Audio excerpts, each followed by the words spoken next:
time in 217 days, I can officially say this. We are live. Right now, it is the Field of 68 After Dark live stream. It's not After Dark just yet, Jeff Goodman, but we are going to be going for 9 hours today. By the time this stream ends, it will officially be dark outside. We're in New York City. We're in the same hotel, in different hotel rooms. What's going on, man? How you doing? Yeah, I mean, thankfully, we're not in the same hotel room. So that at least has me feeling good for the next 2 hours that I don't have to be next to you in a cramped little New York City hotel room. But listen, nothing better than right now, college hoops starting up today in New York City at Madison Square Garden, Kentucky Duke, K's final season, Kansas, Michigan State, 4 heavyweights. And again, the Garden should be filled. So it's going to be awesome. There is nothing more on brand than spending a month putting together a live stream only to have Goodman start blasting out notification bells in the middle of that stream. Nothing better than that. Before we get into what is actually happening today in New York City, can we just talk a little bit about what this show is going to end up being, Jeff? Just every night during the season, we're going to be doing a Field of 68 After Dark live show, live stream, live reactions to everything that you saw in college basketball that day. Yeah, I mean, this is going to be the place to go because, frankly, there's nothing else like it. Every single night after the games, we're going to have a variety of people talking about the games. We're going to bring on, guests, whoever has a big game, whether it's a coach, whether it's a player, whoever it is, they're going to be on this show every single night from 11 to 12 Eastern time. We've got a roster that, Rob, you've assembled, star-studded, right? Robbie Hummel, the Millers, Sean and Archie Miller, Doug Gottlieb, you name it, we've got it. Terrence Oglesby, Shelvin, Mack, Randolph, Childress, Shelvin, Mack, Ashton Gibbs. It's going to be fun. It's going to be a lot of fun. It's going to be big time. I mean, it's going to be big time. And again, there's a need for this in college basketball because frankly, there's nothing like this. I worked at ESPN. Those halftime post-game segments, they're 2 minutes. And frankly, the people that are supposedly watching those games, you can't watch all the games. You absolutely can't because you're sitting there and you're watching kind of one game. You've got a few screens, but you're on the air. The difference with this is we're going to have people that are watching these games that can break it down, that are living college basketball. They're not just regurgitating what other coaches are telling them to say. They're actually watching. I mean, listen, are you going to have 2 more successful coaches anywhere right now talking about college basketball than Archie and Sean Miller? Hell no. 5 Elite Eights between the 2 of them? No, you're not. You're not. And I love how you always make sure to get your little shots in and your little digs in at the people that we will not name on this live stream. Yeah, no, I'm not going to name them, but people know. Every time you do it, it's funny to me. The regurgitators. You know who you are. And look, before we kind of dive into everything else, I do just want to give a shout out. One of the best things about being able to build this platform and develop this platform is to be able to give a voice to some of the young talent coming up in this industry. We have a lot of those guys on the show with us today. 3-Man Weave is coming on at 3:00. I will be with Sean Paul and Kevin Sweeney at 1:00 this afternoon talking mid-majors. We're going to have a mid-major top 25. The official college basketball mid-major top 25 is going to be unveiled on this show today. We have Sleepers Media taking us into the Champions Classic. It's going to be a happy hour. Make sure you bring your beers. Make sure you probably got to get some whiskey or tequila or something a little stronger too. Those guys are Michigan State fans and they are going to be getting after it. Jeffrey, you mentioned it earlier. We have a big pair of basketball games tonight. The Champions Classic. Duke and Kentucky is the nightcap. We're going to get into that in a second. First and foremost, we got to break down Kansas and Michigan State. It is the opening game. That line right now at Bet Rivers is Kansas -4. That total is 149.5. Talk to me about this matchup, Goodman. Well, I mean, listen, it might be a little high for me without Jalen Wilson, who's suspended because of suspicion of DUI. He's out for a few games. And, Kansas, the beauty of Kansas is their deep and their experience. But you lose a guy that is very important to the Jayhawks and kind of what they do. And the other thing is both teams have question marks at the point guard spot. Yes. So I would take the points there ultimately, but more so, I just think this is kind of a toss-up game. You've got these kids that haven't played in front of a full arena in so long. So now you go to New York, the Garden, it's almost like these veterans from Kansas aren't necessarily veterans tonight. They haven't done it. They're going to have jitters going into this one. And, Tyson Walker, I think, is going to be terrific for Michigan State, but he's played at Northeastern in front of nobody in his career. And now he's going to the Garden. How is that going to affect him? Remy Martin didn't even start their exhibition game for Kansas. He's still trying to work his way out of that doghouse from Bill Self, because Remy Martin is trying to adjust to being more than just a scorer who needs the ball in his hands all the time to be successful. Now he's got to be able to give up the ball, move without the ball, and honestly be more of a team guy. And I think those are the two areas that we've got to watch with both of these teams, not just for tonight, but long term, because if those guys aren't high level, those teams aren't going to be high level.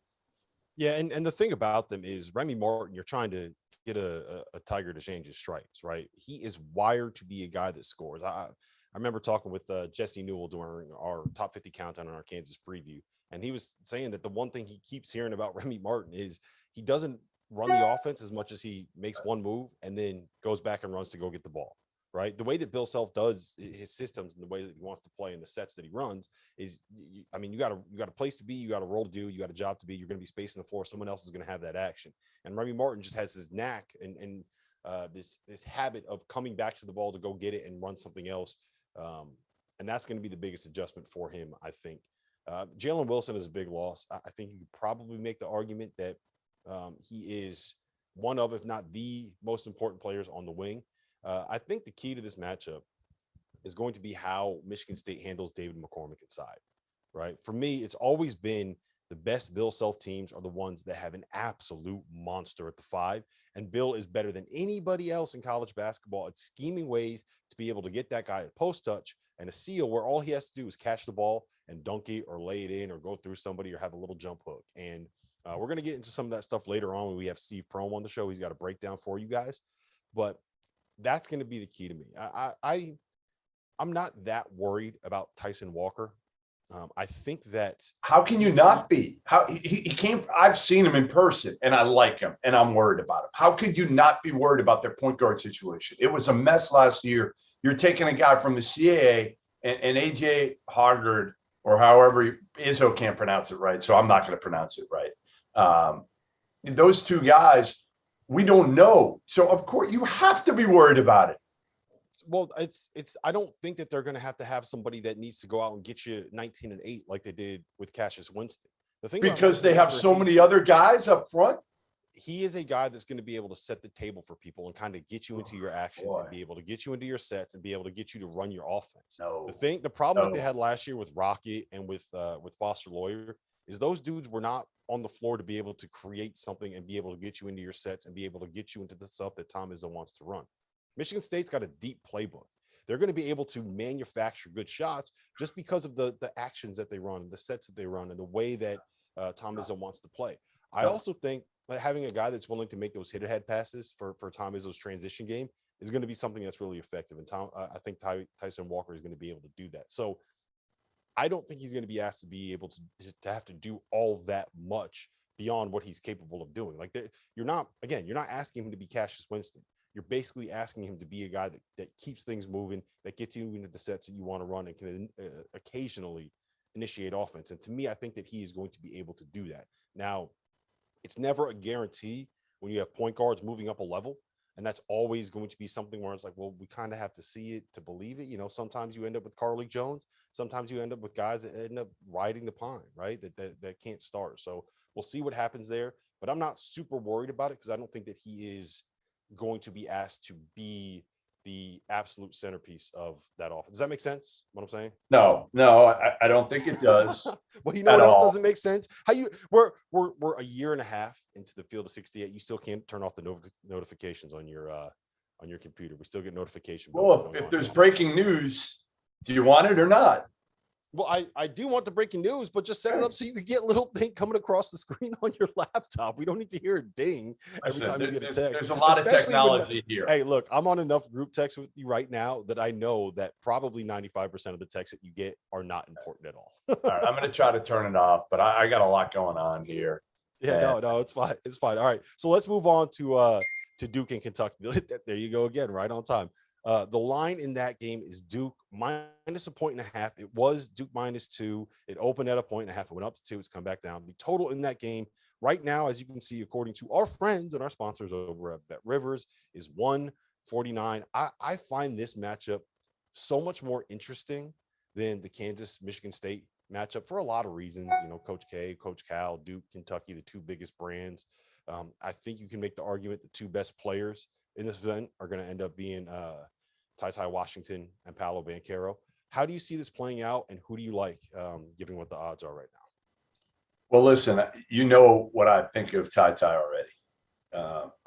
I'm so high on Ty. I think he's going to be terrific. Now, again, first game, who knows how he's going to react. First game of his freshman year at the Garden against Duke in K's last season. That's for what it's worth, real quick, one thing that I did hear, and I mentioned this to you last night at that delicious dinner we had at Forlini's, by the way. Great spot, and I don't even know what part of. Except the waiter hates you. I mean, he basically said, no, we were friends. He gave me a hug when I left. No, we're friends. He said to me, we're tight. He said to me, "You're welcome back. Just don't bring the slapdick who asked for a $20 bottle of water."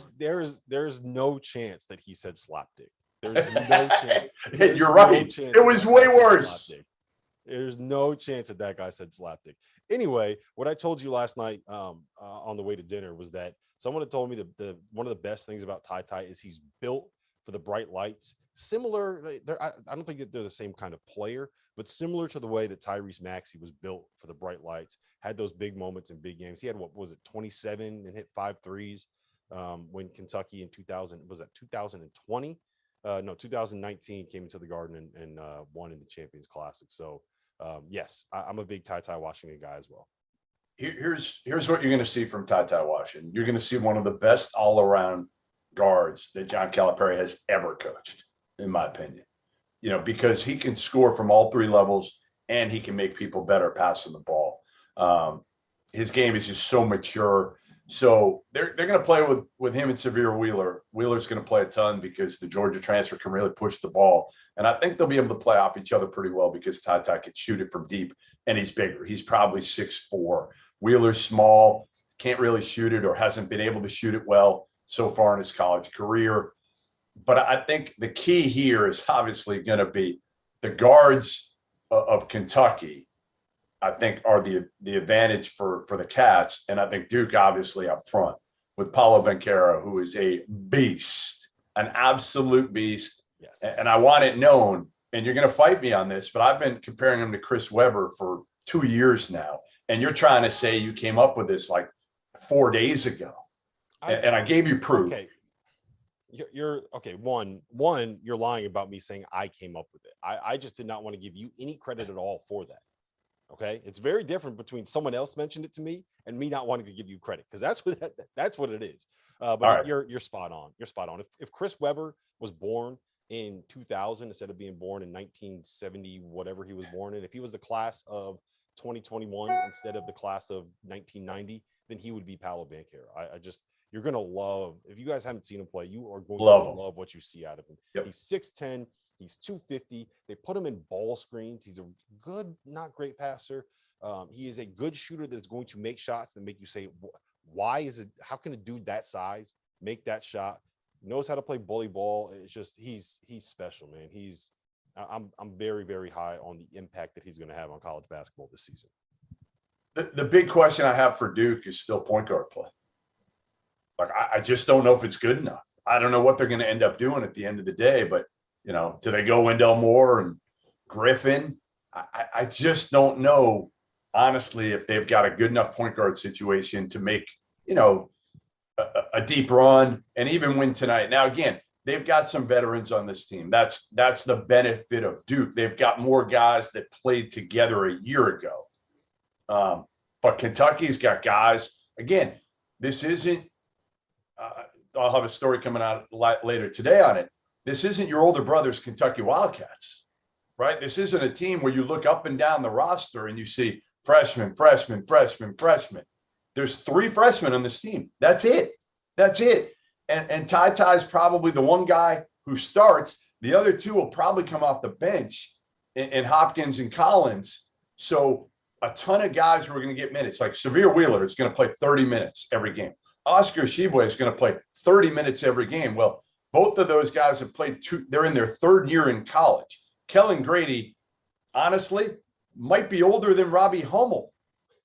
I mean, think about it. He's been at Davidson forever. You know, Davion Mintz has been in college basketball for seemingly forever. Keon Brooks has been there. He's in his 3rd year at Kentucky. So they've got enough guys back with enough transfers who have played a ton of high major college basketball with a few freshmen. It is the perfect way for Kentucky to try to cut down some more nets and get to the Final Four.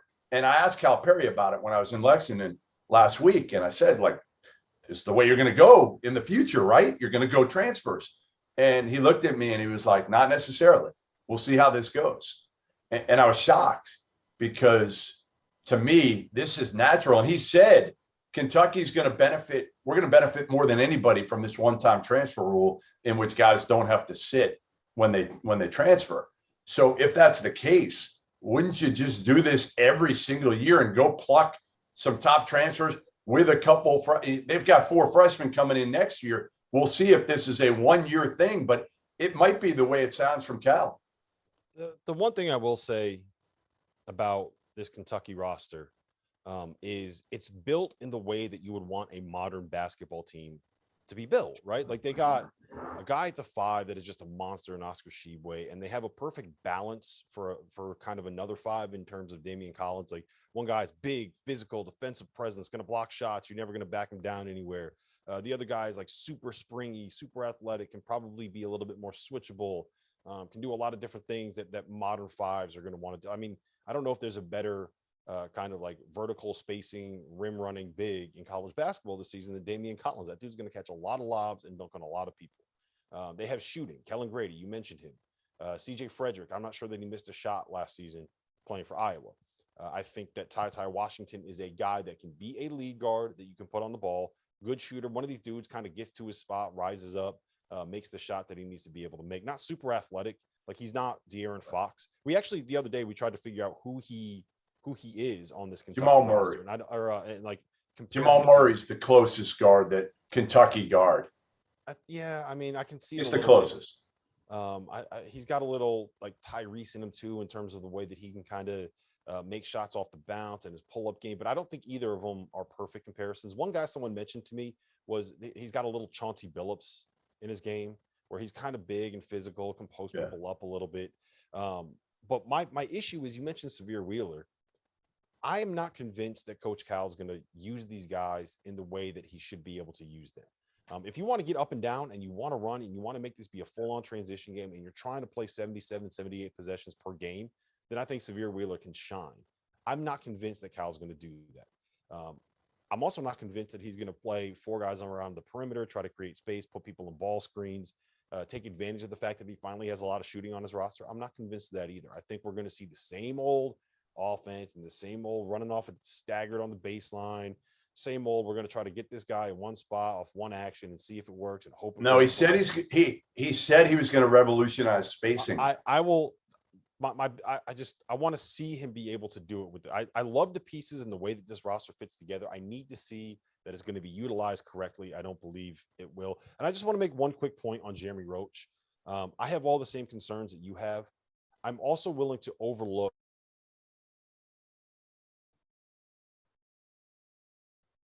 Yeah, I mean, listen, Jeremy Roach is a guy that honestly has to take a big step from his freshman to his sophomore year. That's the biggest thing for Roach.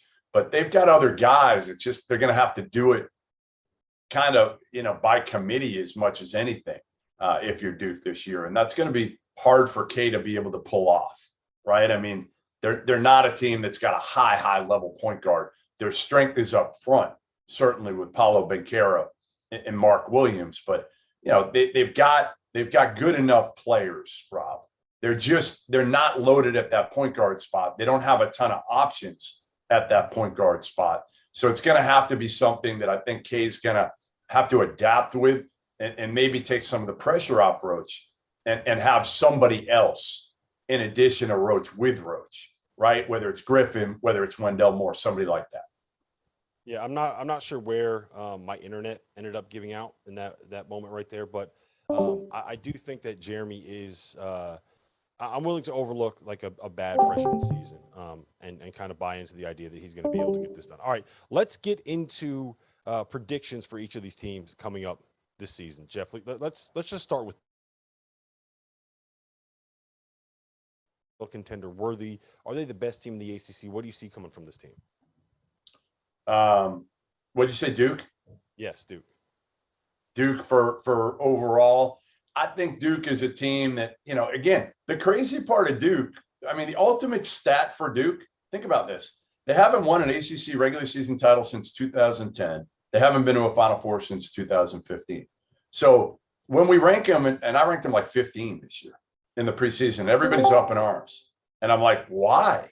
Like, why? What have they done to deserve being a top 5 team at any point over the last 5 years? They haven't. And I think this team, although Banchero might be the number 1 pick, might be my favorite player in college basketball, he's an absolute stud. I just don't know if they've got enough around him to be able to take him deep. Now, again, the ACC is better this year. It's not overpowering.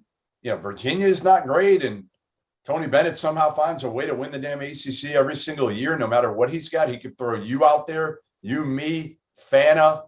We'll take Terrence Oglesby because we'll need somebody to make a few shots because you certainly can't. And then I don't know who else. We could dig in our producer. If T.O.'s out there, then nobody else is getting shots. Which is a good thing. No one else is getting shots. Every single time he touches, that thing's going up. Yeah, so listen, he's on.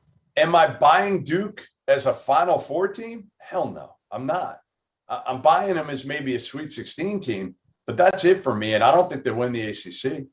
Yeah, I mean, I think they are the best team in the ACC. I think they're the favorite to win the ACC. They haven't won the ACC since John Shire was still playing college basketball. That's how long it's been since they won the ACC regular season title. I will say this, though. Paolo, to me, very real potential to be the best player in college basketball this season. I think that Mark Williams has a very real chance to be a stud. I think that Jeremy Roach at the point is going to be better than what people are expecting. I'm just buying into the idea that he's going to have a good sophomore season, make that leap. And I also think with AJ Griffin, Wendell Moore, Trevor Keels, they have athleticism on the wings to be able to get out and really, really, really guard you, which is not something that we've seen from a lot of Duke teams. And like Zion's team was able to do it, right? But this has not necessarily been the best defensive program since they kind of went this one and done route. I think they're going to be really good defensively. And as long as they're able to make some shots and Paolo is as good as I'm expecting him to be, I think there's real Final Four potential here. Doesn't mean it's going to happen. There's a lot of teams that we can say have real Final Four potential, but I'm buying them being the best team in the ACC. I wouldn't bet on them to win the conference. I just think that there's too many question marks, but I think that they have real Final Four potential. All right, let's go to Kentucky. Give me kind of your predictions on the season, what your outlook for them is going to end up being. Are they the best team in the SEC? The SEC is good. I don't know. I mean, honestly, I don't know. The one thing I'll say is they should get out of the gates a lot better than they always do.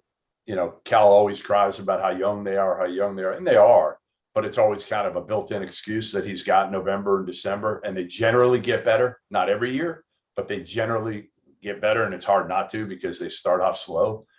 This year with all their veterans, whether it's the transfers or the Keon Brookses and the Dante Allens and some of those other guys coming back, they should get out much, much better this year and have less pressure on them, for that Louisville game or whatnot at the end of the non-conference slate. And the other part is their non-conference slate. Yeah, they got Duke, they got Louisville, they got a few good games, but overall, not nearly. I mean, they got a bunch of bye games that should be easy wins here after this Duke game. So I think Kentucky's a team that fights, a lot of good teams. The SEC, the top of it this year is awesome.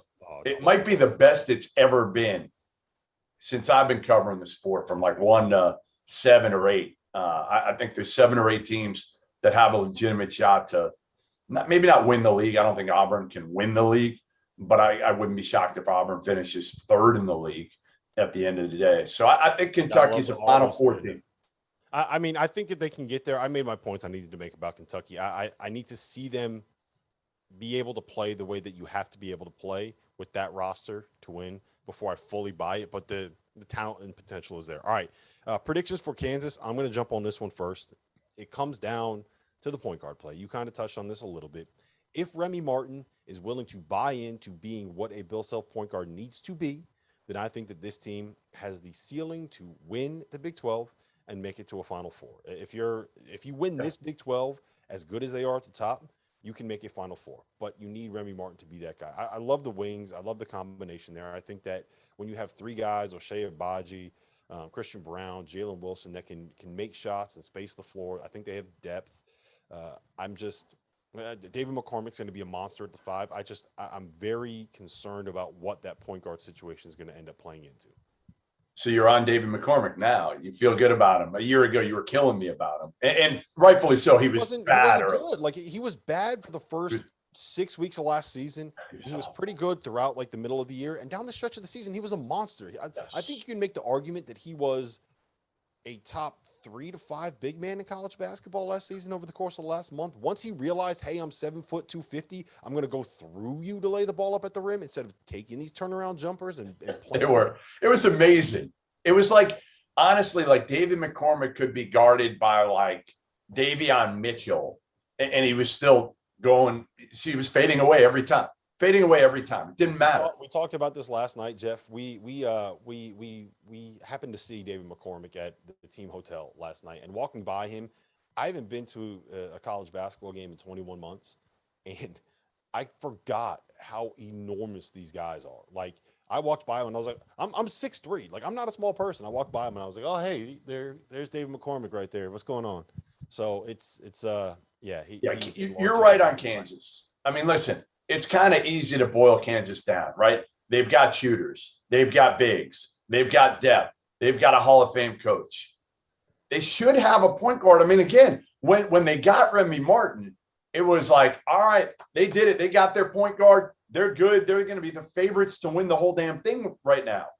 But then it's like you think about Remy Martin, and not that he has to be deprogrammed. He doesn't. He actually had 2 really good years at Arizona State before last year. And last year was a pandemic.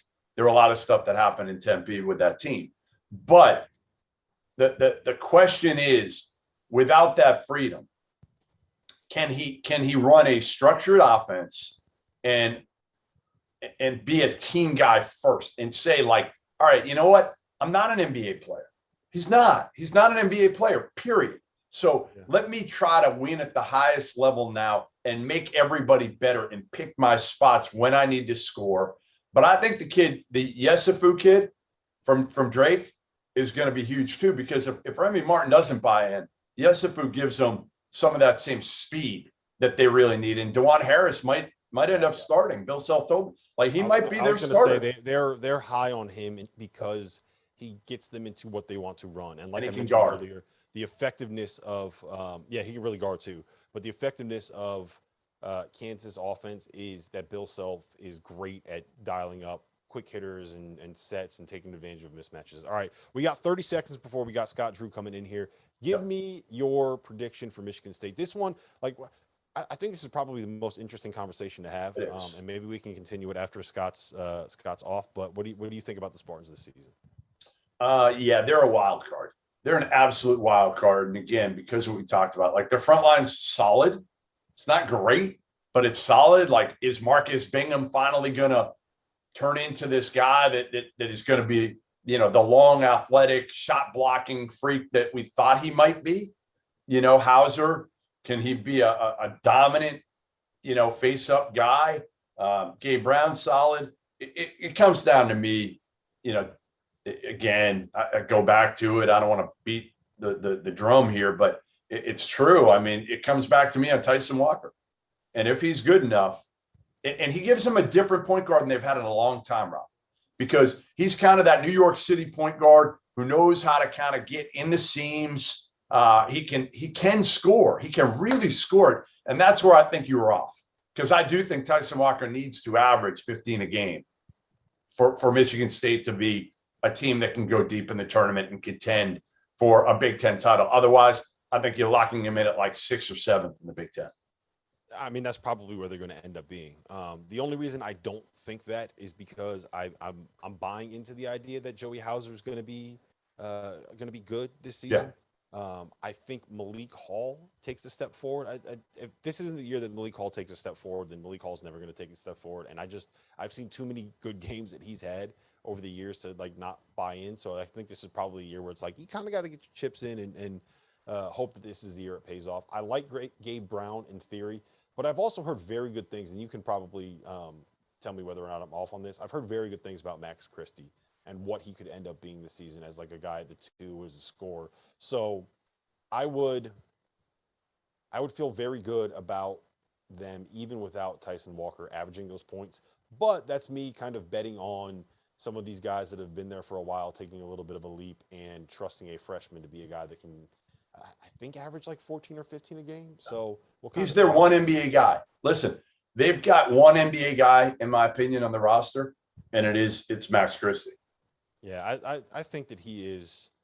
I think he's an NBA guy. That's not wrong. But a lot of these teams, how many NBA guys are on this Kansas roster right now? Maybe one. Right. I would say Agbaji will play in the NBA. I would say Jalen Wilson will play in the NBA, and I think that David McCormick will be on a roster somewhere just because he's big enough.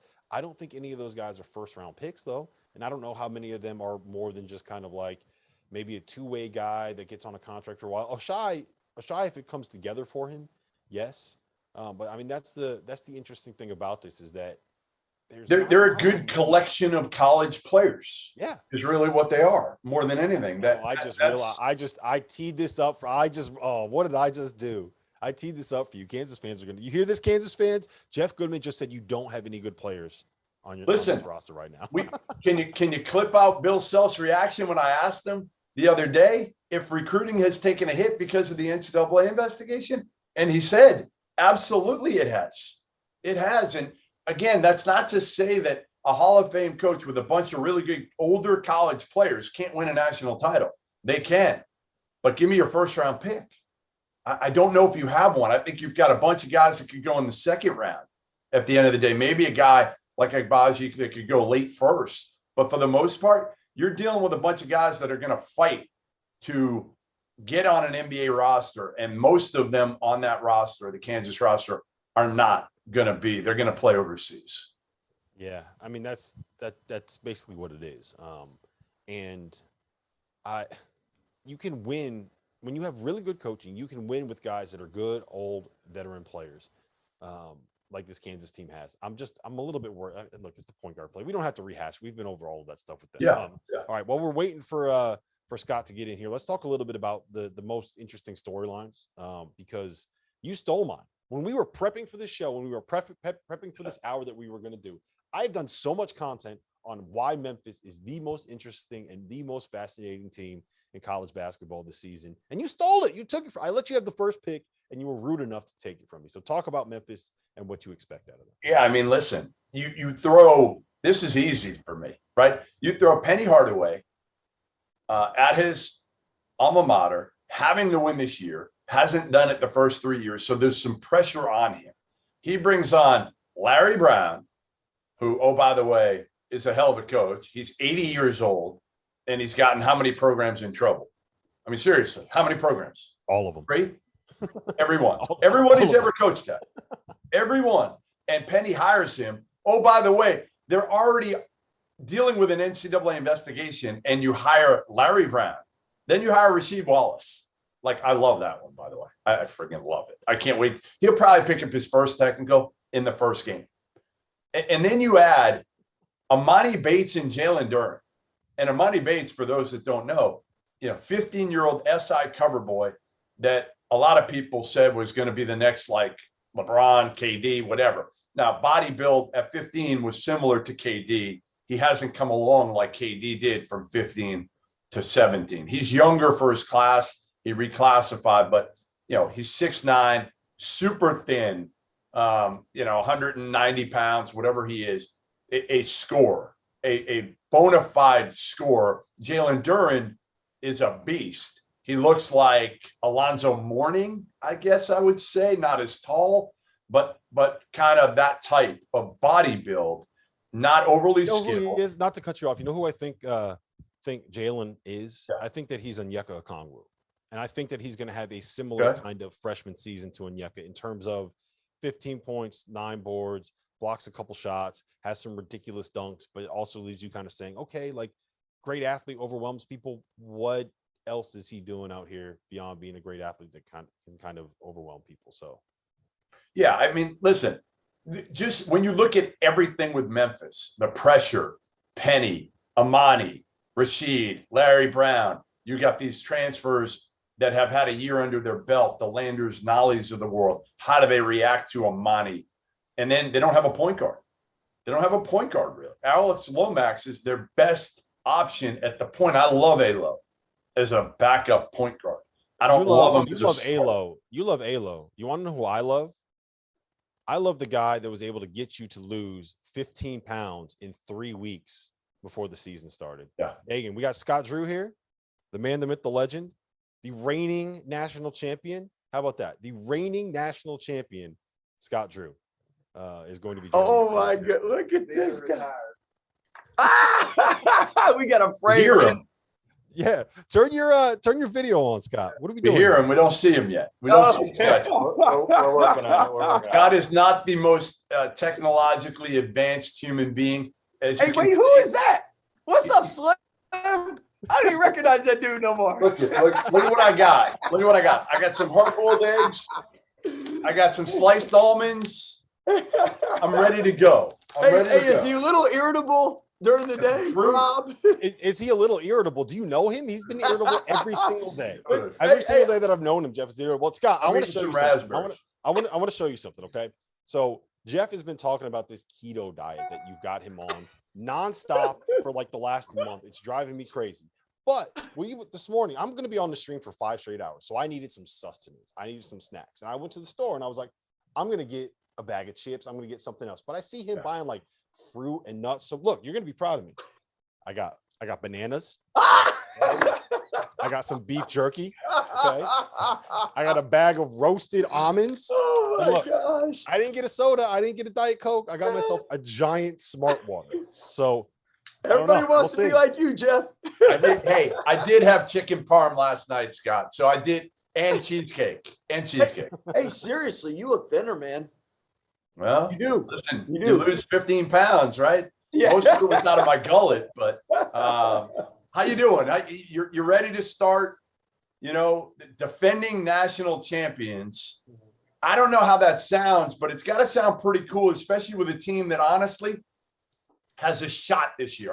You're not in the conversation, I think, with those like elite teams right now, but I don't think there's much of a disparity from Gonzaga, Texas, Kansas to Baylor this year. That's one thing that's really neat is, normally when you win a championship, you lose so many people. You either don't have the talent or the experience to have a chance. And the fact that we have a chance really excites all of us. But again, it's the start of season. We know what makes college basketball so special is the parity. I mean, each and every year, look at it. You might be the last 4 in, and you got a chance to go to a Final Four. Look at UCLA last year. Again, the parity and the fact that we have a chance is really exciting. So you're the reigning national champion. And whenever you have that kind of a title and you've won the Big 12 and whatever it is, you're going to be the team that people are gunning for. And I think that this is the first time kind of in the Baylor's since you've been there that teams have really going to be coming after you at this level. Are you ready for that? Are you prepared for that? And how is it different in terms of getting ready for a season when you know that you're going to be the team that is always going to have the target on your back? Well, I think a great question to begin with, and it is the first time we've been through it. So the great answers go to people that have already been there, done that, and find out what they learned. So talking to a lot of coaches that have already won it and how they prepare for the following year, and talking to Coach K and Billy Donovan, the only two that have gone back-to-back since John Wooden days, just to see what K answered the phone. Kay answered the phone when you called? Actually, he was tremendous and really offered some great insight and wisdom. So, him and Billy have been there, done that, and I definitely took notes and appreciated it. Yeah, it's kind of cool. Again, your road travel is like no other. And actually, I don't know if I'm allowed to say this, but I think there might be a book coming out on you soon. Is that true? Well, I think it's more on our program, yes. All right. Well, you are the architect of that program, so I think there'll be a lot of Scott Drew stories in there. And one of the craziest things when I was out in Waco 3 weeks ago, I can't remember your secretary's name. Karen Craig. Karen Craig. By the way, you've lost about 15 pounds. It looks like since you were out here. I have. Hey, we went to that place for lunch, and I saw what you ordered. And that was it. That changed me. And I always say, you're the greatest recruiter. I don't know if you remember this story, but years ago, Gary Parrish and I went down, Rob, to Waco. We went down before a doubleheader in Dallas. We went to see Baylor play UT Arlington. And I told Gary before, I said, listen, Parrish, we're going to go down, but we cannot stay for dinner. We've got to get out of here after that because we got to drive to Dallas. We got a long doubleheader tomorrow. So we're out. We're going to go to the game, and then we're out. And literally 3 hours later, what are we doing? We're eating dinner with Scott Drew. So there's no better recruiter. Sometimes you do it out there and you hit hard. And then other times you just do it because you didn't even push me on keto. And the next thing you know, I'm home, and my wife and daughter are like, what the hell is going on? Like, there's nothing in this house anymore. Every time they got to work around my schedule. And, the Scott Drew bod, the dad Scott Drew bod is one thing, right? I mean, it's real, isn't it? All I know is Talia said, we really messed you up because you threw away all the good stuff in the house. So she can't get any good food anymore. And Rob, we can't all look like you. So, I mean, you don't need to mess with this stuff till you get to be our age. I'm trying, man. I'm trying. All right. Back to the basketball. I do want to ask you about James Akinjo real quick because I have him as a preseason first-team All-American. And the reason that I have him as a preseason first-team All-American is I think that he is a guy that needed to be in a program that had the culture of winning and the culture of expectation that you guys have right now. And I'm just imagining, I saw that dude play enough at Arizona that when you put him in some of those ball screen sets that you're going to have with the shooters around him and the way that you kind of let Davion and Jared Butler rock last year, I just think he's going to have a monster season. So tell me about James Akinjo and why I'm right that he has a chance to be a first-team All-American. Well, first of all, you and Jeff are right about a lot of things. So the fact that you're saying it is a good thing. The second thing is he's had a lot of success at Georgetown and Arizona. He's been well coached. He's been in great programs. But probably one thing that's a little different is you look at Arizona and they had a lot of young talent around him. And this year he's blessed to be around some players that have been on a national championship team, have been through some wars. So he has some experience help, and it's never easy learning a new system in a year.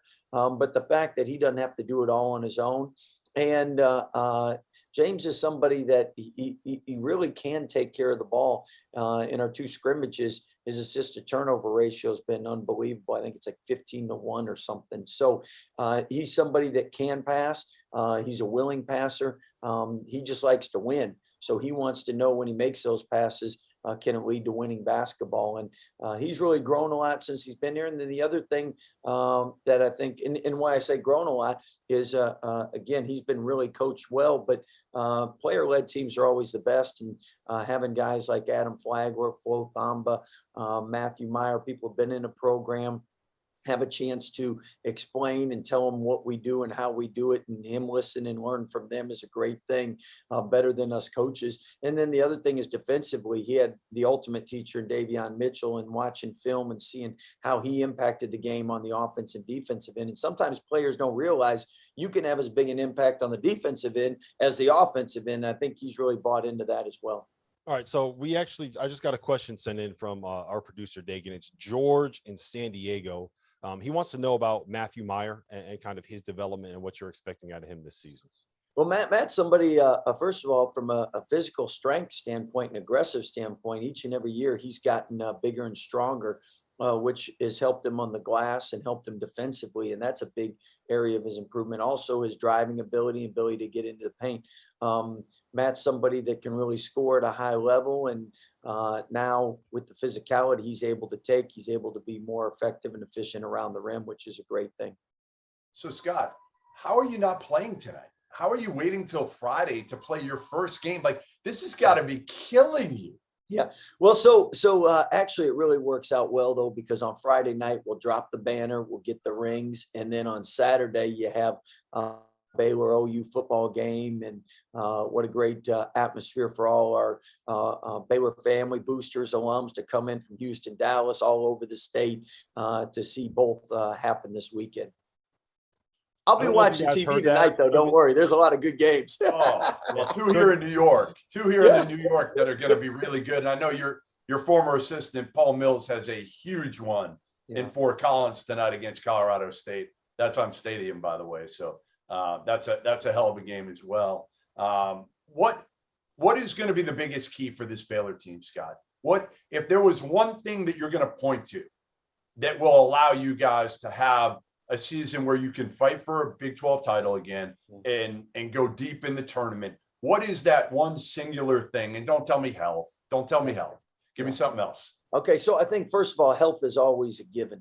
And I'll give you a perfect example, and then I'll get you to the answer. The last 2-3 years, we haven't had a lot of injuries in the preseason practices. And this year we've already had 4 long injuries. And what I mean is 6 weeks, 8 weeks, 4 weeks, players out. And going into the season, we're behind from the standpoint we really don't know who's going to play well together yet, because we haven't had all the pieces to put together yet. So we're going to learn in the first month.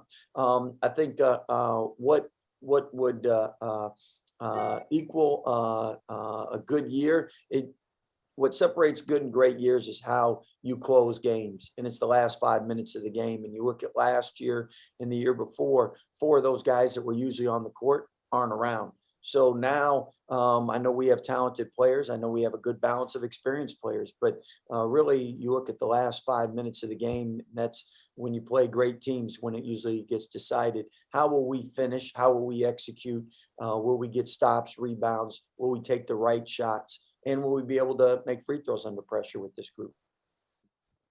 You like that different answer? It's a good, it's a good answer. It is a good answer, because you think about it and you have these guys that right? You've seen them already make plays, game on the line. Jared Butler was like this, and you knew you could trust Davion, especially last year, to shoot the ball, and Maceo, Mark to get a stop. Yeah, right. You knew. You don't know James Akinjo yet.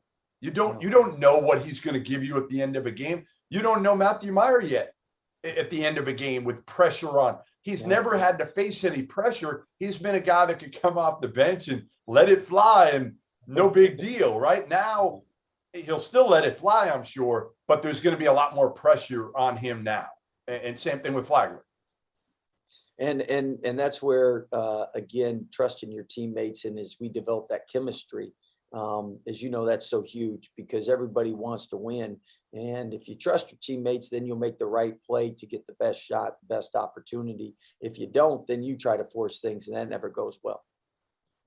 Well, listen, we appreciate you coming Look on. at the health food. I'm gonna have another hard-boiled egg right now. All right. Oh my gosh. This is all right. All right. Cut the stream. Show's over. Show's done. I'm going home. Listen, I'm bought in. I'm back on it. Last night was a slip. Don't tell my wife or daughter. And I'm back on it. Hey, I heard once you left, they went and snuck some sweets in the house. You know they did. I'm gone all week. You know they brought it all in this week. But again, listen, thanks for joining us. We appreciate it. Good luck this season. You know I got to get Talia down to Waco once we see her grades from the first trimester. If they're good enough, we're getting her down to Waco in January. Hey, appreciate all you two do. By the way, Jeff, you know, me and you, when we grow that beard and it comes in all gray, and then you look at Rob and it's all nice and black and grew so well. Jealous. I mean, to be young, man. No doubt about it. No doubt about it. But 50s, you know, that number is a little scary. A little bigger. You guys be safe. All right. You too. Thanks, Scott. There he is. Baylor coach Scott Drew joining us here in the field of 68. Rob, listen, I say it to everybody. Scott Drew, I've never seen the guy in a bad mood. That's what I was trying to get to. I was talking to his secretary about it. And I'm like, everybody always wondered, like, is this real? Everybody who's ever met him, coaches, players, you name it, you talk to him. The first thought is always, is this real? And his secretary, who's worked for him for I don't know how long, said, no, this is him every day, all day. Like, he is the nicest, most, glass, not half full. That thing is like overflowing full. And honestly, it's worked. It's worked. The guy won a national title at Baylor, Rob. In perhaps the greatest, not rebuilding, the greatest building job of all time. In any sport, anywhere, what he's been able to do is just insane. Yeah, you hit the nail on the head right there. It's not a rebuilding job. Right. There was nothing at Baylor in the first place. It is Nothing. a building job that he's done. All right, we're going to do some quick hitters here, 1 minute in and out on buy, sell, or hold. And the first one that I have for you, Jeff, and I think I know what your answer is going to be here, but are you buying, are you selling, or are you holding Texas as a Final Four team? Come on. I mean, is this even a question with me? Is it even a question? Like, has there been anybody who's touted a coach more than I've probably touted Chris Beard of the last, like Texas Tech fans despise me now. Mm-hmm. And I don't really understand. Well, I do understand why, because he left to go to kind of like the big brother, right? Like so yes, to answer this quickly, because we got to get through a few of these before the end of the hour, I will say absolutely buy, because nobody has more experience dealing with new teams, dating back to his days in the ABA, to McMurray, to Angelo State, to Arkansas Little Rock, to Texas Tech. He has done it every year. He's got to bring in 6 transfers this year, I think 5 of which averaged in double figures last year. All impact guys to a group that already has a few guys back, Courtney Ramey, Andrew Jones. Got to figure it out chemistry-wise. It'll probably take a little while, but I think he's got more overall college talent than he's ever had on any team, including Texas Tech. Does he have the NBA talent? Maybe not. But yes, the answer is absolutely. So the only thing that I'm worried about with Texas, and I don't think it scares me off from them being a Final Four team, but it's something that I think we need to mention over and over again, are lead guards and initiators are so important to what Chris Beard does when he has his best teams. Keenan Evans was the Big 12 Player of the Year they made it to the Elite Eight. I'd make the argument they would have won the Big 12 that season if he doesn't have that toe injury down the stretch. The year after that, they got Matt Mooney, who played in the NBA, and Jarrett Culver, who was a top 10 pick in the NBA draft. That was the team that made it to a national title game and came to 3-pointer from DeAndre Hunter away from cutting down the nets at Texas Tech. Marcus Carr, talented. Marcus Carr, in 3 years of high major basketball, is 14 and 44 in conference play. I kind of need to see it from him to believe it. I think that it's there. I think the talent is there, but I need to see the winning before I fully buy into the winning.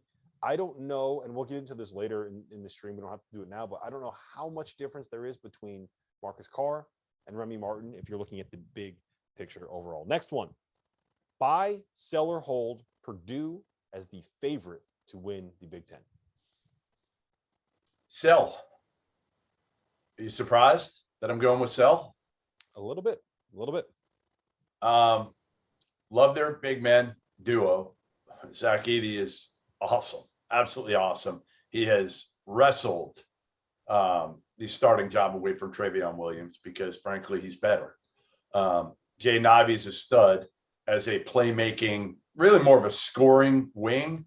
I just don't know if I buy their point guard play being good enough to win that league when that league is loaded at the top. Like Illinois, Kofi's going to miss the first 3 games. Who cares? Like, he'll be fine, once they get to Big Ten play, and he's a veteran. With Io gone, Curbelo and Kofi are going to be one hell of a point guard big man duo. right? We're gonna Michigan. get into that in a second. We're gonna get into Illinois in a second. But I want to make one point about Purdue before we move on. I'm going hold here. I'm going hold here with Purdue as the favorite. I think it's a hold for me as well, simply because I need to see the shooting. Right, the last couple of years when Matt Painter has had a team built around big guys, whether it was Isaac Haas or AJ Hammonds or Caleb Swanigan, he had elite shooting. I'm talking about in 2017, they shot 40.3% from three. That was 7th nationally. In 2018, the year that they had that best team with Isaac Haas, Carson Edwards, Vince Edwards, Dakota Mathias, Ryan Klein, they shot 42% from three as a team, taking a ton of threes. I think like 37% of their three-point attempts were from beyond. I don't have that. This year, Jaden Ivey has always been a good three-point shooter at every level he's been at until his freshman year. He shot 26%. Eric Hunter shot 27% from three. I know they got the Newman kid coming in. I know some of these freshmen can shoot. I know Sasha Stefanovic is back, but they need to be able to make threes to create the space for the big guys. And it's always a concern for me when you can't have your 5 best players on the floor because of the way that the roster shakes out. I don't know how often you can play Trevion Williams and Zach Edey together. That's 2 of the 3 best players on that team, and that's 2 of the 3 best big men in the Big Ten. To me, that's a red flag. All right, buy, sell, or hold. We got to go quick on these ones. Illinois as the top offense in college basketball this season. No, I don't know why you threw this one in there. I don't think they're going to be the top offense. I mean, I think they're going to be good. Want me to talk you through why? I mean, again, Curbello's not a great shooter. He's a great creator, but he can't throw the ball all over the gym. I like Kofi, and I love Trent Frazier and some of their other guys. Williams coming back as veterans. I like him. I don't know if they're going to be the best offense in the country. Well, this is why I think so. It's kind of similar to what I was just saying about that Purdue team in 2018. I think they were 2nd nationally in KenPom. You have Kofi Coburn, who arguably the best big guy in college basketball, maybe the best big guy in college basketball, first team All-American for a reason, averaged 17 and 10 last year. Andre Curbelo, one of the best ball screen point guards in America. And you have 4 guys that don't miss on their perimeter. You have Alfonso Plummer coming in, who shot 50-something% from three. You have DeMonte Williams shot like 53% from three. Trent Frazier's a great shooter. Jacob Granderson. Oh, they could be. They could. Listen, would it shock me? No, but I would go hold on this one too. The top offense in the country, I don't know. I mean, I feel like, Gonzaga is going to be like the top. They're just going to be rolling. Yeah, that's probably true, just because it's Gonzaga in the league that they're playing in. Last thing that I'll just say about this is there was a lot of turnover in that staff for Illinois this offseason, and it'll be interesting to see who kind of takes over the offense. All right, last one. Maryland as a top 4 team in the Big Ten.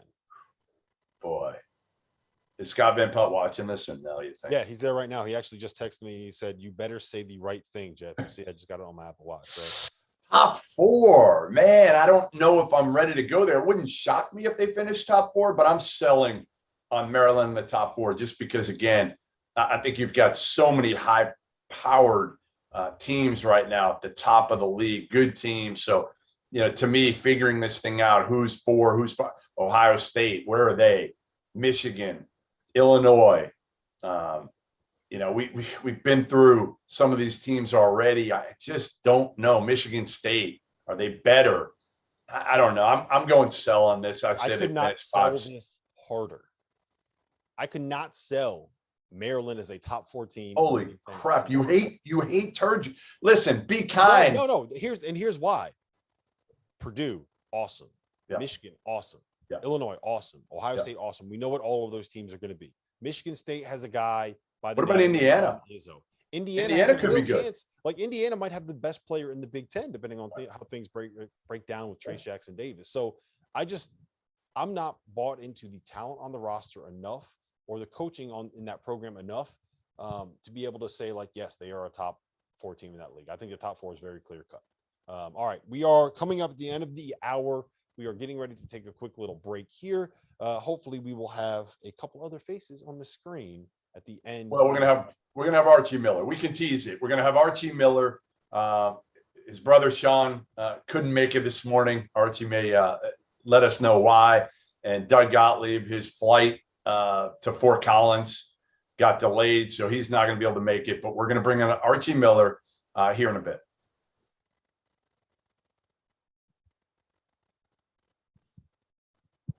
Place your legal sports bets at BetRivers.com, your new home for sports betting. Millions of betting options a year on the sports you love. We offer live in-game betting on major sporting events worldwide. We have tons of bets available during games, from money lines, point spreads, prop bets, play-by-play bets, and many more. BetRivers.com offers live streaming of events worldwide. That's right, you can bet on the game as you're watching. Sign up now, and we'll match your first deposit up to $250. More bets, more action, more fun. Place your sports bets at BetRivers.com. Before we move on, let me tell you guys a little bit about our partners over at BetRivers Sportsbook. If you haven't signed up for BetRivers yet, now is the time, because they are offering a $250 match bonus for your first deposit. But what sets them apart is that they require just one playthrough to turn your bonus into cash money. With their Rush Pay Instant Approval, withdrawing your winnings is safer, it's more secure, and it's more reliable. Now that basketball season is tipping off, get in on the action at BetRivers.com today, or by downloading the BetRivers iOS app. You must be 21 years or older. If you have a gambling problem, call 1-800-GAMBLER. And while I got you here, let's talk about the Field of 68 Media Network, where college basketball matters most all year round. This is a digital media and podcast network that we've been building over the course of the last year. We have shows hosted by some of your favorite players covering the program that they love the most. AJ Guyton hosts the House of Hoosier. Eric Devendorf covers Syracuse on the Scorer's Table. Dan Dickow hosts the Gonzaga Bulldog broadcast. We have Florida's Patrick Young and Duke's Andre Dawkins and North Carolina's Shamon Williams and Michigan's Stu Douglas and Illinois' Deion Thomas. The list goes on and on and on. We have more than 30 shows right now. So hit the links below and check them all out. And while you're at it, make sure that you go check out the Field of 12 Media Network, your home for college football. Place your legal sports bets at BetRivers.com, your new home for sports betting. Millions of betting options a year on the sports you love. We offer live in-game betting on major sporting events worldwide. We have tons of bets available during games, from money lines, point spreads, prop bets, play-by-play bets, and many more. BetRivers.com offers live streaming of events worldwide. That's right, you can bet on the game as you're watching. Sign up now, and we'll match your first deposit up to $250. More bets, more action, more fun. Place your sports bets at BetRivers.com. All right, welcome back to the Field of 68. After dark, I don't know what we're calling this, but it's a 9-hour marathon is what it is. And now we're bringing on a guy that I think could probably run a marathon right now, judging by the workout regimen of Archie Miller, former Dayton, former Indiana head coach.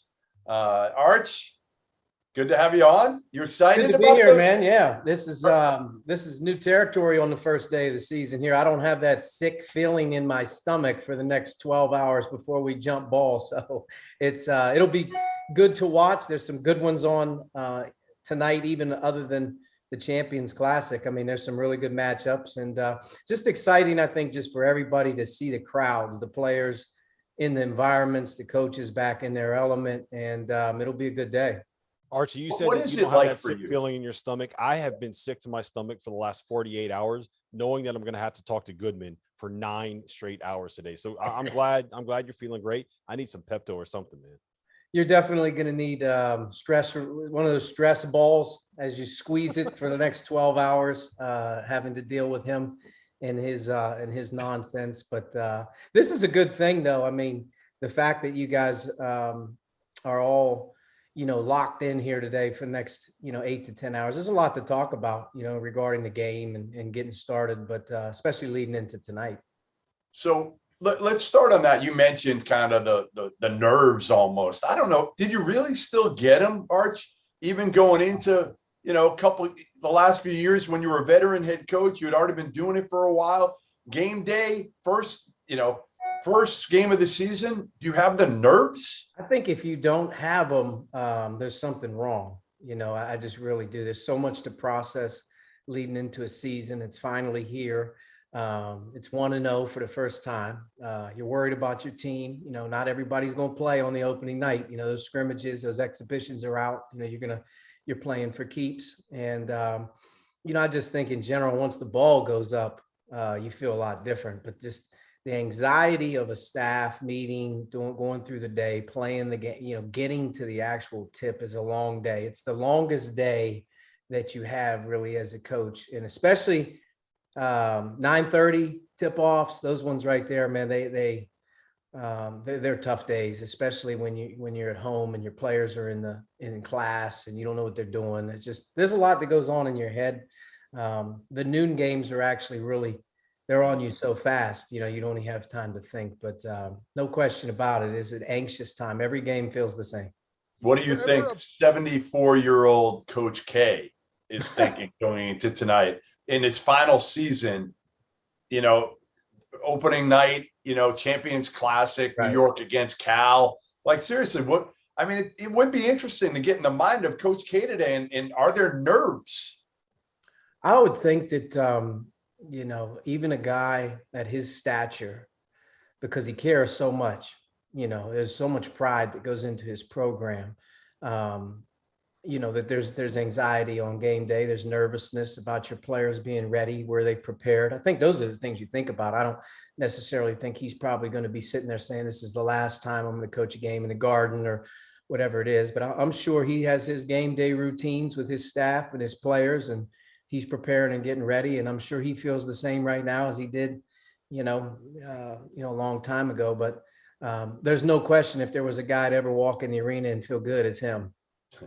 Do you ever reach a point during the preseason where you're like, we've installed all of this offense, our defense is good to go, and you have days of practice left before the season started, and you're like, I can't do anything else. We can't get ready. All we're doing is just biding time and waiting for the start of the season. It feels like you kind of reach that point as a staff at some point, right? Yeah, I think you and your players, you go through two different realms. There's the excitement of the start, and then there's the soreness and the tiredness of an preseason practice regimen. You start to head into those exhibition games and you start to see another opponent, and you get some feedback, real feedback. So you start to adjust and do that. But as you lead into the home opener, it's time. Your players are tired of practicing against one another. They're a little banged up. Your staff is trying to get every ounce out of them that you possibly can, because as a coaching staff, you always are on a quest to get better. But at the same time, there's that balance of being fresh and ready and excited to start. And it's definitely time. I think once the opening tip gets going here and you have feedback from post game and you start to get ready for another game, then that takes on a whole nother element. But the preseason and then heading to practice and the long awaited opening game, it's a long time, and there's a lot of practices. And there's a lot of pent-up energy from the players to play somebody else. As a coach, I think that as a staff, you hope that you did everything you can to prepare your team along the way to be ready for whatever it is that's coming at you. And, a lot of times in this opener, you don't have a lot of feedback. You could be playing a completely different team from the year prior, a new coach, whatever it may be. So this opener sometimes is a little bit tough to juggle depending on caliber opponent you have or where it's at. Archie, you're a former point guard yourself, and I always start with that position. Maybe it's because I'm old school, whatever, but I'm looking at these four teams in the Champions Classic, and I'm saying to myself, all right, Kansas, Remy Martin should be that guy, and I wish we had Sean, your brother. He was supposed to join us today, and he's getting old. Is that what he is getting old? Yeah, he's finally got the chink in the armor. He's going to have a back procedure here at the end of the week, and he's been dealing with for 3 or 4 weeks. Leading, how that is. The back's always a tough, but he's got some prelim stuff he's got going on through the course of the week. So he had to knock out a couple X-rays. I think he may have some availability. Hopefully, we can free him up for post game or whatever tonight. But yeah, he's going through a little bit of the old age and the wounded warrior, so to speak. Yeah, I feel him. Trust me. So what I was getting at is Kansas, Remy Martin, question mark. Bill Self's already benching him in the exhibition game, and he's not going to start tonight, I don't think. Michigan State, Tyson Walker, transfer from Northeastern. Kentucky, Severe Wheeler and Tata Washington. And then Duke, Jeremy Roach, who was just okay last year as a freshman. Right. Am I right, Arch, in starting is that what you do when you'll look at your team or other teams? Do you start with that position? Because for me, I can't pencil a team in deep into the NCAA tournament if they don't have a good, solid, or even way better than that point guard.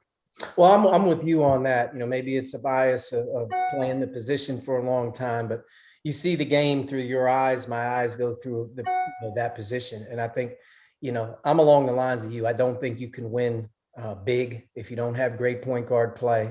And I don't think in general that you can, be a championship caliber program if you don't have some type of elite level point guard play within your system. However, that's defined by the coach. Every coach is a little bit different on what they're going to ask of their guys. Some guys need their guys to make plays freely. Other guys want them to run their system. I think as you make the points tonight, it's very interesting though, that, Kansas and Michigan State are going to have two new, really proven good players that are now thrust into that spotlight of being the Michigan State point guard and the Kansas point guard, playing for two Hall of Fame coaches. And everything that those two guys have done in their career, every shot they've made, every assist they've got, every win they've been a part of, it doesn't count. You're getting ready to go try and do something you haven't done. So to put a lot of pressure on those guys as to be the difference makers for their team, I think that will be later down the line in conference play. They're going to need to get some rust off, and they're going to need to do that. And I think if you just look at the style component, how Remy's played, it's probably a lot different than Coach Self's going to ask him to play. So he's going to have an adjustment. Ty Walker, his adjustment's going to be the speed, the size, and the physicality of playing night in, night out at a bigger level. But usually small guards like him have been doing it their whole career. So I think he's going to have a good transition. He's a true point guard.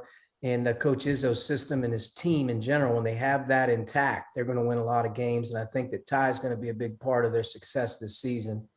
I think if you look at Duke and Kentucky, number one, Jeremy Roach is a great point guard. He's one of the best point guards last few years to come out. One, he's coming off of an ACL injury as a senior in high school. Okay. Then he rolls into COVID. And then you have no real preseason.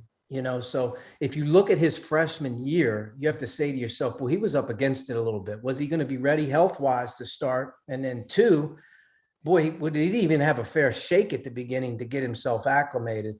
And I think Jeremy Roach is going to be a big difference for Duke in year two for him than he was as a freshman, because he's got the year under his belt. Knock on wood, he's now a whole year and a half removed from his ACL injury. And I feel like he's such a winner that he's going to be a difference maker for Duke this year. I think he'll be a lot better. Kentucky, I tell you, Goodman. I tried. Yeah, no, Rob was saying that too. I tried to tell you. Rob didn't go into all the detail. Here's the thing, Arch. Here's the thing. Now, what's going to happen is Goodman's going to be like, yeah, you know what, Jeremy Roach, I think he's going to have a good season. He's going to come. Because Archie said it. But it's not because I said it, and I've been saying it for like 6 months. It's because 100%. Well, I think that, the big thing about Roach is, if you watched him, I loved him as a high school player, USA basketball. He's coming from Paul VI. He's a takeover kid. He's a winner at the highest level. And, the injury set him completely out as a senior in high school. So, I know what a normal healthy freshman had to go through a year ago compared to a guy that may not have been up and running full speed with a summer. It's different. I think Kentucky, I had to go. Hold on, real quick before you move on, can you just kind of walk through? I don't think people generally understand what it was like for kids, especially freshmen, adjusting to the college level without actually getting the full college basketball experience. Number one, I think if you just talk to everyday Joe freshman college students, a lot of them transferred. A lot of them didn't enjoy the freshman year experience as a regular Joe student, and they left. They went somewhere else. Like, that was not what they signed up for. Imagine trying to do that. Not leave your room, not go to class and interact as a freshman on campus. Don't take any in-person classes. Really never leave your apartment complex or the facility. I know the freshmen that I was around a year ago did not get a fair crack at it. When you come to a place like in Indiana or North Carolina, part of why you go there is the environment you're in, not just in basketball, but when you go to class, when you're on the campus, how you interact, who you meet.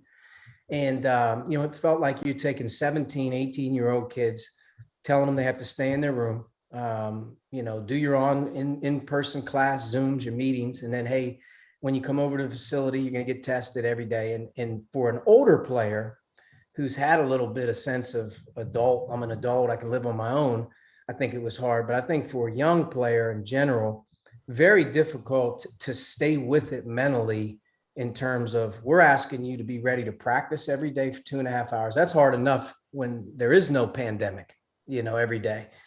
Now we're asking you to put all the constraints on yourself. You're away from home from the first time. Things aren't maybe going as well basketball wise. And then it doubles up. Wow, I don't have that outlet to even go to when I'm not doing great in practice. I don't have fun off the court either.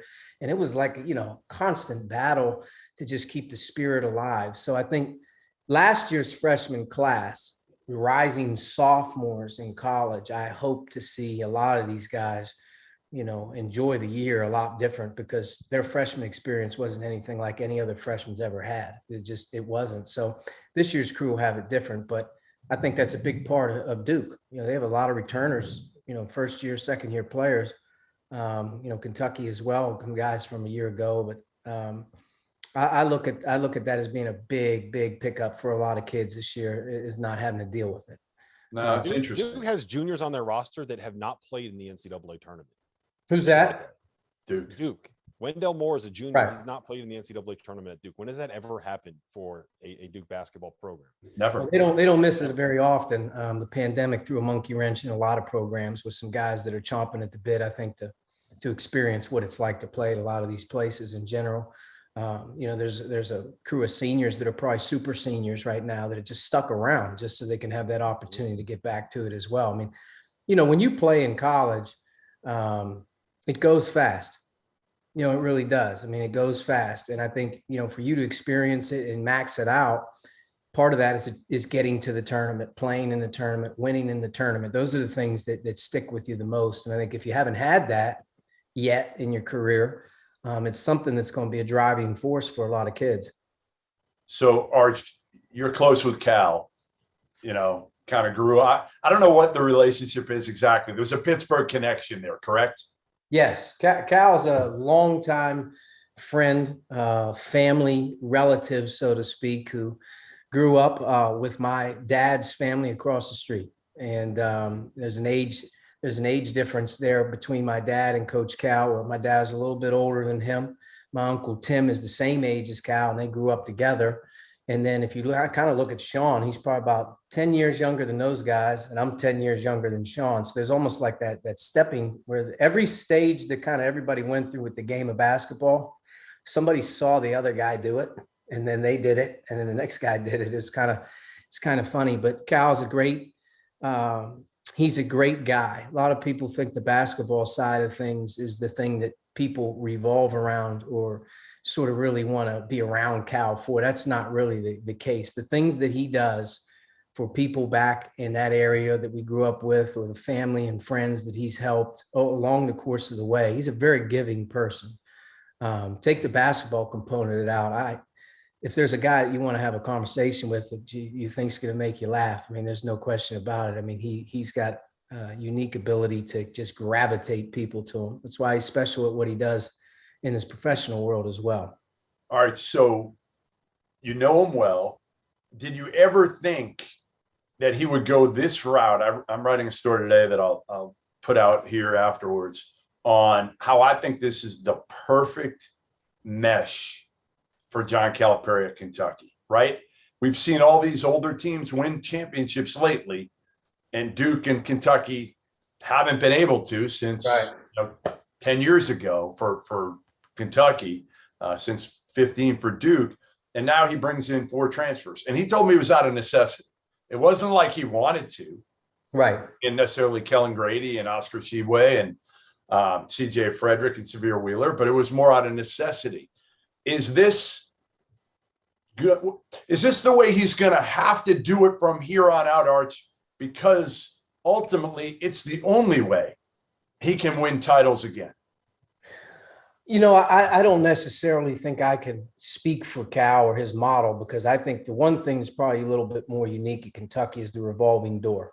You just don't know how many you're going to lose, how many you're going to need. And I do think that's where the new transfer rules are a little different in regards to a guy doesn't have to sit. They have 4 transfers on their team right now. And of the 4, only one of them would have sat, which would have been Oscar. Oscar didn't play break time. He sat, he got in. Usually those transfers kind of get into your flow and you work with them these guys that can play right away kind of changes the game. So at Kentucky, not only are you going to have the opportunity to recruit the best of the best, there's no question that the transfer portal now goes to a different level for them, probably a lot like an Alabama football or an Ohio State football, where it can only take so many guys that can play at Kentucky. I mean, you can only take so many guys that you think could fill a hole at Kentucky. And on a given year, maybe it's more than 2 or 3. And then on a given year, maybe his recruiting class is so loaded, it's so big that he can't afford to bring in an older player that's going to play over somebody right away that is a lottery pick or first round pick that's going to need to play a lot of minutes early in his career to get there. So I do feel like, though, this will be a component to their puzzle every year. I don't necessarily know if it'll always be, hey, we're going to go 4 or 5 a year. I don't know if that's the case, but I do think that select right one upper echelon kid that can impact the team or is a right fit. To me, I think he'd be crazy not to. And I think as you look at his team right now, he's gotten older. He's got more experience all of a sudden. He adds in the Ty and the Collins of the world. All of a sudden, it's a little different blend. There's not as much pressure on those guys, which is tough to handle. It's tough. You got Kellen Grady, who's scored 2,000 points in his college career, and has probably played more minutes than anybody in the SEC. If you take his years at Davidson, it's a lot different to ask that kid to handle things that come with playing on this stage so early, in your first game of your college career, your second game. So to me, it's a blueprint and a model. I think he'll tweak, but I would be shocked if there's not a piece to that puzzle every year coming from the transfer portal. Arch, I want to ask you about a situation at Purdue, because I think that it's fascinating, and I don't know how Matt Painter is going to go about dealing with this. Trevion Williams is a guy that was an all Big Ten player last year. He is one of the best players in the country. I believe that he got votes for All-American teams. He is not expected to start for them this year because Zach Edey has kind of beaten him out for that starting spot, because Zach Edey's awesome. So how do you handle that? How do you manage the egos? How do you make sure that you have guys that are completely bought in?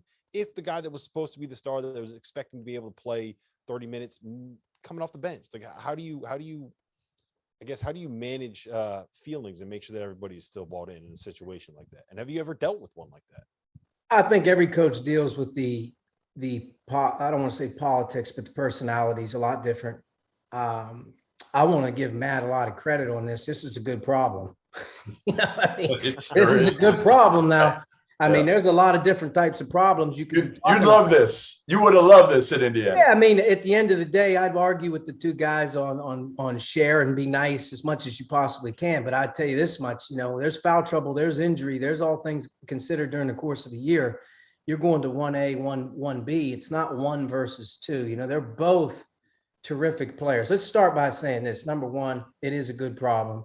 Matt's going to handle it. One, I think the experience that both guys play internationally will help the cause. Trevion played on a world championship team a few years ago. When you're on that team, you're not going to play every minute, but you want to go. That feeling doesn't go away. Zach this past season plays in FIBA. At the end of the day, when you're playing for medals and things like that, it really puts perspective on a player on how much you have to sacrifice. Purdue's goal this year is to be a Final Four team, Big Ten championship team. And to do that, there's going to be a lot of sacrifices that have to be made with the depth and the players that they have. I think the unique thing about both of them and how Matt's going to make it work is, one, Purdue values defense. They value toughness. They value rebounding. I believe that if a guy's not getting it done on that end, they'll sit just as much if they wouldn't be getting it done on the other end of the floor. So he's going to have the ability to play them off of one another throughout the course of the game by getting the job done. It promotes unbelievable competition on a daily basis if you're going to practice every day and you're dealing with that. But I think Trevion plays differently. He's played in a motion system, a low post system, and he's maybe their best all-around passer. They can play through him. He can command double teams. He can get guys shots, and they can play a traditional, motion offense with him moving away from the basket a little bit. Where Zach is a little different. If you watch Purdue late in the year, a year ago, they didn't move him away from the basket very much. They played the 4 guys around him. You had to deal with him while he was in the game, and it was just a nightmare in terms of being able to prep. So I think Matt can play a couple different ways. In some cases, there's going to be some games where one guy doesn't have it going and he can go to the other guy. But I think in general, if Purdue's going to try and do what they want to do, that's probably been put on the table long before this first game is this week. And these guys know the circumstances. Number one, you compete every day against the best of the best. You have a chance to compete for a Final Four, which is why you came back, Travion, and Zach, this is why you came here. And at the end of the day, if those 2 guys have chemistry, buy-in, and they're getting elite production, to me, it's going to be a great sign for those guys to be able to everyone else buy in. There's not going to be a whole lot of conversation going around when you have a first-team all-conference player, presumably in Travion Williams, maybe not starting in his senior year. I mean, hey, he ran Matt Harms out of there. Travion did. Matt Harms left Purdue because Travion Williams, as a sophomore, beat him out. That happened 2 years ago. That guy ran for cover. I don't see that happening right now going with him coming into this year. And I think it's a good balance. A long year, you need a lot of different types of guys. You're going to play against a lot of different types of teams. One guy may be having a lot more success in one area in that certain game that allows it. Foul trouble, injury, it happens. But they got a lot of great problems. A lot of times, good problems. So a lot of the time, at the end of the day, it is going to work itself out. Where Purdue could get in some trouble is if they don't get the great production out of one of the 2 because they're unhappy or they're displeased. And that's when, you're going to have to figure that out very quickly. But Matt's. What do you do, Arch? Do you sit down Travion Williams in this case? Are you spelling it out to him? Because Zach Edey started both exhibition games. He's going to start the opener. Are you sitting him down and just say, and listen, when I was there in practice, it was clear as day Zach Edey was the better player. Now, I was there for one practice, but I've heard that has happened consistently in the preseason. So are you just talking to him throughout all this to make sure his mind is okay? This conversation typically is not going to happen 5 minutes before the game. This is going to happen through the 25 to 30 practices that have been leading into the game. After each day, after each week, it's that instant feedback that you have to be delivering in front of the team and individually, that he's constantly on the same page, and we're always going in the direction of what you need to do to continue to do this. And at the end of the day, create your role within this group and however it's going to work. But, to me, I was always a big believer in finishing the game. The starting lineup and all the good stuff that goes along with that sounds good. But at the end of the day, when there's 8 minutes, there's 4 minutes, there's 2 minutes, that's when you really want to play. That's when you really want to be in the game if you're a great player. And to me, I find it very hard to believe that Travion is not going to be a part of what's going on when it's winning time at Purdue. And they're going to have to sacrifice in general. They have a lot of guys. They have a lot of guys. They could play as many as between 9 and 11 guys. We haven't even really added the fact that, between Mason Gillis, Trey Kaufman, and Caleb First, they have a 3-headed deal there. How do they work that? Yeah. You have 2 really highly regarded freshmen that are very skilled, very good. You have Mason Gillis. And if you just watched him play last year, you could tell very much how Matt believes in his effort level, his toughness, his defense. So, they got a lot. They're going to have more than just, hey, we got to talk about Zach and Travion, how we do this. They have some more guys they're going to have to keep happy along the way. But I think, like you guys said, this thing works itself out. Winning can, help it. But, first time Purdue stubs its toe or they go through a little bit of a streak. Next thing you know, that rotation goes way down, and there's some guys that are getting less minutes, and nobody wants that. All right. So we have a conversation about who the best big man on Purdue is. I think you can make the argument. So Travion Williams was a first team all Big Ten preseason player. Yes. He might not even be first team all Purdue. If you look at that first team all Big Ten team, it's EJ Liddell, Hunter Dickinson, Kofi Coburn, Travion, and I'm blanking on the last big guy on that. Corbello, right? You're talking about another big, or are you talking Trace about Jackson Davis? Don't forget about him. There you go. Blanking on how could I blank on him, right? But so how does the Big Ten end up with that many good big guys? And who out of that group? No, I'm not going to make you pick who the best one in that group is. But how does this conference just end up with so many great big basketball players on this roster? Well, I think one, it's a big league. It's a league that's always been one that's about power. It's about rebounding. It's about defense. There's been a long, illustrious list of Big Ten All-Americans, and plus the regional and the location of where these guys come from. A lot of the times they're their home states and whatnot. But, in this case, I think it's very unique that college basketball's biggest guys, best bigs in America in general are in the Big Ten. They have been for the past 3 to 4 years as well. This isn't a new thing. If you go back, a few years back, you're going to be dealing with the same type of stuff. But I think style of play and style of coach lends to the players that you get. And I believe that a lot of young big guys right now, especially with great size, they want to go to Purdue. Matt's got a great sell for them. In general, I think if you just look at Juwan Howard, how are you not going to listen to Juwan if you're a young big growing up in a game right now that, quite frankly, everyone wants you to face up and shoot threes? You know what I mean? It's different for Hunter Dickinson. I want to go talk to somebody every day that has been me, has seen it like me. And to me, the Big Ten is a rough league. It's a league where it emphasizes big ball, when it comes to the glass and rebounding defense. You don't find very many teams that are playing the 6'6" men and the really skilled mismatched guys in our league, because, at the end of the day, night in and night out, you get beat up, you get hammered on the boards, you get foul trouble every night. So you got to have it. And to me, the league lends itself to great big guys, and they're playing against each other every night this year, which is a great thing. So I think that is a little bit of a concern for me, just kind of big picture, right? That you can have these big guys that can beat up on each other in Big Ten play. But what happens when you get to some of these other teams outside the conference that are a little bit more, I guess, modern, that are a little bit more space and pace, and a little bit more, we're going to try to pull people away from the basket? Is that a concern for the conference when it comes to actually being able to advance and win in March? In my opinion, style of play is different in the Big Ten than it is in other leagues. One, officiating is different. The league is officiated like it's 96, 97, 98, 2000. It's a physical league that grinds the game down. I mean, it really does. I mean, there's some teams that are very skilled. They're going to have elite level offensive players, and there's going to be a game that's going to be 62 to 58 just because of the possessions and the way that the game is officiated. There's other leagues that are way more up tempo, way more shoot the three, way more skilled. But I think as you get into the tournament, especially the deeper you get in the tournament, you have to be able to not turn it over. You have to be able to get to the foul line. You have to be able to defend.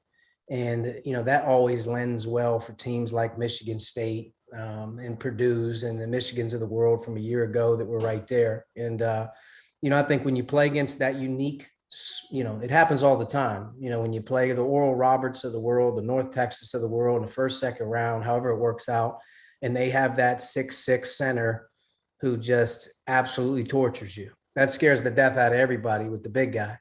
And on a 1-game setting, that team can get you. But if they're to play you over the 18, 19, or 20 games in that league, that team wouldn't win 3 to 5 games. That's just the way it works. But on that 1-game setting in the tournament, that matchup, that small ball lineup stuff can really hurt the teams with the bigs that are going to stick with it. But I do think that the Big Ten this year is as good as any. I think that, a lot of the Big Ten success in the tournament and winning the national championship drought, however you want to call it, there's a lot of luck that goes into that. There's some teams that could have won it. Being Wisconsin could have won it. Michigan State's been right there a few times. Michigan was there a few times. But I just feel like the tournament is such a crapshoot with the matchup. At some point that matchup happens, but definitely the game is different in conference play, I think, for Big Ten players than it is in non-conference play and in the tournament. It's kind of like Syracuse, right? Teams just aren't used to playing against that zone. And nightmare matchup. Yeah, I've done it. I've done it twice in the NCAA tournament. It is a nightmare matchup. And I'm telling you, their seed has been one of which here recently that they're playing into a 3 or a 4. And it's just like, you don't want to play those guys on a 1-day turnaround. You've never seen them. And they just won a game in the tournament. I mean, they've advanced into the tournament in the last 3 to 5 years as much as anybody into the second weekend. A lot of it has to do with they win the first one, they feel great. You got to catch them on about 18 hours to play them again, and you had no chance just because how hard they are to deal with. And nobody could play against the zone, man. that's not a zone. As much as anybody wants to say that thing right there is its own animal. It has its own definition. It has its own language. It's very, very hard to play against. And I think sometimes, you get caught up with, you do see them in the league a few times. And then after the course of a career or a system, you build your system to play against Syracuse in your league. You have to, there's going to be coaches and players that are familiar with it.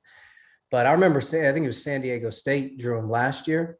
Yeah. And San Diego State could have played that game probably 10 times and maybe would never try to play it. Place your legal sports bets at BetRivers.com. It went the wrong way on my team at Dayton in St. Louis when we played them in the first round. It was like 26-24 at the half or something like that. I'm like, we just got to make some layups. We just got to make a few easy baskets against it because we're right there. And it just stayed with it the whole game. We couldn't get easy baskets, score consistently, and they ended up getting a breakout.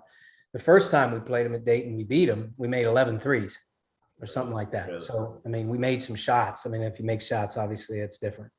All right, let's get to storylines. In the last hour, we got to my top storyline, which was Memphis this year. Penny Hardaway, Rashid, Larry Brown on the staff. You got Amani Bates, Jalen Duren. Rob, what is your other storyline that you want to watch this year? I got Memphis. I want to hear both of yours that you're just intrigued and you're dying to see what happens this year. So the big one for me is Gonzaga, because I think that they are probably the best team in college basketball, at least on paper. They have two of the 3 or 4 best players in the sport, and Drew Timme and Chet Holmgren. I think that those guys fit together about as well as you could ask two kind of 4 or 5, whatever it is, 2 big guys to fit together on a basketball court. And then we haven't talked at all about their guards. Like we're just pretending that Andrew Nembhard wasn't a McDonald's All-American that averaged 12 and 5 in the SEC, is a guy that can kind of handle that role. We're not talking about how Rasir Bolton is someone that averaged 15 and whatever it was at Iowa State, that at the very least can go out and get you a bucket. We're not talking about some of those freshmen, Nolan Hickman, Hunter Salas, that are coming in. I think that is a very, very good basketball team. They are deservedly the overwhelming favorite in the betting markets. They're deservedly the consensus number 1 team in college basketball. And I think this is the year where Mark Few finally gets that label off his back, like the best coach to never win a title. I want people to stop having to be able to say that narrative and push that out. He made 2 national title games in the last 4 NCAA tournaments, and we're going to pretend at Gonzaga. Yes. Like what is wrong with people? A lot, Jeff. A lot. There's a lot wrong with me too. I'm doing this stream with you for 9 hours today, so I can't really judge anyone that hates on Gonzaga. Arch, what do you got? What's the thing that you're looking forward to the most this year? Home court winning percentage. What? That's what I really feel like. Sounds like a coach right there. Oh my goodness. No, I'm dead serious. I feel like the world's going to get set back in check in Cameron Indoor. I feel like the Breslin Center, Assembly Hall. I feel like a lot of these places are going to play a big role this year in conference championships and great seeds in the tournament. And in general, there's going to be an excitement level back in the game that just wasn't there for a lot of these players and coaches last year. It was just very hard. So I think in general, if you ask me what's going to be a storyline, to me, one, you're going to have a lot more excitement around the game. I think the games are going to be a lot better. I think the hype around the games and the campuses is going to make college basketball kind of shine again, so to speak, on the floor. But in general, I feel like the Dukes of the world, the Michigan States of the world, Indiana's, the Illinois, the teams that have those powerful home floors, getting back to winning big games at home and at the end of the day, playing for great seeds in the tournament. But if you ask me, what's one team that's very unique that you're going to like to really follow this year? I feel like UCLA is a team that to me has a chance to springboard back to where they were a year ago in March, playing well. I just feel like their addition of Miles Johnson completes them as a team monster. That it's just a little bit different playing against them this year. I think with that the two bigs that are going to kind of double team that 5 position. Yep. You got everybody else pretty much back. You got a rock solid point guard who is a winner, and Mick does a great job just in general, but in particular, building off what they did last year. I know Sean would speak if we were sitting here together, I think we've both kind of look at UCLA with what they have back. I think the addition of Miles Johnson is a huge trigger that UCLA, to me, could win the national championship. It's crazy because we're talking, first 4, they almost get knocked out of Michigan. Michigan State had them. They had them. I was there at Purdue. Yeah, they had them. They had them. And if they lose that game, I don't even know if anybody's got them in the preseason top 25. And now, again, because of this run that they did, and you add Miles Johnson and you bring in, a top freshman in Peyton Watson, my biggest worry, and it probably isn't that big a worry because Mick doesn't give a shit. That's the beauty of Mick Cronin, is he doesn't give a shit. So he's going to play who he thinks gives him the best chance. Right. But ultimately, you're looking at it and saying, all right, Johnny Juzang, everybody's talking about the NCAA tournament, Johnny Juzang. What if he doesn't pick up where he left off? And Johnny Juzang is more of a one-trick pony. He's a great scorer. He was a great shooter in the NCAA tournament. If not, is Johnny Juzang a guy who sees his role decrease?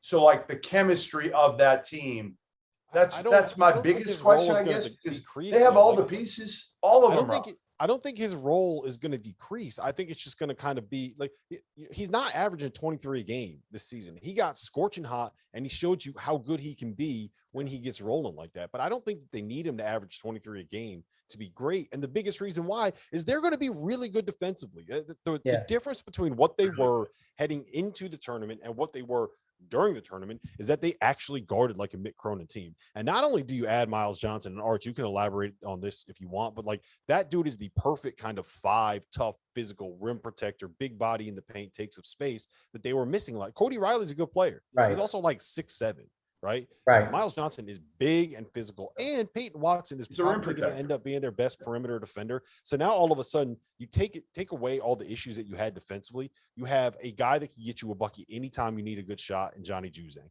You have Jaime Jaquez, who can initiate offense, who, in my opinion, is going to be the best player on that team, and who I would have as a preseason first team All-American.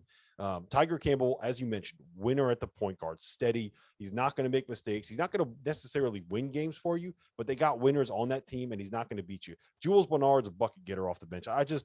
I think they have everything that you need. They play a modern style, and they fixed the issues they had last season so that their stars can kind of take over. I love this UCLA team. Yeah, we were just Gonzaga UCLA in the national title game, rematch of that Final Four. How much fun would that be?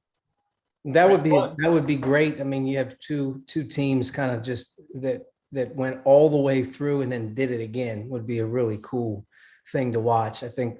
But just in talking, we were actually talking the other day about UCLA, and it's funny you mentioned Jaquez and how important he is to what they're doing.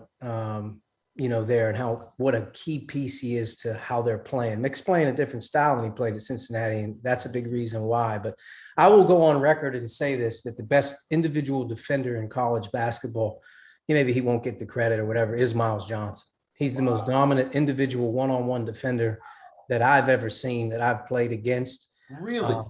Especially inside. I mean, I think everyone has the defense, and you watch the guards, you steal the ball, you pressure the ball. But I haven't seen a guy defensively with the length, the timing, the knack, the hands. Give Steve Pikiell some credit, please. He's smart too, man. He's very smart. Understand where he needs to be. But you can't score. Arch, this is another example of something I've been telling Goodman for like 3 months, and now he's actually going to believe it because it's coming out of your mouth instead of me telling him. One-on-one, he will change he'll change UCLA's team. Staying out of foul trouble will be a big deal, but it will change UCLA's team in terms of being able to defend the paint. No question.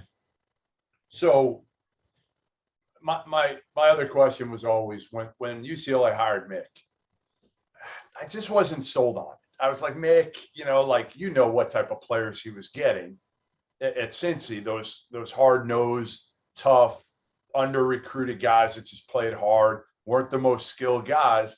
And I'm like, is it going to work out at UCLA? But I think once you get that momentum, it's different, right? And he hit it, and now he's able to get it and mix mix those tough guys, because he's got enough of them at UCLA, with some skilled dudes that he could never get at Cincy. You know, the Juzangs. He could never get Johnny Juzang to Cincinnati. And there's enough of those soft dudes out on the West Coast. And I said, like, Mick's got to get a few of them. And mix like half and half. And I think that's kind of what he's got on this team right now. And it's the perfect scenario for him. And again, to me, if you win, it cures everything, right? If you win, you're not going to have guys complaining about their roles. If they are, you know, you see what type of person they really are. But it's a whole lot harder to complain when you're not winning. That's when all that stuff comes to the forefront. Is Oregon capable? Are they capable because they have Dana Altman and they've got these transfers, Quincy Guerrier and Young from Rutgers, and obviously Devion Harmon's really good from Oklahoma. They have scorers. That's the only thing I'd say. They have scoring guards. Do they have guards that can kind of make life easier for some of the other guys on that team? That's the only question I have for Oregon. But Dana's got talent, and if Dana's got enough talent, shit, he's capable of going to a Final Four. No question. I think just Sean being here, not being here, kind of hurts this conversation, because no one can speak to what you just talked about with UCLA and Mick's method of building and how he's doing it. No one's been more high on how he's doing it and how smart he is. But in listening and just talking about Oregon, number one, Dana Altman's used to building the teams late. He's constantly bringing in an influx late, their transfers and whatnot, and they're older guys, and he knows how to deal with them. So there's not going to be a concern there. Oregon does not turn the ball over. You know, if you just study how they're successful, because they're so skilled and they have so guard. He's the one guy that, like, you don't want to play if you're a Big Ten team. Like, he could play Quincy at the 5 and have 4 small perimeters around him last year. Yep. And like literally just torture you all game long. You can't take the ball off them. You can't speed them up. And then they can slow you down with how they do things defensively with their matchup and their pressure. Oregon will contend UCLA in the Pac-12. I would add USC in there as well. I think Andy Enfield's doing an amazing job building off what they've been able to do. But to me, it's UCLA and Oregon in the Pac-12. Arizona 3, Rob? I like the upside for Arizona. I kind of have to see it before I believe it. I think that there are NBA players on that roster with Benedict Mathurin and Azuolas Tubelis.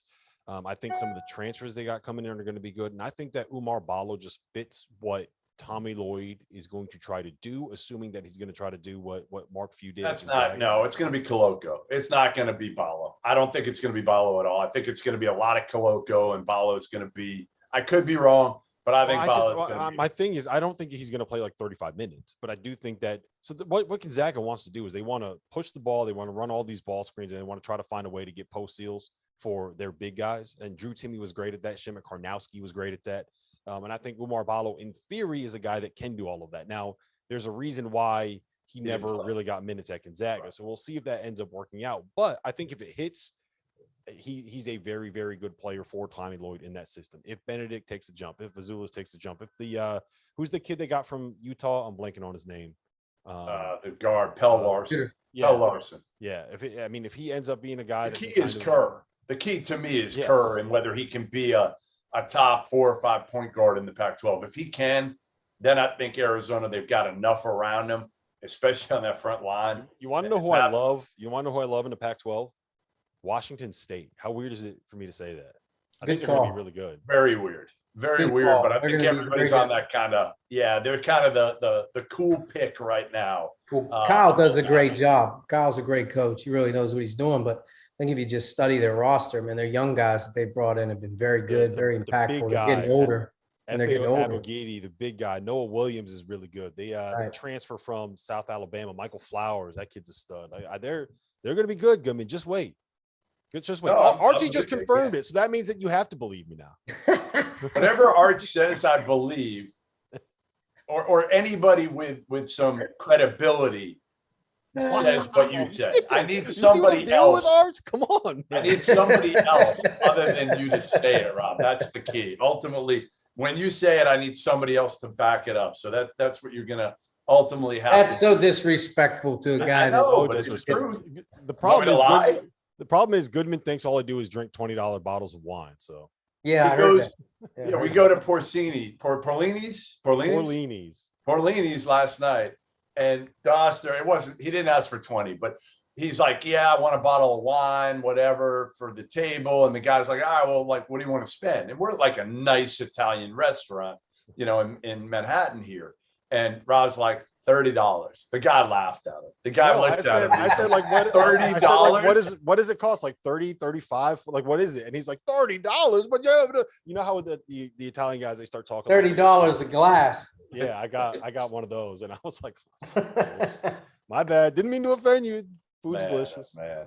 All right, what's the team, Rob? What's the team that probably, and I know these are the questions that when you ask them, and we haven't prepared for this at all, but I'm going to throw it out there anyway. Kind of like a Washington State a little bit, a team that maybe is under the radar in a league that people aren't really talking about, that you think, might have an opportunity to surprise some people, sneak up on some people this year. So I have two that I'm going to mention. The first one is Wichita State. I think that Tyson Etienne is really, really, really good. And I think that, like, as you mentioned, veteran lead guards are kind of what you want. And I think that he can kind of be that guy. The other one is Seton Hall. And they're a little bit like Arizona to me, where if everything clicks and it hits and Kadari Richmond is as good as people expect him to be, and all of their long athletic dudes are really good defensively, and they're playing well and they're bought in and they have guys making shots, like, that's a team that has very real top 15 potential in my mind. It's also the kind of team where the bottom could completely fall out, and we're looking in February and they're like 14-14 and struggling to try to get a bid to the NIT. So I like them. I think that they're worth, if you're a gambling man, I think they're worth taking putting a little bit of money on them to win the Big East. But I can also see a situation where, like, they end up 8th in that conference and the bottom completely falls out. Archie, got anybody? Colorado State. I spent a lot of time watching those guys. Fighting Nico Medveds. All right. Yeah. Nico is a terrific coach. He's got a great staff, but he's done a great job. They have 95% of their production back, and they have two, first team all conference players. And I think that in general, if you look at kind of how they finished a year ago in the NIT, we're right there to make the tournament. If there's a team that can do some damage in March and they get there, I like Colorado State. I think the way they play, they're tough to prepare for. They got really good personnel, and got a really tough game tonight against Oral Roberts. To me, that's a game right now that on November the 9th, no one's going to remember. But believe me when I tell you, that's going to go a long way in doing what they want to do. But Colorado State is a very, very seasoned, good, skilled team that I think can do a lot of damage this season in the Mountain West with Nevada and San Diego State. I'm going to stay out west. I'm going to go BYU. Older, really, really old. Alex Barcelo, it feels like he committed to Sean in Arizona about 15 years ago. Tajon Lucas comes in, great pickup from Milwaukee. I still can't believe that whole situation. How about that?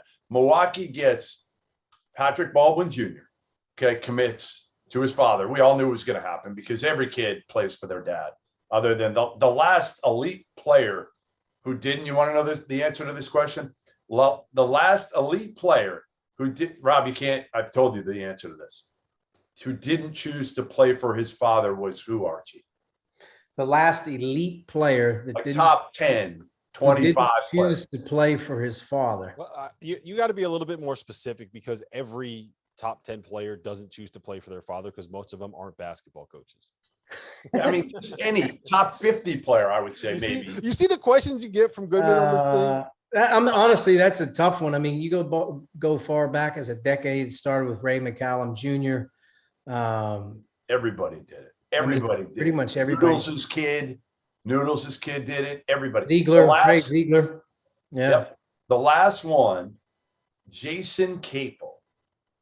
Really? He was like a top 5 player, and That's His a while dad- back. A while. His dad told him not to play, not to It go was to was his father at Old Dominion at the time? Old Dominion Okay. and the late Jeff Capel, and instead he goes to Carolina. And so anyway, my point was, and I don't want to get off track. We'll get back on track and then close out the hour here in a minute. But Patrick This Baldwin is the first Jr. time you ever didn't want to get off track. commits to play for his dad, but he waits so long that like the entire team transfers and they can't add other players around Patrick Baldwin. It made no sense. He should have committed 3 months earlier, and then they would have had a damn team, a group around him. So anyway, Lucas goes to BYU with Barcelo. They've got a kid, Caleb Lonu, who's terrific, 6'7" forward. I love BYU, and I think Pope does a great job, Mark Pope out there. So I think they're a team that absolutely, again, and St. Mary's is down a little bit. I know Loyola Marymount's better. Kind of the middle of that league is a little better, but St. Mary's isn't St. Mary's this year. They're going to be a lot better this year, though. They will be better. And Randy is, I think Great you and I coach. have talked about this. Like Randy Bennett is underappreciated. And at some point this year, I hope you and Sean, I know you're going to highlight a lot of underappreciated coaches on your weekly pod. But I feel like it would be great to have like a top 10 list of like the most underappreciated coaches in America. Maybe you do that at the end of the year. I don't know, but Randy Bennett's got to be on that. He's as good as it gets. They're going to be a lot better. They're a year older. They have some key additions. I think they'll be, right there, obviously, to make the NCAA tournament this year. There's a lot of teams, though, that have a chance to make a jump this year. There's a lot of teams, certain teams that we're not talking about, like in the Big Ten. The Big Ten is such a dominant league at the top in terms of the profile that it gets overlooked at times that, number one, what Mark Turgeon's done at Maryland and his time there has been so consistent. Yep. He made And he gets crucified. And he made some key additions that really, to me, will really help. Daryl Morcell's a huge loss off of his team from a personality standpoint, and Wiggins as well. But they had the big fella from Georgetown. They had Fats Russell. They bring Hakeem Hart and Dante Scott and Eric Ayala back. That'll be as good of a 5 to 6 man gale. And then some of their younger guys getting older, they're going to be really good. Rutgers has a great 5 to 6. They're a team that, in my opinion, had Houston. We're sleeping on them. They were this close to advancing, and they bring back, Harper Jr., McConnell. Geo Baker is one of the best guards in the country. They have Big Cliff, who's now going to play all the minutes because Miles Johnson left. So, I mean, you put another starting 5 out there for Rutgers. I think Steve Pikel's got a heck of a squad there as well. And it's going to be interesting. This first week, there's some really good games too. There's some games here early in the first 7, 10, 12 days. Going to put some teams on the map. And I think there's also going to be some teams that really need a couple of these early wins for their non-conference, just because they all matter. That's what a lot of people don't understand right now. These things all matter right now. And there's certain teams that have spent years on this non-conference schedule that they need to get some of these wins. No, so I just want to say one thing, Goodman. I just want to say one thing. I'm very nervous about what you just said right there, because I do have a bet where if Maryland is ranked in the top 12 at any point this season, I have to do an entire show wearing a hot dog costume. So get it ready. Get it ready, baby. Hey, Maryland is going to be very, very good. Very good. I agree with you. Arch, you're killing me, man. You're killing me. You break my heart over here. We got about a minute left. The player that you can't wait to see, not just tonight, but this year, that you are just so geared up to see, about 30 seconds for each of you. I would say in general, and I've been watching this for the last few years while he's been in high school, but I think that Chet Holmgren, if they are to win the national championship at Gonzaga, he will have a similar effect. Not the same player, and don't get it twisted up here, but he will be the defensive presence that Anthony Davis was for Kentucky the year that Anthony Davis was there as a true freshman. He's one of the elite shot blockers that you're going to see in the game.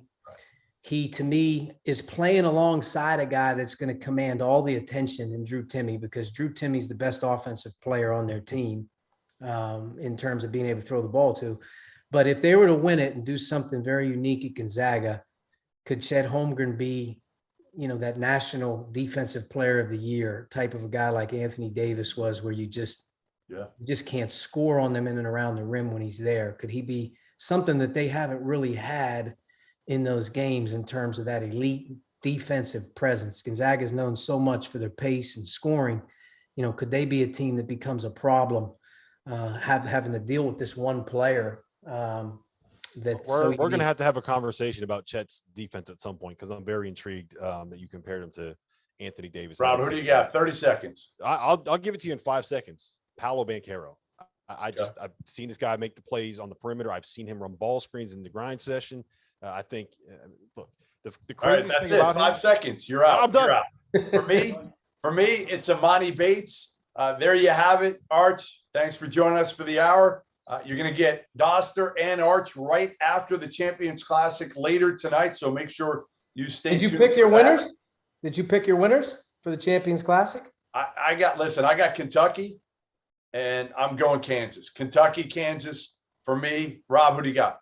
I got Duke, and I have Michigan State. So I'm going completely against you. Well, I'm going with Sparty, and I'm going with Kentucky tonight. All right. There you have it. Stay tuned. Up next, Dauster, Terrence Oglesby, Randolph Childress, two of the best shooters and one of the worst shooters that you've ever seen. So stay tuned.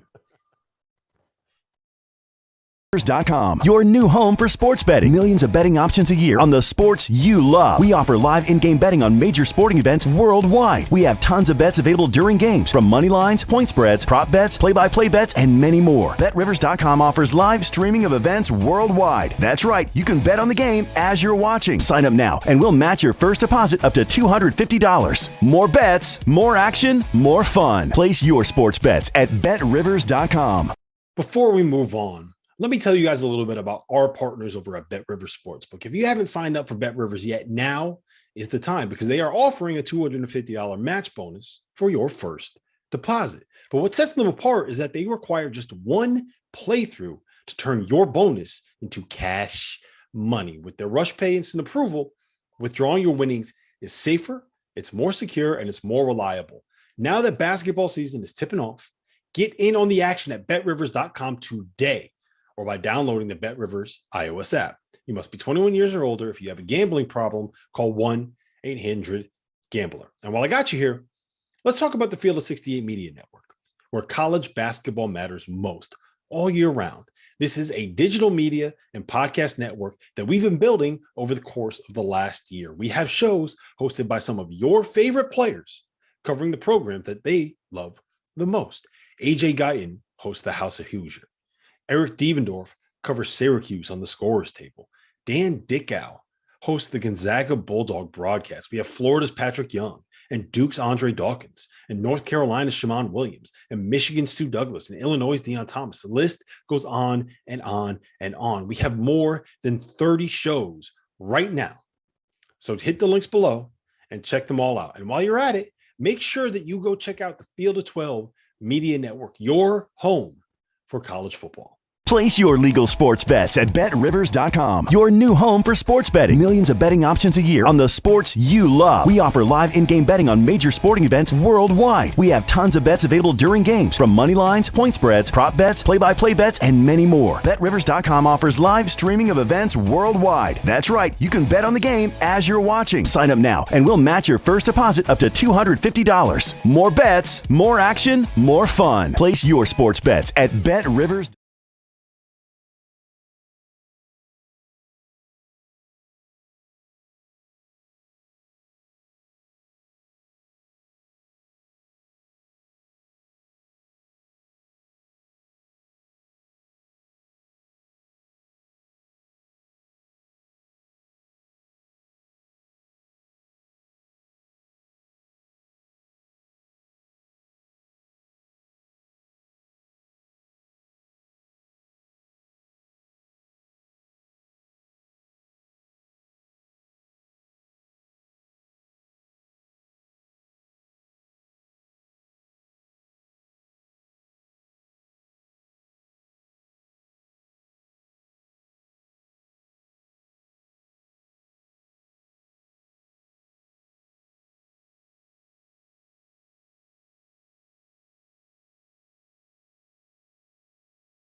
And we're back.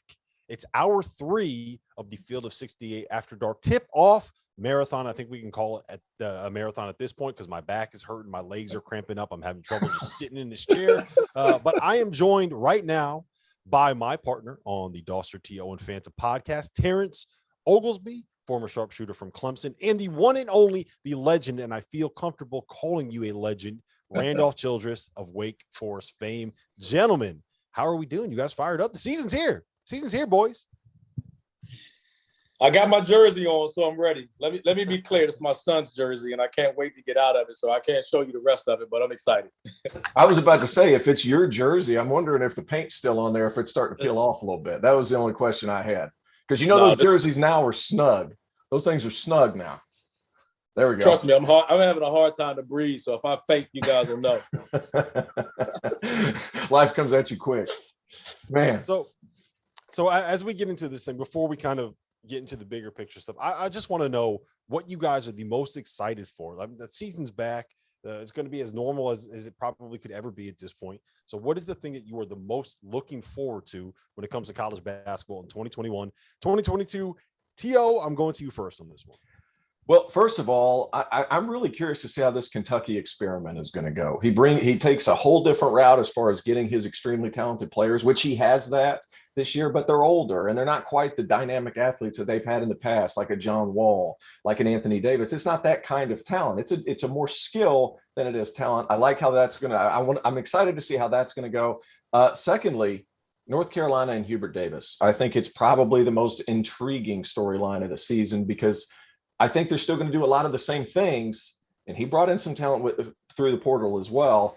How he's able to manage expectations in Chapel Hill and still play Carolina basketball, which he's talked about doing. I think that's the most intriguing thing as far as the ACC is concerned. And then Kentucky's change in recruiting scheme is probably my favorite in the SEC. Randolph, what do you got? I say Gonzaga this year. Can they finish it? We know they're going to be there, the regular season, they're going to get there. For them, for a team that got so close to finishing it last year in the national championship game, they're talented enough. They're as talented as any team in college basketball. Can Gonzaga run the table again and finish it? And I think that'll be an interesting story. I don't think there's much challenging. It can't be challenging conference. So tournament and everything else, we'll see.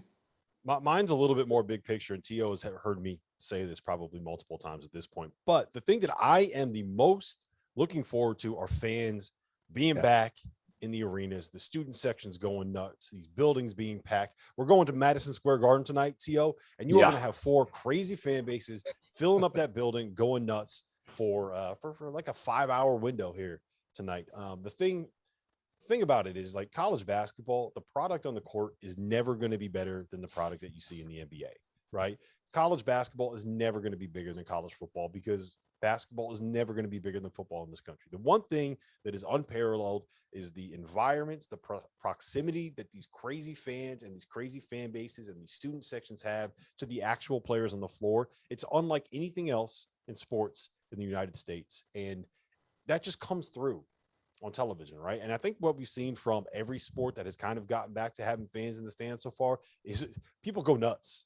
They get back in these gyms and they go nuts. And I cannot wait to see what we got in store for us for college sports this season and college basketball this season. So that's what I'm fired up for, man. Well, I think that with last year, with no fans, it took away part of the element that is college basketball. The pageantry is so freaking important. The small traditions, all those things, the rivalries that aren't quite the same without the fans. I mean, we watched Duke Carolina, but there was nobody there.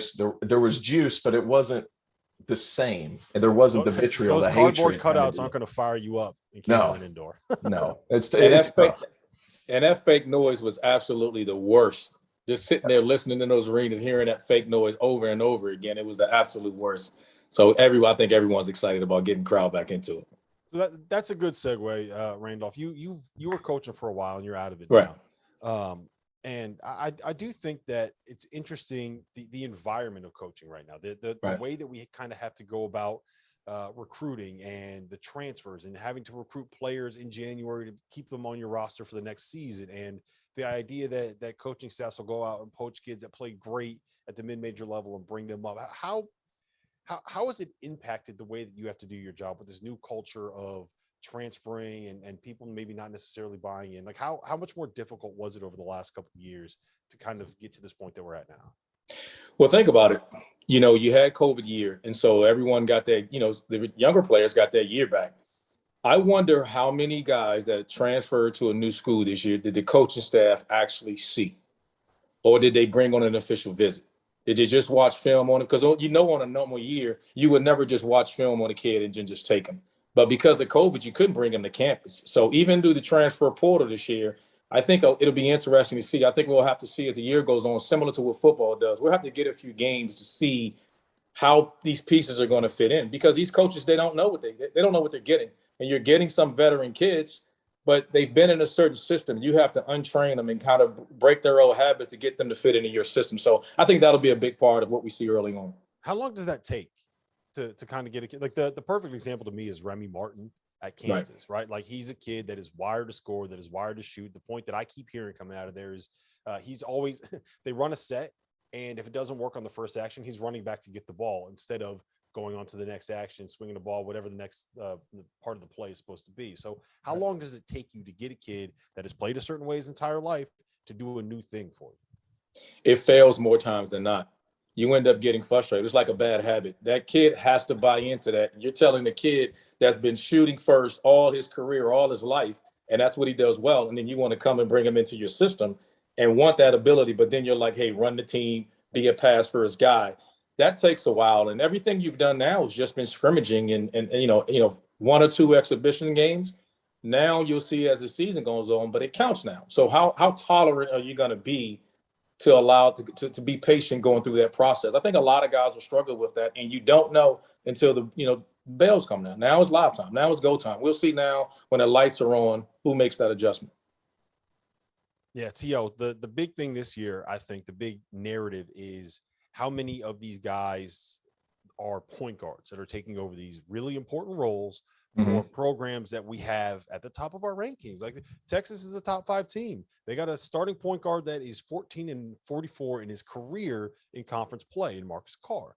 We have James Akinjo, who he probably had the most success of the guys that are going to be on this list, but it's not like he was a world beater at Arizona or Georgetown before he got to Baylor.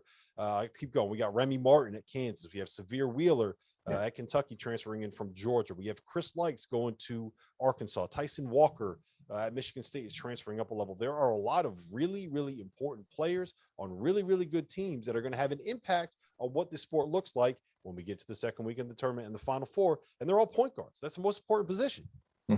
Well, I mean, it comes back to does that person do winning stuff?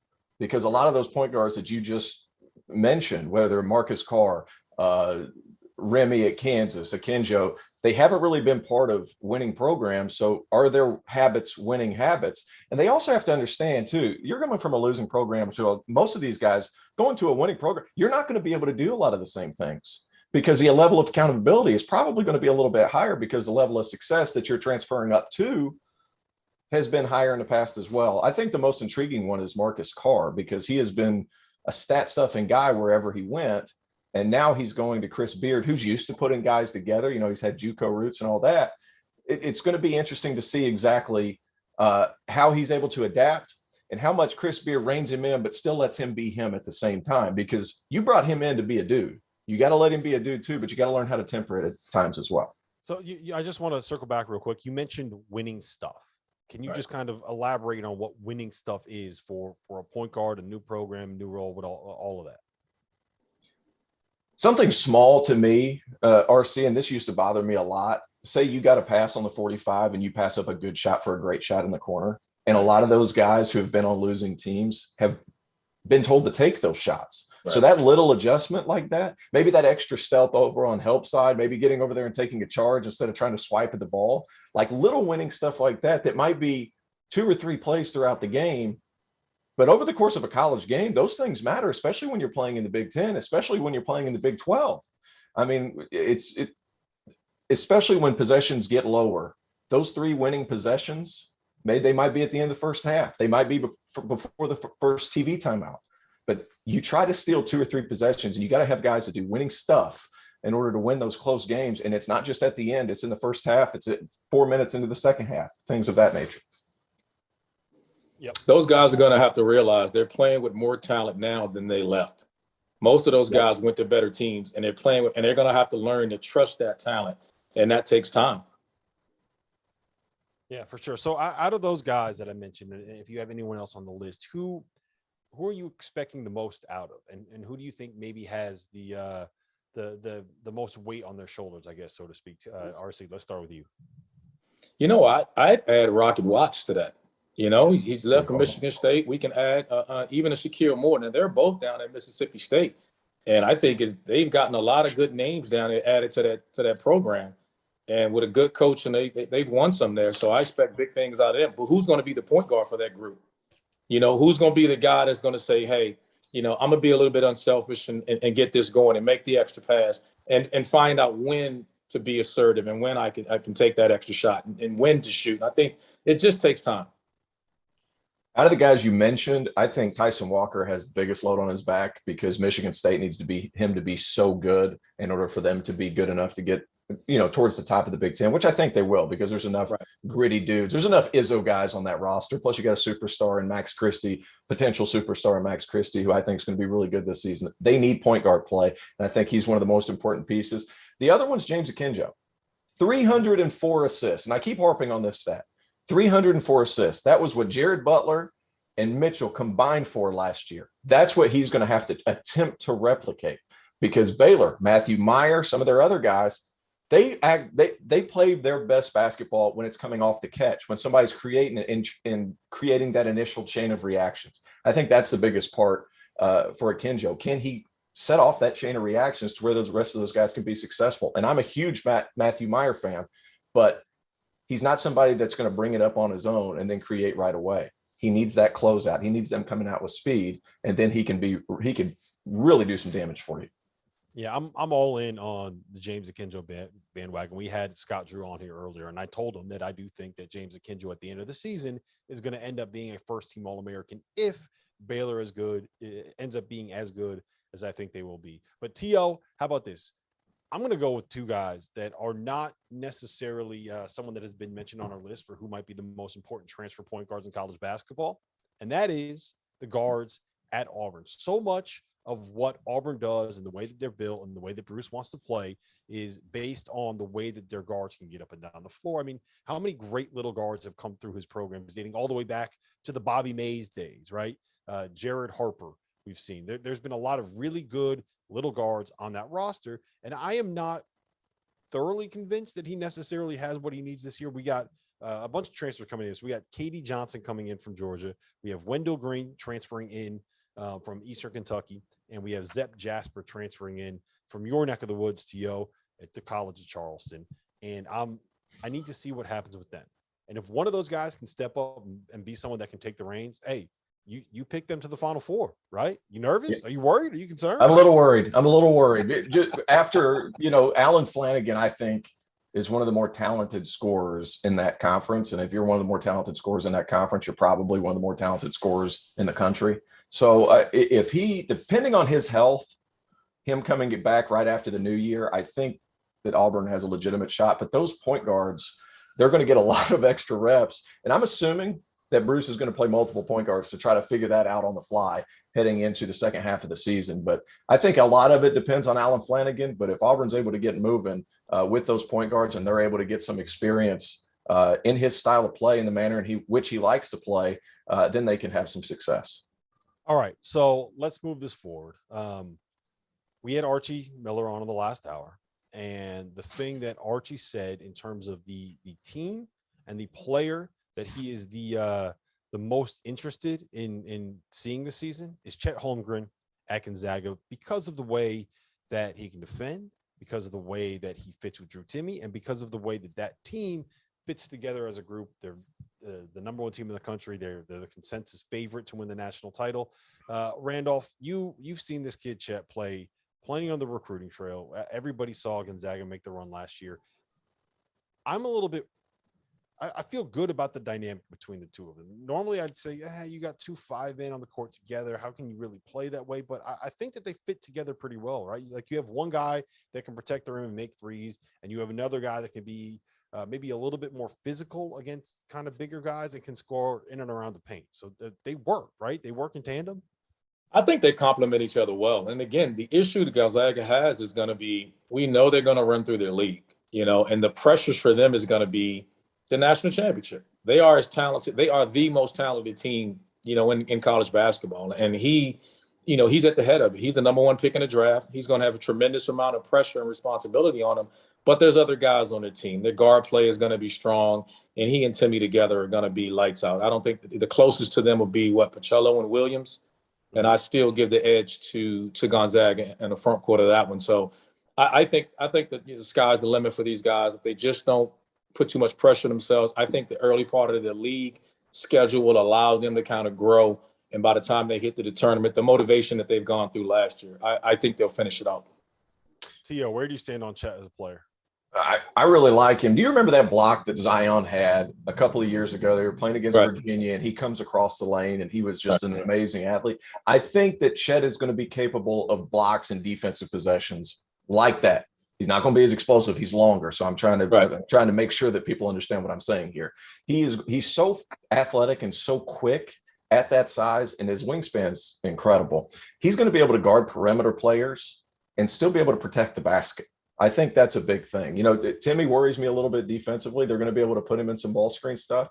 So, but I just have so much faith in Chet Holmgren defensively around the rim that I think they're going to be okay on that end. And obviously they have guards on that end that are going to be able to guard as well. Offensively, I actually really like the fit together because I think Chet is more of a perimeter-oriented player. He's a good shooter from the perimeter. He can handle the ball. You can initiate some offense through him and swing the ball. He's not somebody who's going to get it down on the block.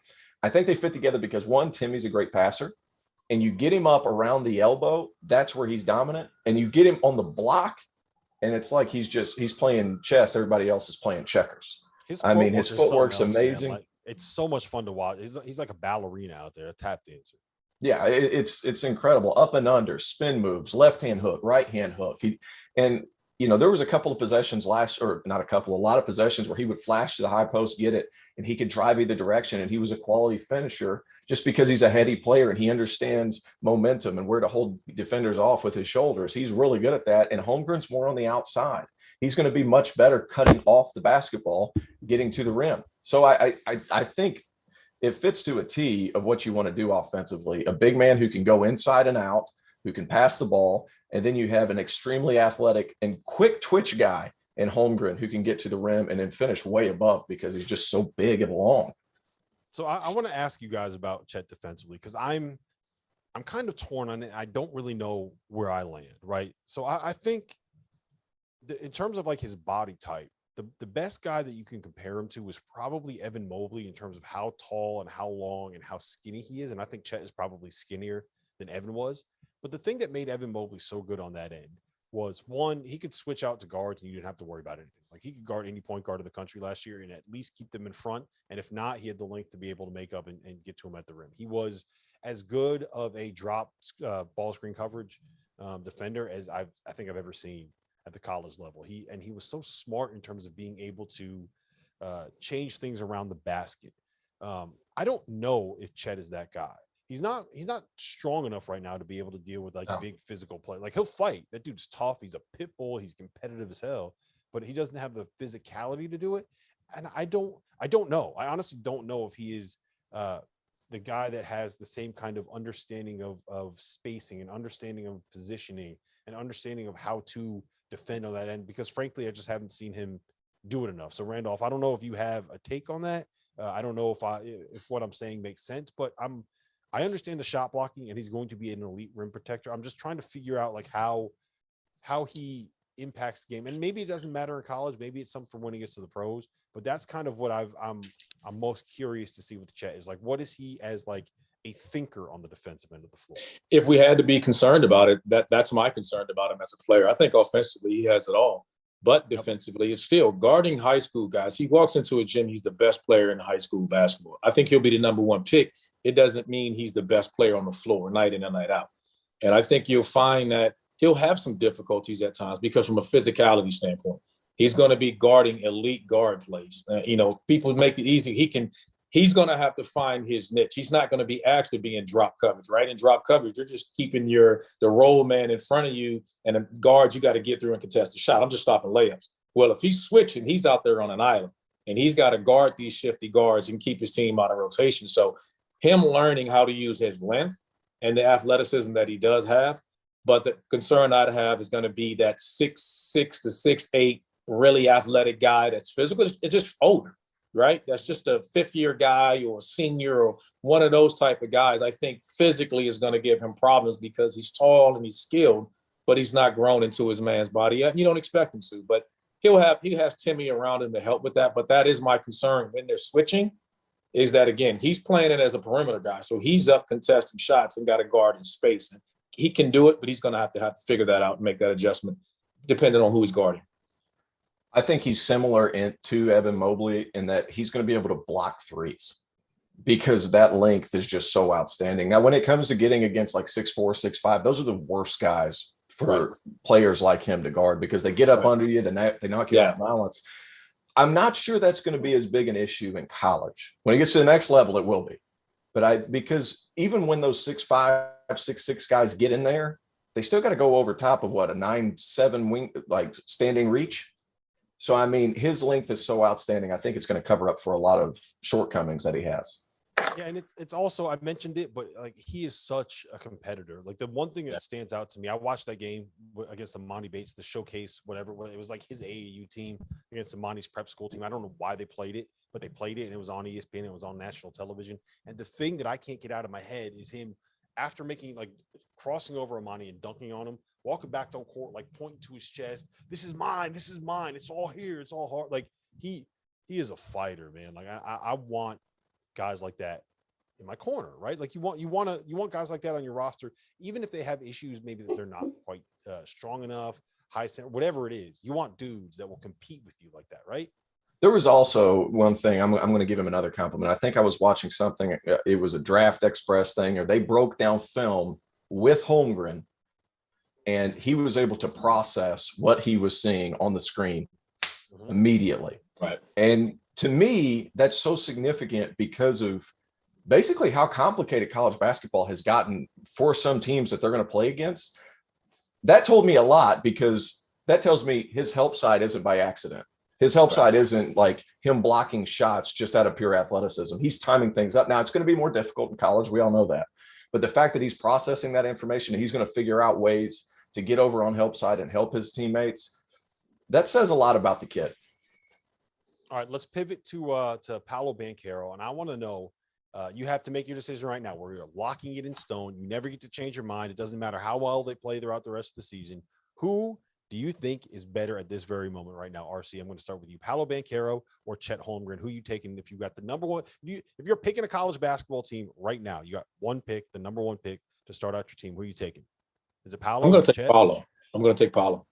I just think he's physically more ready to play right now, not just on the teams. Now, I think Chet's on a great situation because he has Timmy there to alleviate the physicality. I think, and we talked about this, last time we were together, Paolo gives you the ability to play that small ball five and guard bigger defenders. So we're just talking about right now, this season, give me Paolo. I have to go the same way. Watching their exhibition game against Winston-Salem State, those poor guys over there, the Rams, like, good Lord. Like, I felt terrible for those guys because there was just nothing. There was just nothing they could do. But it wasn't so much. We obviously know that he's physically dominant. It's the other things that he does. We talked about in our ACC preview, some of the things that he does coming off 4 or 5 ball screens and Mark Williams is the guy setting them. I mean, you want to talk about elite personnel at the 4 and the 5, your roll man, your vertical spacer with Williams. But it was the manner in which he scored. They switched off. They got a guard on him. He put him in the bucket. He got a post up and he didn't dribble. He was smart enough he caught it, turn around, bucket. He hits a 3 and it's a smooth looking jump shot, buddy. So there's no way he shoots less than 35%. I'm hoping that's the case because I've been hyping his ability, his skill all year. And then he hits one and then he scores from the mid range.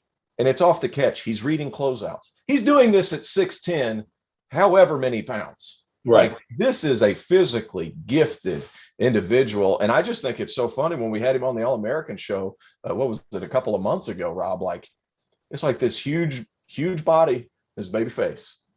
He looks so young, but man, is he special, and man, is he gifted. And a lot of that comes to, I was reading a story, whenever he's playing in Seattle, they make him run the point. Yeah. Whenever they're playing in the summers, they make him run the point. So he's having to make those reads from the perimeter. He's having to read guys coming out and closing out hard. Right. And then he's going to throw in 2-3 tip dunks. He's going to be able to drive it. Like, that kid is special. And that's not taking away from Chet Holmgren, because I think he might be one of the most impactful defensive players in the country this season. As a freshman, weighing $160 at 7'1". I don't know if he's 60, but you guys get what I'm saying. Like he is going to be that good defensively, but Banchero is that good offensively. And you guys score more points than the other team. Yeah. So my thing with it is that we can already see offensively the flashes of Paolo being able to read the game at a level that's above what he should be doing as a freshman in high school. There was one play that sticks out in my mind watching the film. He drives left, the help comes over, he spins back middle, and he's able to recognize that all of the defenders have been sucked into the paint and makes a pass over the top. That was almost a blind pass to somebody on the weak side of the floor for a wide open three. And you don't make that pass if you don't intuitively know where everybody is on the court when you turn your back to him. Because when he decided to make that pass, he's looking the other direction. He's looking out of bounds. The guy's behind him. So he's able to make that spin, read, make that play. It's different. Like, he thinks the game better. Here's my question, right? And I think this is the biggest concern just kind of overall for me, for Duke, is can you play Paolo and Mark Williams together?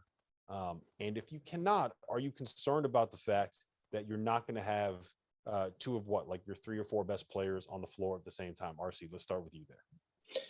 Well, we just said the same thing about Timmy, about Gonzaga. When they're that skilled, yes. When you have that piece in play, we talked about these 2 freshmen. They're 2 of the most cerebral players out there, regardless of class, right?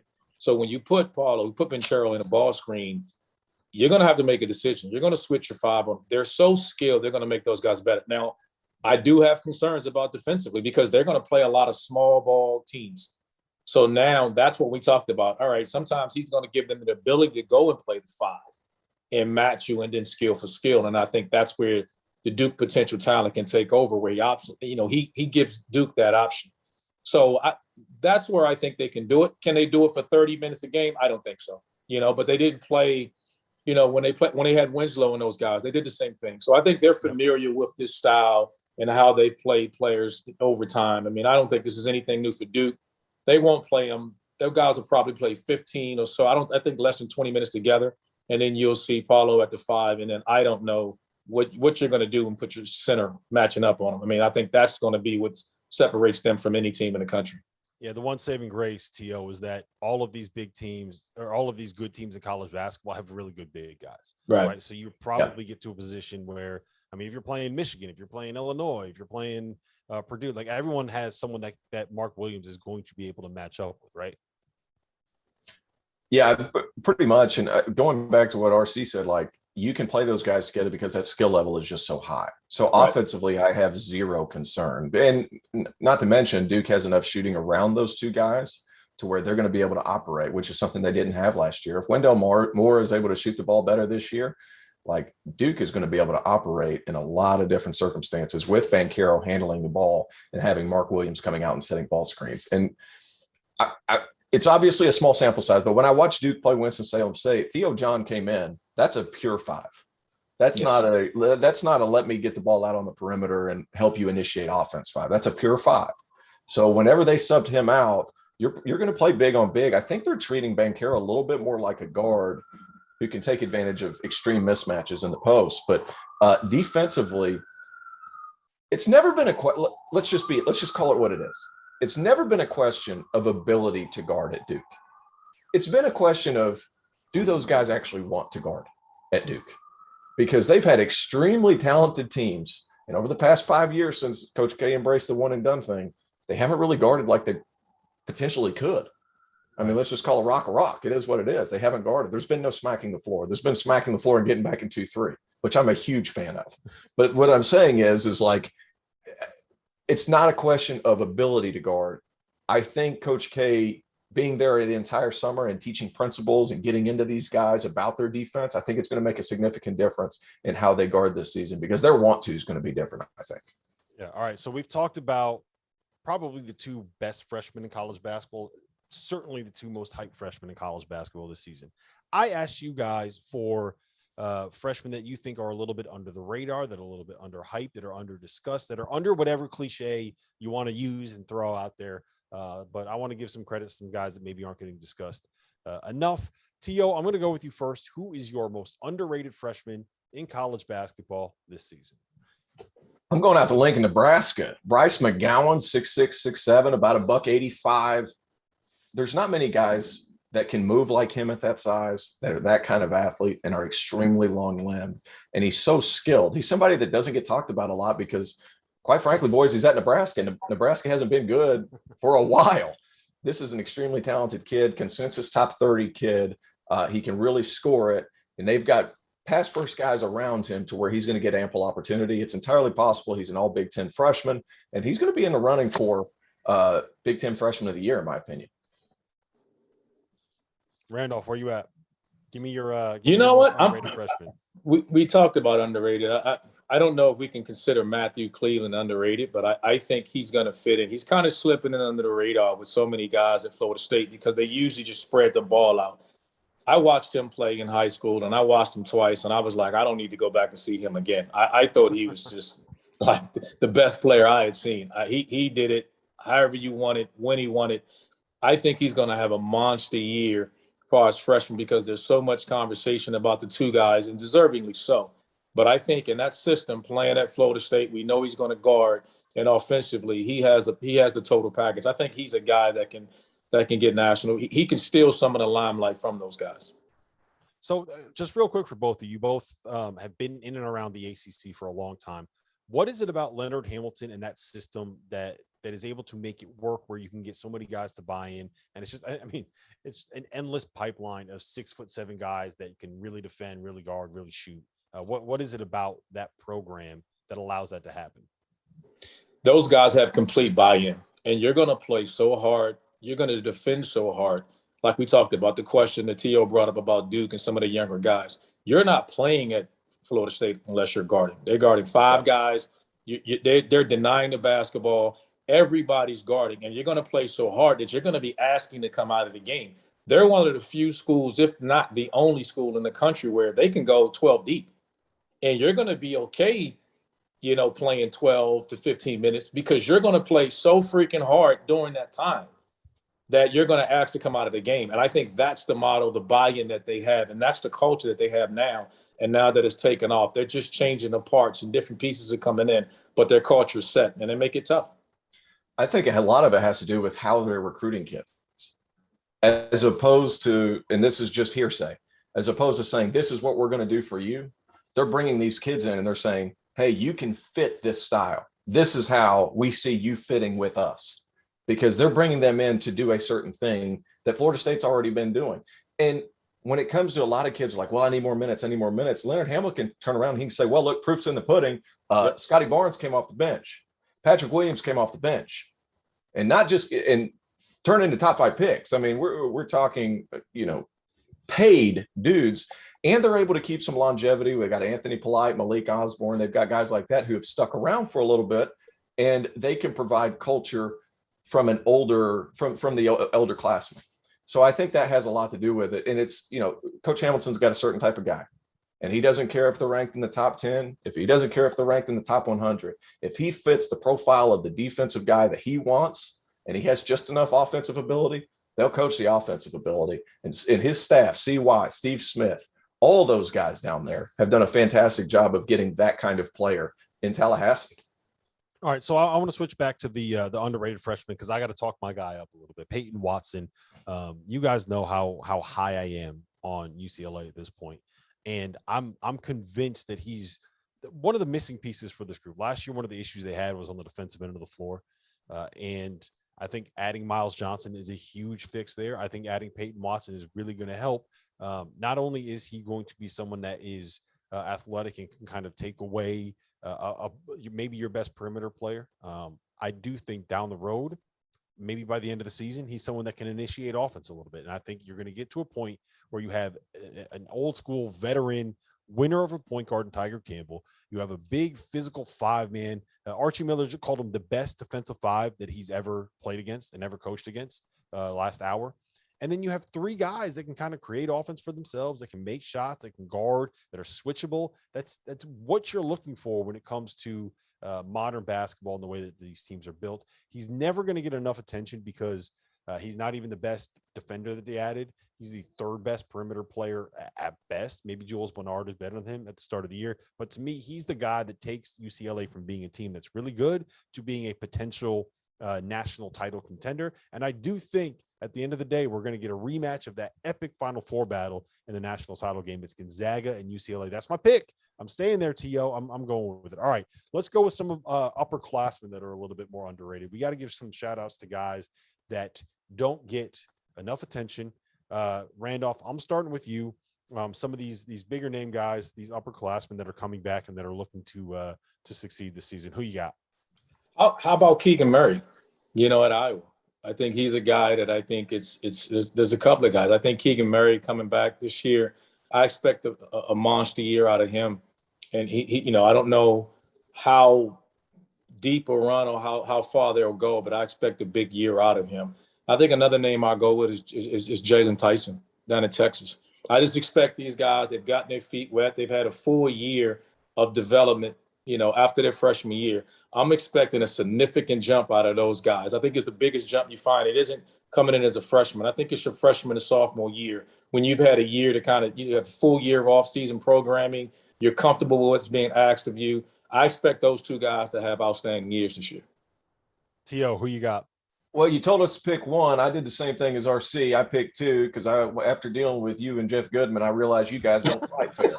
You guys don't play fair. So, I'm just going to make sure that I get 2 guys in there. So you see, I did the same thing. That's it. So I'm going 1. There's a guy at Indiana. Not many people are talking about. You've got Miller Kopp coming over. You got Trace Jackson Davis. You got all these guys. And the person that's just kind of slipping under the radar is a guy named Parker Stewart. 6'5", 200 pounds, 19 points a game 2 years ago. Didn't play last year when he transferred up because he transferred at Christmas. But 4.5 rebounds and 4 assists. He could have been better from the perimeter from a percentage point, but a lot of the shots that he was taking at UT Martin probably weren't great shots. Let's just leave it at that. They weren't great shots, but shot 34 and at 0.8% from 3. He is excellent, and he can really, really score the basketballs. Was on that 0-18 Pitt team. I'm not gonna hold that against him because I'm not sure it was his fault because he was a freshman. He was thrown into a lot of minutes. I think he's going to be really good and somebody that they're not talking about as much. Secondly, I'm going Mike DeVoe at Georgia Tech.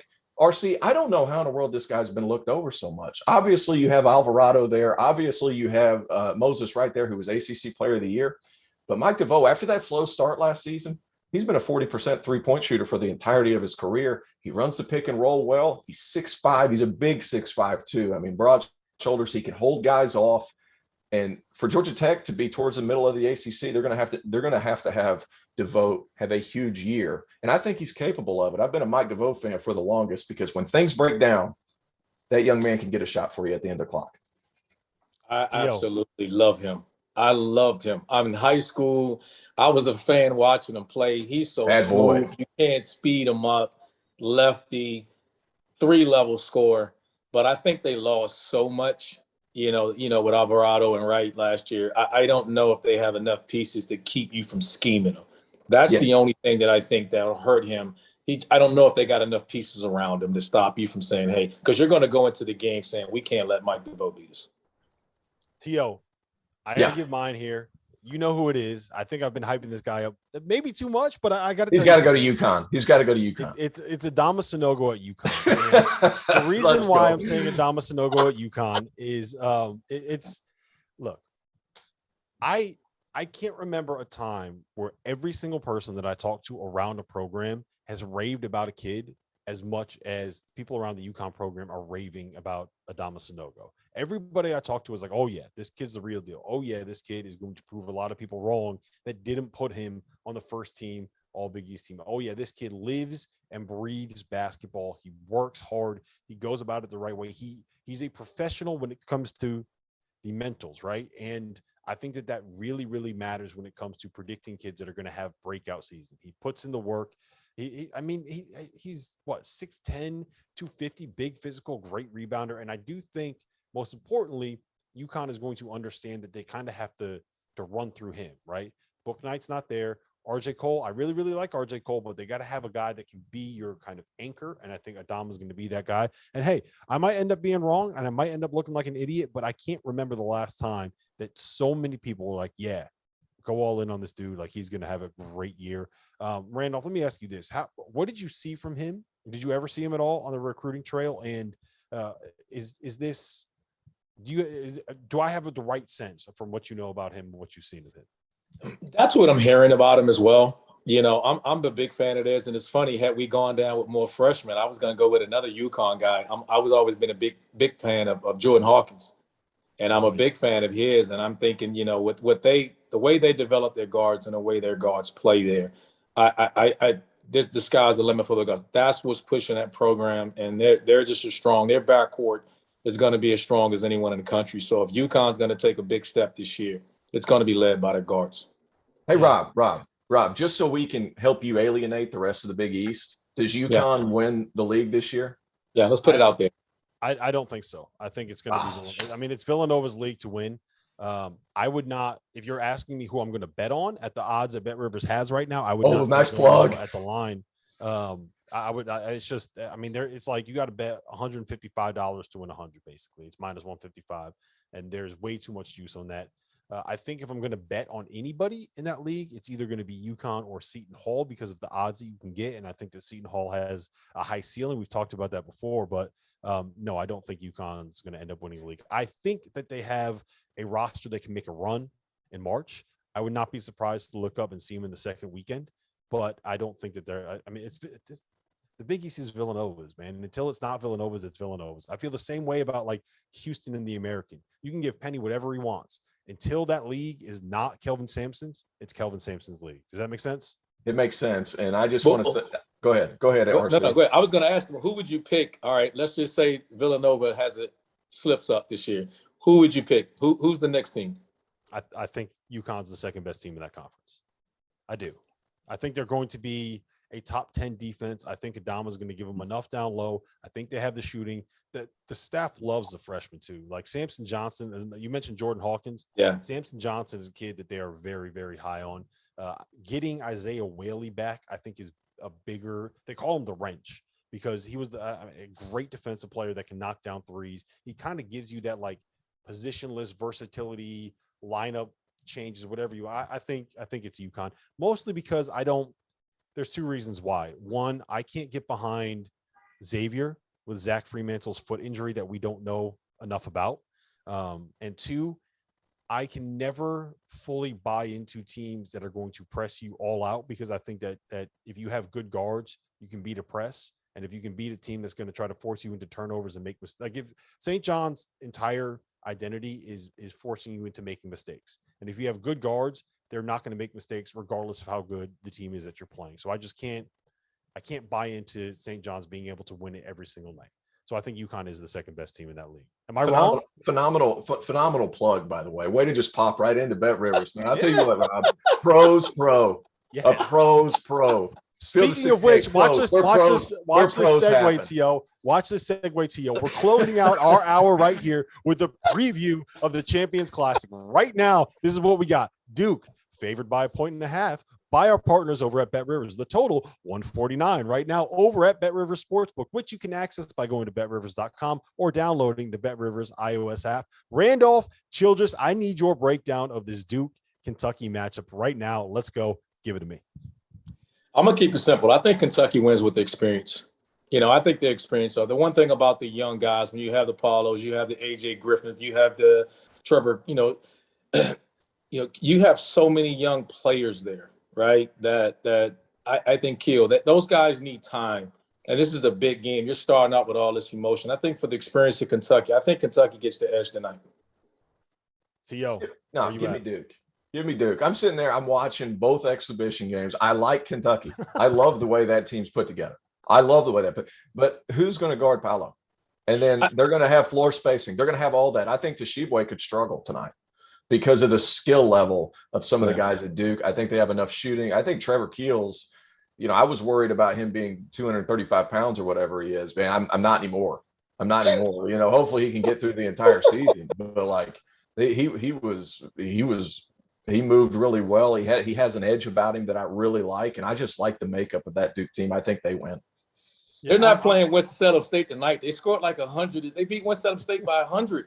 Well, I'm not saying they'll beat Kentucky by 100. I'm saying they'll beat them by 2 points. I'm saying they'll beat them by 2 points. I think Kentucky Duke will be better later in the year. I just think tonight, the very first game of the year, I'm just taking the experience only for that. That's the only reason I'm picking Kentucky. Everything else I agree with you on Duke. Do that. Here's one more factor. They're playing 8-on-5. It's Coach K's last year. You don't think he's getting every freaking call, RC? You know I know that drill. See, now I'm not crazy. You said it, not me. They're playing 8-on-5. Okay, Duke, they're winning by 2. Well, I think I'm the only person who's picked Duke, by the way, which, by the way, they don't just those buildings in Vegas. They don't just magically appear. And everybody's picking Kentucky. So give me Duke. I'm with you. T.O. If I'm going to have to bet on someone here, I think I lean towards Duke simply because. Now, don't waffle. Don't go back and forth. Stand by your pick. You picked Kentucky an hour ago. Stand by your pick. Here's my thing with Kentucky win. And I honestly, this is like the game that I'm not going to have any money on. And this is where I keep going back and forth on this, is that I can't buy into the idea that Coach Cal is going to be able to change what he does to be able to take advantage of the roster that he has. Like, this is a team, you have multiple lead guards. You have Ty Washington. You have shooting on this roster. You have a guy in Keon Brooks that can kind of slide into that 4 spot and make everything fit together. You have this is the most modern lineup I think Coach K has had in a long time. And he's going to end up doing that same thing where he plays 2 bigs and he runs one guy off of the double screen, and he's going to have Severe Wheeler out there who probably isn't really built for playing in the half court. And they're not going to be a team that plays 78 possessions. They're going to be a team that plays 65 possessions. I think the value, if we want to talk betting lines, I think the value is on Kentucky's money line, because I do think that it should be closer to a pick 'em than Duke being favored. But When's the last time Kentucky's changed anything offensively? Never. They've never changed anything. So we know what we're getting. I mean, they've been running the same stuff since I was in school. But I got a question. I got a comment to you guys about that, though. Not only are we talking about, last year was a complete disaster for those guys, right? But there's also with staff changes. So I wonder, with the complete staff changes, does that mean that they're going to make changes? I agree with you. It's been the same, roll them out there. Let's see if they made some adjustments from last year. That's what I'm curious about. That's what I'm expecting. They made some adjustments from it may not be a lot, but I think Coach Kyle's going to come back with a little more fire under him to respond, make a respond from what they were last year. I think that's not what he's been about. Kentucky's been one of the better programs we know in the country. Last year was a disaster for them. They have enough depth and talent. He's made changes on his staff. They've changed and brought in a ton of players. So I'm curious. I want to believe that they're going to make some changes to that, which is one of the reasons why early on with their experience, I'm going with them over Duke for this game. Let me ask you real quick, Randolph, what you think of Ty Washington? Someone the other day compared him, it might have been UTO, that compared him to Chauncey Billups and said, that wasn't me. But I'll take it. But it wasn't. Post up, gets to his spots, makes That's a good shots. one. What do you think of Ty Washington? Break him down. I think he just knows how to play. He knows how to play the game. I think he's one of those guys. He's really cerebral as well. Again, he picks his moments in the game. Yep. He picks spots when to be aggressive. I think that's the best thing I can say about him, which is the most impressive thing for a young player, is that he knows when to attack, when not, when to make the extra pass.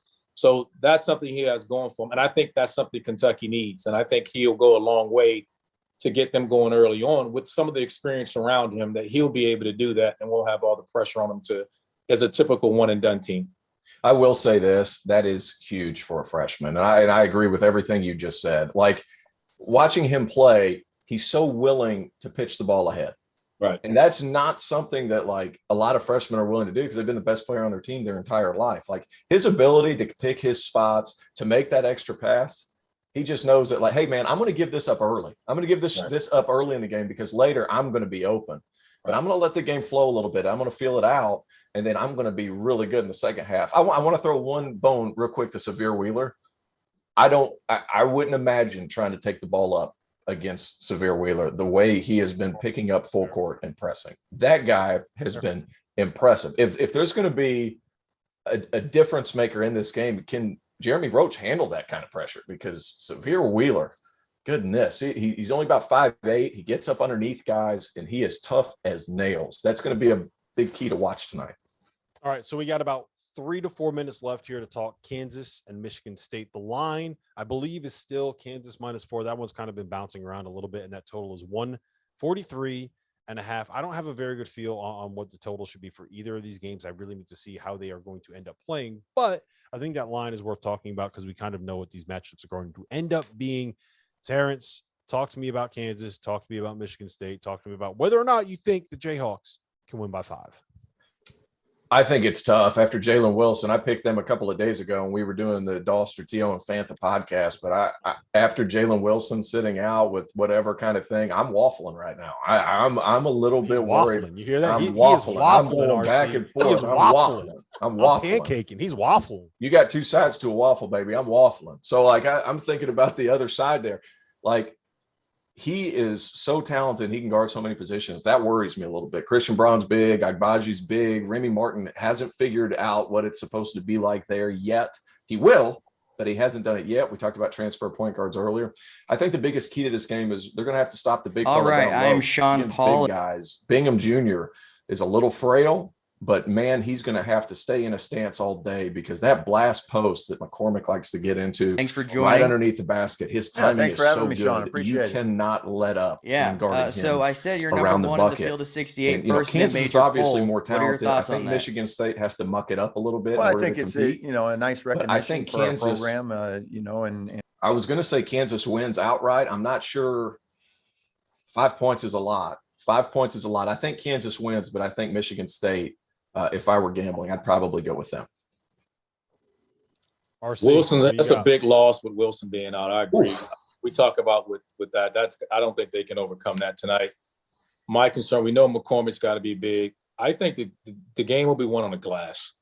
Yep. I think Michigan State will pound Kansas inside, and I think they'll win a game on the glass. They're well coached. Both teams will play hard. The difference will be a couple of offensive rebounds going to Michigan State's way. And I think Michigan State will win it. So I'm picking Michigan State to advance in this game. I think Kansas, again, will be better later in the year. But tonight, I think DeJuan Harris coming in was, stable at point guard position for Kansas a little bit. Coming in, he's returning. He's familiar with everything while Remy figures things out. But I think Michigan State on the glass will be dominant. I think they'll take the game tonight.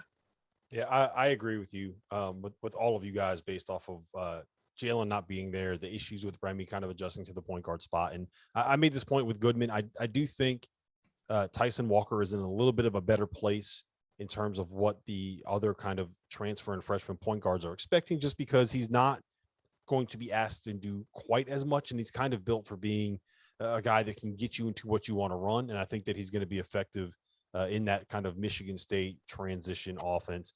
But if you're betting on Michigan State, like, you're betting on is Malik Hall finally coming through this year, and you're betting on Gabe Brown being the guy we want him to be, and you're betting on. I love Gabe Brown. I do too. He's good. Max Christie, I think, is going to end up being a star for this team. And I will say this, and we can wrap it with this: there have been 12 Champions Classic games in the last 6 seasons. One of them was a pick'em, so we're just going to throw that one out.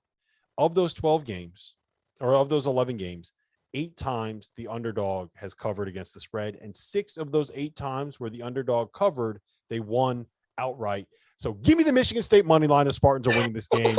Bet it all. We're going to get rich together. Bet it all. Bet it the all. crib. We're getting rich together tonight, boys. There you go. Our Four Leanies dinner is going to be covered. It was covered from Bet Rivers. Anyways, this has been fun. For Randolph Childress, for Terrence Oglesby. This was a fun hour, guys. Next up, we have Sean Paul and Kevin Sweeney from Sports Illustrated. We're going to be talking mid-majors and unveiling Sean Paul's mid-major top 25 poll. Sean Paul will do it. He can get out of that jersey now. I know I could. Oh, man.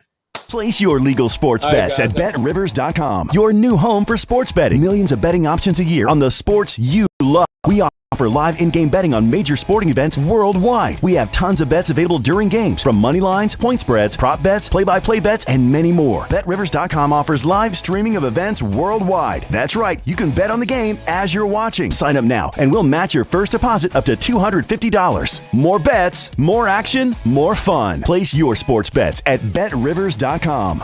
Before we move on, let me tell you guys a little bit about our partners over at BetRivers Sportsbook. If you haven't signed up for BetRivers yet, now is the time, because they are offering a $250 match bonus for your first deposit. But what sets them apart is that they require just one playthrough to turn your bonus into cash money. With their Rush Pay instant approval, withdrawing your winnings is safer, it's more secure, and it's more reliable.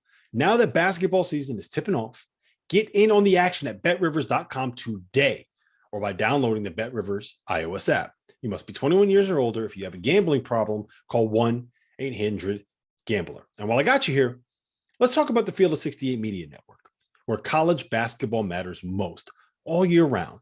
This is a digital media and podcast network that we've been building over the course of the last year. We have shows hosted by some of your favorite players covering the program that they love the most. AJ Guyton hosts the House of Hoosier. Eric Devendorf covers Syracuse on the scorer's table.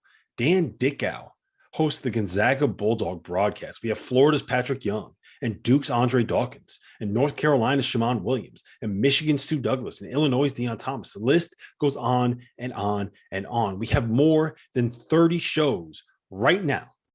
So hit the links below and check them all out. And while you're at it, make sure that you go check out the Field of 12 Media Network, your home for college football. Place your legal sports bets at BetRivers.com, your new home for sports betting. Millions of betting options a year on the sports you love. We offer live in-game betting on major sporting events worldwide. We have tons of bets available during games, from money lines, point spreads, prop bets, play-by-play bets, and many more. BetRivers.com offers live streaming of events worldwide. That's right, you can bet on the game as you're watching. Sign up now, and we'll match your first deposit up to $250. More bets, more action, more fun. Place your sports bets at BetRivers.com.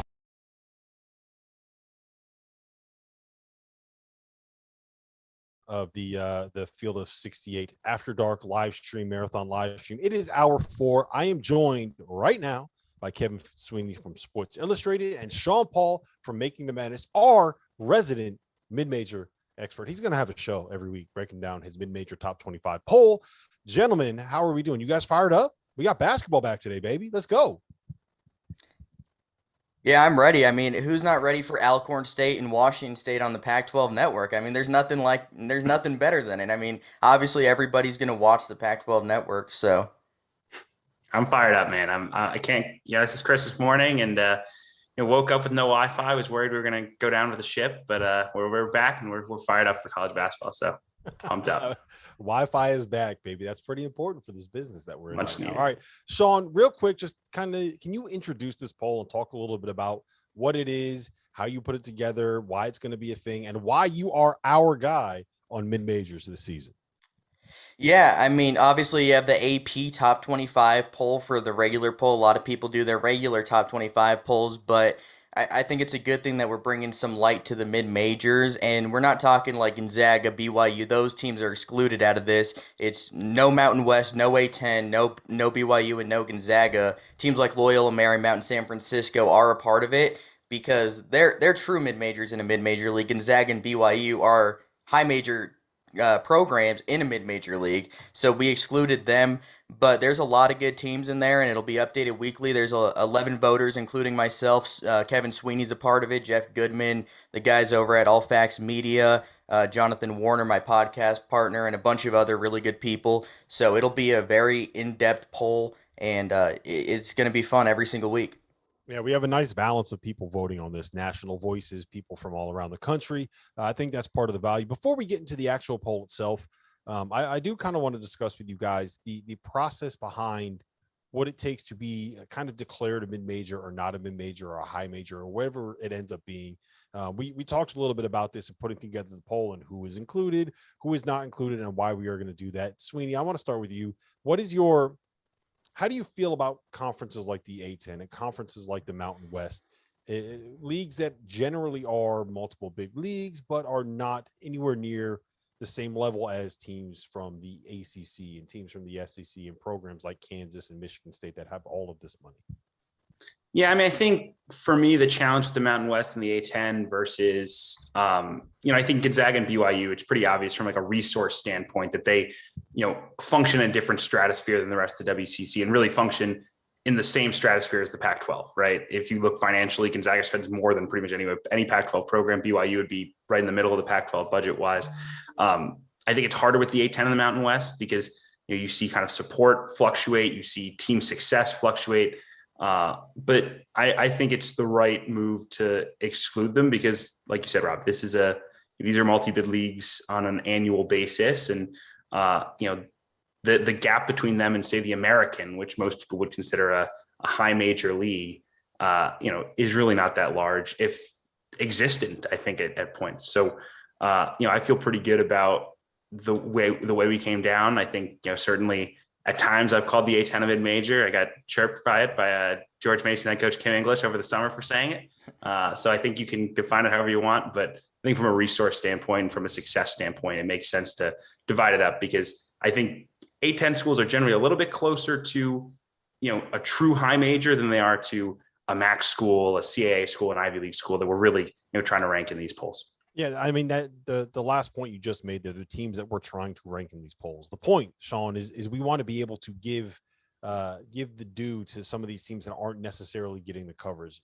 to shine a light on some of the places in college basketball where you're getting really, really good teams and really, really good coaches and great players and guys that are going to be fun to watch. And the next Max Asmus and Oral Roberts, the teams that you're going to help you win your bracket down the road. To me, that's what the point of something like this is. It doesn't matter whether or not the qualifications are 100% correct. It's about shining a light on some of the smaller programs in college basketball that don't get the attention they deserve.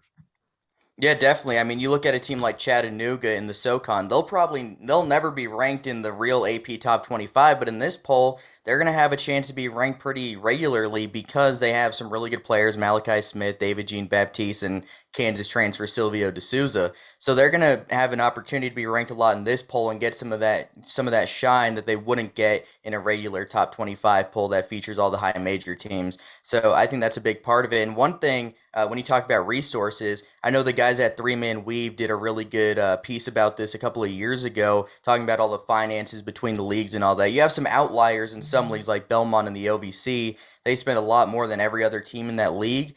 But when you look at like the overall league standings of things, the OVC is in the Missouri Valley are lower than the Mountain West and the A10 and stuff like that. So even though those conferences are a little bit up, I guess the OVC a little bit up at the top this year, and the Missouri Valley is just really good this year, they're typically going to be one-bid leagues. Yeah, and to me, that's what it is. The idea of a mid-major is a conference that is a one-bid conference where the only team that is making it to the NCAA tournament from that league is the team that is winning their league title. I mean, Sweeney, it's the leagues where if you don't go out and get that automatic bid, you might be a team that we have kind of in that list of others worth noting when it comes to bracketology, but you're not getting in the tournament if you're not winning that. To me, that's the definition of a mid-major. You're not going to be able to get an at-large no matter what you do. Yeah, it's the no margin for error group, right? It's the teams that, you have to run it perfectly through the regular season. And even if you do everything right, you're still probably getting left out. Like that's the reality. We can go all the way back to Monmouth's like 28-5 or whatever they were several years ago. And, dancing on the bench and, still getting left out of tournament. That was kind of a flashpoint moment. There've been plenty over the years of teams in this kind of tier that have gotten left out. And I think that is a clear divider because we've seen a Mountain West school like Utah State, sneak into the field last year, despite not winning the conference tournament, despite not winning the league in the regular season. So there just is a bit of a larger path for the A10, the Mountain West schools, and certainly for Gonzaga and a BYU. And I think that's why it makes sense to divide it the way we did. And, certainly looking forward to being able to showcase all these great teams from these one-bid leagues because there's certainly a lot of them. It's funny that we just kind of set it up like that. And now we're going to go talk about the two top teams in this poll who happen to be from the Missouri Valley, who happen to have a very real chance to end up getting at-large bids and who were both in the NCAA tournament last year. So good on us for being on brand and being completely inconsistent. Sean, you put together this poll and correct me if I'm wrong, but it really kind of came down to Drake or Loyola for who would be the best mid-major team in college basketball, correct? Yeah, pretty much. Belmont was third. They received 2 first-place votes. Drake received 5 first-place votes. That's who I voted for as my first place, and then Loyola Chicago had 4. It was tied until the last poll. So that's how close it was between Loyola Chicago and Drake. Like, it was super tight. They both had 4 first-place votes heading into the final poll that I tallied, and Drake ended up being the pick. Sweeney, where do you stand on that debate?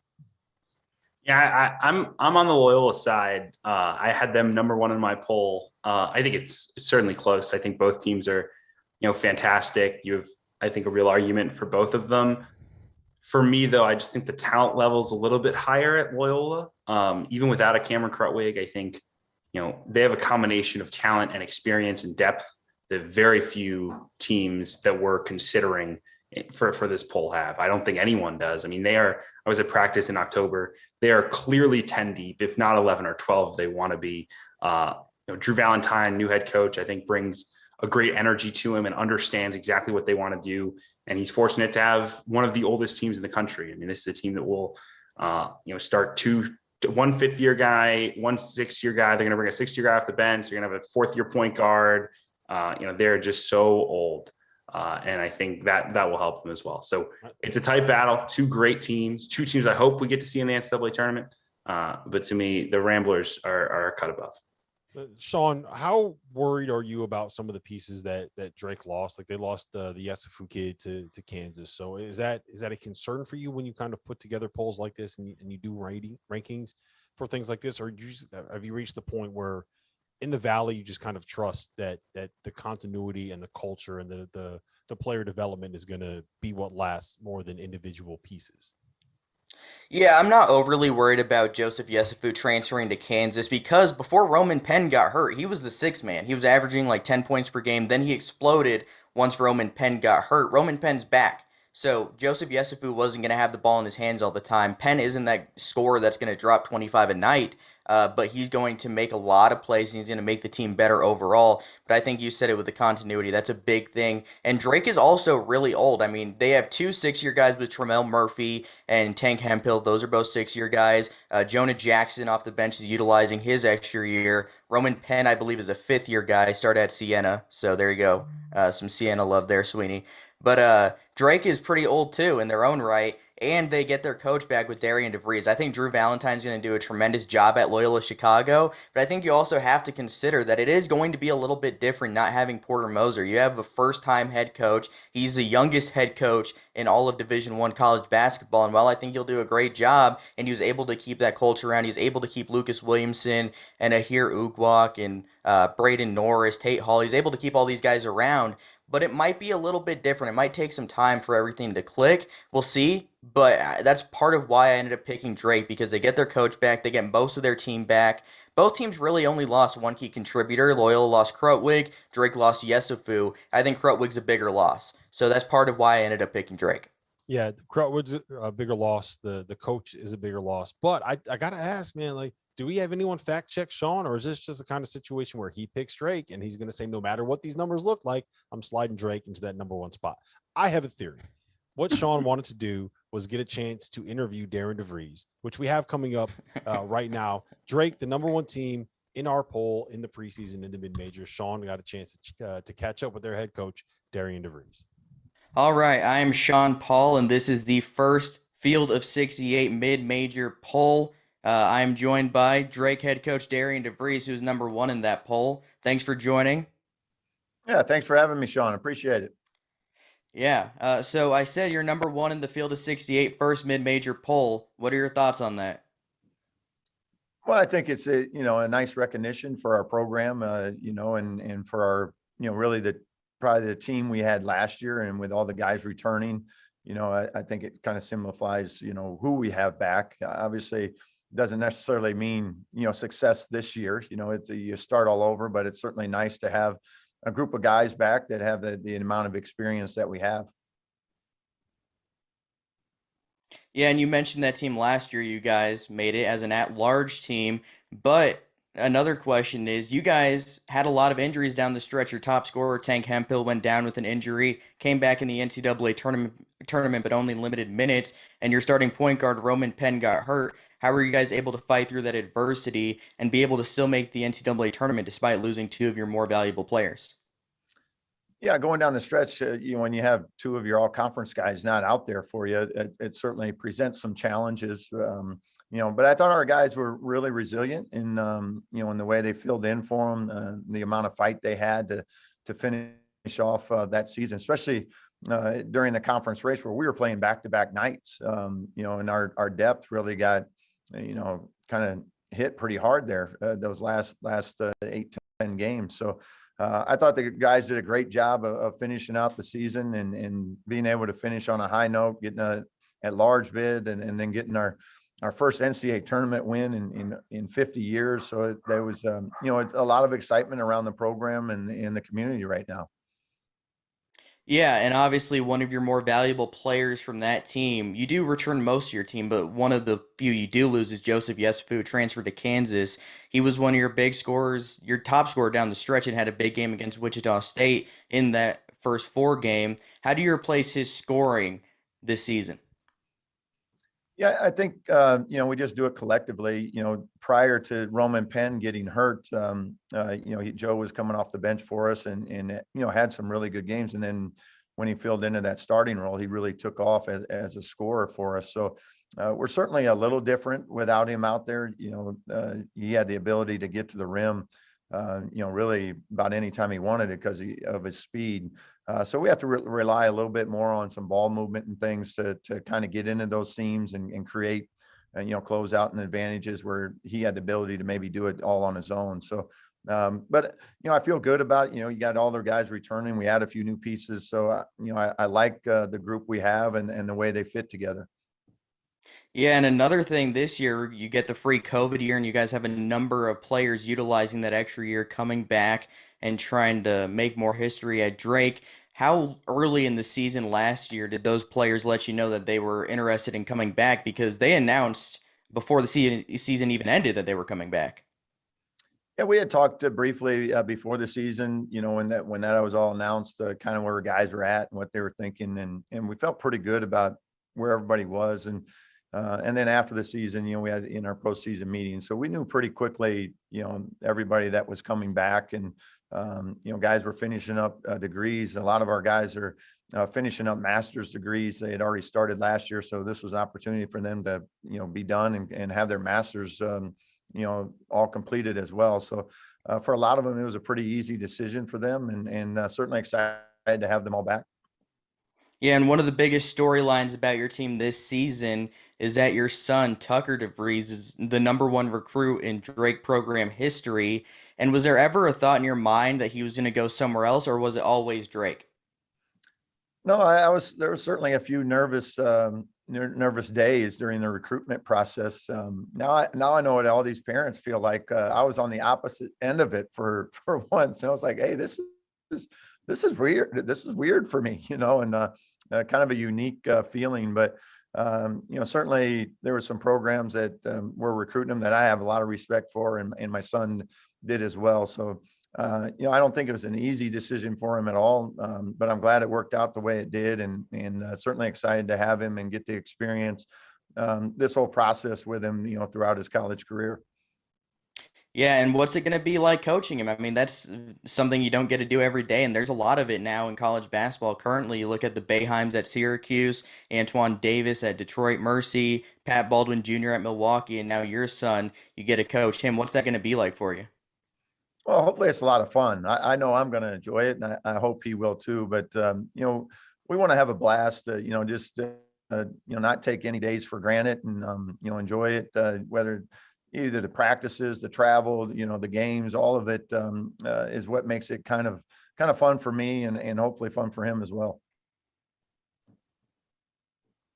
Yeah, definitely. And then the last question I have is, what kind of expectations do you guys have inside that building heading into this 2021-2022 season? Well, expectations are high. I think it's hard to avoid it, whether it be from within or around the community. when you have a team that's returning, you know, the amount of guys we have, and you're coming off a good season, there are some expectations, but I think it's a great thing. It's a great thing for our program. It's where we want to be. You know, certainly a different position than maybe we've been in the past, where, you know, now we're the team on top that people are maybe chasing, you know, from a preseason standpoint, where in the past we've been, you know, picked maybe more middle of the pack, or even, you know, lower middle of the pack. So I think it's certainly different for us, but very excited about it, and very excited about the direction that the program is in and where we're at right now. Yeah, definitely. And again, as I mentioned, Drake is the #1 team in the mid-major field of 68 poll, so definitely stay tuned for that throughout the season. And thank you to Drake head coach Darian DeVries for coming on and taking the time to do this interview. Thank you, Sean. Appreciate it.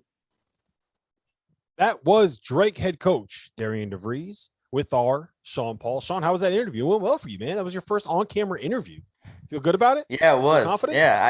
Yeah, I liked it. I mean, I thought it went really well, and I think Drake's going to be great this year. DeVries, definitely appreciative of him coming on and doing that, and I think they're going to be very loaded this season, so might not be the only time he comes on and does an interview if they pull off some big wins. So yeah, there you go. You give him some pub, and he's going to come on the field of 68 in the mid-major top 25. For the people that don't know, we are going to be doing a show like this, unveiling the top 25 every week in the poll for the entire season. It's going to be on Monday afternoons. It's going to be Sean Paul. You're going to see his pretty face. You're going to see that big, beautiful beard. And we're going to have a lot of fun with this, shining a light on programs that don't get the attention. While I got you guys here, make sure we just tweeted out a link at the field of 68. We have our gear store set up. So you see these t-shirts, they're pretty nice, man. Nice little Nike. I'm wearing one too. Yeah. Sean Paul's got one on too. We sent Sweeney one. He was too cool to actually wear the gear that we gave him. He's got to look good in his button down. He probably sweat through it when he didn't realize he didn't have Wi-Fi when he woke up this morning. Anyway, so let's get into the top 5 that we got that we have up here right now. Drake obviously is #1. The debate between Drake and Loyola was an intense one. We have Belmont at 3. We have St. Mary's at 4. We have UAB at 5. I want to talk to you guys about Belmont because I actually think that I would pick them to be the best mid-major team in college basketball this season for a couple of reasons. One, I buy into teams that have great point guard play and great big man play. And I think with with Grayson Murphy and Nick Muzinski, that's about as good as you're going to get at the mid-major level. I buy into the shooting that they have. And they got a kid named Jacoby Wood, who the coaching staff just raves about coming off of their bench. They think that he's the kind of guy that could be the next Belmont player to make the jump from the OVC to the NBA one day. He averaged 11 points a game off the bench in like 21 minutes. As a freshman last season. So I'm all in on the Bruins. Talk to me about them, Sweeney. Talk to me about what you think this team could end up being and why you have them ranked over Murray State, if you have them ranked over Murray State. Yeah, they're my pretty clear favorite in the OVC. I think there's a sizable gap because I think this Belmont team is, I don't know that they're at large caliber, but they're going to be close talent-wise. Whether they can get the quality wins necessary and build up the metrics, that's kind of its own question. But I think talent-wise, they belong in that conversation. I think, whenever you have an elite point guard and elite center, you feel pretty good about what you're going to be able to do at this level. And to have Murphy and Muzinski, I mean, those dudes could play anywhere in the country, right? Any team in the country would love to have Grayson Murphy. Any team in the country would love to have Nick Muzinski. And, everyone around them, and this is kind of a hallmark of Belmont programs under Rick Byrd and now into the Casey Alexander era, everyone is so bought into what they do. I think that's one of the things that has made them such a great program and what will allow them to have success this year. It's like Luke Smith knows his job is coming and just shoot threes. And he is really, really good at doing that. Right. And, Shepard and Hollander are really good glue guys. And then, like you mentioned, Rob, I mean, the upside of someone like Jacoby Wood, who's, who brings that next level talent. I mean, that's special. And I think gives this team, real hope to be special this year beyond, they went 26-4 last year. It was a pretty darn good year. The fact that they didn't even get to play in the NIT is ridiculous. Frustrating. And so they're gonna be hungry coming in. I expect a huge year for the Bruins. Yeah. Sean, how do you feel about them? I think they're really good. They return everybody. Nick Muszynski has averaged 14 plus points per game all 3 of his years at Belmont, heading into year 4. He's going to wind up being one of the best players in program history. Casey Alexander is a great coach. Grayson Murphy, probably going to drop like 4 or 5 triple doubles this year. He just fills up the stat sheet. He's awesome. He's not going to put up like 20 points a game too often, but he's going to get 11 points, 9 rebounds, and 8 assists pretty often. And like you said, Jacoby Wood looks like a really good player. And here's the thing about Belmont for me. Last year, I was a little lower on them after they lost Adam Kunkel. And then they're like, you know what? Here's Luke Smith, and he's just going to be really good. So I think at this point, it's just like they'll find guys, even if it looks a little bit dark at some points. It looks like they're going to be down a little bit. They'll always be up because the program is just fantastic, and they'll be really good once again. I have them above Murray State, but I think it's a little closer than most have it because I am really in on Murray State also. So I need you guys to talk me into St. Mary's because I just don't get it. I don't see it. I don't think that they are quite on the same level as some of these other programs. We have them 4th in our poll above UAB, who I think is going to be really, really good this season. So Sean Paul, I'm going to you first, man. What is it about St. Mary's that I am not seeing that they were? I think it was like almost a consensus top 5 team, right? Yeah, most had them in the top 5. I think I had them 6th or 7th. But here's the thing. They were bad by their standards last year. They still made the 16-team NIT. They were still top 60 in both Ken Palm and the net. So they were still pretty good, even though they weren't that good. And the biggest issue for them last season was just the inability to shoot the ball from 3. They had some injuries with Alex Dukas and Lemmet Bachler, who were the 2 best shooters before they got hurt. So that was a big problem for them. But what it comes down to is they're going to play really slow, they're going to defend you tough, and they're going to take you out of your element if you play fast, and they are able to win games doing that. It's never pretty. It's kind of like Virginia. It's never pretty, but they end up winning games. And I think this season, St. Mary's will be improved a bit, and I think they could wind up making the NCAA tournament because you get Tommy Kuzi back, who is just a really solid player. He can make plays. He can shoot the ball a little bit, and then you have Matthias Toss down low. He's really solid. He came back off an injury last year. And then 3 guys heading into their sophomore year that could be poised for a jump. Judah Brown, a 6'6" forward that can shoot the ball. Lemmet Bachler coming off an injury. He can really shoot the ball. And then Jabe Mullins, another 6'5" wing that can shoot the ball. So you have a lot more options this year. They didn't add anybody from the transfer portal, but they returned just about everybody. They get healthy. And Randy Bennett is just really consistent. I was way down on St. Mary's last year, and I ended up being pretty wrong, even though they weren't great, because they're just really consistent always, no matter who's on the team. They didn't have Jordan Ford or Malik Fitz last year, but they were just still really solid because of how they play. Yeah, I have trouble buying into a Randy Bennett team that doesn't have a great point guard. If you look at his best teams, they have great point guards that he can put in the ball screens over and over and over and over and over again. And I don't know if I see it with Tommy Kuzi, even though he has a great last name. Sweeney, let's round out this top 5. Break down UAB for me. Talk to me about them, and tell me why if you believe this, why do you think that they can make a run in March if they can get there? Yeah, I mean, I think I'm probably higher than UAB than pretty much anybody. I have them 50th nationally in my 1 to 3. I love it. All in. Yeah, I'm huge on them. I think, they kept adding good transfers even when there wasn't even a clear spot for them to play, right? I mean, I think it's easy to recruit a transfer coming down from the SEC when you're like, okay, you're going to be the centerpiece of what we do. You're going to be the star, right?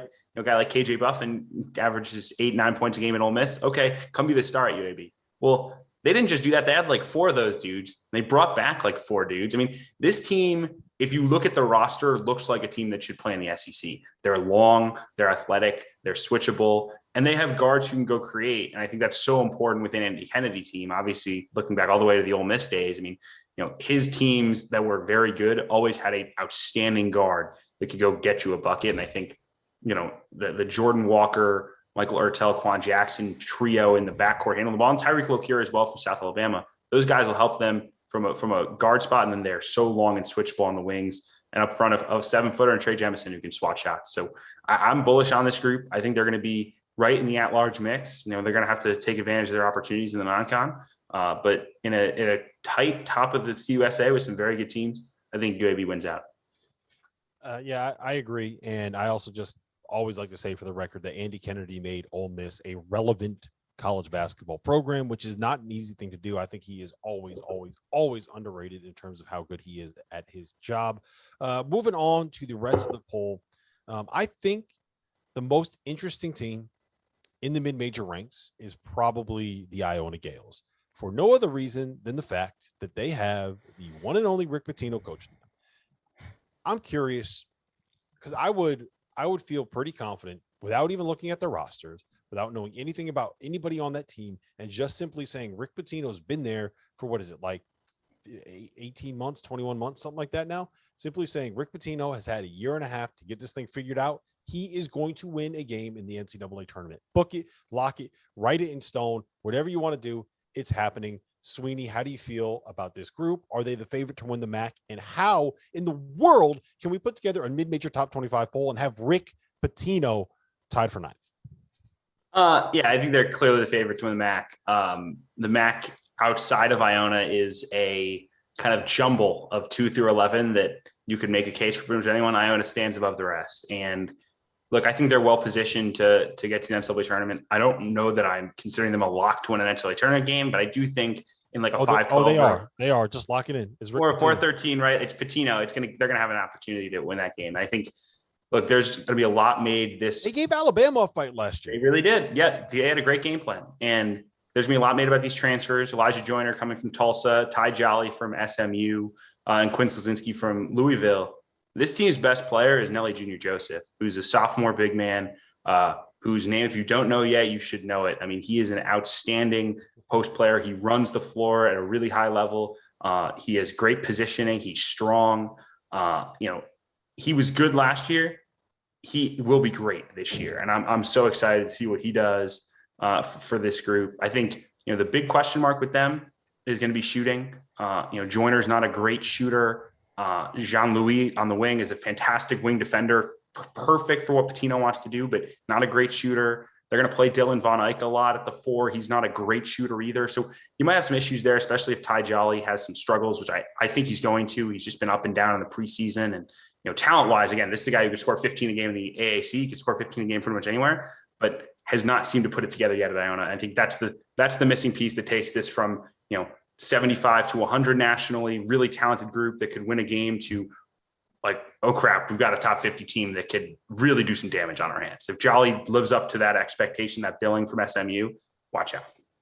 Yeah. Where do you stand on Iona, Sean, and why? I'm not sure. I don't have your poll in front of me, but where do you kind of have them ranked individually and in comparison with the rest of the teams that you could see on that graphic there? Louisiana Tech at 6, Buffalo at 7, Loyola Marymount at 8th, and Iona is tied with Northern Iowa at 9th.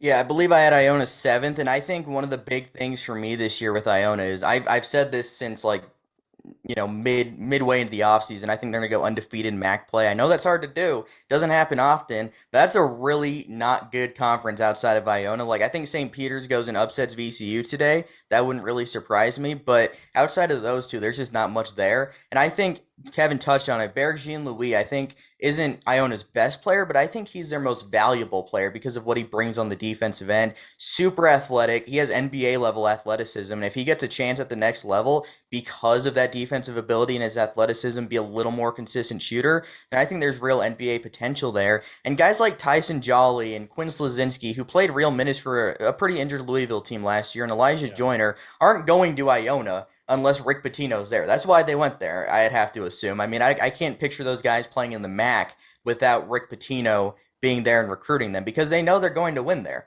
I mean, Iona has a way better chance of making the NCAA tournament than Tulsa this season. So, you can go play for one of the top 10 coaches of all time and go to the tournament. So, taking shots at Frank Haith your first time on the field is 68. I think Tulsa you see this, Sweeney? Unreal. No, I mean, you are right that they have a better chance of getting to the tournament because I do think they are very much the favorite in the MAC more than anybody else. So let's kind of expand this out a little bit. Northern Iowa team is always going to have a chance to make a run. They got AJ Green on that roster. I know you guys like South Dakota State. We haven't really talked about New Mexico State at this point, but I think that they are a team that 100% has a chance to make a run in this event. Or in the NCAA tournament. Who are some of the teams from maybe outside the top 10 that you can make a that can make a run. You can see it right here. We got Missouri State at 11, San Francisco, third WCC team in the top 12 of our mid-major poll, Western Kentucky at 13, my Aggies at number 14, and Liberty at 15. Sweeney, who can make a run out of this group?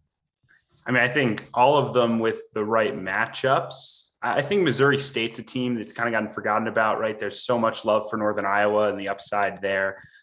There's obviously the love for Loyola and Drake that's been earned, but this was a top 75 team last year that has an outstanding big and Gage Prim, a really talented point guard in Isaiah Mosley, who made a huge jump last year into one of the best players in the mid-major landscape. And I think he still has room to grow into his game. He's 6'5". He can play in ball screens. He can really shoot the ball.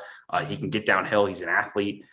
So when you have that kind of core, you're in great shape to win a game in the NCAA tournament. And I think you also have to look at what they were able to add with some role players like Jalen Minette from IUPUI, who'll be able to hit shots from deep, and Donovan Clay, who's a long athletic wing from Valpo, who I think will help them as well. So I think that's a team that, maybe getting ignored a little bit, but there's some real talent, some real upside, and why I'm so excited to watch the Valley, right? There's 4 teams right there that have a chance to be special. And, fortunate that I've got one of those Valley teams right in my backyard in Chicago, and look forward to watching. So.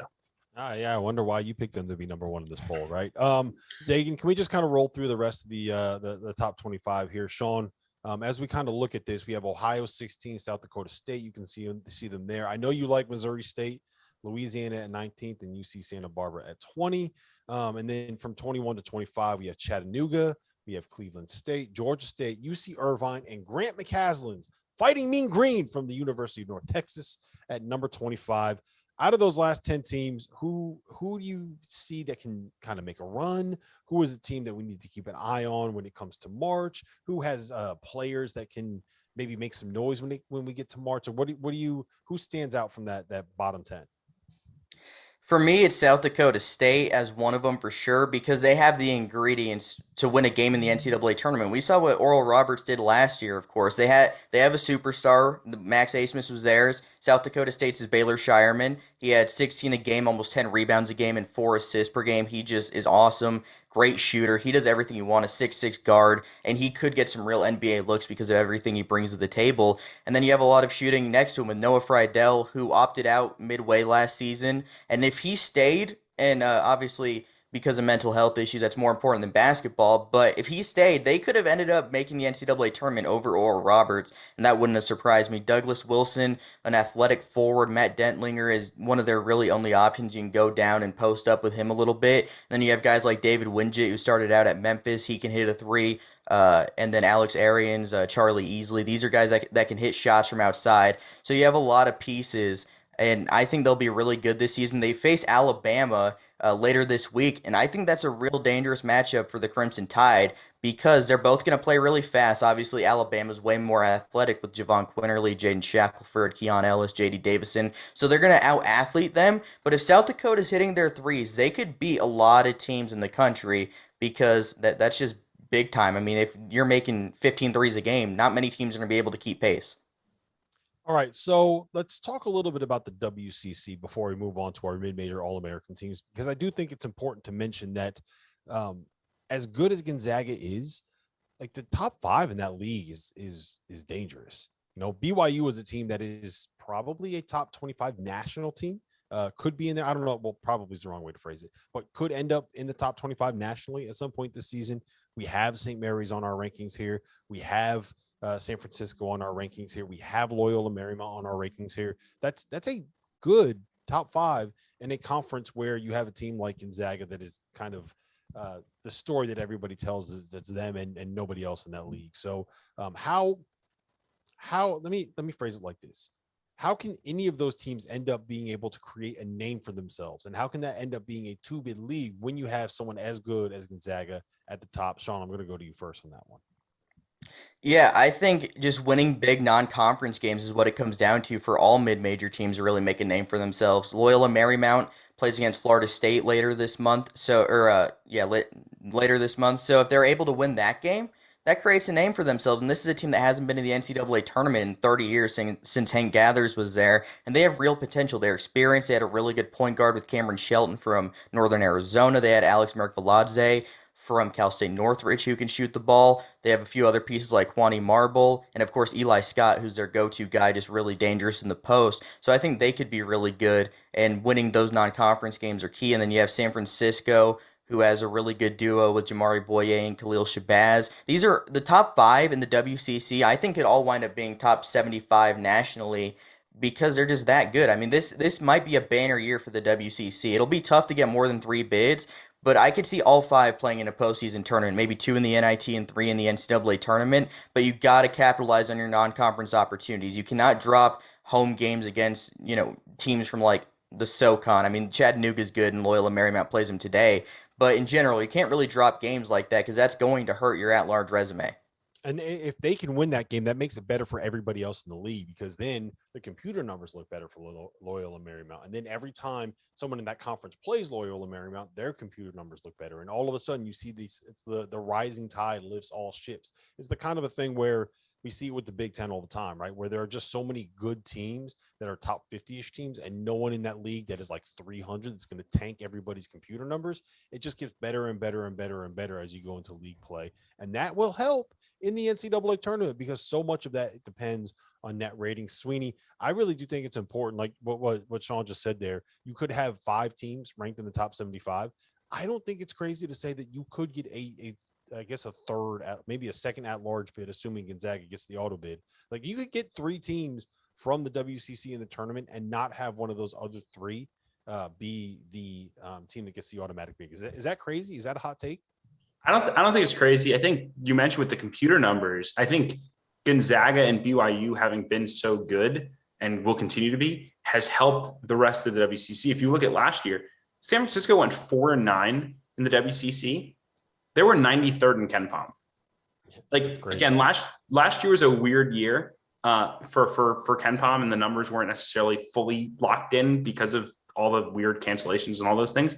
But the fact that a team that was well under 500 was a top 100 KenPom team, I think says a lot about where the metrics like this league, and that will help them get NCAA tournament bids beyond trying to steal a game against a Florida State or steal a game against Arizona State, which San Francisco plays. I think, with the star power that these 2 teams have, with Bouye at San Francisco, with Eli Scott at Loyola Marymount, both of those teams have real opportunities to be in the mix. And they also have, terrific young coaches. So Stan Johnson at Loyola Marymount just, put together their best season, I believe, in the KenPom era. So back to 1997. I mean, that's, pretty impressive to do in year 1 with a kind of makeshift roster. And now he's got the guys that he wants. He's got the depth, the athleticism. And then Todd Golden, who does an excellent job at San Francisco, knocked off Virginia last year early in the season at the bubble at Mohegan Sun. I mean, those 2 teams are very talented, very well coached, and I think certainly look the part of NCAA tournament, or at least NIT caliber teams. Yeah, I think Stan Johnson, good coach. You don't want to be a clipboard around him. I don't know if you guys saw that video. I did see that. Yeah. All right, let's go into our mid-major All-American teams. And the first guy that I think we have to mention here is a guy that was the superstar of last year's NCAA tournament, and we have not mentioned him or Oral Roberts when it comes to breaking down our preseason top 25. And that's Max Abmas. I thought for a while that he was going to end up being a guy that got picked in the NBA draft, and he kind of got into some of these workouts, and people were like, yeah, you know what? He's really small. And yeah, you know what? Maybe that there's a reason why he is at Oral Roberts instead of at one of these bigger programs. So, Sweeney, talk to me a little bit about him, where you rank him in terms of like actual All-Americans. Is he the best player in the mid-major ranks? And without Kevin O'Banner there, is he going to average 687 points per game this season? He might average 687 shots per game. They're going to let it fly for sure. I think the O'Banner departure is so interesting to me because as good as Abmas is, he's an unbelievable shooter. He's so quick getting downhill.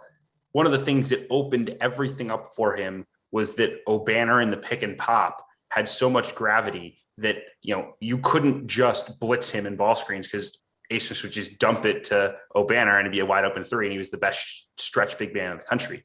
That weapon goes away. So I'm curious to see how Paul Mills, reshapes his offense to, build it entirely around Max and a better backcourt. They have more guard depth. They had Trey Phipps from Oklahoma and I'm blanking on the name of the kid. Isaac McBride. Yeah, there you go. Thank you, Sean.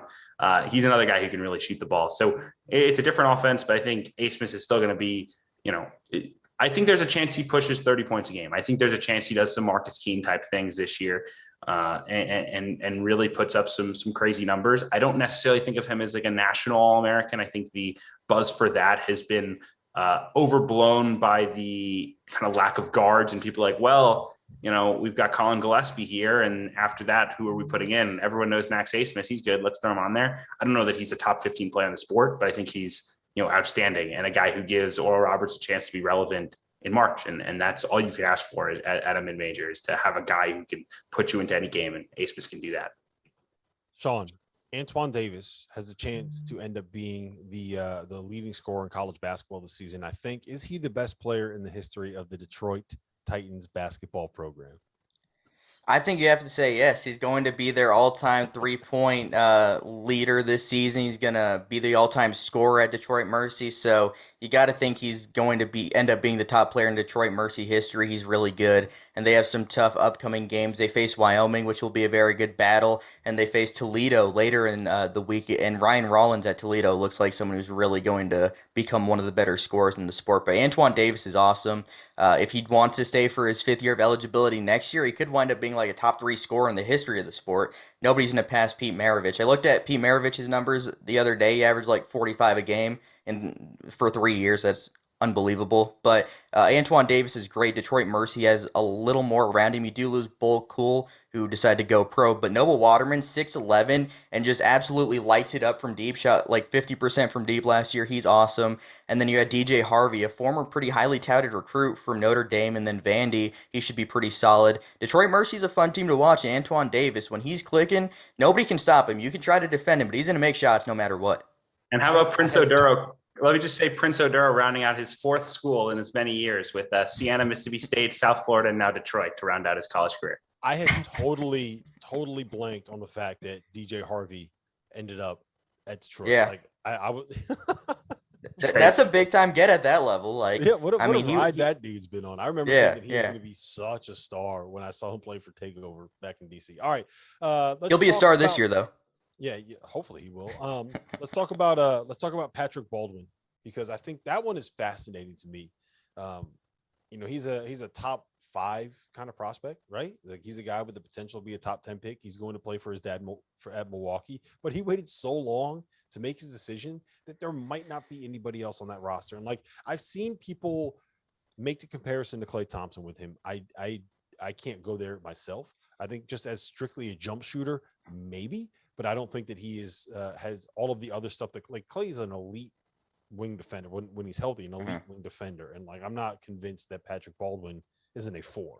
So what are you guys expecting out of him? And is there like any chance that a dude that at his best is like a stretch 4 jump shooter is going to be someone that can carry Milwaukee from, bottom of the horizon to an NCAA tournament berth? Any chance? Sweeney, what do you think? What do you got there?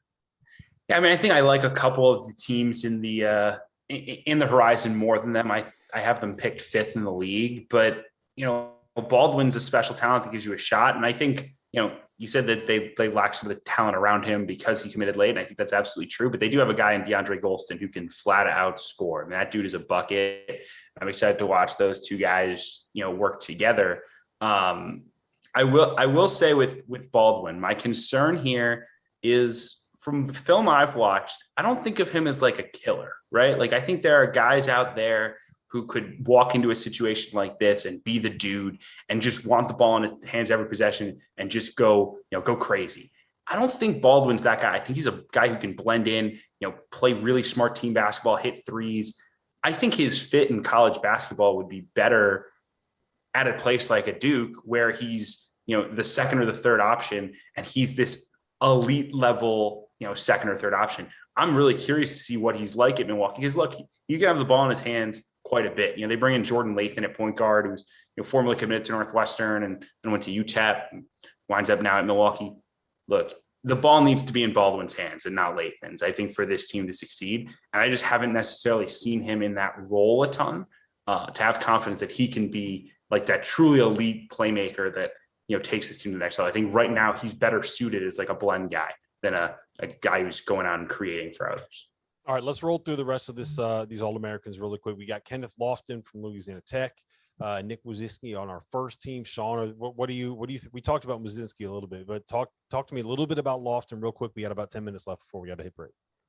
Yeah, Lofton shined at the FIBA U19, was the USA's best player, even though Chet Holmgren ended up winning the MVP, led the team in scoring. Just a really physical player, draws a lot of contact inside. And the biggest thing about him that's underrated is how good he uses his hands on defense. He's getting in passing lanes. He's always being disruptive on the defensive end. He's not the most athletic guy of all time, but he always makes noise on the defensive end.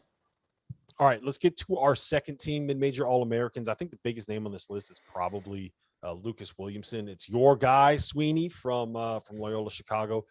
It's weird. Like he's very much like a glue guy, a piece, a cog in a machine, but he might be like the best at doing that at the mid-major level. Am I onto something there? What do you think?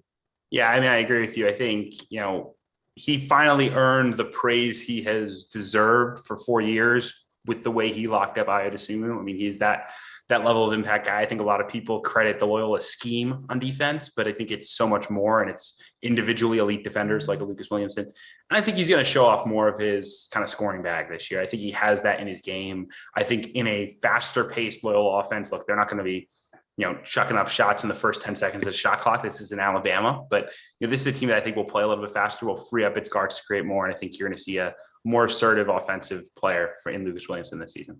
Sean, AJ Green is the guy that I really, really like out of this group. I think that there is some NBA potential on that roster. And I do think that with that player, and I do think that he is a guy that's going to put up big numbers, assuming that he is healthy. He's why you like Northern Iowa so much this season, right?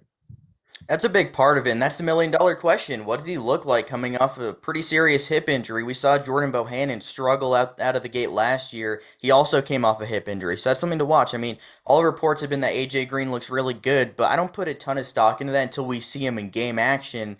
And Northern Iowa plays tonight, and then they have a pretty solid matchup coming up against Vermont later this week, so that'll be a good one to watch. But A.J. Green, just a lights-out shooter, and if we look at Northern Iowa a couple of years back, the year where COVID canceled the end of the season, they lost to Drake in the first round of the MVC tournament, but they won 25 games that year and won a game on the road in Boulder. A lot of that roster is the same besides Isaiah Brown and Spencer Haldeman. This Northern Iowa team will be really good, and A.J. Green's a big reason why.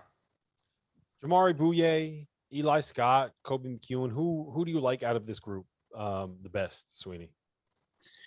I'm a huge Bouye guy. I think, his story is fantastic. I mean, this was a kid that, I was talking to Kyle Smith of the summer. He said, like, his mom came to him and said, you got to offer him now or he's going to Fresno. And that was not Fresno State. That was Fresno Pacific. This kid was going to go to Fresno Pacific. Now he's a very real NBA prospect. He's got great size as a point guard. He's got great feel for the game. This offense revolves around him, his ability to play in ball screens. I think he's fantastic and a guy that, everyone should know in the country, because he's going to have a big game in some big moments this year. They're going to get Gonzaga twice. I think he's going to put, 25 on Gonzaga one of these games. And, he is a fun guy to watch. He's a bucket getter, but he is more than that. He can really lead a team. And I think will lead this San Francisco team to the postseason. Eli Scott, Sean, is a lot of fun to watch. Kobe McEwen, the transfer from Marquette, is coming in, who I feel like with Weber State, you always have like great lead guards. Am I right to be really excited about what this kid could be there? Oh, yeah, big time. I mean, obviously, Dame Lillard was great there, and last year Isaiah Brown was their go-to scorer. He's gone. But Kobe McEwen averaged double figures in 2 seasons at Marquette. He averaged 15 when he was at Utah State for a season. He was a really solid player at the Big East level. Was the secondary guy behind Marcus Howard a few years ago and was pretty good last year. So he should be really good at the Big Sky level. I expect Weber State to be in contention to win that conference. I have Southern Utah at the top, but Weber State's right in the mix. Northern Colorado I'm a little high on in the mix too, but Weber State's going to be really good, and McEwen could average upwards of 20 this year. Yeah, I agree. I just think he's going to end up being a monster. And it's Weber State, man. They always have a great guard. It does, like Damian Lillard is a guy that everybody remembers, but they always have a great guard somewhere on that roster. All right, time to start calling some people out. I want to know what your biggest gripe is with the way that this mid-major top 25 is shaking out. Sean, you want to name names? You can name names. You want to call people out? You can call people out. But I want to know where your the biggest issue you have with the way this top 25 shook out. Yeah, I think a couple teams that are pretty underrated. Like I touched on Murray State a little bit earlier. I said I think they can contend with Belmont. I think they were pretty underrated in a lot of the polls. They were unranked in a couple of the polls, and they were like in the mid-teens and early 20s in some of them. A few people had them about where I did. I think I had them 11th. A few people had them in that range. But last year, according to Ken Palm's luck rankings, they were one of the unluckiest teams in college basketball. They went 13-13, very disappointing by their standards. But you look at that roster. You return your 2 stars, KJ Williams and Tevin Brown. You add a really good athlete who can defend with Trey Hannibal from South Carolina. You add a really key contributor from Davidson the past 4 years with Carter Collins. You had a skilled stretch 4 with Elijah Farr from the JUCO level and 2 other good transfers, Jordan Skipper Brown and Damari Burns. So I think Murray State is very underrated. I think they should be pretty consensus top 15. So that's one where I definitely disagree. And then another one, Loyola Marymount. I had them 3rd in my poll. I think they should be, top 5. I get their top 10, but I think they should be top 5. I think they're definitely better than St. Mary's. Call them out. Who had the worst ranking? I don't even remember, honestly. Is it all facts? They didn't rank any of the DMV teams. They didn't rank UMBC at all. So I was a little surprised. I was expecting to see UMBC like top 10, but they didn't rank them at all. So I'm a little props to them for that. Shout out to All Facts Media, Aaron Robinson and Andrew Robinson, 2 guys that I really enjoy communicating with and dealing with covering college basketball. Sweeney, what's your biggest gripe with the mid-major top 25? I think Louisiana Lafayette is a little bit slept on here. I think this is a team that has unbelievable upside. They have a front court that I think if you polled every high major coach in the country, they would say, yeah, I would like to have those 2 dudes. Theo Akuba, who's a fantastic rim protecting big, and then Jordan Brown, who, well-traveled Nevada and Arizona, big time kind of post scorer. I think that duo is great. And this is a team that also had Greg Williams at point guard from St. John's, who's, this is not a traditional down transfer. He was a 10-point-a-game guy at St. John's. He can really play. So this team has real talent. I think Bob Marlin does a really good job. And, to me, the Sun Belt's going to be really entertaining with them, with Georgia State, with South Alabama, who brings in a ton of transfer power, with Arkansas State, who I think will be, under the radar. App State brings back everybody from a team that made the NCAA tournament, has a terrific coach in Dustin Kern. So the Sun Belt's going to be great, but I think Louisiana Lafayette is a team that has tremendous potential, and a team that we should be watching as a team that will be dangerous come March. So we've kind of gone over what my biggest gripe is, and that's Belmont at 3rd. I think Belmont is the best mid-major team in college basketball. I would have ranked them number 1. I just think they're going to be they're so old, they're so good. They have the linchpins, a great point guard, a great big guy. They're going to be able to shoot, and it's just the culture of that program is to a point where I'm always bought in on Belmont, regardless of who is on that roster. But I'm going to go ahead and call out Carter Elliott of Sleepers Media. He is one of the people that puts together ballots for this poll. He did not rank Iona in his mid-major top 25. Which is just unbelievable. It's unacceptable. He's not a Mack expert like some other people. He is, but he got that one wrong. I don't know how you could have Iona outside the top 25. I honestly, I think that they should be ranked in the top 5. You give Rick Pitino high major talent at a school like Iona. I'm all in. I'm all in on that team being able to make a run and get into the NCAA tournament 1 and win a game in the tournament 2. I feel as comfortable about that as I do about anything in college basketball this season. But listen, guys, this has been fun. I've really enjoyed kind of being able to join you 2 experts and kind of break down and shine a little bit of a light on the mid-major ranks and mid-major top 25s. Sean, tell people where they can find your work. Sweeney, tell people where they can find your work. Yeah, you can follow me on Twitter at SeanPaulCBB. I'm going to be tweeting about a lot of games, so follow me. If you want to see some live tweeting of Washington State against Alcorn State, tune in. Game starts in an hour. Let's go. Yeah, Sean's Twitter feed on a college basketball night is quite the adventure. You can follow me at CBB_Central on Twitter, and all my written work over at Sports Illustrated. We've got some great stuff ahead of the upcoming season. Check it out. All right, Sweeney, you got 30 seconds here. What was it like the first time that you saw your name in Sports Illustrated, the magazine? Man, the funniest part was someone like sent me pictures of it before I even got it, and I was pissed because I wanted to like open it up and be like, "Hey, look, it's me!" But it does not get old. It is so cool, and I'm unbelievably grateful that I have the opportunity to have my name. And like when people are walking by a newsstand or grocery store, and they're like, "Hey, look, who's got these top 25 rankings?" And it's like that idiot Kevin did. So that's me right there. All right. Well, anyway, look, we're about to head into our break. In hour 5, believe it or not, we have hour 5. I'm going to be joined by Steve Prohm, the former Iowa State head coach, and Shelvin Mack, the Butler legend, to break down some X's and O's in college basketball this season. Your new home for sports betting. Millions of betting options a year on the sports you love. We offer live in-game betting on major sporting events worldwide. We have tons of bets available during games, from money lines, point spreads, prop bets, play-by-play bets, and many more. BetRivers.com offers live streaming of events worldwide. That's right, you can bet on the game as you're watching. Sign up now and we'll match your first deposit up to $250. More bets, more action, more fun. Place your sports bets at BetRivers.com. Before we move on, let me tell you guys a little bit about our partners over at Bet Rivers Sportsbook. If you haven't signed up for Bet Rivers yet, now is the time, because they are offering a terrific $250 match last bonus year. You look at for your first deposit. But what sets them apart is that they require just one playthrough to turn your bonus into cash money. With their rush pay instant approval, withdrawing your winnings is safer, it's more secure, and it's more reliable. Now that basketball season is tipping off, get in on the action at betrivers.com today, or by downloading the BetRivers iOS app. You must be 21 years or older. If you have a gambling problem, call 1-800-GAMBLER. And while I got you here, let's talk about the Field of 68 Media Network, where college basketball matters most all year round. This is a digital media and podcast network that we've been building over the course of the last year. We have shows hosted by some of your favorite players covering the program that they love the most. AJ Guyton hosts the House of Hoosier. Eric Devendorf covers Syracuse on the scorer's table.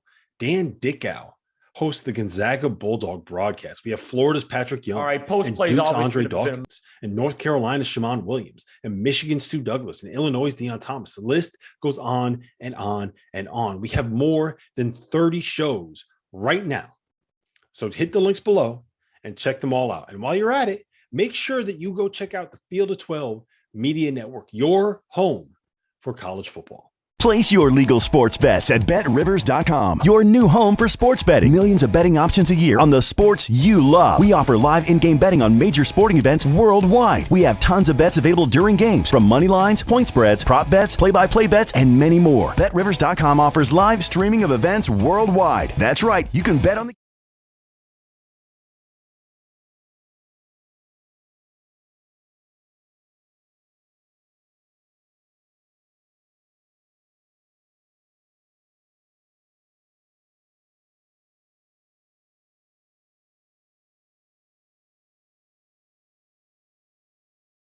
The first thing that you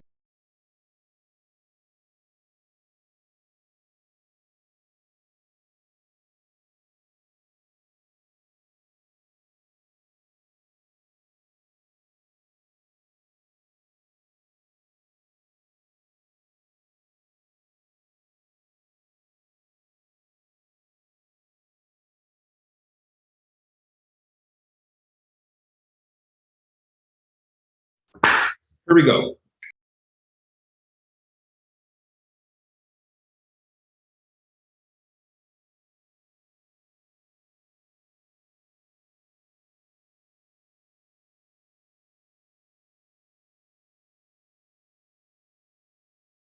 Shooting is a key.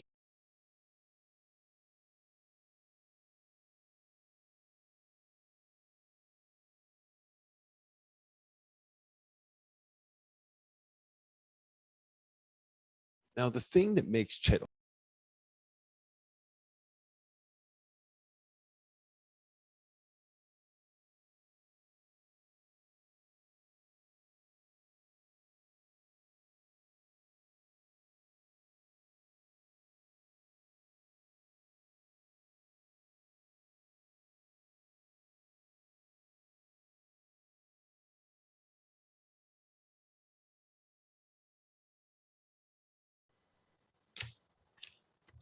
And we are back. It is hour 5 of the Field of 68 after dark tip-off marathon. My name is Rob Dauster, and I am joined now by former Iowa State and Murray State head coach Steve Prohm and former Butler legend. Yes, I am calling you a legend, Shelvin Mack. Gentlemen, how are we doing? What's going on, guys? You guys fired up? Basketball's back today. It's official. Yeah, excited to be on. Thanks, Rob, for having me. Shelvin, good to be with you as well. Have some history with him. Obviously know how good of a player you were at Butler. So excited to be here, ready for the season to get going.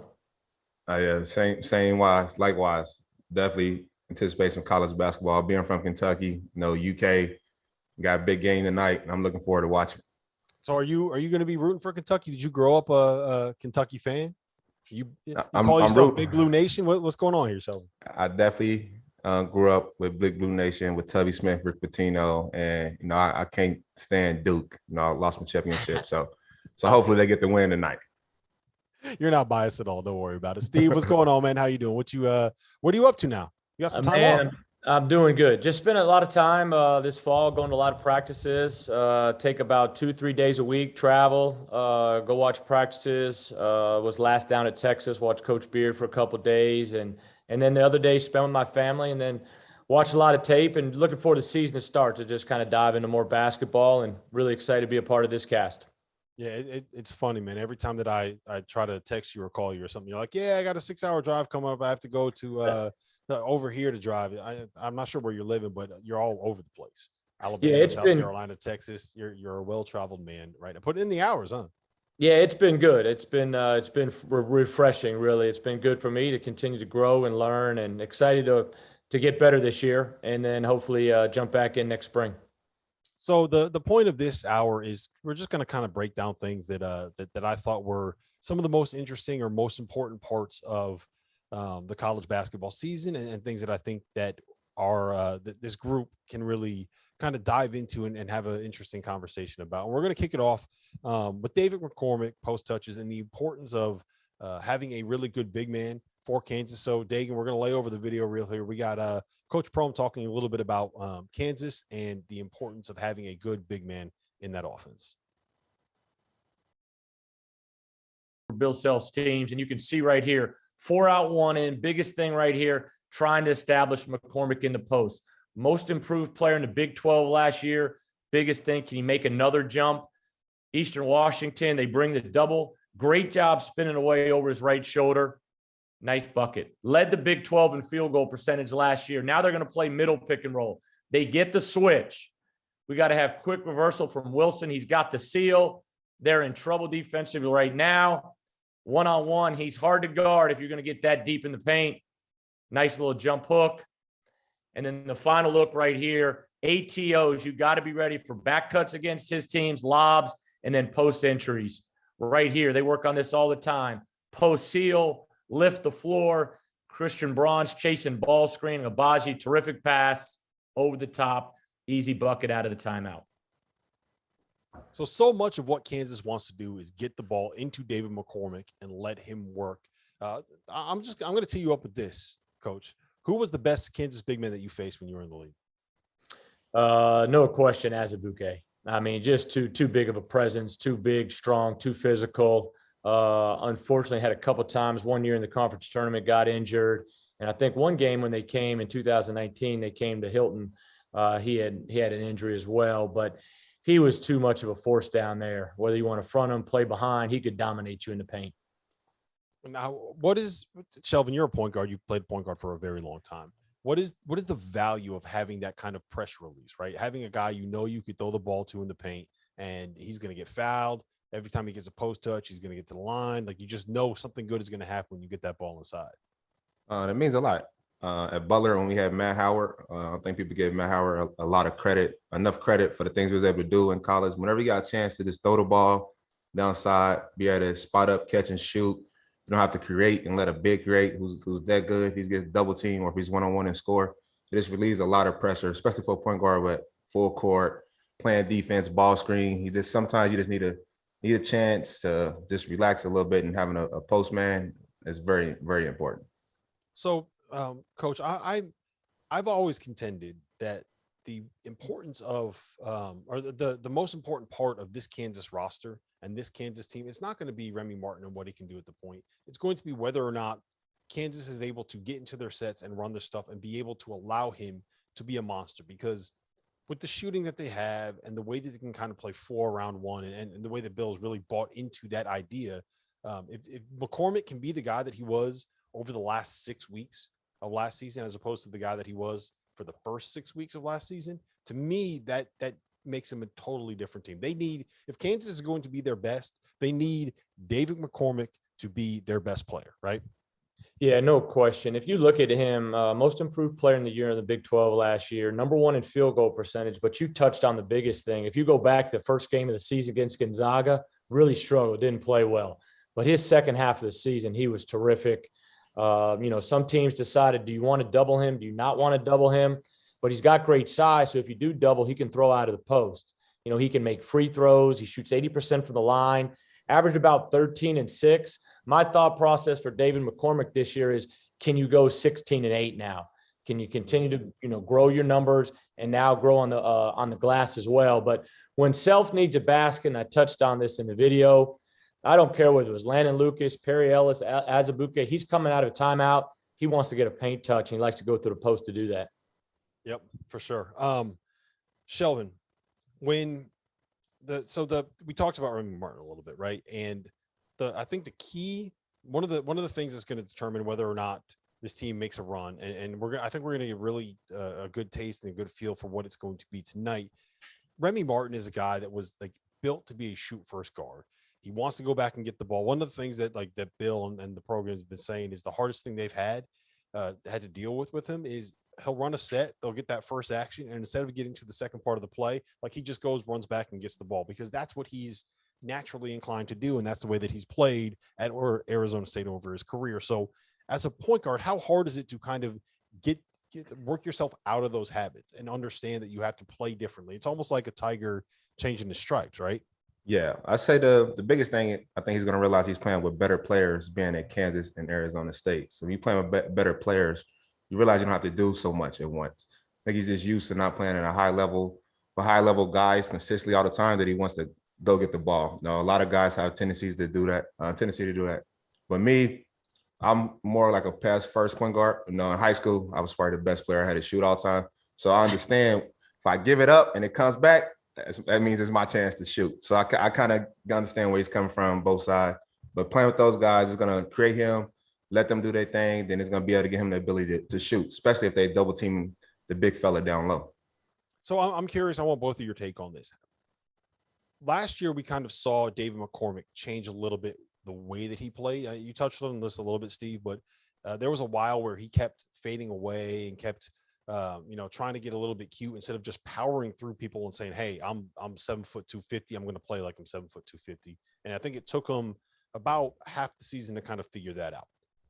Remy Martin is going to be a guy that kind of has to do something similar this year in terms of buying into being a quote unquote Bill Self point guard, right? So how long, I don't know if you guys have, Shelvin, if you've ever been in that situation, or Coach, if you've ever had to work with a player that is kind of in a similar situation, but how long does it normally take to kind of get acclimated to this new role that you're being asked to play? Steve, why don't you take that one first?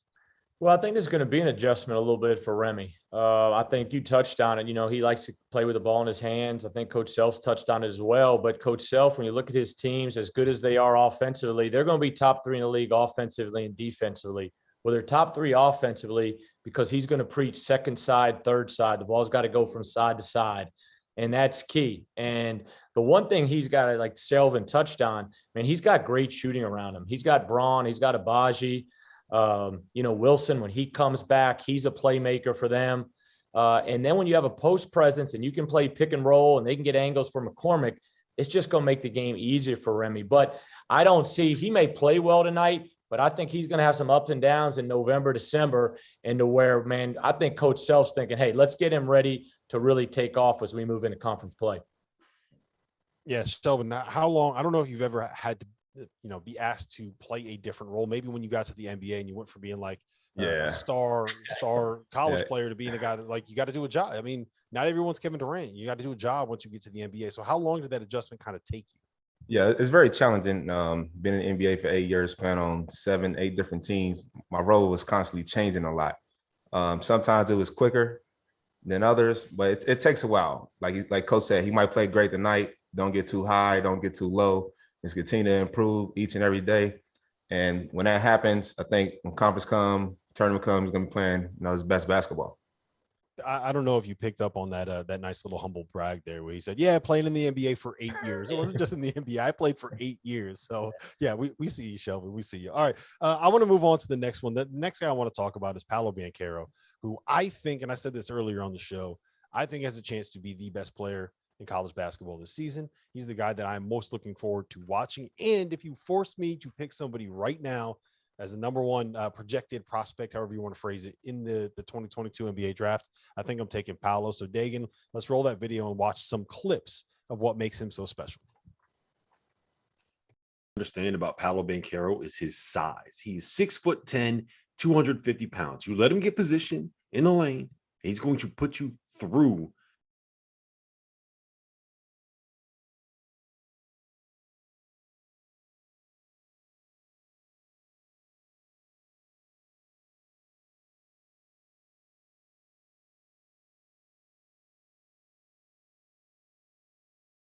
So I'm just going to talk a little bit about what makes him so good. It's the play.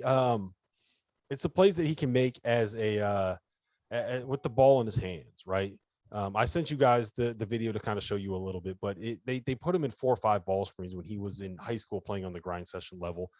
He's a great passer. He's a guy that can create space as a ball handler and get some shots up. When you have a player like that, Steve, how valuable is it to have a guy that can do those things that he can do? Oh, he's extremely valuable. He's invaluable, really. And just watching those little clips, even seeing some highlights from his exhibition game and some of the blue-white game with Duke, just his ability to push the ball in transition, his ability to spread the defense and make threes. You had clips of him playing in pick and roll. His skill level it's next level skill. And obviously that's why he's at Duke, and he'll have a phenomenal freshman year and be out of there, I'm sure, after the first year. But, picked as a freshman to the ACC preseason player of the year, that's an impressive feat right there in itself. Yeah, for sure. And the thing that I keep hearing about him, and I'm never going to give Jeff Goodman credit for this. I'm never going to let anybody say that he's the one that came up and thought of this first. He absolutely stole it from someone. But Paolo, to me, Shelvin, feels like what Chris Webber would be if he was born in the class of 2021 instead of born in the class of 1990, right? I'm sorry. Do you see Chris Webber in his game at all? A little bit. You got the swag, the shot, and all of that. Look, he can. It's the athleticism to me, right? At that position, it's the size, the physicality, and the athleticism that he has as a playmaker at that size. Steve, I don't know.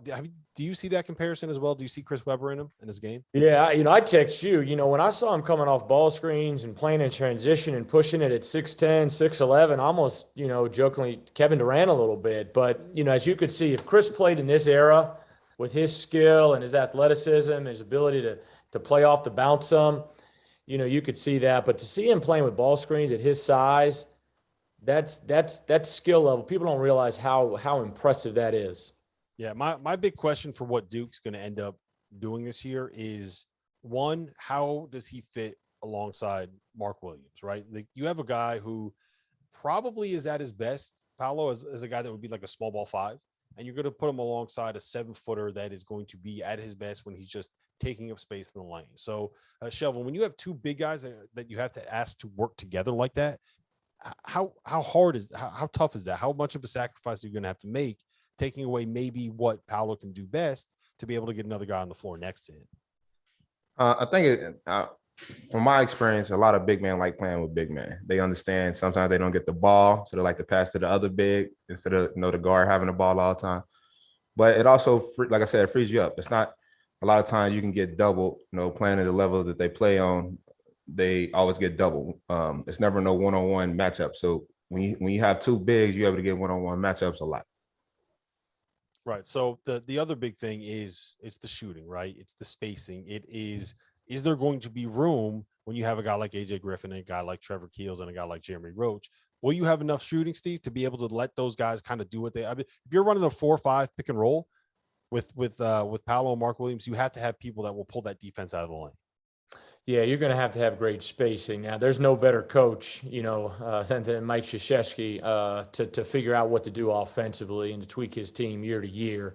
And obviously, all the experience he has with the Dream Team and all those great players, he can make it fit. But I think if you're going to play pick and roll, though, you've got to have great spacing. So those guys got to be surrounded where, corners are filled and they're high and wide on the wings to allow penetration, to allow people to have to help in pick and roll.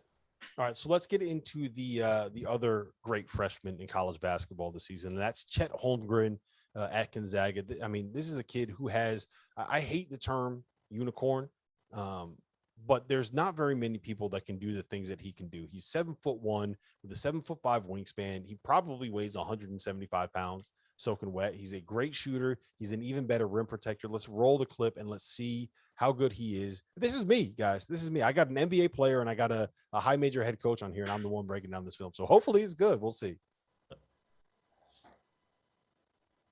So special as a basketball prospect is his combination of shooting ability, length, and athleticism. He is 7'1" with a 7'5" wingspan, pulling up from 22 feet and hitting it over a contest. Not very many people can do that. And not very many people can do this. You see him here on the weak side of the floor and help side. He snatches the shot out of midair before taking it himself, leading the break, crossing people over, splitting defenders, and finishing with English off the glass. That ain't easy to do, right? And here's another one that's interesting, because I think what's really key for him defensively is going to be proving that he has a good awareness positionally and the ability to kind of understand where he needs to be and how he can take away plays, despite the fact that he's a little bit skinny and a little bit weak. So let's look at this right here. See him here playing drop coverage. He's able to corral the ball handler, keep him in front, and even after he takes a little bit of a misstep right there, and then Brollman looks like he might have a lane to the rim, he's able to recover, force him to the other side of the rim, get a contestant, and then look right here. This is the same possession. He comes down, he dribbles up, and he pulls up from 22 feet plus the foul buckets. But this is the clip, and I'm just going to let this one run because I think this is really important. Look, the play itself, I mean, what do I have to say? That's ridiculous. But think about the context of this situation, right? This is a nationally televised basketball game coming off the back of a pandemic. It's one of the first times that we've had a chance to see Chet play in a setting like this as an elite prospect. He's doing this against Amani Bates, who is the most hyped player in high school basketball at the time. This is a play, late fourth quarter, close game.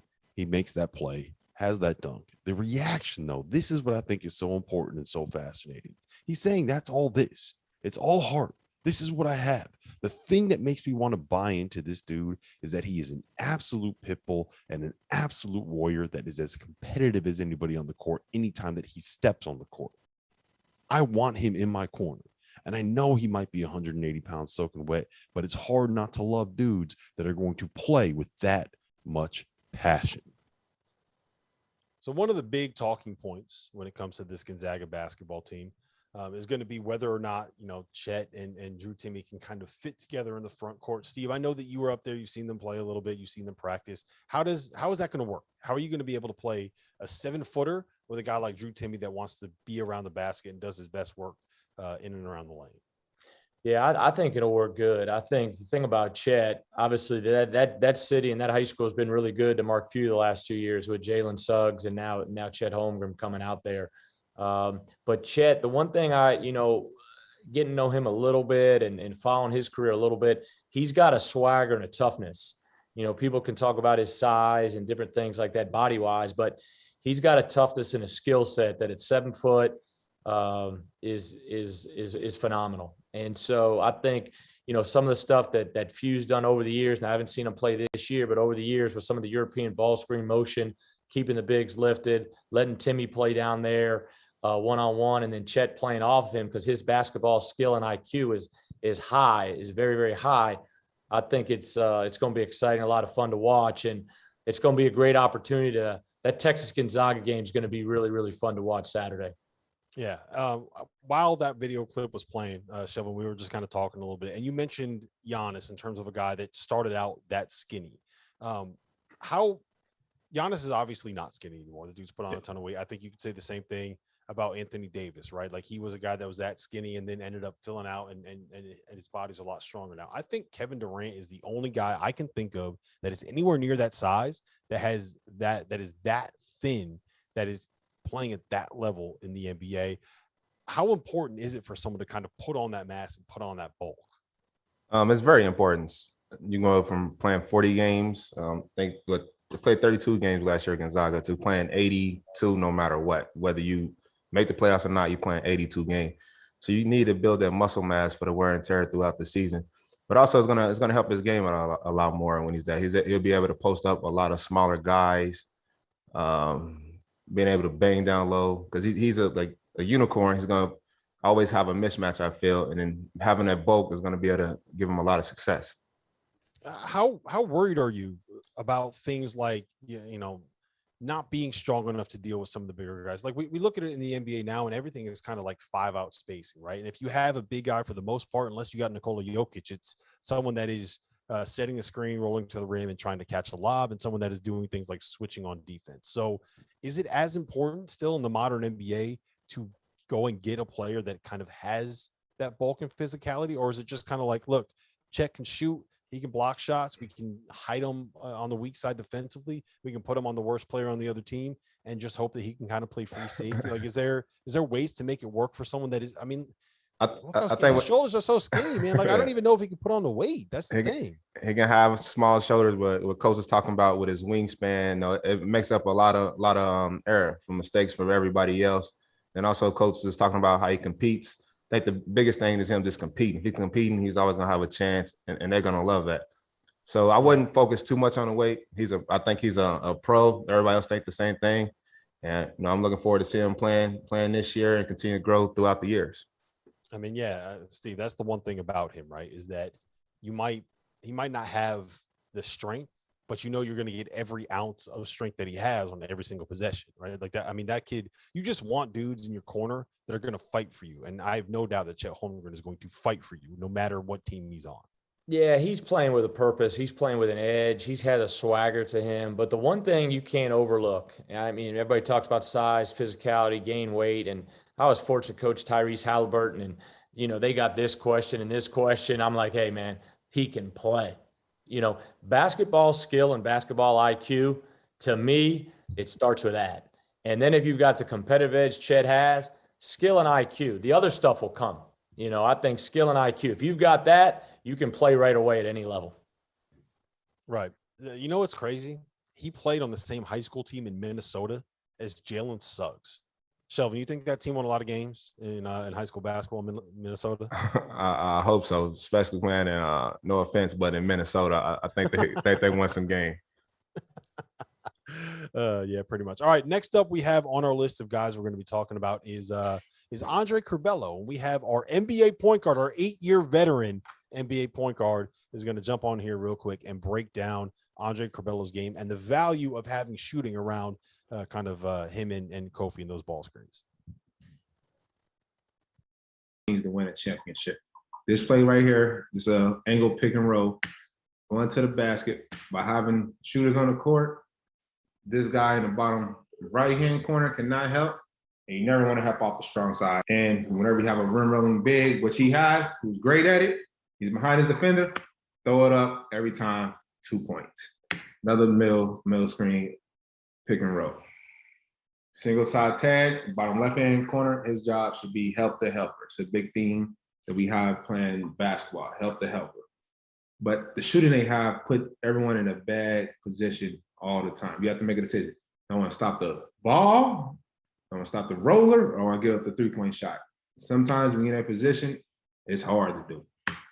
He doesn't decide to help at all. And the pass that my guy does right now, between the legs, straight to him, unbelievable. Another play. Dude started low, is the play developed. The pick and roll is coming up. He was a low man, not at first. Now, by the interchange, the guy who was guarding the low man still think he's the low man. But the interchange, he's not the low man no more. He should still be at the top. So he's trying to point to the other guy to take his man. When he do it, Curbelo does a great job of finding the corner, finding the weakness. Fortunately, it didn't go in. Same situation, same thing happens again. He's still trying to tag and do trying to help, but being a great point guard I think he's gonna make it to the next level is being able to pass with one hand, fast, get it to the spot. Straight to his pocket, count it, let's go. So I think the concern that I have with Andre Curbelo is he's not a guy that's known for being a shooter. He shot 5 for 31 from 3 last season. According to my sources, that's not very good. I think there's ways that you can kind of not focus on him defensively and kind of try to take away everything else. Shelvin, if you are a point guard and you're coming off a ball screen and they're playing that drop coverage that we saw in those clips that you just played, what's the thing that you're looking for? And if you're not able to make that shot, how much does that hinder what you're trying to do offensively? Yeah, so the first thing I always try to look for and make sure my big is setting the pick on my man. If I get him to go over, I think we won the possession. No, being him only shooting 16%, a lot of times I feel like guys are going to continue to go under and under and under and force him to shoot the shot. But once the big is able to set the pick and he can make him go over, it's a 2-on-1. You just got to kind of make the right read. I can't tell you what it's going to be because it's different every time if the big step up or not. It's just you kind of playing basketball. I think over the course of the season and getting more reps, he's going to elevate his game a lot. Steve, if you're going up against that offense, right, and I think it has a chance to be the number one offense on Ken Palm this season. If you're going up against them, how are you defending them? How are you stopping them? Are you just going under every single screen that is set for Curbelo? Are you like how do you stop that? They have we mentioned it in the clip a little bit. They're going to have 4 guys on their roster that all shot better than 42% from 3 last season. The Plummer kid from Utah does not miss. DeMonte Williams does not miss. Trent Frazier misses some shots, but if it's a big shot, I don't think he missed a single big shot in his entire career. So Jacob Granderson, Austin Hutcherson, Coleman Hawkins is a guy that I think has a chance to maybe play in the NBA one day. How do you go about trying to defend Illinois this season, especially with some of that ball screen offense? Well, I think if you're going to go ball screen offense, like we were touched on a little bit, is where do you want to get the help from? And if you're putting shooters out there and the best pick and roll teams are able to spread the floor, and that's why Baylor, and we'll touch on them in a little bit, that's why they were so good to where now you look at Curbelo's numbers and you touched on it, how well does he make threes? And so what opportunities do you have where you can slide under ball screens? I think that's going to be number one. Can you slide under ball screens? And then number 2, late shot clock, can you switch? Okay. And obviously Kofi's a big presence down there, but can you switch and say, hey, we're going to live with Curbelo, 17-foot pull-up, 15-foot pull-up, and like Shelvin touched on in drop coverage, let the big just get a contest late and make Curbelo score everything in front of you. The great point guards, they're trying to get paint touches. They're trying to put you in rotation as quick as they can. If you can slide under when ball screens are up high, or even if you really break down people, a lot of people send you uphill on ball screens, and that's a great time to go under. The most success we had against Baylor last year is when we slid under ball screens just to stay out of rotation. Yeah. So, Shelvin, how important is it to try to get the defense into rotation like that? It's very important. That's the main reason why you set a pick and roll, to get everyone to move their feet a little bit, whether it's help or fully rotate. Once you're able to do that, you can drive and kick to start the drive and kick game, or with the shooters they have, it's a catch and shoot. It's not you don't put them in bad positions, and that's why having a point guard like Curbelo is so important. He makes everyone else's life easier. So, Steve, I want to ask you this, and it's something that I've heard quite a bit about Illinois this offseason, is that they changed over basically their entire coaching staff, right? Like I think it was they had the 2 guys go to Kentucky, and then Gentry, who I believe had their offense, is at Gonzaga now. So yeah. How you've been a head coach, you're a head coach for a lot of years at the college level. How important is that coaching staff? What kind of impact is? I know it's different for everybody, but just kind of, can you take me through a little bit what that process is like in terms of how is it going to be different when you're installing offense? How is it going to be different when certain things are the way that program runs on a day-to-day basis?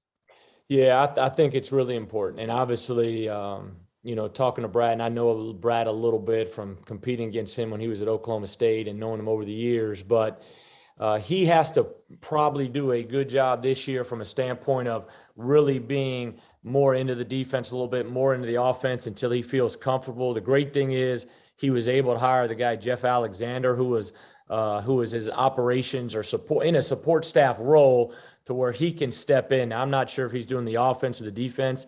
The other great thing is he got two people that are really connected to that state and that university. He got Chester Frazier from Virginia Tech, but he's a diehard Illinois former basketball player. And then the assistant, Tim from DePaul came over, who's Chicago guy, Illinois guy. So he's got the right people around him, but he's probably taken this past off season, spring, summer, early fall, to really get them acclimated to how he wants to play defensively, how they want to play offensively. Because if you really look at Illinois now, they changed the drop coverage last year when they started having the really good big kids with Kofi. From that standpoint. The one thing we didn't touch on, Curbelo, I know he shot 16% from three, but what's an impressive stat, he's 55% from two. And at his size, that is a high level number. And so I'm sure Curbelo spent a lot of time this summer from threes, putting the time in. Yeah, I hope so, man. Like 16%. That's not going to end up get it done. I want to hear from the player's perspective as well. When a staff changes over that much, what kind of impact does that have? Like I know for a lot of guys, it's the relationship that you have with the assistant coaches. That is why you kind of go to a school, why you make a decision for where you want to be, all of those different things. But just I don't know how. I don't think you guys at Butler had a ton of turnover with the coaching staff while you were there, Shelvin. But what kind of, how does that impact the team and the roster and the players there? It definitely impact the guys. Everyone at Butler, we all had our own guy, our own coach. I had Brandon Miller. I don't know if y'all remember him, Coach Miller. He was at Ohio State. So when I first went to Butler, he's the one that recruited me when I went to Butler on campus. He left a week later to go to Ohio State. So it kind of had things a little shaky at the very beginning because I didn't talk to any other coaches besides Coach Steven. The funny part is when I left to go to the NBA, he came back to Butler like 2 days later. So, we missed each other. It impacts you because it's, it's like you're kind of like a parent, father figure there on campus to help you guide the way because it's a big transition for everybody. So a lot of changing, it's tough. Right. All right. So let's move on to the next team that I want to break down. It is James Akinjo and his impact on the reigning national champion Baylor Bears. I'm gonna give you guys a little insight into how high I am on James Akinjo. I had him as a preseason first team All-American. I think getting him into Baylor's culture is big. I think getting him into Baylor's system is even more important. And Coach Prohm broke down why James Akinjo fits in this Baylor offense so well. We got the video right now. Last year, you look at teams, you want to shoot 50, 40, 90. That's big time for a perimeter guy. They almost did it as a team. 41 from three, 49 from the field. Here's Mitchell, pick and roll, spacing, four guys that are almost 40% or better three-point shooters. Where are you going to help from? Villanova, they're in drop coverage, and you can see right here, Davion Mitchell, lottery pick, playing well for Sacramento right now, splits it, snakes the ball screen, but then don't forget Chachua right here does a great job of screening his own man, almost what the NBA people refer to as a Gortat screen, Mitchell's able to get down here. Again, spread ball screen, spacing's really good because who you're going to help off of, Flagler, Teague, or Meyer. Middle pick and roll, great hesitation right there by Mitchell. I love the 15-foot pull-up. And then lastly, Jared Butler, another NBA guy now. Terrific year last year for them. Again, they bring Abaji to the screen. He gets him underneath the screen. He goes under. Money three right there for Jared Butler. The biggest question, how are you going to replace that? I think the addition of James Akinjo is huge, and you can see a lot can translate in his game and pick and roll. Right here, you see him right there. He comes off the ball screen. He snakes it, and same thing right there. Good Gortat screen. You can see pick and roll. Great job reading his defender. He brings him to the screen. He sees Cal's defender jump. He knows the big is on the opposite side. So what's he going to do? He rejects, pick and roll, nice little pull-up jump shot. And then the final clip, three-point line. Akinjo shot 40% from three last year at Arizona, all Pac-12 first team. They go under, rhythm three. was Baylor's offense and the fit that James Akinjo has with it. And Coach, we were talking about this just a little bit while that video was playing. It's what Baylor runs is really kind of like an NBA heavy offense, right? And it feels like that is what Akinjo needs to be able to thrive at the college level. Yeah, I watching Akinjo and getting to watch him those clips at Arizona, and obviously having a great familiarity with Baylor, he'll be a great fit for Scott. I mean, you look at his numbers, at Arizona last year, he's 16 points per game, but he's 40% from three. He's over 2-to-1 assist to turnover ratio, and he's done it, over his career, both at Georgetown and now at Arizona. But I think going to Baylor, the culture they have, coming off the national championship, some of the returning guys, Chachua, and some of the front court guys that they have, they're going to be able to really, really elevate Akinjo's game. I know you're really high on him. He's very good in pick and roll. Scott will give him a lot of freedom, and I'm looking forward to seeing him play this year. Yeah. So Shelvin, my take is that, and I talked with Scott about this a little bit, is that Akinjo is a guy that some people might refer to him as like competitive to a fault. Some people might refer to him as an asshole. He is that kind of a player. But what Scott has experienced since he's been there is that he needed to be in a culture and in a program where everybody viewed basketball and viewed working at getting better and viewed winning the same way that he did.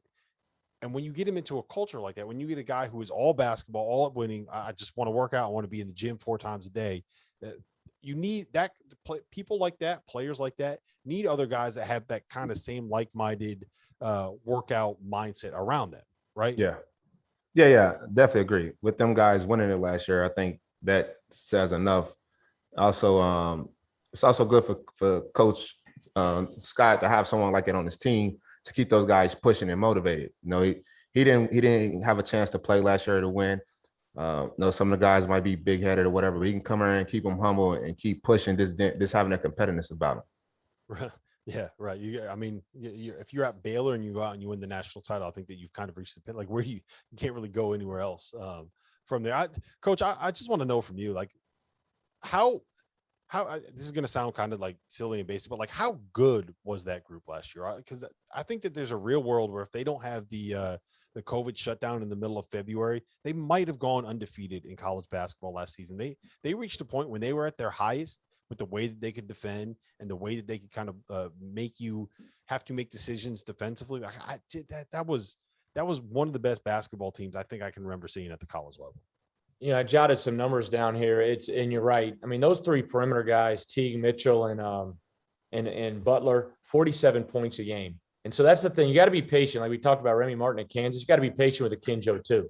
It may not be perfect from day one, but he's got the ability, the savviness, and the toughness to get there. But offensively, they shot 41% as a team from 3, 49 from the field. Shelvin knows this. NBA, they're going to tell you, shoot 50 from the field, shoot 40 from 3, shoot 90 from the free throw line. They shot 41 as a team, not as an individual, 49 from the 3, and they had 17 assists, almost 2-to-1 assist to turnover ratio as a team. And so they're losing 3 elite guards. I think they could have. Now, you can make the argument if we don't have the shutdown, they win back-to-back. Now, I don't know if some of those kids would have left early, if they got to finish that year 2 years ago. But what Scott did with that team the last year and a half, 2 years, the selflessness that they played with was phenomenal. And I was sitting there, like you touched on, I'm watching the Final Four, and one of the announcers, and I don't remember where, says, man, are they really this good? And I'm sitting back there thinking, what have y'all been watching? They are this good. I mean, they are elite, but what they did to become elite is the freedom offensively, but they really guarded you. I mean, they didn't play zone, but 5, 10 possessions, 15 maybe. It was half court man, and Mitchell and Mark Vital were phenomenal on the ball. Yeah, Mitchell's he's different. Like he was wired differently. And this is my you mentioned some stats. This is my favorite stat about them. They finished top 5 nationally in turnover percentage, top 5 nationally in offensive rebounding percentage, and number 1 in the country in 3-point shooting percentage, which means they did the thing that you want to be able to do best in modern basketball, the most efficient shot, an open three, right? They were the best in the country at doing that. They also maximized the number of shots that they were going to get in a game because of the turnovers that they could force, extra possessions, and because of the offensive rebounds that they got, extra possessions. You want to win basketball games? Be top 5 in those 3 things. They're the only team. I took a deep dive into Ken Palm's database. The only team that I could find that was top 5 in those 3 categories. And I think that stuff matters. Shelvin, I want to ask you this. So we have a lot of new point guards coming into new programs, transfers that maybe didn't quite have the winning pedigree at their last stop that they have at their new stop right now. And James Akinjo, to me, is one of the ones that's a perfect example of that. He's put up big numbers, but he didn't have a ton of success winning at Georgetown, and he didn't have a ton of success winning at Arizona. How difficult is it to trust in some of these guys that maybe haven't won those big games to carry you to win those big games moving forward?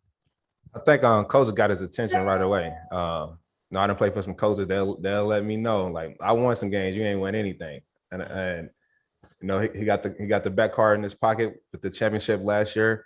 And like I said, I think he's hungry, competitive, want to win. He's gonna just focus and do the best. Like, this guy's won a championship last year, so you have to do nothing but respect him and listen to him.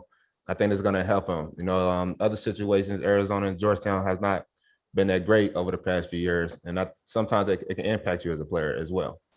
Steve, do you think Baylor's getting overlooked a little bit in terms of the top of the Big 12? When we did our preview, we basically said it was Kansas, Texas, and Baylor, and it feels like everyone is looking at that and saying it's a Kansas versus Texas league. At Bet Rivers, the futures odds right now have Kansas at plus 125.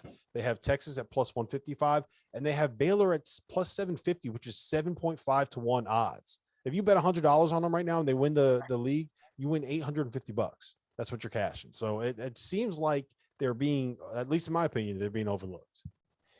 Yeah, well, the biggest thing, I think the main reason is those numbers we touched on. I mean, they've always been known for being a great rebounding team, but like you said, the offensive rebounded threes, the turnovers. But when you lose 50 points off your perimeter and 3 guys that have been in your program and know your culture offensively and defensively, it just may take Baylor a little bit of time. But when they dive into conference, I mean, Scott, I've got all the respect in the world for what Scott's been able to do there. And so he's got some good freshmen. He'll need them to get going, but he's going to have to rely on guys like Meyer. He's got to be big for him early. Flagler's got to be big for him. Kinjo's got to make the transition. And then Chachua and Thamba up front got to be very, very good for him. All right, so let's move on to the last segment that we have here. Shelvin is going to take us on a little dive through Caleb Love and what we can expect out of North Carolina's offense heading into this season. Point guard. Every point guard loves it. Mid, pick, and roll. Caleb Love, as we roll the clip, the possession, him playing with a non-shooter, 35 understands that. These is man. Don't have to guard him. Caleb Love doesn't seem confident enough to pass from the ball. He's able to force a play. When he forces it, big fella says, give me that. Next play, right here. 3 guys on the ball. There's nowhere for Caleb Love to go. Turn the corner. He's meeting with the big right there. Does a snake dribble. Snake dribble is crossing back, trying to get to this area on the court right there. No one's at. Trying to get to closest to the basket as possible. He's a PIP player, points in a paint type player. Wisconsin does a great job of verticality, but who he is and the talent he has, he's able to make the shot. Next possession, 9 shooters on the court. There's 4 guys right now, roll a little bit, 4 guys right now for UNC inside the 3-point line. 5 of you, including the ball handler. That's bad spacing. Me playing with a guy like Caleb Love, I would love to space the floor and let him do all the work so I can catch the shoot. That's the best way to play when you're playing with a guy like that can just beat his man off the dribble at any given moment. I look forward to playing with him. Like, I know I'm gonna get 3 or 4 wide open shots every single game playing with a guy like him if I was a shooter. Unfortunately, UNC does not have any shooters. He's driving to the basket. When he drives to the basket, big fella contest the shot, then turns into a transition defensive drill. Next play right here. Having one simple shooter on the court can open the game up so much for Caleb Love. Have a guy right here in the bottom right-hand corner, 24 is a shooter. Number 2's job is not to let this guy shoot. By not allowing him to shoot, gives my guy Caleb Love a chance to show the athleticism that he has, and and his rhythm and skill set to get to the rim. Get to the rim, put 2 on the board, let's get back on defense. So over the years, what Roy Williams kind of became synonymous with was playing 2 5-men. You said this, Steve. They play 2 5-men together at the same time. It's going to be a little bit different this year. They have a guy from your old neck of the woods, Brady Manick, coming in. They have Dawson Garcia, another guy from the overrated state of Minnesota, right, Shelvin? So I'm just kind of curious, like, are you? I have no doubt that Hubert Davis is going to basically run the same stuff that Roy Williams has always run, the same kind of secondary break actions, all that kind of good stuff. But it's going to be different when you have guys at the 4 that are going to be able to kind of create some shots off the dribble and be able to force defenses to guard you on the perimeter.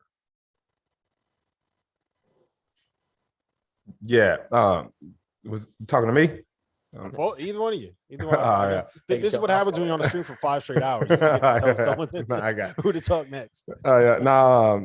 Having me as a point guard always playing, like Caleb, playing with a shooting big helps me out so much more with opportunities just to create for other people. I can fake the pass back. I'm able to, get to the paint because it's 1-on-1. It's not 2 not 1-on-2. As you've seen in the clips beforehand. So just having a little bit of shooting impacts a lot. And that's why, guys get paid top dollar in the NBA to be able to shoot that thing. Right. Yeah, and you kind of reading up on Carolina this year. I guess they've let Baycott, shoot threes this summer. And so, but the big thing, Brady Manick, whether they play him at the 4 or the 5, he can shoot at a high level and he can get it off quick. And then, we were talking off air, Dawson Garcia is a big addition for them. His skill, his ability to make shots, his ability to spread the floor. He's kind of that kind of tweener. You play him a couple different positions up front, but I like the addition of both those guys to put some shooting on Carolina's front court. Yeah, it's actually interesting. I thought Dawson Garcia was going to be the guy that would step. I mean, he was a borderline 5-star kid coming out of high school. He almost went to North Carolina coming out of high school, ended up going to Marquette, and then transferred after 1 year. But it sounds like Brady Manick is the guy that has really impressed the coaching staff over the first month of practice with his shooting ability and his ability to space the floor. And Steve, you spent a lot of time playing against Brady Manick when he was at Oklahoma. What should North Carolina fans expect out of him, and what kind of role do you think he can play in that North Carolina system? Yeah, he came right on the scene right away as a freshman. I thought he was really, really good early. And then he kind of leveled off a little bit. You kind of in league play, you kind of figure guys out a little bit. But Manick became an automatic switch guy. You never hedged. You never got removed from him. You were always attached to Manick. And so I think transferring, playing his 5th year or, COVID year at Carolina, the environment they have, the culture they have, Hubert Davis, he's going to have a terrific year. I just think his skill set and his ability to shoot it, and he gets it off quick now. I mean, he needs no time to where even if you hedge, you try to recover back, he needs, he can get off a quick second. And so he'll be a big addition for him. I think Carolina fans will be really, really excited about the skill he brings to the front court. Now, Shelvin, you mentioned this in the video, but there was one point where you said this should be a shot for Caleb Love, but he's not a guy that has confidence in his jumper. I think you used the phrase that PIP guy, a points in the paint guy. I like that. I might steal that. I will give you credit anytime that I do steal it, as long as you don't say that Jeff Goodman came up with it. But how much of an impact does that have on the way you can guard people when like, okay, I don't have to worry about him rising up and hitting this 17-footer. I don't have to worry about him coming off of the screen and shooting behind it. I can go under. How does that change the way that you can guard somebody, and how much does it make it easier, I guess, is the big question. A little bit of both. You can use your aggressiveness on guarding them because they can't do certain things or not comfortable with doing it. With the snake dribble, he had the corner shot, so you're not really rushing towards him. You kind of rushing to the basket, and on that play, the big did a great job of verticality. And then the next play, 2 people met him at the rim, kind of similar situation. But overall, I think the spacing that they had last year, as I pointed out in the clip, anytime you have 4 or 5 guys underneath the 3-point line, within is just going to lead to a lot of mistakes. But with Caleb being able to play with the Brady, I think he's going to excel a lot because when coach is talking about whenever you got a guy who's an automatic switch, most of the time you're going to have a big on him. So Caleb is going to be faster than most bigs, can break them off And with the switching, you'll just call him into a ball screen and he's able to excel. So what I'm curious here then, Steve, is, we've kind of gotten North Carolina synonymous with that secondary break offense. And there is some ball screening. And watching some of this Caleb Love film, they run a lot of that like continuity, flow, ball screen, whatever. Everyone has a different name for it, but it's all that same kind of offense. I think they ran more of that last year than I expected them to be running. So do you think that's something that Hubert kind of leans into when he's like, look, I have guys at the forward that they're gonna force switches. I want to create mismatches for Caleb Love, who is a PIP guy. Is that what you would do if you were in Hubert Davis's shoes? And I know it's very hard to kind of like go into that coach's room and make a prediction, but do you see him kind of making that adjustment? Yeah, I think Shelvin knows this, and Hubert's got a lot of NBA background too. And so I think when you talk about the NBA, you're talking about matchups, you're talking about mismatches, you're talking about isolation. And so I could see Hubert trying to figure out, like, Shelvin touched on, they get the switch. Can Caleb attack the switch? Can we get the post up and roll Mack? Now Mack wasn't great, on the switches down in the paint. Mack's more wants to face and catch and shoot and beat you facing the rim. And so I could see Hubert leaning to some of that just because of his NBA background. If I'm looking from afar, doing a little bit of research on Carolina, it looks like he may tweak a little bit offensively to some things that he's a little bit more comfortable with. But Carolina's blueprint for guys like Caleb Love and point guard play is how fast you can get to end to end. I say free throw line to free throw line. Transition. Put pressure, transition, change sides of the floor, and, get a PIP, points in the paint or paint touch. So I do want to talk a little bit about what the pressure is on Hubert Davis coming into the season. I mean, he's replacing a Hall of Famer. You don't replace a Hall of Famer every single day. And so I guess, Steve, we can start with you, and Shelvin, please weigh on this as well. How hard is that going to be? There's always the saying, you don't want to be the guy that replaces the legend. You want to be the guy that replaces that guy that replaces the legend, right? So just kind of how much weight is on his shoulders? Like, what is that level of expectation? You're at North Carolina. You're the head coach at North Carolina, replacing a guy that won 3 national titles. That's not an easy thing to do for a guy. It's his first year as head coach. Yeah, I think, and I had the opportunity to replace Fred Hoiberg, and so I can understand it to a certain degree. That wasn't easy. He's nicknamed the mayor. And so I think the biggest thing is, and Hubert played there, so he understands what Carolina's about. You've got to embrace the history. You got to really pay homage to Coach Williams. And I'm sure Coach Williams, you can see even in recruiting, it looks like he's still around the program and right there in Chapel Hill. And you still got to get those guys still coming around. The Carolina family is so strong, but Hubert's got to be himself. And Hubert, you look from afar, he's a strong Christian man, a phenomenal leader, great former player. Hubert's got to be who Hubert is and what got Hubert to this point. He can't try to be Roy Williams. He can't try to be Dean Smith or Bill Guthridge. Hubert's got to be Hubert. And if he does it, and he does it the right way, it'll be good enough for what the Carolina fans expect. You agree, Shelvin? Yeah, I never had to kind of replace anybody. I've got replaced a lot being cut, but just be yourself. I think was going to help him out a lot too. He won't have Twitter, Instagram, and people nagging him. So I think he's going to do a great job. Looking forward to watching him play and getting back to that high level. So it's the Champions Classic tonight. We have about 2 minutes left before we have to wrap here. So I'm putting you guys on the spot. I need your locked in picks on who's going to win. Let's start with Kansas and Michigan State. Give me it. Who you got? Shelvin, who's winning this game? I'm going Kansas. Kansas? Steve? Some of my former players may kill me, but I'm going Rock Chalk. So I think it's Michigan State. But yeah, I think Kansas. I think it's Michigan State. I like I have trouble with Jalen Wilson not being there. I'm concerned about Remy Martin's impact at the point. I don't think that's going to be an easy thing to replace. All right, last thing we got, Duke, Kentucky, and then we're going to get out of here. Steve, I'm going to you first on this one.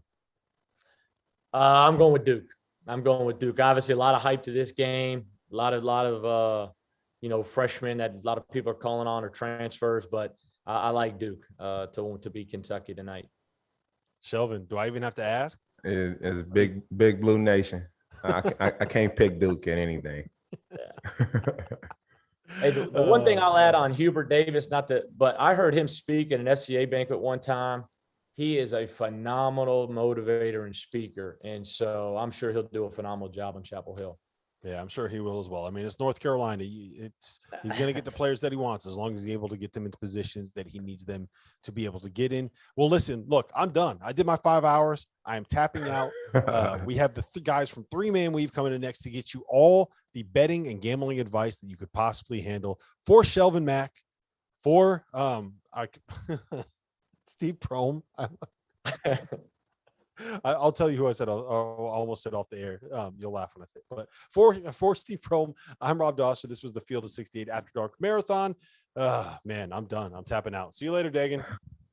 Place your legal sports bets at BetRivers.com, your new home for sports betting. Millions of betting options a year on the sports you love. We offer live in-game betting on major sporting events worldwide. We have tons of bets available during games, from money lines, point spreads, prop bets, play-by-play bets, and many more. BetRivers.com offers live streaming of events worldwide. That's right, you can bet on the game as you're watching. Sign up now, and we'll match your first deposit up to $250. More bets, more action, more fun. Place your sports bets at BetRivers.com. Before we move on, let me tell you guys a little bit about our partners over at Bet Rivers Sportsbook. If you haven't signed up for Bet Rivers yet, now is the time, because they are offering a $250 match bonus for your first deposit. But what sets them apart is that they require just one playthrough to turn your bonus into cash money. With their Rush Pay Instant Approval, withdrawing your winnings is safer, it's more secure, and it's more reliable. Now that basketball season is tipping off, get in on the action at betrivers.com today, or by downloading the BetRivers iOS app. You must be 21 years or older. If you have a gambling problem, call 1-800-GAMBLER. And while I got you here, let's talk about the Field of 68 Media Network, where college basketball matters most all year round. This is a digital media and podcast network that we've been building over the course of the last year. We have shows hosted by some of your favorite players covering the program that they love the most. AJ Guyton hosts the House of Hoosier. Eric Devendorf covers Syracuse on the scorer's table. Dan Dickow hosts the Gonzaga Bulldog broadcast. We have Florida's Patrick Young and Duke's Andre Dawkins and North Carolina's Shammond Williams and Michigan's Stu Douglas and Illinois' Deion Thomas. The list goes on and on and on. We have more than 30 shows right now. So hit the links below and check them all out. And while you're at it, make sure that you go check out the Field of 12 Media Network, your home for college football. Place your legal sports bets at BetRivers.com, your new home for sports betting. Millions of betting options a year on the sports you love. We offer live in-game betting on major sporting events worldwide. We have tons of bets available during games, from money lines, point spreads, prop bets, play-by-play bets, and many more. BetRivers.com offers live streaming of events worldwide. That's right, you can bet on the game as you're watching. Sign up now, and we'll match your first deposit up to $250. More bets, more action, more fun. Place your sports bets at BetRivers.com. Welcome in, everyone, to the Field of 68 Best Bet Show, presented by Bet Rivers, our proud sponsor. That guy's Kai Kicks McKeon. The other guy's Jim, The Undertaker, Jimmy Rootin' Tootin' Roots. The Undertaker. I'm Matt. Nickname's still pending. I'm not really a nickname guy, though. I don't, I'm more of a head down, go about my business, not what I'm about. So we'll let the chat mob decide what my nickname is ultimately. More importantly, the day has arrived. It's here. It's upon us. We're now in the mix. We're going to go through so many games today.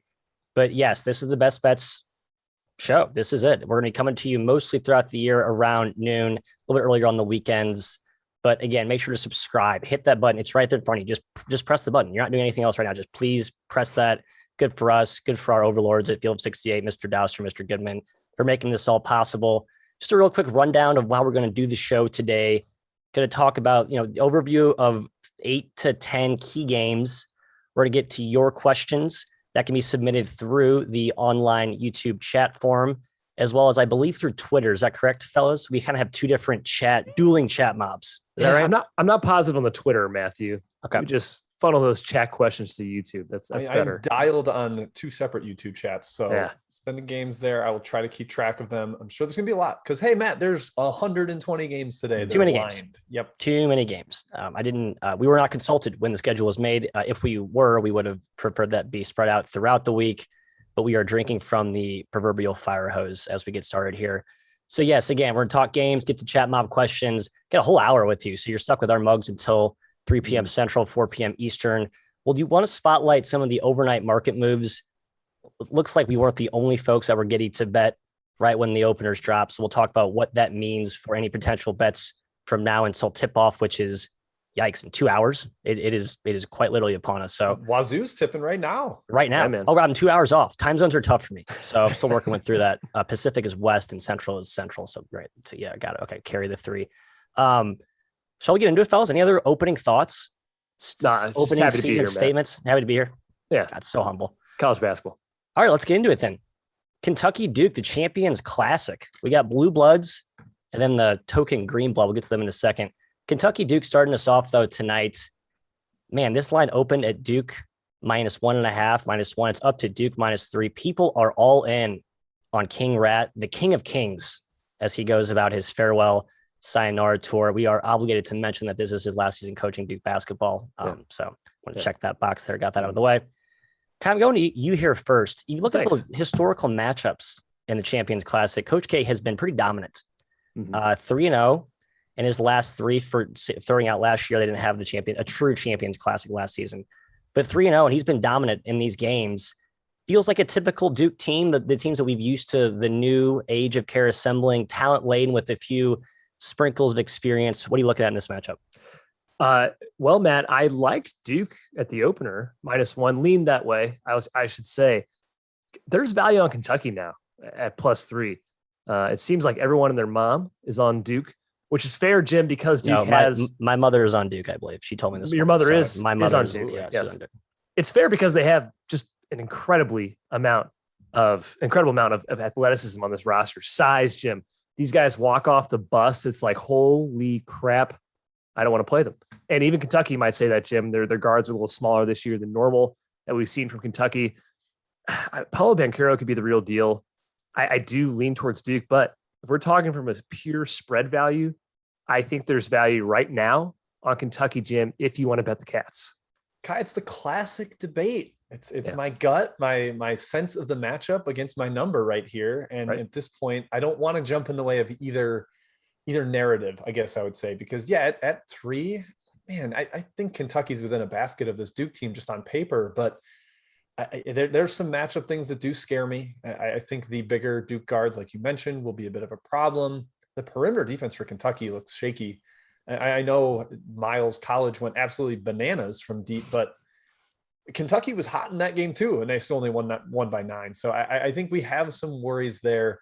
And Banchero, Matt, is just like a total generational force. I mean, what he did to, was it Winston-Salem State, was outright rude, I would say. Yeah, it was.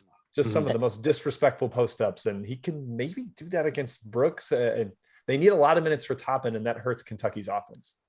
And that's a good ball club they have down there with some Salem State too. So they put their pants on the same way we do.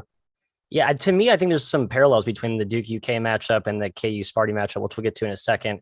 I just feel like Duke and Kansas know who they are, and there's less, trial and error to start the season, which is an odd thing to say about a Kentucky team that's so experienced. There's a lot of cool individual parts, but we don't really know how they fit together. We saw some of the offensive chemistry disjointedness emerge in those exhibitions against Miles, despite the flamethrower shots that Miles was putting in. Just to put a bow on the Coach K dominance in the Champions Classic, he's 4-1 against the number. Last 5 bouts, covering by an average of 10 points a game. A little bit skewed by the demolition. I forget what year that was. They beat was Zion and RJ in 2019. RJ, it's right, 2019. They beat Kentucky by a bajillion points. By 50. But still, they've been dominant.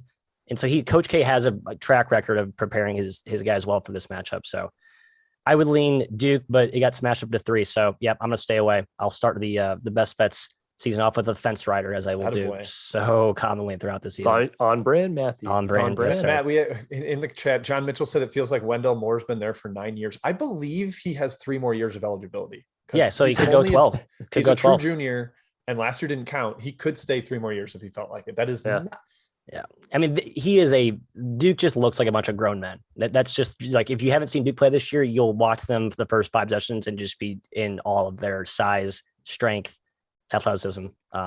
So we'll see how that plays. Next matchup here, Kansas, Sparty, Michigan State. The line opened and has not moved, -4.5. Kansas. The total, however, has been bet down to 140. So those of you trying to dabble in the totals markets, which we do, and we will discuss throughout the season as we find value as it emerges. Some people expecting an ugly kind of a drag out type affair. Jim, I'll go to you here first. The big note here, Jalen Wilson not playing for the Beakers. I don't know what to make of his injury in this matchup. He's obviously one of their better players. I'm sorry, not injuries. Yeah, sorry. He is mentally, he's sorting through some issues as he, comes off that bed. Whatever, you know what I'm saying?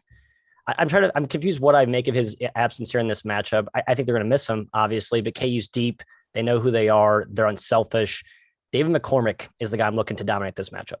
Yeah, it's weird. Like Michigan State, we think of things very much on terms of like the range of a program, right, guys? And this is a Michigan State team with real point guard questions, whether Tyson Walker is going to get the predominant sense of minutes there. Their best player is probably a freshman in Max Christie, and there's no proven big man. Like those three things for a Tom Izzo team altogether feel really weird.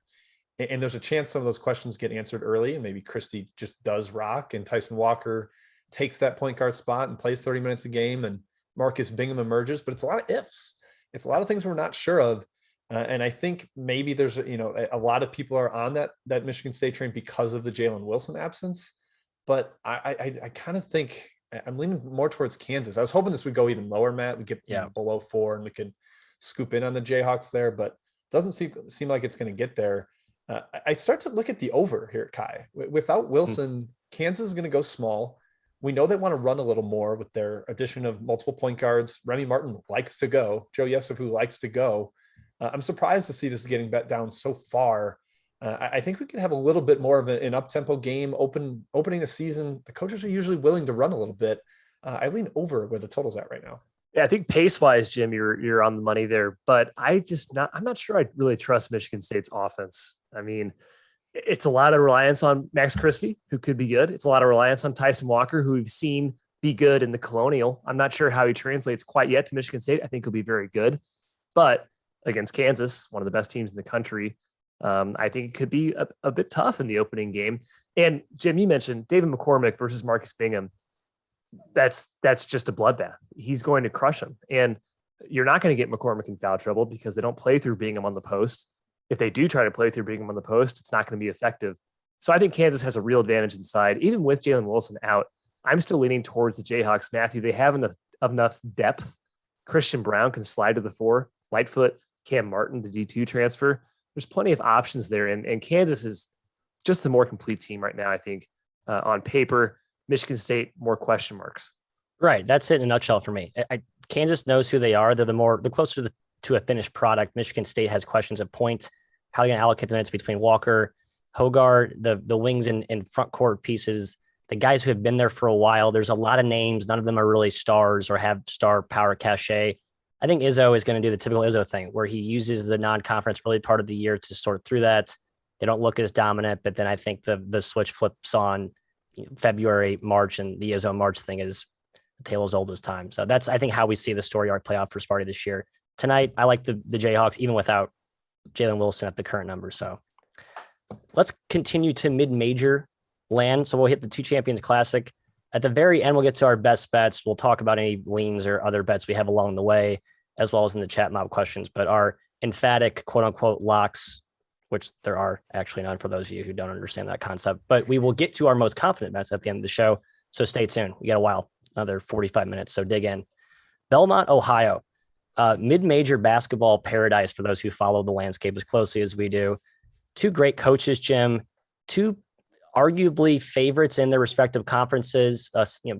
It depends on how you sort Buffalo out the shade. Mac. Look at you throw Buffalo's shade. probably upset with that. I think I had Buffalo a little bit higher than Ohio, but in the top 2-3 of their respective conferences. So great early non-contest here. And two prolific point guards. Mark Sears for Ohio, a name that no one really knows because everyone knows Jason Preston, the guy who just left. And then for Belmont, Grayson Murphy, who I call mid-major Russell Westbrook. He's basically a walking triple-double, despite looking nothing like Russell Westbrook. It's incredible how he puts up the numbers that he puts up. He's so unassuming, so in command of the offense, a tenacious defender. A lot of moving parts here. Where do you see this shaking out? Yeah, I just feel a little more confident in what Belmont is right now, and they kind of know what they are because of everything they have back. The Muszynski mobility up front is huge. I mean, that's been a monster part of the Belmont offense for years, is running the floor, getting early touches to the post guys before help is even set up in transition. That's why their 2-point percentage is always so high. And then Kai, there's no Dwight Wilson for Ohio. The best option to combat him inside, he is not available for this game. They're going to have to throw out Jason Carter and Ben Vanderplas there.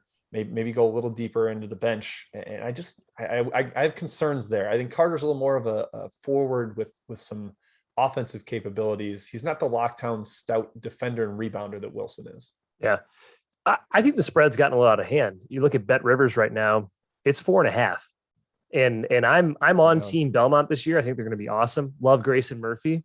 His matchup with Sears is going to be amazing basketball. But yeah, it's an overreaction, I think, to Dwight Wilson's injury. I'm not even sure if he's hurt or suspended. Unavailability. Unavailability. Yeah. But Jason Carter, Jim, like you mentioned, this guy was an all Mack player for Ohio a couple of years ago. He started for Xavier. He was a starter for Xavier in the Big East. He is very good. This Wilson being out is not going to be as impactful, I think, as many assume. Ohio kind of had an issue with who are they going to start beforehand. And now the pecking order is pretty clear. So I think Ohio can stick around in this game. I think they can win this game, even without Wilson. At plus 4.5, I'm leaning their way against Belmont. Yeah, if this started to tickle 5, Matt, I might look at Ohio. Yep. I made it around 2.5, even without Wilson. That's where I've got it. And it's, they're good enough to hang around. This is closer to a coin flip to me than it is like, oh, Belmont might have to run away to win this game. Yeah, I would lean towards Ohio where it's at. I agree. I have my number at 2. The early money, it looks like we might have to counterpunch against some of the sharps that came in to bang it up to 4.5, but that's fine. We can box in that ring. Not scared. Next mid-major matchup, game number 4 on our slate, UC Irvine, New Mexico State. Similar narrative as our past game. 2 of the creme de la creme in their respective leagues. Irvine out of the Big West, New Mexico State out of the WAC. And I think the big story here is both teams sort of sinking bounce back years, Kai. You have Irvine, who relinquished their stranglehold on the Big West last year, finally to UC Santa Barbara. They're always going to be good under Russell Turner. We know what they do. They have that defensive-minded identity. New Mexico State, always perennial heavy hitter at the top of the WAC, but they had maybe the most ruinous season last year because of COVID, didn't even have a home, practiced in multiple gyms around the country. It was a throwaway year by all accounts. They have some early injuries, but they're always deep. Are you putting any stock in that as they're laying, I believe, up to 6 points against the Anteaters right now? Yeah, seeing 5.5 and 6. Yeah, they're banged up. Clayton Henry probably out for them. Nate Pryor, the Washington transfer, probably out as well. Mario McKinney, former Mizzou, Jim. Shouts. Went to JUCO last season. Presumed starting point guard for them. He's banged up. He has an ankle injury. I think he'll probably play. Yeah, like Matt said, these are 2 favorites in their respective conferences. Irvine is an experienced team, man. This is a tough matchup for the Aggies in their first home game in a long time here. It's a tough test for them. They always have a bunch of transfers. Chris Jans is a master at meshing new players together.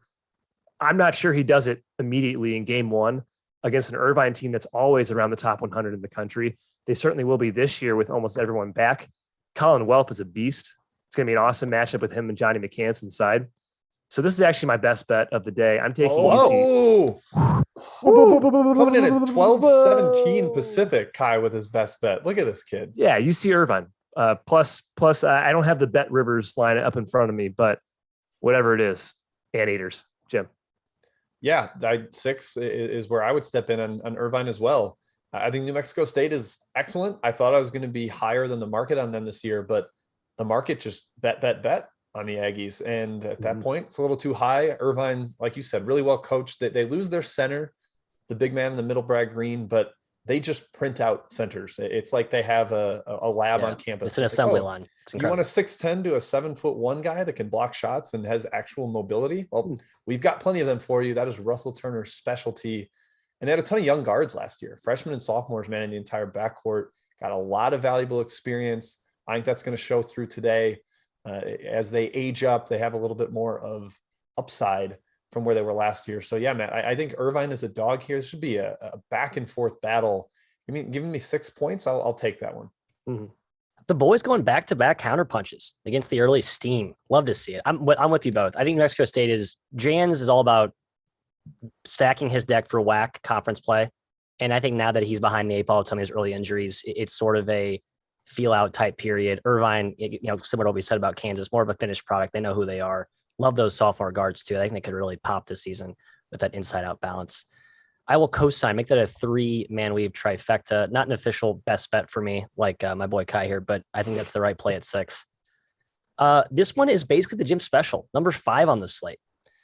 Louisiana Tech against Alabama, the Fighting Nate Oates. But Louisiana Tech, man, they have one of our favorite mid-major players in the country, Mr. Lofton. We call him the Big Easy. He was the star over the summer for the US U19 Do we call roster. him the Big Easy? I call him the Big Easy. I just right now. Matt is I gave you nicknames It's nicknames right everywhere. Everyone who comments in the chat mob will write down nicknames for them too. So I want to make sure we have everyone's sort of aura laid out and nailed down here. 11.5 is the current number. A lot of respect, Jim, in my opinion, for Louisiana Tech, given that line. Bama's a fringe top 10 team. They have probably not the same gear they have last year, but pretty damn near close to it. And it's going to be a high up tempo, high octane type of game. So the number, while it feels high at 11, those higher paced, faster possession games, the summer starts to shrink when you put it into a powder keg of a pace. What are you looking at here? I think Lofton's going to be a problem. We like him and he's awesome to watch, but he's also an issue in this matchup. Alabama's interior defense has some question marks. You lose Bruner, you lose Alex Reese, not aces, but they just don't have like the true center unless you really believe in Bediako, the freshman, who I think it's going to take some time for him to come along and be a true difference maker in the post. So Louisiana Tech can play through him offensively to get buckets and to get the defense rotating.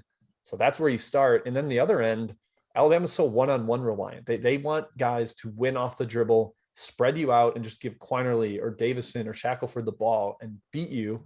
And Louisiana Tech has some pretty good perimeter defenders with Archibald, with Kobe Williams.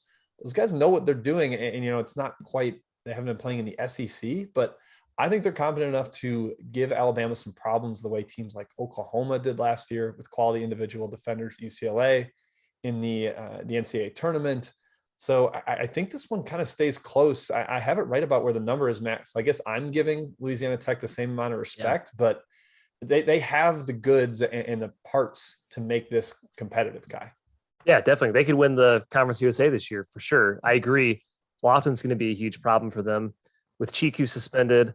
Charles Bediako, I'm not really sure he's ready at this moment to step up and play a lot of minutes at center. So if he isn't, it's Noah Gurley. And I love Noah Gurley. I loved him at Furman, but he's not really a 5. He's a little skinnier, and we know Kenneth Lofton is anything but skinny. So I think he's going to have his way with him. Yeah. And like you mentioned, Jim, Louisiana Tech has a lot of experienced guards. We keep going back to this theme of finished products, and these mid-major teams can be very scrappy in these opening matchups. Alabama cannot take them lightly. Double digits feels like a little bit too many for me. Leaning towards Louisiana Tech here, Matt. Yeah, this Louisiana Tech team has some guards that have been there for a couple of years now. They went into Creighton, gave them a dogfight 2 years ago as a top 10 team. They beat Mississippi State on the road that same year, gave Indiana a close bout. Last season, they got blown out, I think, by LSU, but they played one other team pretty closely. They proven they can go on the road and play a high tempo game and still run with the Power 6 caliber athletes and talent. So yeah, Louisiana Tech, top 100 team with a bullet. This is not going to be a layover. I'm glad to see Nate Oates challenging his new roster with such his an early early test. schedule is no Brutal. joke. Alabama is in a gauntlet. Yep. All right, we will pause for chat mob questions. We'll hit those and we'll do a quick scan of some of the major market moves and then get back to the rundown here with our final 3 games. I'm going to Kai here for chat mob. Ooh. Alphazar, or is Jim? Who I'm not sure who It's took Jim. the man. It's Jim. It's me. I gotta admit, I'm a little Good hockey rusty pass. on getting the tough. names of who asked the questions. I've got some games in here, but I Nicknames. apologize, Nicknames. folks, that I don't So I like have your nicknames. names immediately written down. We're gonna start with Florida Elon. I did see someone ask about the under for the Gators there. We love the Florida defense this year, fellas. They're multiple shot blockers. They've got a lot of length, versatility, a little bit small in the backcourt, but the 2 of the transfers they brought in are defensive players of the year in their league. I kind of like that. Kai, I know you're kind of eyeing this one a little, maybe more from a side perspective, but what do you think about the total? Yeah, trying to stay hesitant, Jim, on these bigger double-digit dogs for this first week or two. We've seen favorites tend to do better, at least anecdotally. I have no stats to back that up, so excuse me if it's not 100% accurate. But yeah, I kind of lean towards the Phoenix in terms of spread here. But Jim, I think the under is actually kind of a good play. Like you said, Florida, we think is going to be much better defensively than they've shown last year in particular. Yeah, I think the chat mobber has a good lean there with the under. Love the under. 138 and above, I would take it. Agree. All right, next game, there's a whisper for St. Peter's VCU, and this total is pretty low, but man, both these teams are much better defensively than they are offensively. St. Peter's brings back Casey Ndefo, the defensive player of the year in the Mack, and VCU lost a couple of weapons this offseason to ACL tears and an Achilles issue for Ace Baldwin, the point guard. Matt, is there a reason that this one would go over? Do you think the tempo is going to be a little bit faster? What are you looking at? The only reason to go over is because the number is just so low that by default it does. It's down to 129, opened at 133. I have no appetite to take the over and counter punch here. This is the immovable object meets the immovable object. Offense will be challenged, points at a premium. Just don't watch this game. A lot of other games. You can watch something else. I think that's going to be a common St. Peter's theme this year. It's hard on the eyes a little bit. Yeah, super gross, Jim. All right, let's see. Next game on the chat mob section. Who is Rhode Island playing? I can't remember off the top of my head. Boston. Rhode Island. Boston. Yeah. There you go. Yeah. I kind of like BU there a little bit, guys. I think that team got really undervalued last year because of the weird Patriot season schedule. They've got some veterans. You're both nodding. You agree with me. Matt, you're on board? I'm not going to take it. The number's been, it got bet down to 9, open at 10.5. I think it's a little bit too low. Too low. Rhodey's still pretty good. They've got disrespected in a lot of the offseason stuff. That roster is still, it's strong. It's athletic. David Cox has an identity. They're going to pressure you. They're going to get to the glass. I don't think Rhode Island's this terrible bottom half A10 team. I think they're right in the middle of the pack. And that to me justifies being a 9-point favorite over BU. Kai, a very good BU team, but still it's a Patriot team versus an A10 team. We think they'll be good. Last year was a disappointing year, chalk it up to COVID, whatever. But yeah, it's not a lot of travel. They should be good. They bring everyone back. Walter White, not the Breaking Bad Walter White, but the player. Mattoon inside and Javonte McCoy, Patriot League Player of the Year candidate. I think they can stick with them. It's kind of a hold your nose bet sort of thing here to start with. Yeah, the taking dogs early is tough because the home teams have that hype crowd. Again, it's been a year since they've had the crowd, and it's your first game. You're not going to go to the bench early. You're probably going to get your starters plenty of run. That does scare me a little bit when I am backing dogs on the road right here. All right, next game. Kai, I know you and I liked this one before it got absolutely bombed. That is Florida International in Georgia. Yeah, this one opened up in double digits. I believe it's down to 7-ish now. People are all over FIU. They're buying that last year was kind of a throw it out year, or they just think Georgia stinks, Kai. Both of those things might be true. I think Jeremy Ballard is a good coach for FIU. His first couple seasons proved that, outperforming expectations. I think last year was just the players he had on his team kind of just gave up. I won't name names, but it just seemed like they were like, throw the hands up, we're done. Injuries galore. Yeah, it's really a Georgia fade. Clearly the market is one way here with FIU. I got a piece of it this morning.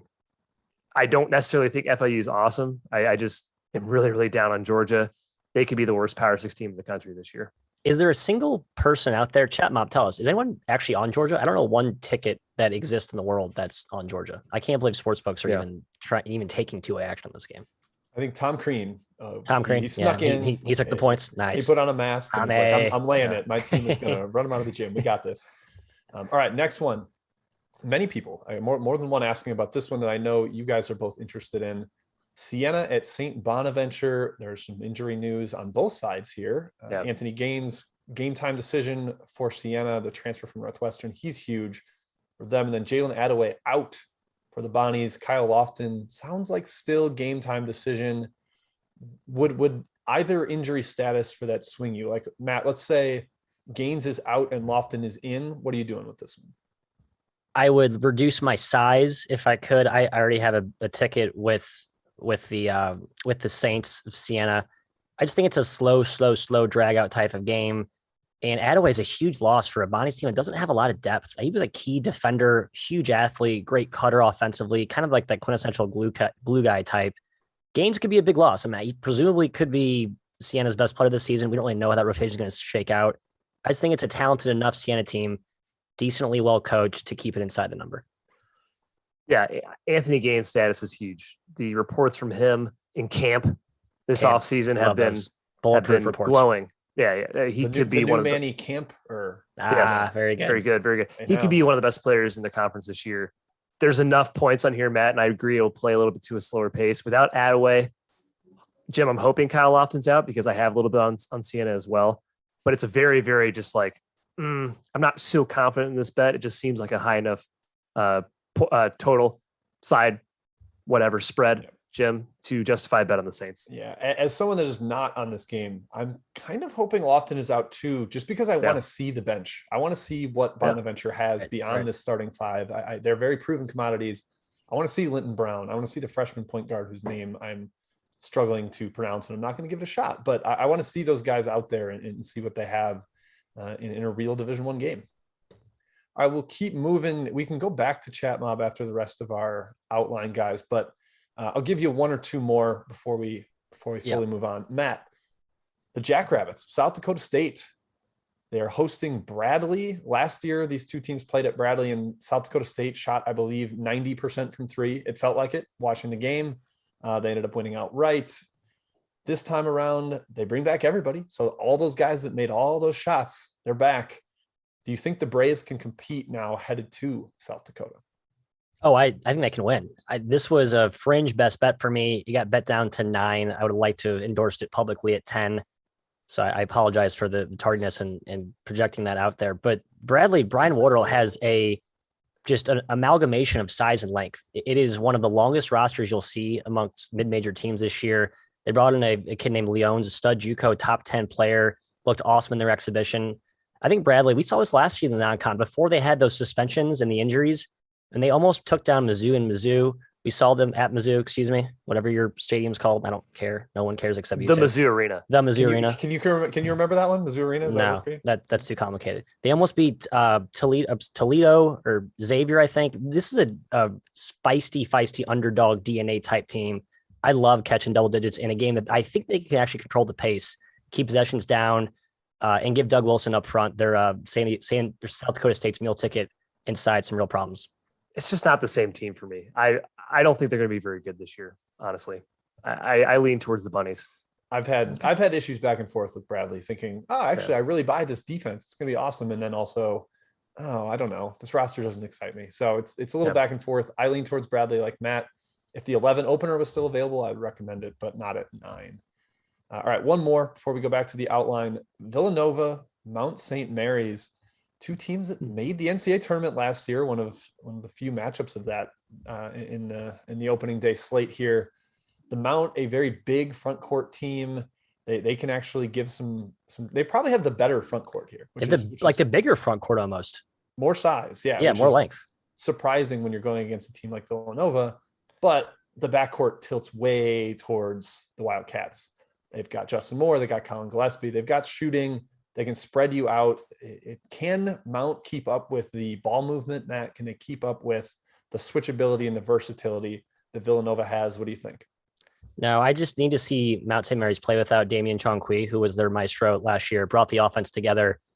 Some of the advanced stats paints a pretty dismal outlook offensively when you remove him from the equation. I don't think Mount St. Mary's scores more than 45 points today, and I think Nova gets to 65 or gets to probably to 70. I would lean Nova. I have no play in this game. I certainly am not looking to back them out, even though it should be a slow under. It's a low number. Into the under? No, it's 129. Okay. Number's so low. No, I'm out.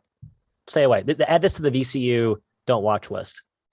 Don't even watch this game. Right. I'm leaning towards Villanova. I just worry about the pace because Mount St. Mary's plays at the slowest pace in the country. So there might not be enough points for Villanova to win by 20 or more. Well, every year Engelstad says he's going to play faster, so I'm surely this will be the year he finally. He begrudgingly was like, I don't think I'm down. going to get to this year because my roster is built for this crawl ball. No, it's At probably the some smart point, thing to he's do. going to have like a 5-guard offense, and we're going to be like over Mount St. Mary's over, but it's not this year.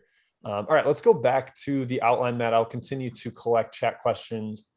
We've got another half hour to fill, boys. Yeah, we do. I know. Back Content. to the outline. We've got plenty of games to talk about. There's 120. Don't you worry.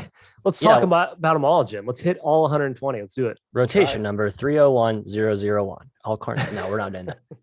I do want to talk about quick hitters from the market scan section. I wrote these down. Major line moves up until about an hour and a half ago. So there may have been some late action that I have missed. Apologize if I have stale lines here. Please call me out if I do. But a big one, notable one, Cincinnati, Evansville, a game that all three of us had interest in. But man, everyone and their mother, including my mother for this one, is on Cincinnati. Opened at -8. Now it's up to 11.5. Kai, is there any way you can endorse the Bearcats to that number, or where are you at? No, it's pretty high. It's high. very, very high. And Evansville can be scrappy, we'll say. Do we know if Newton's playing for Evansville? I think Newton is supposed to play from what I most recently read, but I don't know. I still think it's, even with him, I think this is a tough matchup for Evansville. I just think they're so brittle up front, and Cincinnati should exploit that. Yeah, Matt, it's a junior version of what we were just talking about with Mount, because Evansville is the slowest team in the entire country. They will crawl the ball up the floor, and that's tough to cover as a favorite. Cincinnati, we don't know about the offense under Wes Miller yet, so I still like it at 11.5, but it's definitely into precarious territory at that point. I agree. The pace does concern me. Here's a two for, I know both of you have action or potential interest in this game. UT games, I should say. UT Arlington, Oklahoma State, UNC Wilmington, Illinois State. Jim, I'll go to you for the Arlington, Oklahoma State. Here's my take. We saw these two teams play pretty damn competitively last year. Arlington gave the Cade Cunningham-led Pokes all they could handle.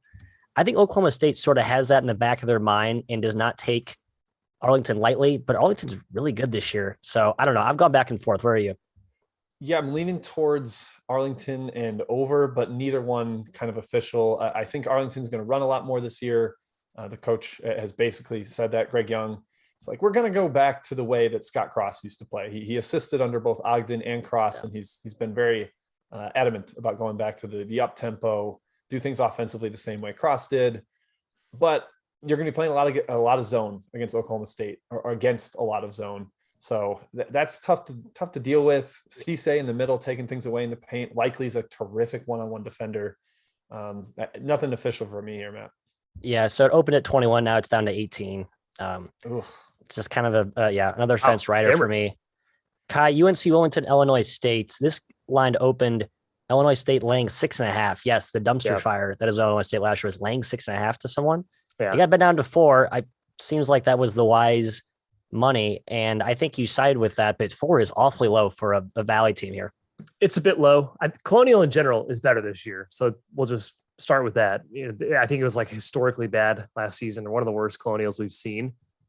Basically, every single player demolished by COVID last year. Yeah, and basically every player is back for this league, including UNC Wilmington. They lost 1 or 2 guys, but for the most part, they're back. They have very good experienced guards. They even got a guy who transferred from their school previously in Jalen Forns. He's back from Nicholls State. Boomerang. We like boomerangs. I think it's better. Yeah, it's a better team this year. Takayo Siddle gets his first real full season at the helm there. And I just don't really trust Illinois State. I used to bet on them quite a bit last couple of years. But Dan Miller has kind of fallen out of favor with me. I lean towards Wilmington in this one. The direction the line is going is correct in my opinion. Yeah, the Illinois State good years align pretty directly with when Luke Yaklich was on that staff. Matthew. There you go. The defense has really fallen off in the time since. I also kind of lean towards Wilmington. I also think Siddle's going to run faster than they did last year. They almost ran out of depth. They had so much injuries. That's a team that wants to play fast. It's a Kevin Keats guy. They want to press. Yeah, exactly. Right. I think they can give Illinois State some problems with that. Speaking of new coaches, I'm going back to you. This is one near and dear to your heart. Minnesota. No respect at all from the market. Kind of like in the Georgia cut from that same cloth, bottom of the barrel power conference team that everyone thinks is somehow worse than the market thinks, which arguably with the openers were priced in pretty disrespectfully. Yeah. -10 to the UMKC Fighting Roos, our Roos, just on the other side of the state where me and you hail from. Opened at 10, down to 7. Minnesota's at home, laying 7 points to UMKC. How do you make sense of this? And this is Homosota. They dominated at home last year, at least the beginning of the season. I mean, throw Minnesota in the conversation with Georgia for worst power team in the country. This roster is like a mid-major team. And UMKC, they have some pieces there. There's some physicality. It's more so about Billy Donlin's style. He just scraps. He plays defense. He makes the game ugly, slows it down. I do think UMKC can probably hang with them. Minnesota beat them by, I think, 19 last year. Minnesota was a much better team then. I have no lean here. I think it's funny it's down to 7. I certainly wouldn't take UMKC at that price, but I have no interest in betting the Gophers currently. Yeah. It's a little low, Matt. I mean, Minnesota was -17 last year in this exact same matchup at home against UMKC. Obviously, this is a much worse Minnesota team than Marcus Carr and Liam Robbins. But I think this UMKC team's a little bit worse. They lose McKissick to Florida, obviously the best player, defensive player of the year in the Summit. It's a little too low for me. It's too low. The Gophers, I don't feel great betting on Minnesota. It's a team I'm probably or thought I was going to be lower than the market on, but 7 points. They should win by 7 points, shouldn't they? I don't know. To me, Billy Donlin is the ultimate underdog. Like that's a team that just is built to play with, back against the wall, catching points, slow the pace down, defensive minded, manufacture points on offense with smart plays, just play harder than the opponents. It's like just a thorn in the side. It's a trip to the dentist every time you play UMKC. Yeah, and they're not severely out talented here. Like that's normally what they're dealing with. And Minnesota's like I said, mid-major all-star team. It's a mid-major. Yeah, exactly. So however you contextualize that, this is a stay away from me. Maybe not even an all-star team. Just a really good, solid mid-major team, like a solid Colonial team. Yeah. Hey, there's another boomerang here. Peyton Willis. Peyton Willis. That's right. He's back. And Eric Curry on his 10th year. Hopefully he can complete the season healthy. And like one leg and one arm and whatever else he's dealing with. He'll get through it. Persevere, Eric. Let's get 2 more here. We'll get back to our final 3 questions on the outline. Rice. Holy owls. Kai. Rice opened 4.5. They're now up to -8 against Pepperdine.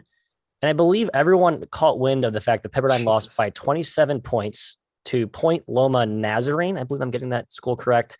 Apparently it's a pretty good D2 program, I think. It's like a top 5. Like a top 5. Okay, so legit really D2 program.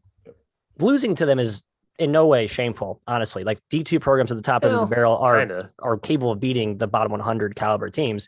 But 27, are the Waves going to completely plummet this year? We haven't seen Romar without Colby Ross since the late 90s, whenever he was there the first time. I don't want to see it either. And Kessel Edwards gone to, Pepperdine could definitely struggle. I think I had them a little overrated to start. Rice is a team that might be on the rise. Rice. Offensively, they're great. Like they're going to put up a ton of points, which makes you a little bit scared to bet on Pepperdine because it could be a blowout. They have the capabilities. Their defense is going to suck probably. 8 points is a lot. I'm leaning Pepperdine at that number. I think people are putting a little bit too much stock in preseason results. But Jim, I really don't have any appetite to back Romar here. No, that blowout. I mean, they played without Zedek and Ohia Obioha, like basically their 2 best big men. So, take that with a grain of salt. They're not worth 27 points, but yeah, I'm not excited to back Romar. The team could be just completely lost to start the season. And Rice has a very fine-tuned offensive attack coming back, plenty of continuity, a lot of shooting. Stay away from me, Matt. And finally, we'll skip Colorado, Montana State. I don't really want to talk about Colorado.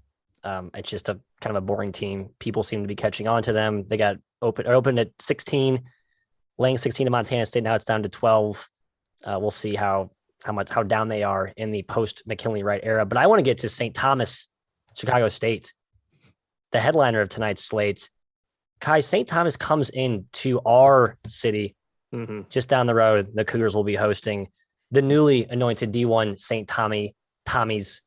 Do you have any take here? This line opened at 5. It got bet up to 6.5. It seems like everyone is just going to continue to, beat the pinata that is Chicago State until the odds makers realize that they're just not very good. Jim will have a better take here, but St. Thomas's coach, Tower. He's a bit of a mastermind offensively. I think it's going to give Chicago State some problems. A Chicago State team that, once again, is not very good this season. But I won't step on Jim's toes too much here. My best bet, Kai. Matt, Yeah. I think Matt did an unintentional spoil there. He doesn't listen to this. Yep. St. Thomas minus 6.5 would begins. be my best bet for the day, first of the year. It's kind of the issue of St. Thomas is an execution-based precision offense with a lot of continuity back.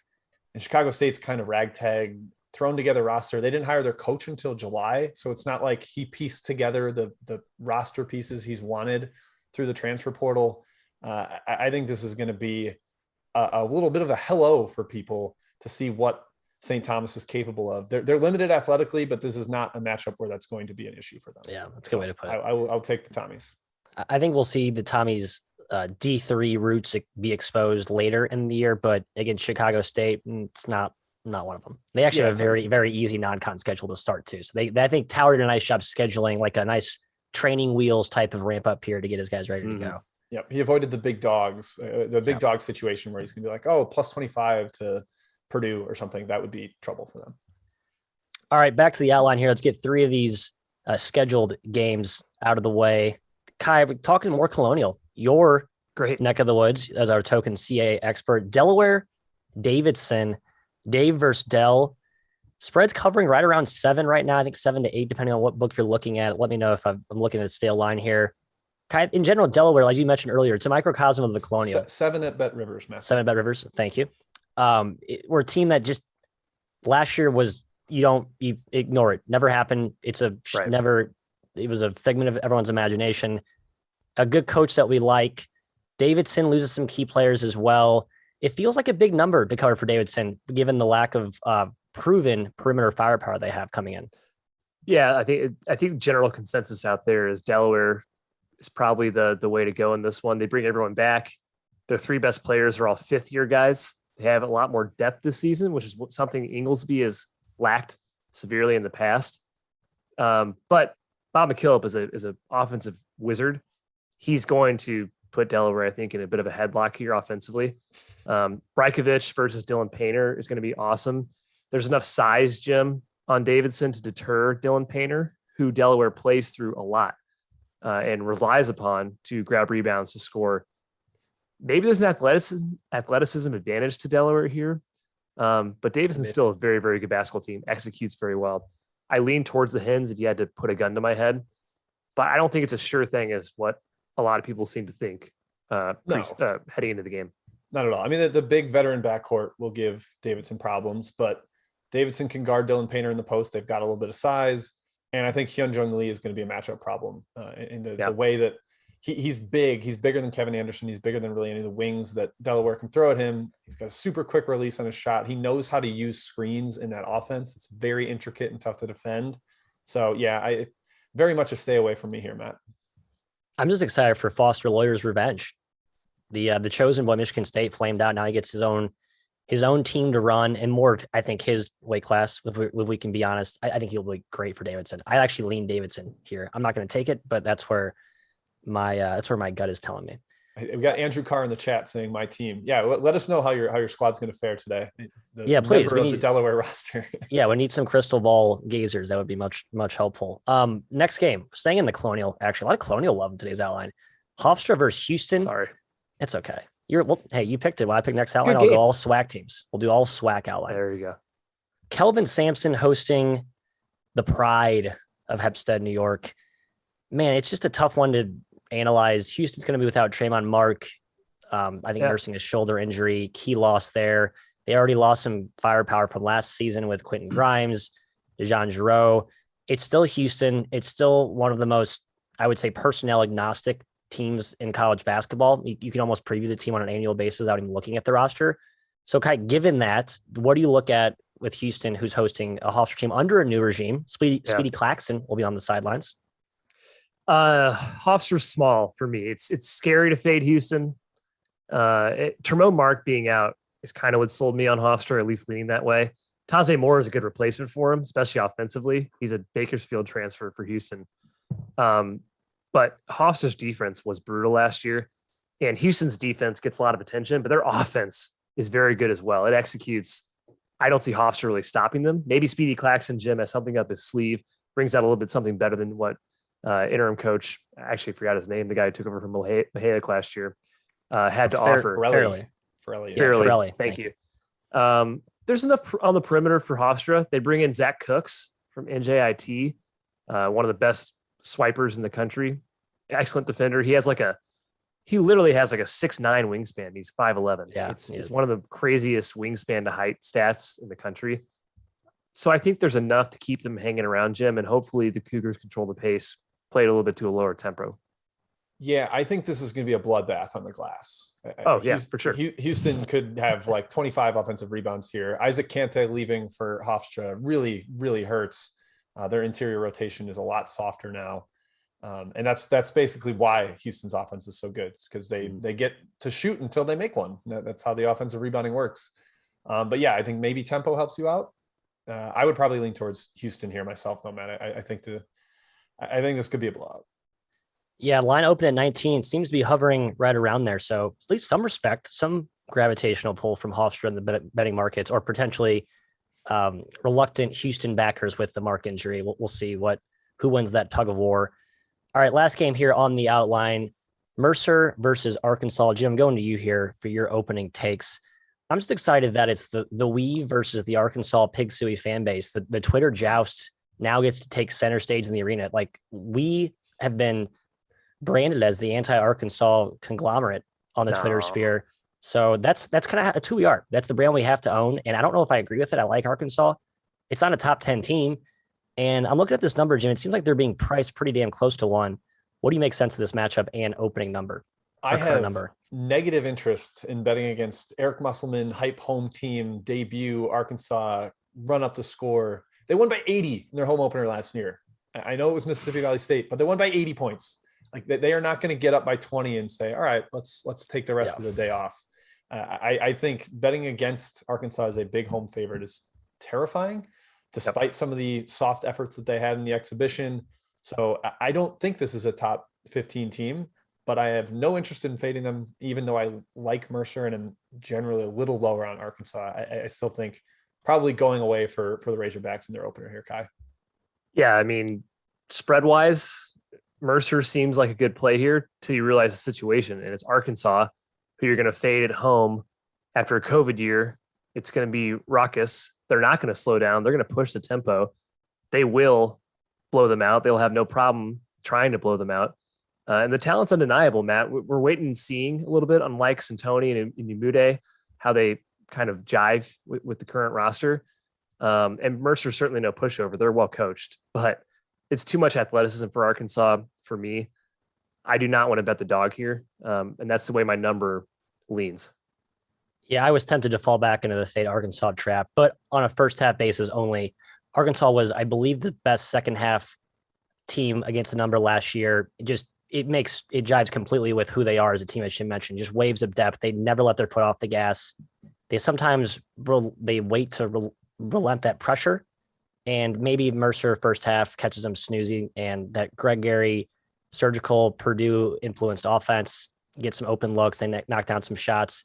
But I think Arkansas will be motivated because they almost lost exhibition a couple of weeks ago. So I think they kind of have that in the back of their mind. I would be surprised to see an apathetic Pig Suey squad here. So no play for me. They won't be. I think they'll be ready to go. All right, Matt, we need to get to your best bet. We've got a ton of chat questions. We've only got 9 minutes left. What's your best bet? Let's go there first. I have two. Kind of recap ours. I have two. Wow. Yeah, the masses are hungry. They want action, and they've demanded it, and I'm here to provide it for them. Washington -19, Utah -10, Pac-12 after dark, 2 for special. Just like both matchups, I think both teams are very underrated coming into the year off of sort of bad seasons last year. Craig Smith as a favorite, non-conference, will be really good. In Washington, I think people think they're just bad, and they're going to be one of the bigger surprises in the country this season. They're also playing Northern Illinois, which helps because I support both of those picks. Who is Utah and Washington. I'm a little scared of the Utah play, Matt. Abilene Christian, new coach. Lost big guys. Lost all their big guys. Those 3-step big guys, they're all gone. It's all a bunch of like little mini knee guards. But they never really played many big. They start 4 guards. Oh, they played through the post more than anybody in the country last year. Now I have to go to altitude against Craig Smith. I fear for ACU. I do. Yeah, I like my best bets today. Wow, I will look forward to the coming day in where hot. Matt's like, I hate my best bets. Just oozing confidence. I'm today. rooting for I'll you. do it myself. I'm rooting Thank for you. you. I'd like the show to do well. That'd be great. I'll root for you too. And what are your best bets? My best bet is UC Irvine. UC Irvine and it was Jim. +6 earlier in the show. Around there, whatever. When you said it's when you got it. Take and whatever Jim you got. had the Tommies. St. And Thomas -6.5. Yep. 3 Weavers, 4 bets. That concludes our content, but your questions. Let's rapid fire them, Jim. These need to be real rapid fire, guys. We've got legitimately 13 to 15. Hoops fan asking about Iona and App State. Kai, going to you. Nothing, Jim. I got nothing. Okay. I kind of like Iona, but App many State, injuries. really well coached team with basically everybody back. And yeah, Iona injured. Matt, Milwaukee and North Dakota, also from Hoops fan. I almost took North Dakota. In just thinking that Baldwin might be banged up. Sounds like he's not. I stayed away. North Dakota's not very good. Don't do anything here. Lean towards Milwaukee. Okay, Kai, Luke Putnam asking about Valpo and Toledo. Valpo was terrible in their exhibition season. They might get Ben Cricky back coming off a high ankle sprain. I like Toledo. I'm not going back to the fading Toledo like I did last year. Yeah. Anything for you? If Cricky's out, absolutely Toledo. If he's not out, still have to lean towards Toledo. Valpo's looked terrible. In their Lost 2 exhibitions too. Yeah, they've been hurt. They were hurt in the exhibitions, but still, it's not that great of an excuse. Yeah, So, and fade the Deacons. Cricky's the only one that might come back. I think Right. Connor Barrett's still out. Kobe King still out. That's a a big one. Yeah. St. Francis, Pennsylvania. The Red Flash, Matthew, headed to George Washington. You love yourself and Jamie and Christian. You backing them? I'm backing them. St. Francis is getting way too much respect. I think this is a bottom, middle of the road to bottom NEC caliber team. And George Washington, Lindo's playing, so I think that's a huge boost. I like the Colonials. Over. I like the over. Neither team's stopping each other. I think it's going to be a little bit up and down. Kai, much slower game. St. Mary's hosting Prairie View A&M late tonight. One of the last games on the board. About an 18 to 20 point favorite. A little bit surprising for potentially the best team in the SWAC. Yeah, really high spread here. I'm not in a hurry to bet on SWAC teams getting almost 20 on the road, but Prairie View A&M's probably the best candidate to do so if you want to. You know, they have a little more talent than your average SWAC foe. Whispers are St. Mary's looks awesome this season, and I would not be surprised if they're right back to their top 40 selves that we've seen over the last couple of years. Under is my lean in this game, Jim. I think it's going to play slow. Yep. Matt, UIC Dayton from Codia. Anything there? Nothing. I think I saw the number come down a little bit. A lot of UIC love. I like UIC. I just thought the number was a little bit low to start, so I'll be on the sidelines. Sorry. Yep. Kind of. I would wait and see with the Dayton guards as well. Right back to you, Matt. West Virginia, Oakland. You are the biggest Greg Campy and Bob Huggins fan in the world. So how are you betting on both of these teams? I'm going to bet on both, and then I'll just lose the juice. But I'll feel good about myself knowing that I backed my guys. Okay. It's called an investment in your pet teams. It's a good strategy. Not for your wallet, just for your psyche. Kai, UCSD Cal, another potential worst Power 6 team in the country here that the spread is fading against. Are you agreeing with that? Come down a little too much, but let's go Tritons. Let's go. Yep. I'm on the side of the good guys in this one. Need a little more competent year from them, more healthy, less COVID interruptions. Matt, Oral Roberts at Colorado State. Is this going to be the shootout we all hope it will be? I think it will. It's a big number for a team that just went to the Sweet 16, but Colorado State they are it. I have no appetite to fade them, especially at home. Yep. Loyola hosting Coppin State. I weirdly have memories of this game 2 years ago when Coppin State won at Loyola. It was a crazy outright dog, and most of that Loyola team is back besides Krutwig and, of course, Porter Moser. But this is a huge spread, over 30. Man, I don't think Coppin is that incapable. I agree. I would lean towards Coppin. I would lean for Coppin as well. Yeah, the back gym that they beat Loyola though at Loyola is what's holding me back there. The spread's I almost wanted to auto bet Loyola as like a revenge. I can't believe we lost to Coppin State, but it's just too big. Dartmouth at Boston College from Cameron Wisnowski. I have absolutely nothing there. I'm scared of IB teams right now. Under. Like that. Two more, and then Matt, you're going to wrap us up. I'm going to Kai first. Cal Bakersfield at UCLA on the West Coast. Yeah, game got steamed, hammered towards UCLA. I think that's the right side. A little bit too high for me right now to back the Bruins. All right, the last one we're going to squeeze in, Brian Sure asking Matt about his alma mater, Eastern Michigan at Indiana. You think the Hoosiers blow them out? No, I think it's actually around the number. I think that's the spread's properly priced. Eastern Michigan's got some shot makers. Saw them play Oakland, was fairly impressed with Stan Heath, new era there. I don't think this is a cakewalk at all. Yep, that's about it. That's all I got for chat. There's more coming. Feel free to tweet at us at 3MW_CBB. We are going to be coming to you guys with 5 to 6 days a week on the Field of 68 channel. We've got John Fanta and Terrence Oglesby coming up next. Correct, Matthew? Yeah, that's right. Coming on in 2 minutes. Stick around. They run a real polished program, unlike our herky jerky fly from the seat of our pants, shoot from the hip type stuff. So you'll like what they have to offer you. Back tomorrow at noon Central, 1 p.m. Eastern, and 10 a.m. Pacific, depending on where you reside. So God, look at you starting to figure out time zone. Math. Hawaii, for those of you Hawaiian patrons, no, I don't want to do that conversion right now. But again, folks, stick around. 24-hour marathon. It's going to be awesome.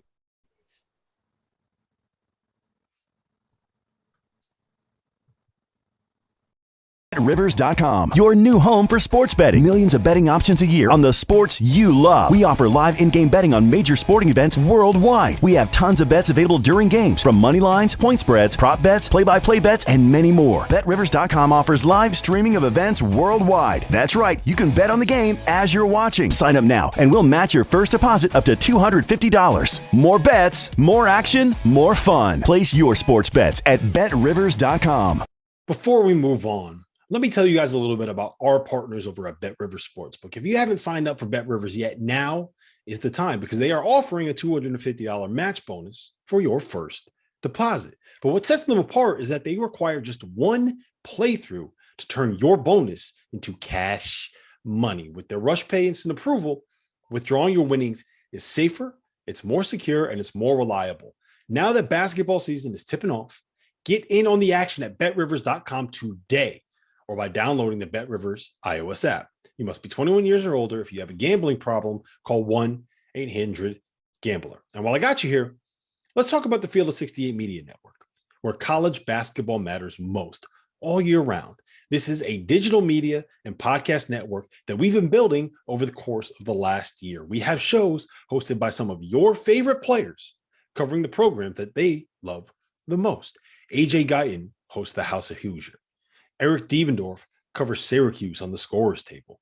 Dan Dickow hosts the Gonzaga Bulldog broadcast. We have Florida's Patrick Young and Duke's Andre Dawkins and North Carolina's Shammond Williams and Michigan's Stu Douglas and Illinois' Deion Thomas. The list goes on and on and on. We have more than 30 shows right now.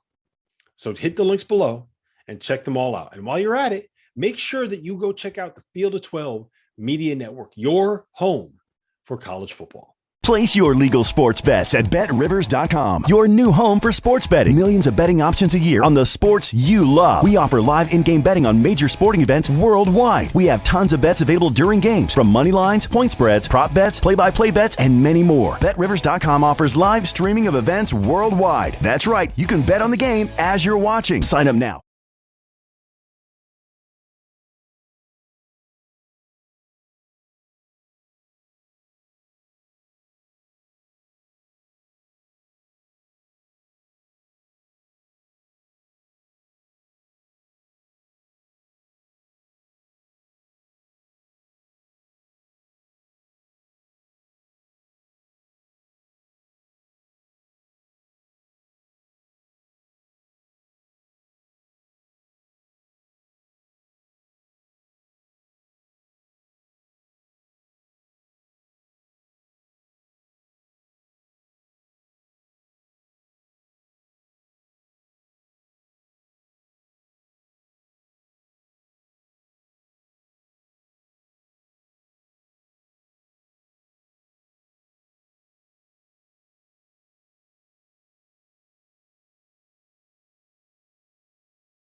Oh, Merry Christmas, everybody. College basketball is back.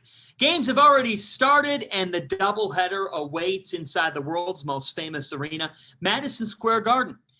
Coach K's final visit to the Mecca, where he is 31-11 all-time in his legendary career. He will lead his Duke Blue Devils up against Kentucky later this evening, and that will end up following the first game of the night, Michigan State and Kansas.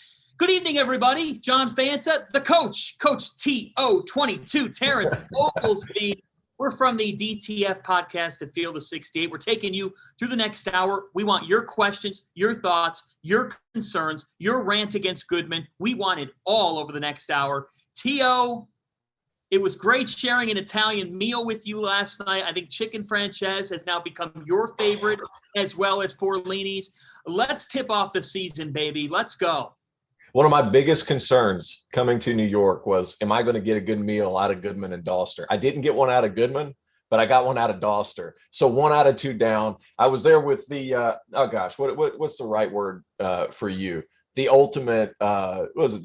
The food guy. You're the food guy. I ask you a question, you order for me. It was fantastic. It's actually excellent to meet you in person. Golly, and everything they say is true. College sports is John Fanta, and John Fanta is college sports. I don't know if that makes sense, but it did in my mind about 2 seconds ago before I said it. Well, I appreciate that. Very humbled by it. We're taking your questions here over the next hour, folks, at the Field of 68. So whatever you have here, it's our Q&A hour. We're going to get to them all. And I think that as we jump into questions here, our producer Dagan will be handing them off to us here throughout the next hour. I start with this, T.O. What is your headline for the college basketball season? Give me your headline. Old guys are going to dominate the college basketball landscape. I think the extra year of eligibility with all these guys is going to be tremendous. It's going to impact the game so much, and you're going to see a cleaner product this year. That, along with Archie Miller made a good point earlier today. He said, I'm curious to know what the winning percentage is going to be at home this season. You have Michigan State fans back, the Izzone. You got the Cameron Crazies back. You got the Tar Heels. They don't get too crazy. They're kind of posh, all this and that. But home court advantage makes a difference, and we're going to see the return of that this year.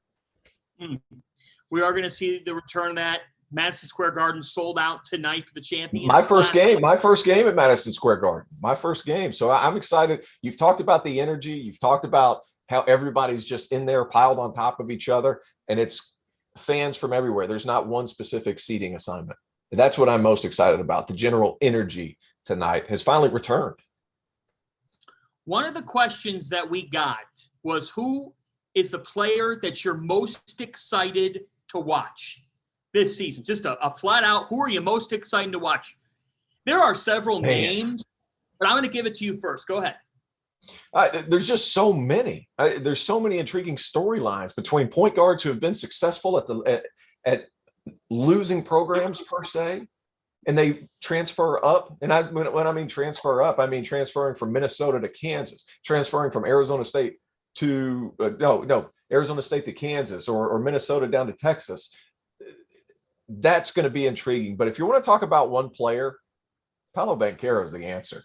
I mean, this kid is truly special, truly unique, 6'10", about 235, 45 pounds, whatever he is. But some of the things that he does on the floor, Fanta, you've seen it in their exhibition game. He is flat out impressive, whether it's putting the ball on the floor, attacking the offensive glass, making skip passes, reading the defense from the perimeter. This guy is something special. He's something to behold. And I think Duke fans, there's a lot of reasons why Coach K announced his retirement early and decided to stay one more year.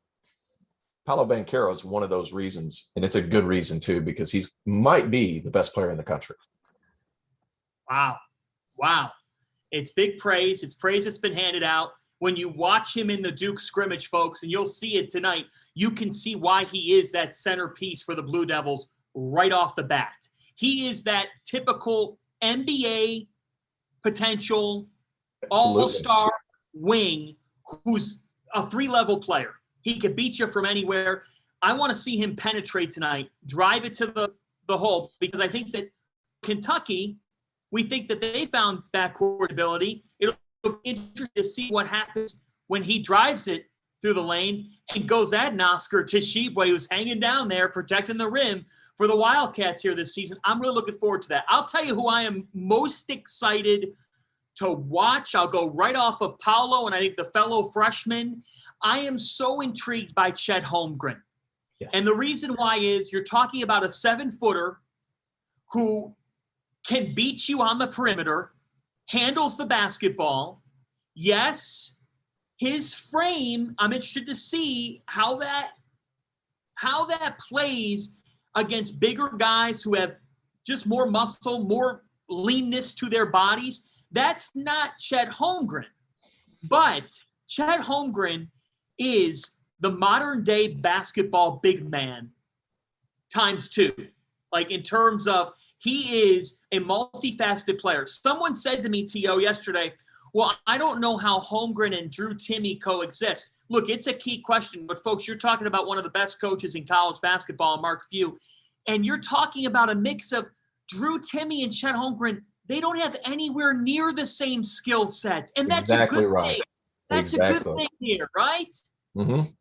Absolutely. Well, you look at Drew Timme, he's best on the block. He's like a tap dancer down there when it comes to drop steps, hook shots, up and unders, any kind of footwork thing. That's where Timme thrives. Not to mention Chet Holmgren, he's more of a perimeter guy. He's going to do most of his damage whenever he's backdoor cutting, looking for lobs. He's going to be able to shoot the ball at a high percentage. He is a really special talent. And with his level of length, he's going to be an elite help side defender. Now, we talked about this earlier a little bit with Randolph, Childress, and Rob.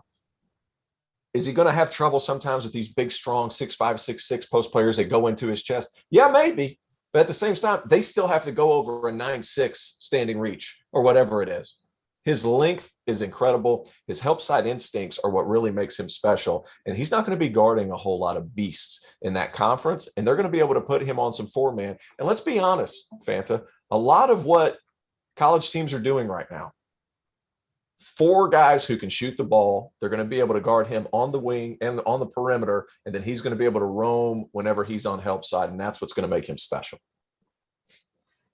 It will. And you got Hunter Salas coming in as well to this program, another big-time recruit. Mm-hmm. You have a couple interesting transfers. Gonzaga, by the way, will open the season 9 Eastern time tonight when they welcome in Dixie State to the Kennel. And then they've got Texas on Saturday. By the way, Field of 68 After Dark will be a pregame show leading into Texas Gonzaga, like we'll lead into Villanova UCLA on Friday. So we have some questions here.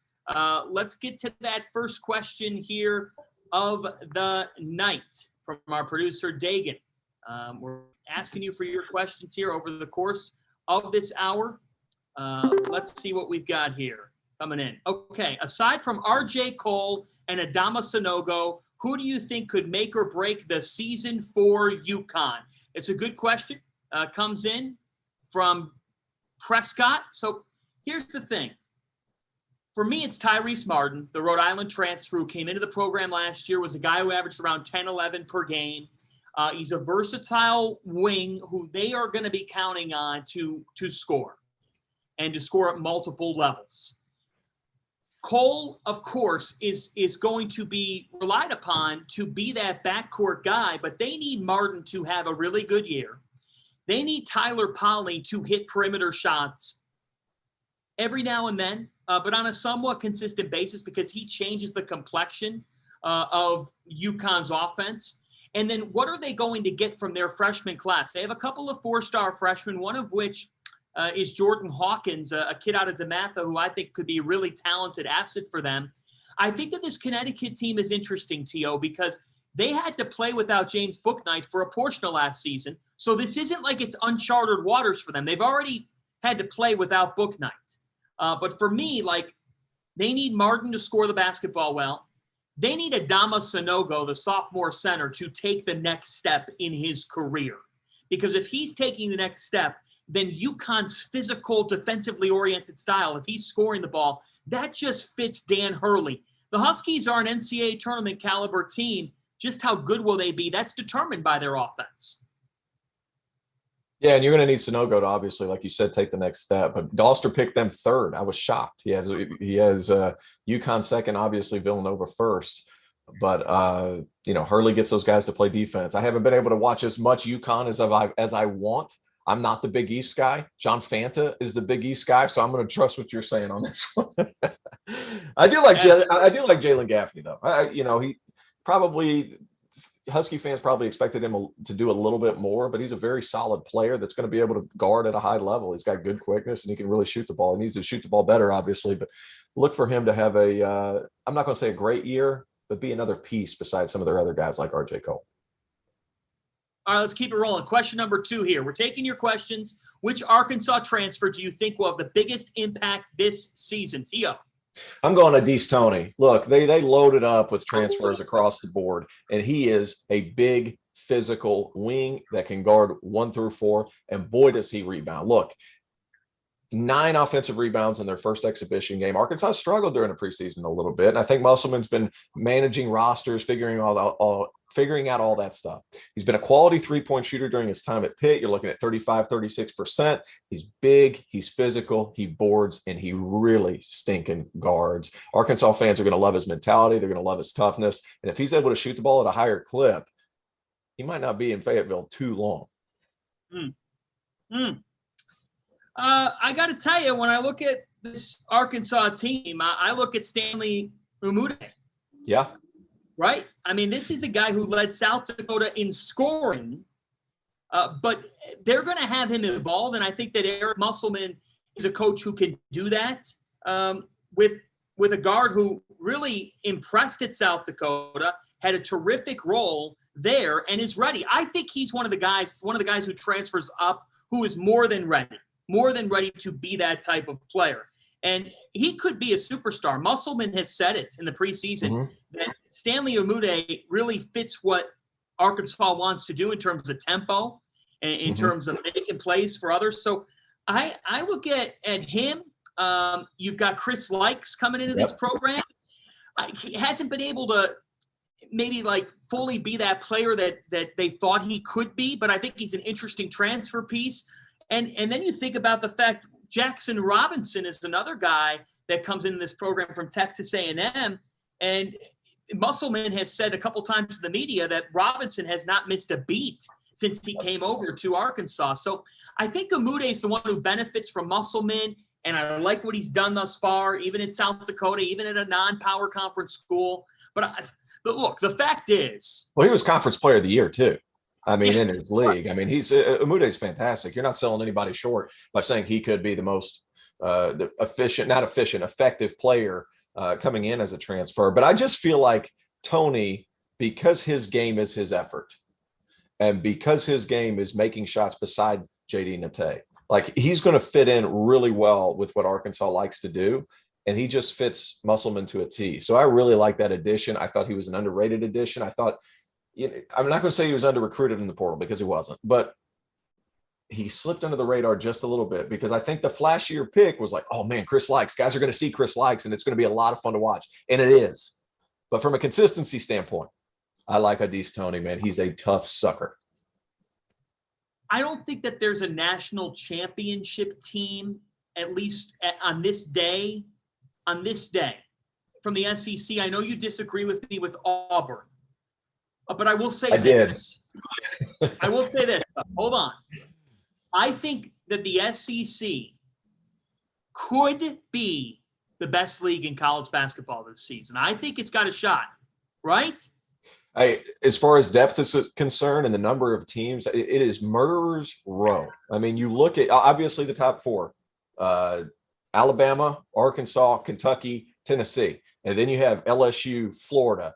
I think South Carolina, who a lot of people are picking towards the bottom, they've gotten transfers like crazy. That's a tough team, and they're coached by Frank Martin. And then you have Ole Miss. Did you say Alabama? I don't even know. I did. I said Alabama at the beginning. I mean, it is murderer's row. I mean, Vanderbilt might be better. They've got the preseason SEC Player of the Year and Scottie Pippen Jr., and nobody's even talking about them. And he's a fantastic talent, scores all kinds of ways. I mean, we've got guys everywhere in this league. I mean, you play an away game at Florida, you come home and play Kentucky. You have to go to Thompson Bowling in Knoxville, then you got to go down to Tuscaloosa. It is going to be an amazing league. And we've talked about this earlier, and I'm a little worried that the SEC might Big Ten it. like last year, to where Big Ten, they beat each other up and beat each other up and beat each other up. And then come tournament time, I don't know if it was matchups, what have you, but they all kind of floundered out at the end. Yeah, and I think that the SEC has a chance to be the best conference, but sometimes the national champion does not come from the best conference because of that very reason. This league night to night is going to be a lot of fun, folks. I mean, the way that, particularly, what's the key to this league's rise? Alabama under Nate Oates and the defensive climb they made, and Javon Quinterly now being back. You've got Shackelford. You've got some stability there. Yeah. And Arkansas pedigree. I mean, let's face it. Arkansas has turned from to big a leap. Musselman's made the leap. He's bringing in guys who fit his system. It felt like it was destined to happen. It feels like wherever Muss is, he's going to win. It's what he did at Nevada. It's what he's doing at Arkansas. These programs have elevated. The SEC's elevated their scheduling game. This is a collective leap. So as much as Kentucky is trying to bounce back this season, Kentucky's never had this many challengers with them in the Southeastern Conference. Yeah, and I feel like we haven't talked about Tennessee hardly at all. And they are loaded to the brim with old guys. John Fulkerson was last season's SEC preseason player of the year. Didn't have the type of season that a lot of people thought he was going to have, but still, he's probably the best bailout guy in the country. And what do I mean by that is you got a young freshman point guard in Kennedy Chandler. And somebody asked a question about that. And I'm sure we're going to pop it up a little bit later, but I think it was Nick Rogers. Nicky Shins is what I call him. I know him from a long way back. Nicky Shins, probably one of the better shooters I've ever seen. Couldn't play defense any better than I could, even at this age. But neither here nor there. Kennedy Chandler is special. He is special. He is fast, and not only that, he's surrounded with older guys. You look at Josiah Jordan James, John Fulkerson, the kid from Oregon, Victor Bailey Jr., who was a 40% shooter 2 years ago. And that last year, he was right in the mid-30s. He'll get back to 40 because now he has Kennedy Chandler creating some easier looks. This Tennessee team, they didn't have a change of pace guard last season. They had Santiago Vescovi. He's kind of a set-it-up point guard. He's not a get-downhill point guard in the mold of Josh Bone 3 years ago, but he could be somebody that sets up your offense when Kennedy Chandler needs a break. Kennedy Chandler's going to get in there. He's going to create closeout situations. And you wait and watch. John Fulkerson's going to have a heck of a season because of that change of pace. Well, and I think to your point, when you have a player as talented as Kennedy Chandler, that now makes Vescovi a lot more comfortable. Like last year, he was being asked at times to do things that, frankly, he's not particularly outstanding at. He's not particularly great at. Now Vescovi can be a spot-up, pull-up type of shooter when Kennedy Chandler is able to create. And then you think about guys like a Victor Bailey, Justin Powell coming in this program, coming over from Auburn. I love that kid. Why do you love him? Oh, well, you know what? He's a triple-double threat, and he handles the ball so well. He can play some backup point guard. His numbers at Auburn were outstanding, especially when Sharif Cooper got injured. I saw him play down in Memphis at the Hoops Giving, down in Atlanta at State Farm Arena, and he controlled the tempo of that entire game against a Memphis team that was the #1 defensive efficiency team in the country, according to KenPom. He controlled the game. He's big. He's strong. He can guard multiple positions as well. Not to mention he shot 44% from the three. What more does Kennedy Chandler want to have an All-American type season? We did get a question from Rob Dauster, who asks us, these are the important ones. This is for T.O. How many sides does a waffle have? Do you know what this comes from? No. I was playing devil's advocate. I was like, don't start. He was playing devil's advocate. He was going against his own pick in our show. And I told him he was waffling. And he was like, I don't know what waffling is. I was like, there's always two sides to a waffle. You can't go back and forth. You got to pick one. He was waffling. Oh, God. They're on so many hours today that the takes are changing every 15 minutes. He can't remember what he said. He said Dauster's at a chiropractor right now trying to get straightened out. He's been sitting in the same spot for 6 hours. I feel bad for the guy. The field of 68 is unfair and imbalanced.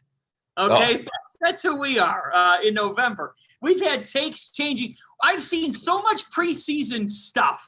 I am so ready for – I'm even watching Manhattan and Manhattanville.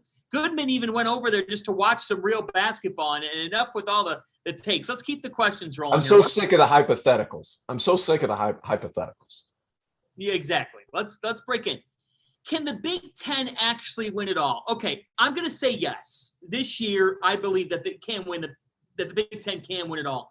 And I think that there are clear tiers in this conference. Yes. I also think that with the amount of returning players, particularly at Purdue, at Michigan with Dickinson and Brooks, Michigan has to – we'll see how these freshmen – this is an outstanding recruiting class. It is a lot of new pieces. Right. And with Illinois, Andre Curbelo is the guard who is most poised to have the breakout sophomore season after what we saw as a freshman. Big shot Trent Frazier, Kofi Cockburn hanging down low. Like, for me, all three of those teams could win the national championship. Are they going to be battle tested? Of course they're going to be. But don't let one major underwhelming performance in the NCAA tournament now cause you to believe that the Big Ten can't have a national champion. I understand the drought. That's all in the past. Are there national championship caliber rosters in the Big Ten? Yes, there are three of them, in my opinion. I think Purdue and Illinois, and I love Illinois because Curbelo is fantastic with the ball. They've got a vertical spacer with Kofi Cockburn, who's a fantastic athlete despite being 7 feet, 290 pounds. He runs the floor unbelievably well. He's a freak of nature. But that's not what's most intriguing. The most intriguing part is how much space Andre Curbelo is going to be able to function with. Because you look at their roster. Utah transfer Alfonso Plummer, shot maker. Trent Frazier, shot maker. DeMonte Williams was the best percentage three-point shooter in the country with more than 2 attempts a game. This team can shoot it. They guard. They've got big-time size inside. And I feel like Kofi, he got exposed a little bit last year when he played against Cameron Crawford. I think that's going to fuel him this year. And I think it was the exact wrong matchup for them to play against in the NCAA tournament. And one person, I'm calling it a breakout candidate. I haven't mentioned him before, but I love Coleman Hawkins' game. I think he's a future pro. He's got big-time size. He really shoots the ball well. He's a fluid athlete. He handles the ball on the perimeter. This guy is 6'10", can shoot the ball. Look for him to explode on the seed, play some backup 5, maybe some 4, but he could be a high percentage shooter for the Illini as well. Yeah, when you have the facilitator that is Curbelo, and when you have someone like Frazier and the complementary players you just listed hitting perimeter shots, and oh, by the way, you have arguably the best big man in the sport. Kofi Cockburn is going to be ready. I understand he's got that, the suspension with the NIL thing. That's going to be a blip, folks. That is nothing. This kid is going to be big time this season. I'll tell you what, Purdue to me, heading into this season, is the team out of the Big Ten that absolutely you have to love a lot of what you're looking at here. You have to love the fact that Zach Edey is an absolute tree. He is an absolute tree for this Purdue team. They're going to bring Travion Williams off the bench. Which is nuts. Which is nuts. That is the best reserve in America. He's the best bench player in college basketball. I mean, right there. Travion Williams would start on any team in college basketball. Jaden Ivey is going to be a pro and does things that make you say, wow, when he's in the lane. And now he's someone who's poised to get even better under Matt Painter, to develop and to play make. He's a real playmaker. And then I think that Caleb First, the freshman, is a typical Matt Painter player. Knows his role, stays within himself. This kid's going to play hard for Matt Painter. Caleb First is a guy who crosses off every Purdue Boilermakers box. Watch out for this kid right from the get-go. He's efficient. When you have star power, you need efficiency around it. Caleb First is going to epitomize that, folks. I'm telling you right now, remember the name. Well, Caleb First for sure. But I think people are forgetting Brandon Newman's a pretty good player too. I mean, kid played for Mean Streets Elite out of Chicago. He's from Northwest Indiana. Excuse me. I get my Midwest confused a little bit. Sorry, Kev Sweeney. But hey, look, my man, he reminds me a lot. This is a deep cut comparison, but he reminds me a lot of a young man that played at Clemson during their Sweet 16 run. His name was Gabe DeVoe. Kind of the same, big, strong body, kind of struggled, and then it took off on him. I think Brandon Newman can be that guy because he's going to have a lot of open shots this year. And I think Sasha Stefanovic is a good player as well. And I think he's going to be able to shoot. I mean, what did he shoot last year? 40%. So, I mean, the big thing has been, do they have enough floor spacing? You know, people don't play like this anymore, but you're going to have plenty. You're going to have Newman, Stefanovic. I think Jaden Ivey has worked on it. Obviously, he's not a great shooter. That's not what he does.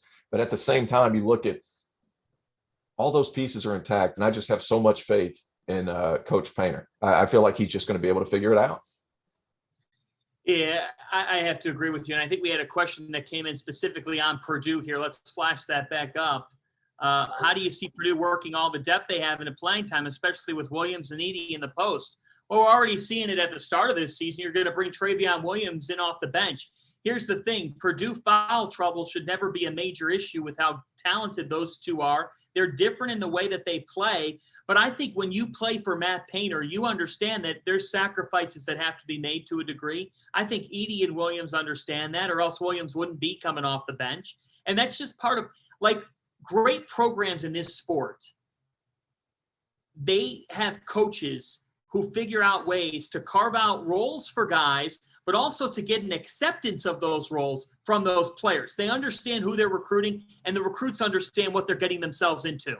Yeah. And when you get recruited by Matt Painter, you know what you're signing up for. Travion Williams is going to come off the bench. That right there answers your question from the start of the season. The fact he's okay with that, there's other guys who are not okay with that, and as a result, problems end up being caused on a roster. We'll see how it works, but I'm buying the whole idea that Williams and Edey, it's going to be a dynamic duo. They're sugar and spice, and the fact that Williams is okay with coming off the bench to start the season tells you everything you need to know about the program and Painter's abilities. Absolutely. And this time you don't have a potential All-American, which I'm going to go ahead and throw Edey in that conversation because I think physically he's just so dominant. It's going to be crazy. And then you have a potential All-American and Travion Williams coming off the bench. You don't have that general reserve to where I don't want to foul. You can go out there and you can play Purdue basketball. I mean, that's hard-nosed, in-your-face defensive basketball that he coaches, Painter coaches. I mean, it's going to be, it makes for an interesting dynamic. And I know you said it. Well, what a gesture by Travion Williams to be like, okay, I'll come off the bench. And you see videos of Purdue where they're saying, need a better hype man than him. And he's over there going crazy. Says a lot about the kid. Says a lot about the kid. It might end up making him some money. The fact that he's able to sit back and understand his role, understand, hey, we have a special human in terms of time, in terms of physicality, in terms of size. He might give us the best chance to win when he goes in there initially. But when you come in there, we're feeding the big dog. We're feeding the big dog. Travion Williams got to go to work. Yeah, look at a guy like a Matthew Meyer. You know, there's something he said about the college player who understands that you might not be in that 30-minute per game role at one point or time, but you might end up being that in a certain time. Travion Williams is going to have his time. And just because he comes off the bench 5 minutes into a game doesn't mean crap, okay? Because the fact of the matter is this.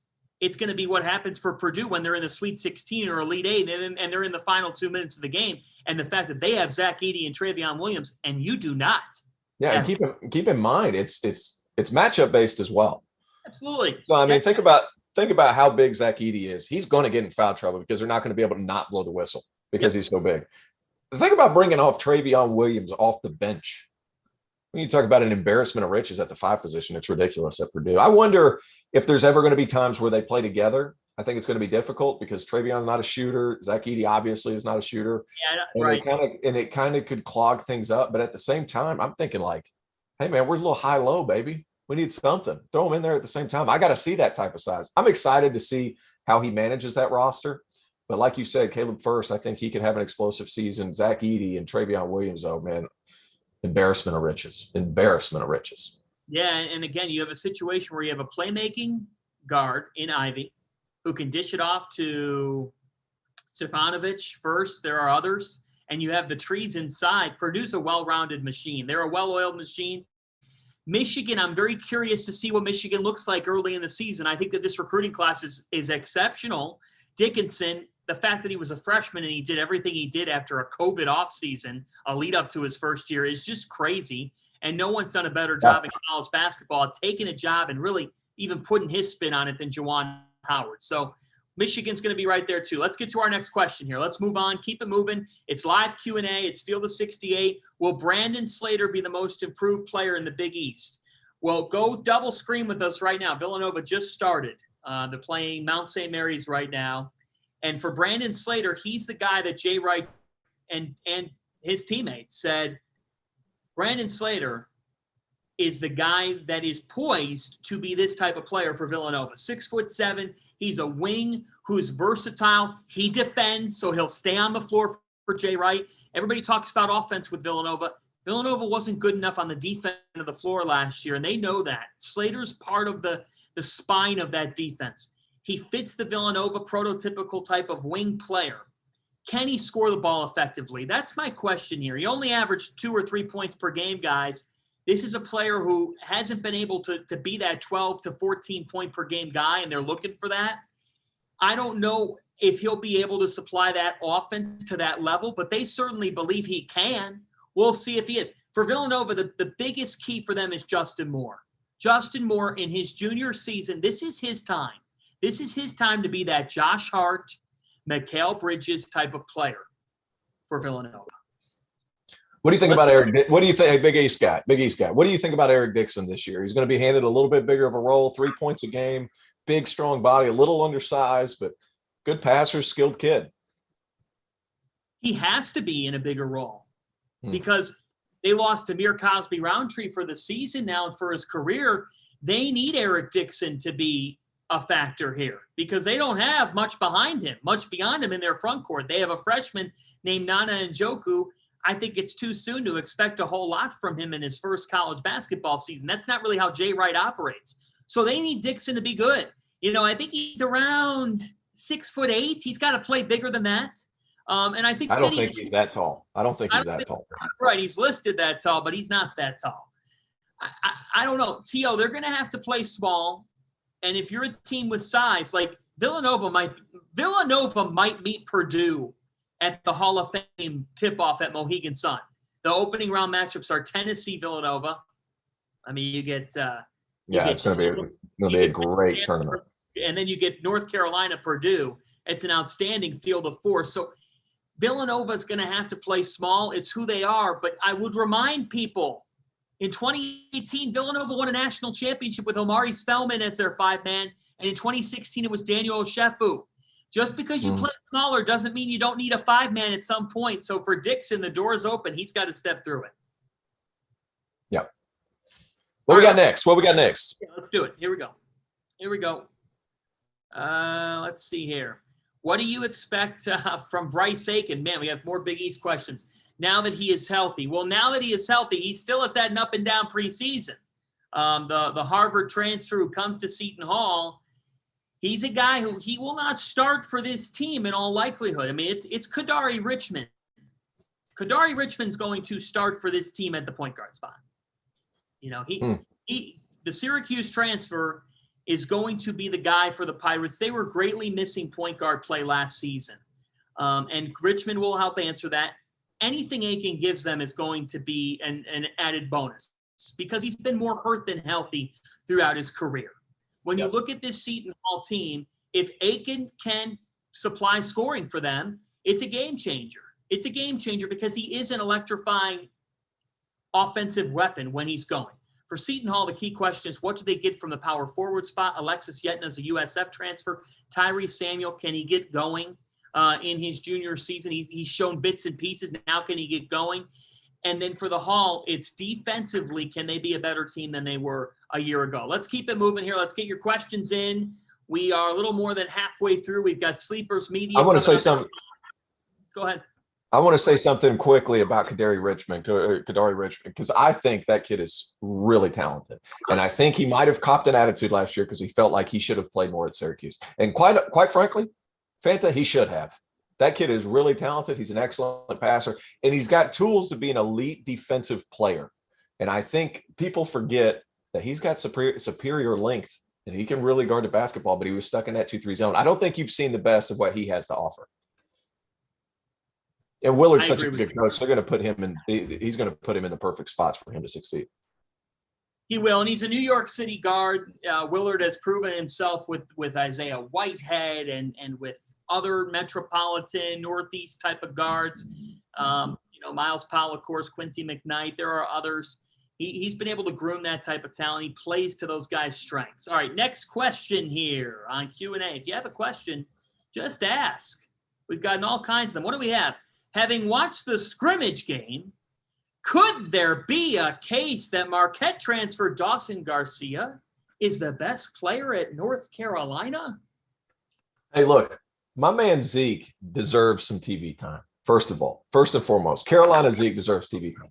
Don't get too fired up with Dawson Garcia. Here's the thing with Carolina this year. It's going to be him one night.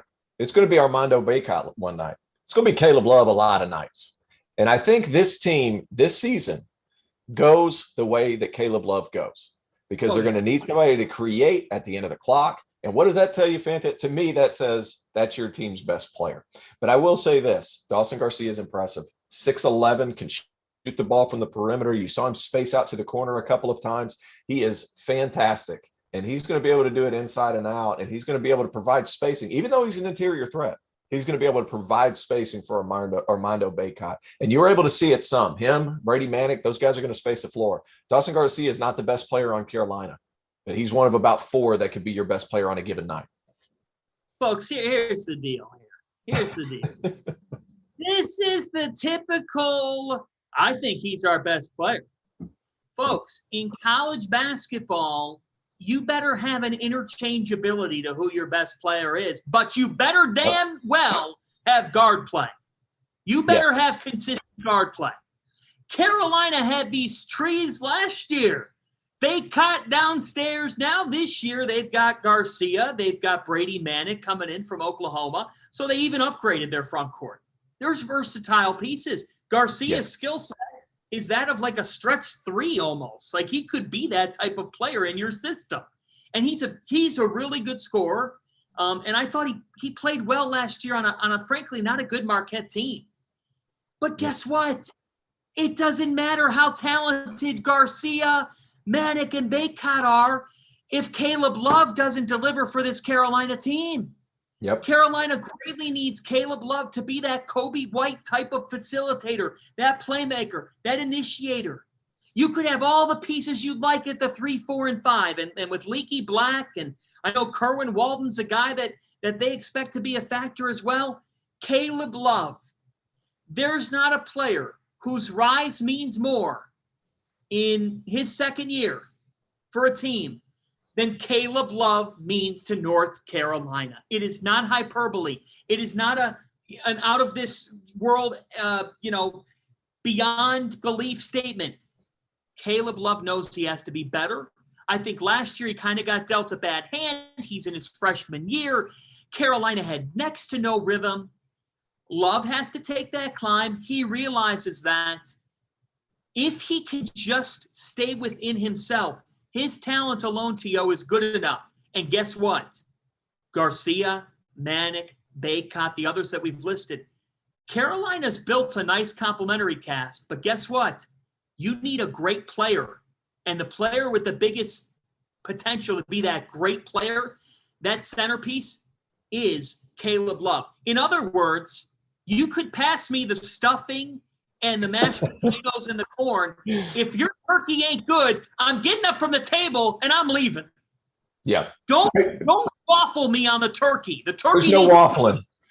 There's no waffling. Hey, look, too. And another thing, too, is you get him for a full summer. He understands the system now. He was just kind of offloaded onto Carolina's fast break tempo offense where he needs to understand that, hey, I'm going to score on the second side. And I'm getting into the weeds a little bit here, but he's got to learn to be able to pitch the ball up and then score on the second side. Another thing is, after a year of experience, that's when Carolina guards usually make that jump, and you'll see it this year with him. He was extremely quick, and his body is so strong that when he gets people on his hip, they're toast. Problem was last year, Garrison Brooks was waiting down there along with Bacot. So once he got there, he didn't have a chance to finish. This year, you're going to see prime Caleb Love, and you're only going to see him for this year because he's going to turn pro after this season because he's going to be that good this year. He'll be in line for ACC Player of the Year because I do think he's that talented. Paolo Banchero is going to win it, but he is that talented, that special, that strong, and that fast to be able to get pretty much wherever he wants. Not to mention his shooting percentages are going to jump up as well. I love Carolina. I love this Carolina team. I got them third. Right now, but the top 5 in the ACC, that's going to be a fun group to watch. Yeah, ACC, I tell you what, the more I look at Virginia Tech, the more I notice a team that is flying under the radar nationally heading into this season. I'm all in on Keve Aluma, and I really like what we have seen from that coaching staff down in Blacksburg and the way that they've been able to put their spin on that program. I like the size that Virginia Tech has. I think that that's a program that if they maybe have a bigger brand name, they might be getting some more love. But the Hokies folks are going to be a really interesting team in the Atlantic Coast Conference. Let's keep it rolling here. Questions. What do we got? Here? Which teams might surprise us most? I mean, I just gave you one with Virginia Tech. Who do you got, T.O.?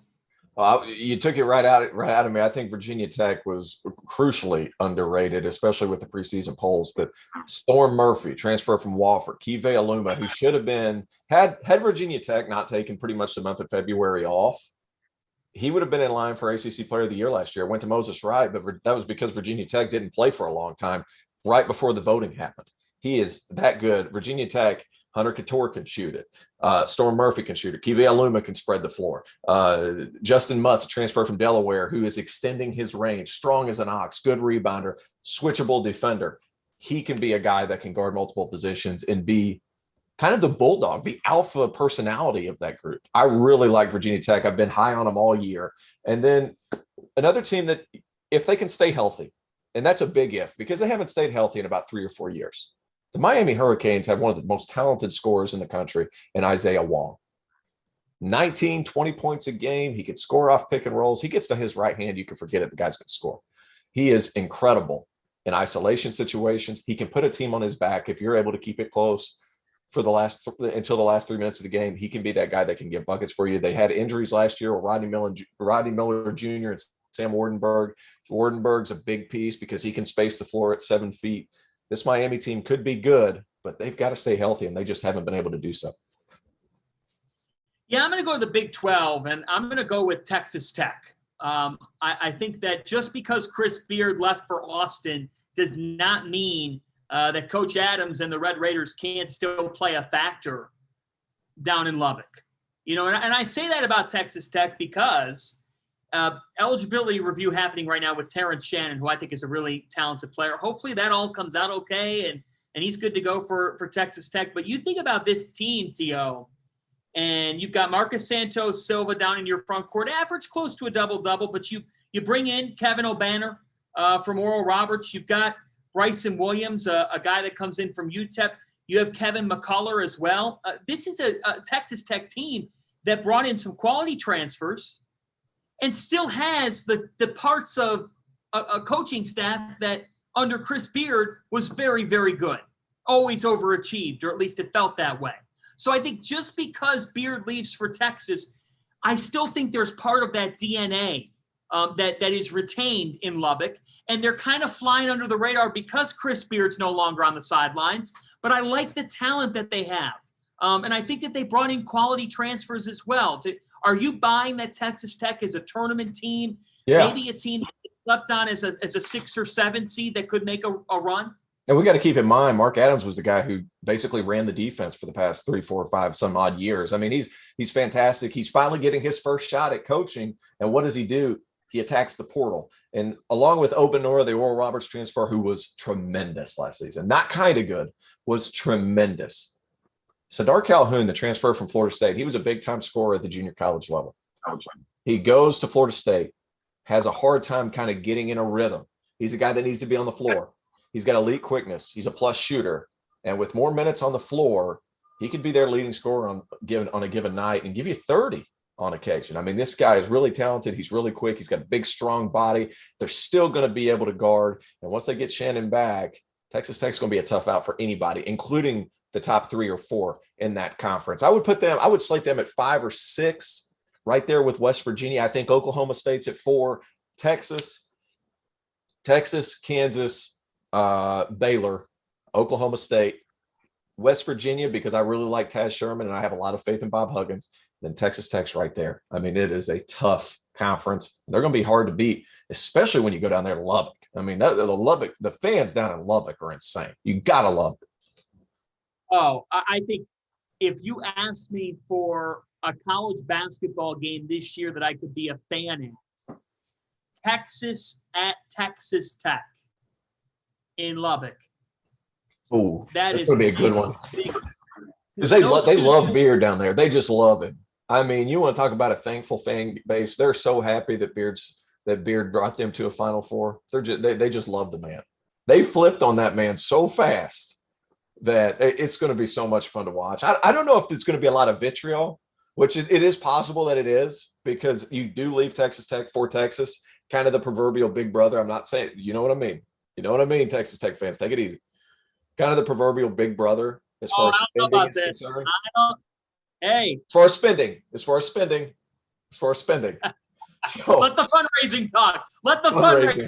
Fundraising talk. So, and then, you know, that everybody at Texas Tech hates Texas, and I get it, but I'm curious to see how that's going to go, because let's not forget, man, Beard brought them to a Final Four national championship. He got them to the game. So, I mean, let's not shortchange that either. All right, we have a little over 10 minutes left. What question do we have next here?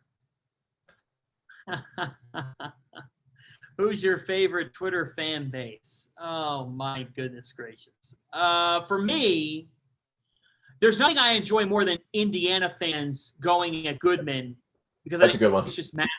It's brilliant. It's outstanding. St. John's fans are crazy. I can tell you right now, T.O., that the Johnnies should be pretty good this year, which means their fan base is going to be off the wall. It's New York, man. It's New York. It's why the Garden's going to be packed tonight. Like, not only do you have the Duke, Kansas, Kentucky, and Michigan State fans, New York, folks, is special, and the Garden special because the casual basketball fan is going to the game. He's probably going to put a little bit of money on the game, and now he's going to turn into a Kentucky fan tonight, or he's going to turn into a Sparty fan tonight. Like, that's what makes New York special. St. John's fans are like that, and they can get a little crazy. So Indiana fans at Goodman, St. John's fans, who's the craziest fan base on your feed? I love Arkansas fans because I'm not sure they're used to this type of success on the basketball team, except for 40 Minutes of Hell years ago, excluding that because there wasn't a Twitter. So I'm going Arkansas, one, because I think Musselman's kind of poking the bear a little bit. I think he's excellent at like kind of marketing to that fan base. But I'm going to go with you, and I'm going to tell you why. I picked Indiana 6th in the Big Ten. They haven't been to the tournament since 2016. That was the first year of the Trump administration. Okay, so it's been a while. Let's not go crazy and say we're going to the Elite Eight. And I think that Woodson has done a fantastic job. I think they have talent. I think Xavier Johnson is very, very good. And as I said earlier, I think Parker Stewart's one of the most underrated signees in the country. I think they did an excellent job finding talent to surround Trace Jackson Davis. I want them to get to the tournament before I start planning Final Four tickets for everybody from Bloomington. That's all I'm going to say. And I'm getting arguments about that stuff early. So you got to enjoy the passion. You got to enjoy how intelligent that fan base is. Them and Purdue as well. Like those two fan bases really know what they're watching. Obviously, you're going to have some fanatics that kind of stand out one way or another. But, man, Indiana, you got to love. Golly, I drove through Indiana. I went to a game when Crean was still the coach, Juwan Howard's first season. And Assembly Hall is a special, special place. And there's just so much tradition, so much rich history there. But regardless, you got to keep it in perspective a little bit. This is Woodson's first year.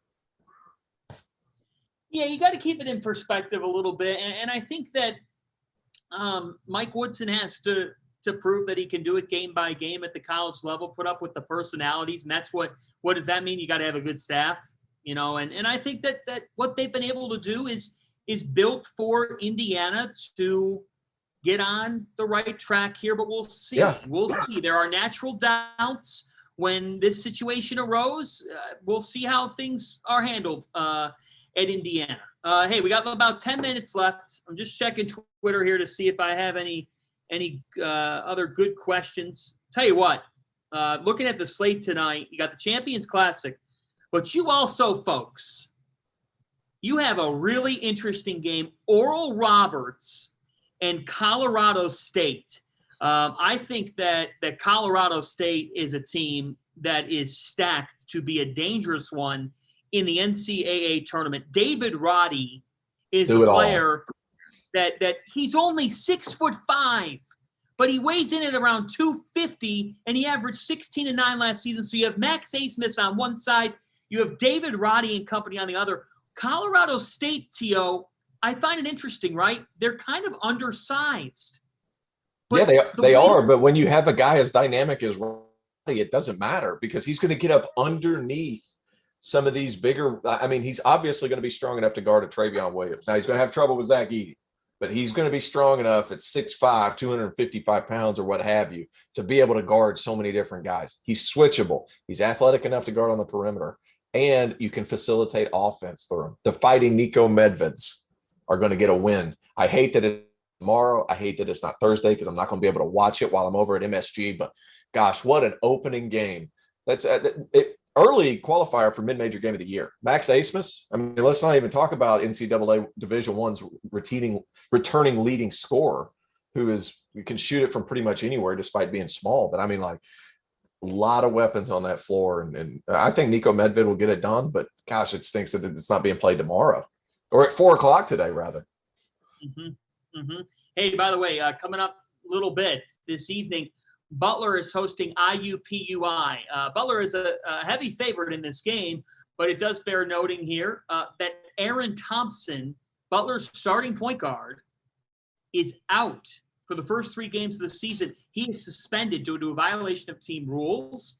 It is important because Butler is not the same without him. They went 4-7 last season when they did not have Thompson, so he is suspended for tonight's game and the 2 others this week. His first game of the season will come next week when Michigan State comes calling to Hinkle Fieldhouse. Speaking of Michigan State, predictions time here. Michigan State and Kansas. Line has been hovering around 5. Who you got in game 1 this evening and why?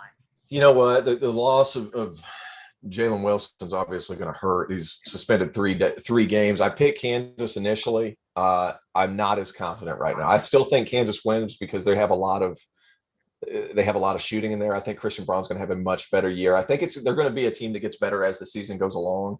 But in a night like tonight where everybody's opening up, you got to have guys that can put the ball in the bucket. So give me Kansas. The key for Michigan State, they got to try to muck this game up. They got to use their physicality. Malik Hall's got to be the guy. And then they also need Tyson Walker to step up and be that point guard that everybody thinks he can be, but he needs to get in there. He needs to be solid. He needs to set his guys up. And Max Christie is a freshman that we've talked about. Paolo Banchero. We talked about Chet Holmgren. We've talked about a lot of these other freshmen. We haven't really mentioned Max Christie that much. And we're going to be able to see him on full display in game 1 tonight at Madison Square Garden.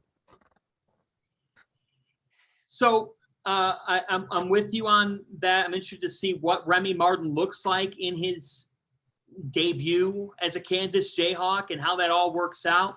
I think that Kansas can overwhelm people between Agbaji and then David McCormick, just how efficient he was. Here's my question.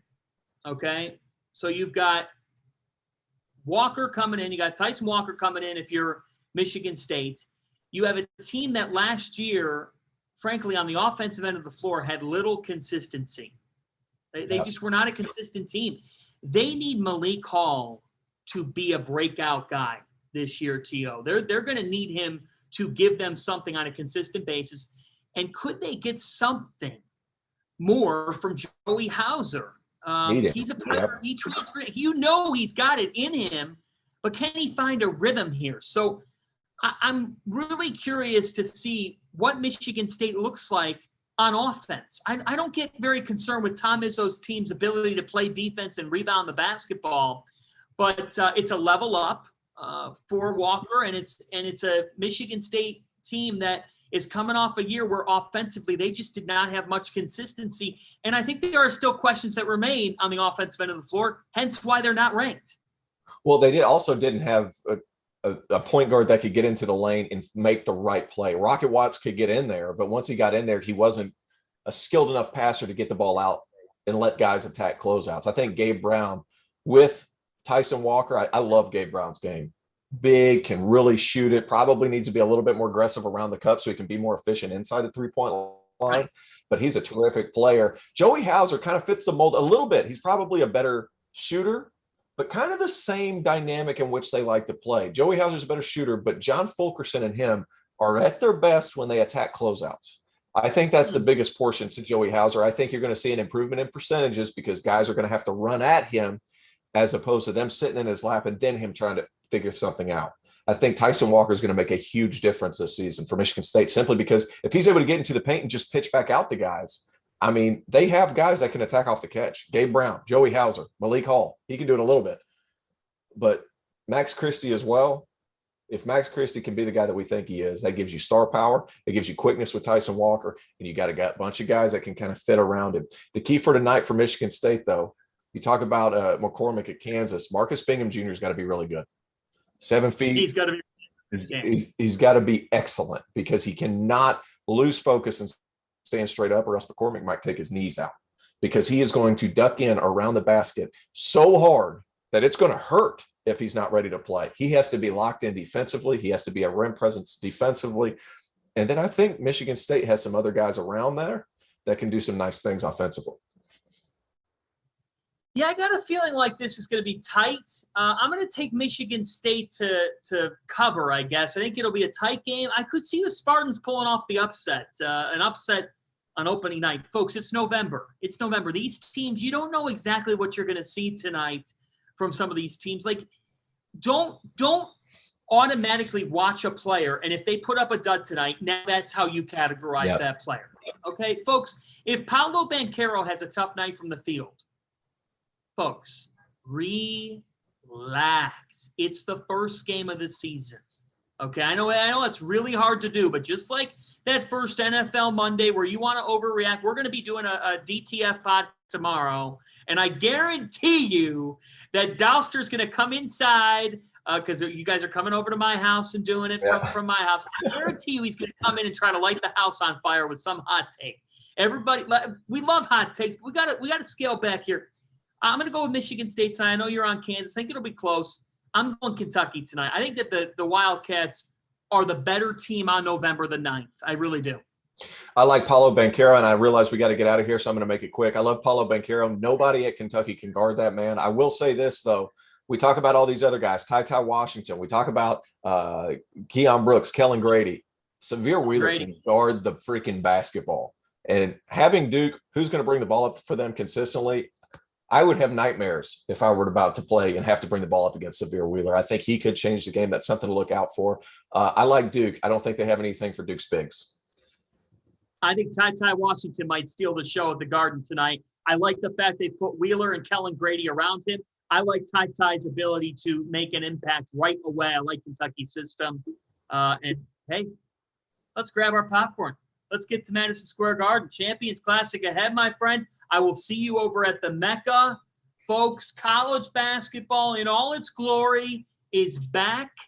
And do not go to sleep because we got Sleepers Media. The happy hour is about to get underway. He's Coach T.O., Terrence Oglesby. I'm John Fanta. Thanks to Dagan Hughes for producing the Q&A. We will talk to you from the Garden in a little bit and after dark in a little while. Thank you, Fanta. Place your legal sports bets at BetRivers.com. Your new home for sports betting. Millions of betting options a year on the sports you love. We offer live in-game betting on major sporting events worldwide. We have tons of bets available during games, from money lines, point spreads, prop bets, play-by-play bets, and many more. BetRivers.com offers live streaming of events worldwide. That's right, you can bet on the game as you're watching. Sign up now, and we'll match your first deposit up to $250. More bets, more action, more fun. Place your sports bets at BetRivers.com. Before we move on, let me tell you guys a little bit about our partners over at BetRivers Sportsbook. If you haven't signed up for BetRivers yet, now is the time because they are offering a $250 match bonus for your first deposit. But what sets them apart is that they require just one playthrough to turn your bonus into cash money. With their Rush Pay Instant Approval, withdrawing your winnings is safer, it's more secure, and it's more reliable. Now that basketball season is tipping off, get in on the action at BetRivers.com today or by downloading the BetRivers iOS app. You must be 21 years or older. If you have a gambling problem, call Gambler. And while I got you here, let's talk about the Field of 68 Media Network, where college basketball matters most all year round. This is a digital media and podcast network that we've been building over the course of the last year. We have shows hosted by some of your favorite players covering the program that they love the most. AJ Guyton hosts the House of Hoosier. Eric Devendorf covers Syracuse on the scorer's table. Dan Dickow hosts the Gonzaga Bulldog broadcast. We have Florida's Patrick Young and Duke's Andre Dawkins and North Carolina's Shamon Williams and Michigan's Stu Douglas and Illinois' Deion Thomas. The list goes on and on and on. We have more than 30 shows right now. So hit the links below and check them all out. And while you're at it, make sure that you go check out the Field of 12 Media Network, your home for college football. Place your legal sports bets at BetRivers.com, your new home for sports betting. Millions of betting options a year on the sports you love. We offer live in-game betting on major sporting events worldwide. We have tons of bets available during games, from money lines, point spreads, prop bets, play-by-play bets, and many more. BetRivers.com offers live streaming of events worldwide. That's right, you can bet on the game as you're watching. Sign up now, and we'll match your first deposit up to $250. More bets, more action, more fun. Place your sports bets at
Welcome to the happy hour, the final 2 hours of the marathon live stream with the Field of 68 After Dark, kicking off this college basketball season with a bang. My name is Greg Waddell with Sleepers Media. Got my co-host Carter Elliott with us, and we also got a special guest, former Michigan Wolverine, Twitter famous, you could say, Ant Wright with us to do this the right way. Fellas, how are we doing?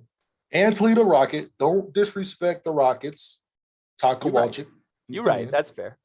Man, there's nothing better than the first day of college basketball. So I'm doing absolutely great. And then we got this before it. So, like, this is the perfect lead up to it. So couldn't be better, to be honest with you. It would not be a show with Carter Elliott if we weren't fashionably late. So I apologize for a little 9-minute delay here. But again, that's very on brand for Sleepers Media. The other thing that's on brand for Sleepers Media, folks, we said this is a happy hour. We're not kidding. I got a little Truly lemonade right here. I know Carter's already been sipping. No peer pressure, Ant. You go ahead and do your thing. But I'm sober. This will be an open happy hour. So anybody watching along, feel free to join in with us. Cheers. Field of 68, thank you so much for having us. Shout out to everybody who's been a part of this entire day. It's been a great slate. I've been watching it all day long. And really, Champions Classic is less than 2 hours away right now. The Spartan Dogs, Michigan State, are the first big primetime game against Kansas. We're going to talk everything you need to know, previewing those two games tonight. And then we have a couple more surprises in store over the course of the next 2 hours. But first, I'm assuming anybody watching this knows we have two very accomplished college basketball veterans here in Carter Elliott and Ant Wright. Dagan, behind the scenes, our producer, has done a great job. He's been running this all day long. Dagan, can you cue a little graphic for us here to break down a player comparison here between Ant and Cart for us? I think, people need to know what we're really dealing with here.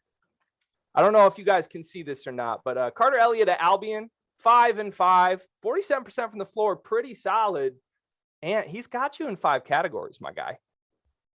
Listen, first of all, can I get I wish we could do my touches on the statistic. The kid could not get any touches, had me running the floor, just could not get a touch ever. So that's on low usage numbers. High usage, who knows what it could have been per 40-minute stats. Probably should have those up there, but at the same time, I was a Division III basketball player. Ant was D1. Probably just a bit tougher at the Division I level, not going to lie. Not that much, though. Not that much. I got to give respect to the D3 cats out there. People don't understand how hard it is to, first of all, play college basketball. I believe it is you are just as likely to play college basketball than you are to go from college football to the NFL. And that's around 1%.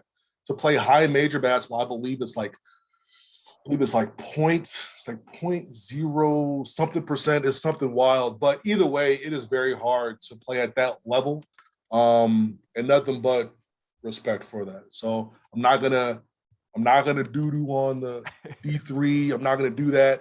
NAIA D3, are some of the hardest working schools and coaches and players out there, man, and they're doing it, without many people, being able to watch the games. So I love it.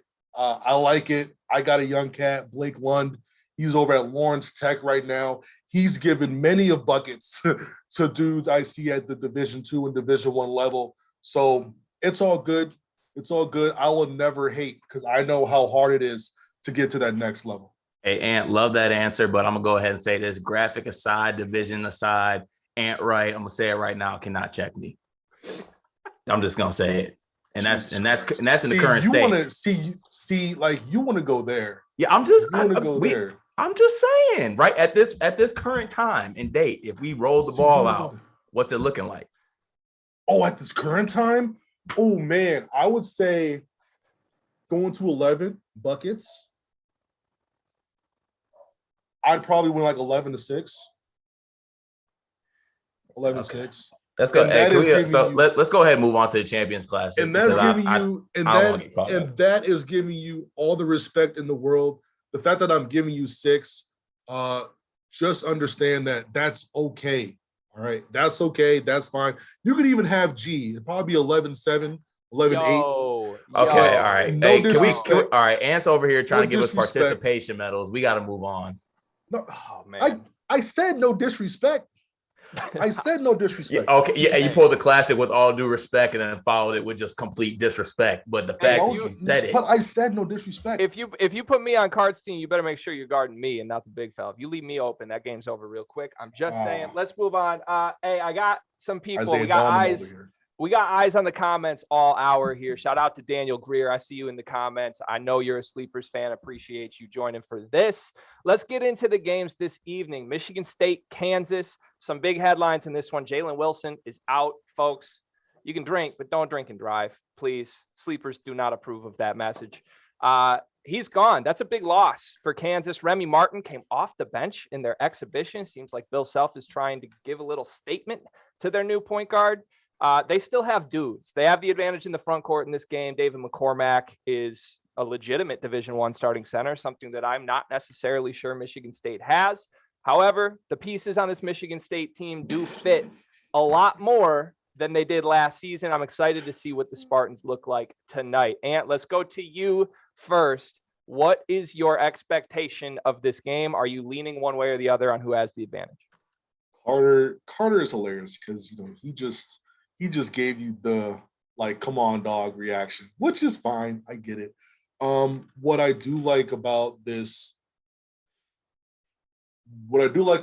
Kansas team in this matchup, I think not having Jalen Wilson, I think for this matchup, basketball is all about matchups. I think the matchup of having Wilson out is going to give more minutes to someone like Yesufu and Christian Braun, who I think are going to be able to really expand in their roles as being defenders, shot makers, tough guys, and all that. Something that Kansas is going to need. I think that the backcourt for Michigan State is pretty thin. You have two freshmen technically three freshmen if you count AJ Hoggard and his COVID year.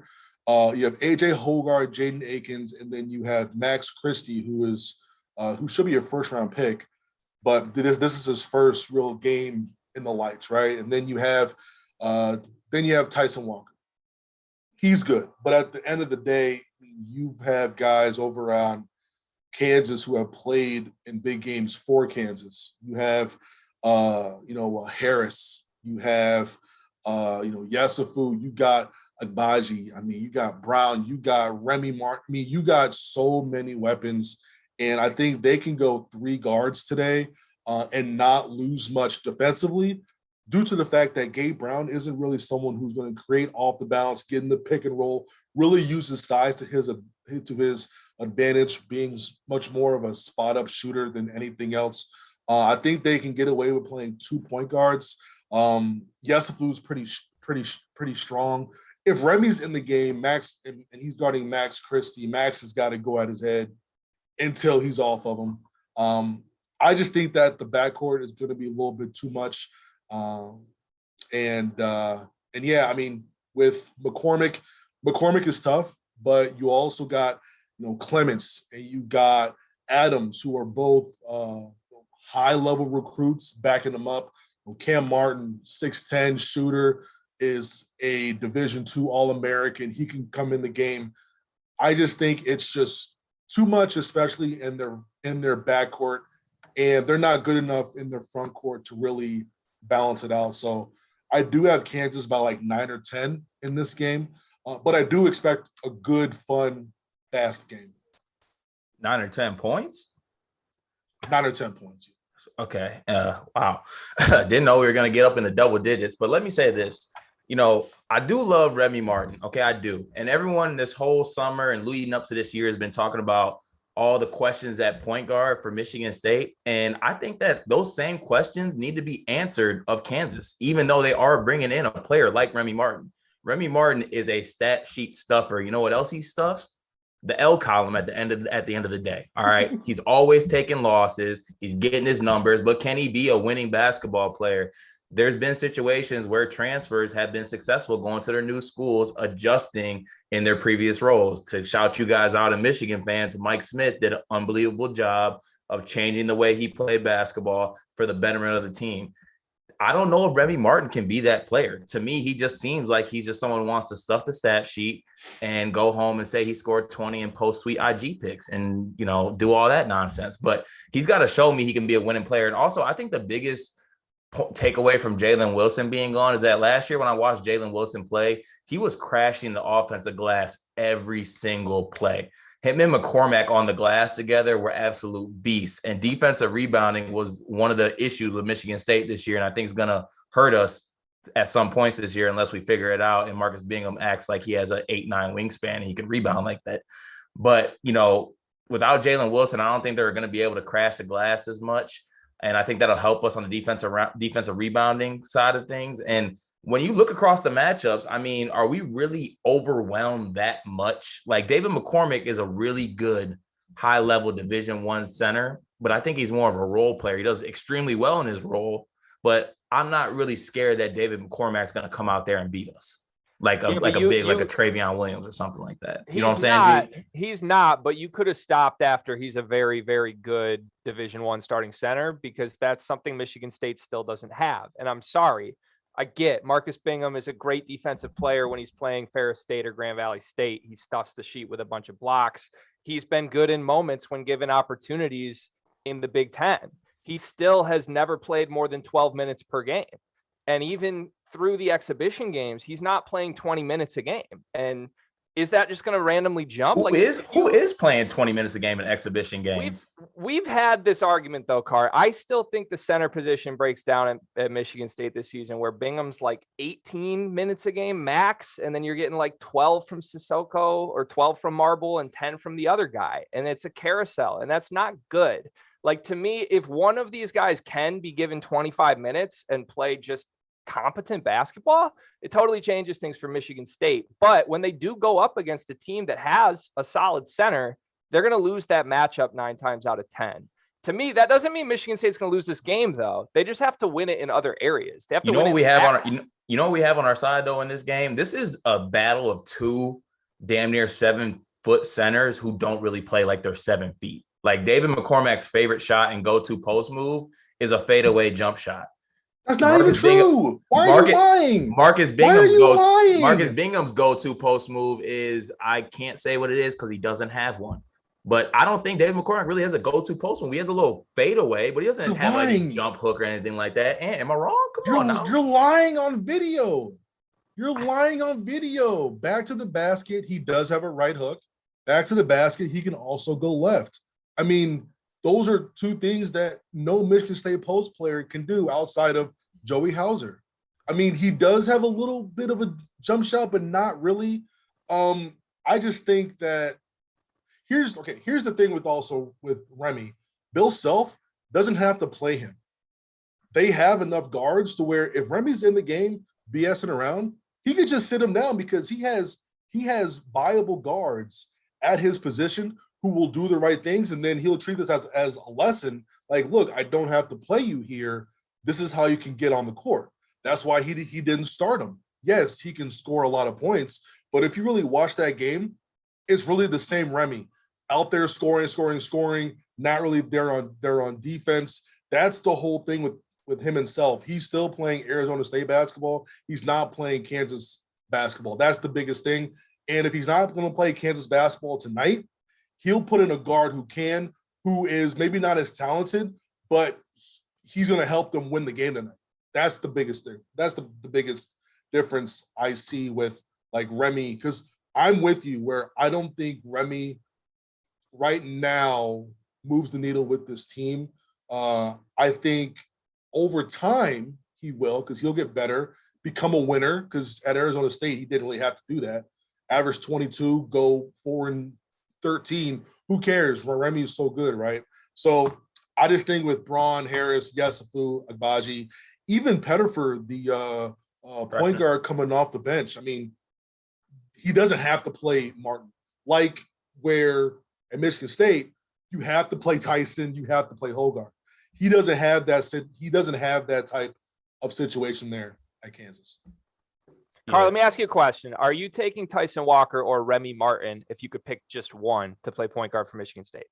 I'm taking Tyson Walker, and I'm not hesitating on that either. And that's not just because we got him. I think that Tyson Walker is a player that can get it done on the defensive end. I don't think Remy Martin is that type of player. And also, Remy Martin doesn't seem like a table setter for me at all. Remy Martin's just an absolute microwave scorer. Like I saw when he got hot last year with Arizona State, it's definitely fun to watch, and he can shoot from anywhere, and he can really fill it up. But that's about it. He fills the points column. Nothing else is really going to tick any boxes. I think Tyson Walker can tick more boxes. All right, so let's go around the horn just very quickly. And we heard your prediction. You've got Kansas maybe by 10. What was the official number? 9? Like 9 or 10. 9 or 10. Yeah, okay. Cart, what's your prediction for the game? I got State, but in a very close game. It's going to be like a 1 to 2 point game. Okay. I think Michigan State wins this by a possession. I'm aligned with Cart here. I think Jalen Wilson out is the big variable here. I think if Jalen Wilson was in the lineup, this is a Kansas by 6 or 7 game, but there's a lot missing and a lot of unproven guys to me with Bill Self's group. And also, we failed to mention this already. Scooter Braun, aka Christian Brown, all overrated Caucasian team. Okay, he's right up there with a couple other names. Like he's gritty. He's the all hustle guy. I get it. Whatever. We're gonna see how he looks tonight without Jalen Wilson. Oh man. Let's move to the nightcap, but I do have one quick familial shout out to make. The ball boy for the Michigan State game this Friday night is going to be my nephew. Shout out Carter. I believe he's watching Little Cat, not Carter Elliott, Little Cat. He will be the ball boy. So if you're in attendance at the Brez, keep an eye out for a future Spartan dog. Rebounding for the boys. What a name. What a name. Shout out Little Cat, man. Let's move to the nightcap. Carlos. Duke, Kentucky. Coach K's retirement tour kicks off. Paolo Banchero, a lot of people's preseason player of the year, potential superstar, potential first overall pick in the NBA draft. Kentucky's got some dudes too. I made a point in a video I made earlier this week that the Blue Bloods are back, and I'm really referring to Duke and Kentucky. I think both of these teams are top 10 rosters this season, and it's up to the coaching staffs to figure out how to unlock the highest quality of play from these rosters. But, you know, Kentucky struggled in their exhibition game. Miles College was leading them by 7 at halftime. That's not something you've really ever heard about a Kentucky program. To me, that gives the edge to Duke, but I'm curious where the two of you guys stand on this. Cart, let's go to you first. Yeah, I'm kind of staying aligned with where I've been the past couple of weeks, and I'm going with Duke in this game. I think between these two teams, Paolo Banchero will be the best player on the floor between these two teams. And also, I think with this Kentucky team, I don't think we're going to see the best version of Kentucky until right around the start of SEC play. I think they have a lot of new pieces with transfers coming in like Grady, and then you have freshmen like Ty Washington coming in as well. I think it's going to take a while to figure out what everyone's role is and kind of to get it together. And I don't think Madison Square Garden, the Champions Classic, is where they're going to actually figure it out. So I think that Duke has more pieces coming back. They have the best player on the floor between the two teams. And though I hate to say it, people are going to absolutely rally around the Coach K final go around hoopla, which I just am not on board with. I just want to go on record saying that, but I'm picking Duke tonight in this game. I think they win actually pretty handily, actually, too. And what do you got in this one? I am aligning with Carter here. He had a really good point where I don't think this Kentucky team is really going to see a start to their peak until they get, sometime in December or January. That's just a typical K team, unless this team is just super talented and they just kind of drive the car early for him. This team isn't talented enough to really do that. Although I do love Ty Washington. I think he is a future first round pick. I love Kellen Grady. Oscar Tshiebwe, I'm not even sure what his status is in terms of injury. My favorite player on that team is probably going to be Bryce Hopkins, and he's not going to start today, but I think he comes off the bench. He's about 6'7", real good player. I just think Duke has way too many weapons. Shout out to the DMV, man. Jeremy Roach, Trevor Keels. They should put on a show. Banchero is ridiculous. Like, he is what makes me think he's all of 6'10". If you go look at the roster heights for all the Duke guys, Trevor Keels could have teased that he was 6'5", but they left him at 6'4". that makes me fully believe that Banchero is all of 6'10". And if that's the case, he's the most dominant player in college basketball. And I'm not sure how close it is, but Paolo Banchero is an absolute freak. What they did against Winston-Salem State, they should be arrested. They were up by 72 in the second half. There's no reason for that. They didn't need to do that to them. Like, come on. Like, I know it's Winston-Salem State, but 106-38, I believe. And hold on, I gotta push back on you on one point though, and it's the Jeremy Roach point, because I think that's the one player that scares me on this Duke team, because I think DMV, WCAC, okay, all the six. Okay, Jeremy McDonald's All-American. He's gonna be all right. He's all right. right. He's got to show me. All I know is that all 5'2" a severe wheeler could get up in his shit and cause some trouble. That's the only part that scares me. But besides that, I'm rolling with Duke. Hey, Jeremy Roach, man, super athlete. He's gonna be all right. He's gonna be all right. These DMV dudes, which would have you thinking anybody who steps into an open gym is an all-American level player. I swear to God, that's word to all facts. By the way, that is definitely word to all facts. We are adding them boys. I just wish we had the Midwest camaraderie like that, Car. I mean, I'm not out here standing for your Albion teammates like this. Wait, who is All Facts? Is that a saying?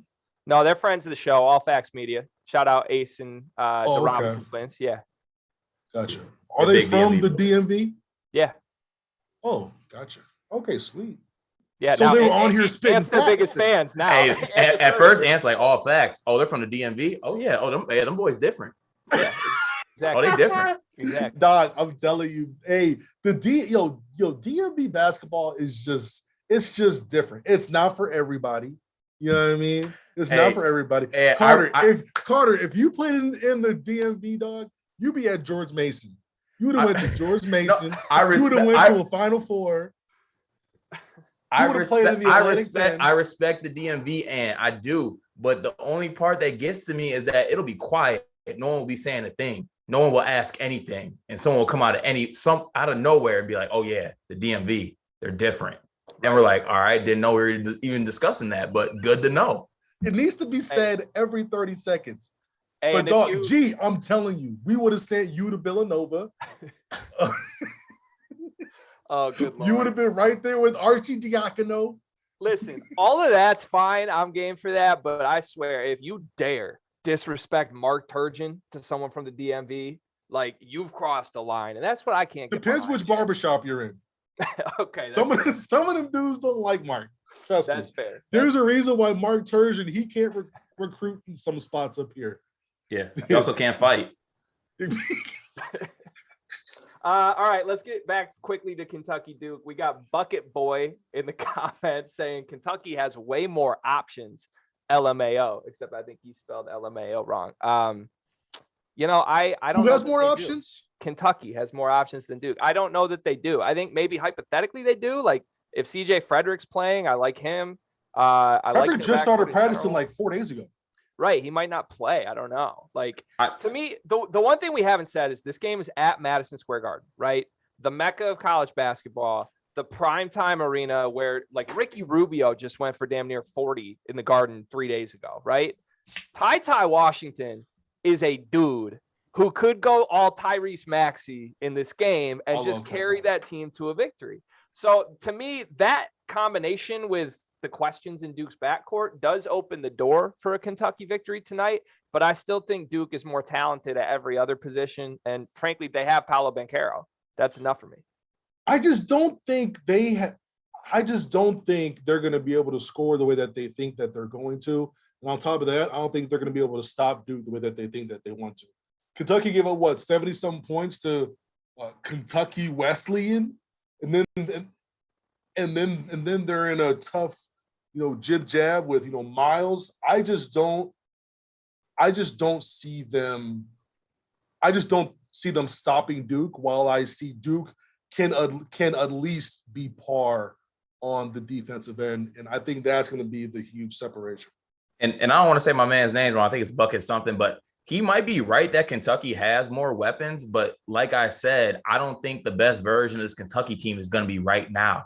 I think it's going to be once SEC play hits and they figure out what those weapons do, how those weapons work together. And that's when they're really going to hit their stride. And that's like when you're going to have the Ty Washington takeover. Everybody's role is going to be cemented. And that's when you make that run through conference play into March. But I don't know if tonight they're going to be able to figure it out necessarily, especially based off the exhibition games. It doesn't seem like it. Even if they do have more options, like, would you rather have 10 knives or 7 pistols? 7 pistols.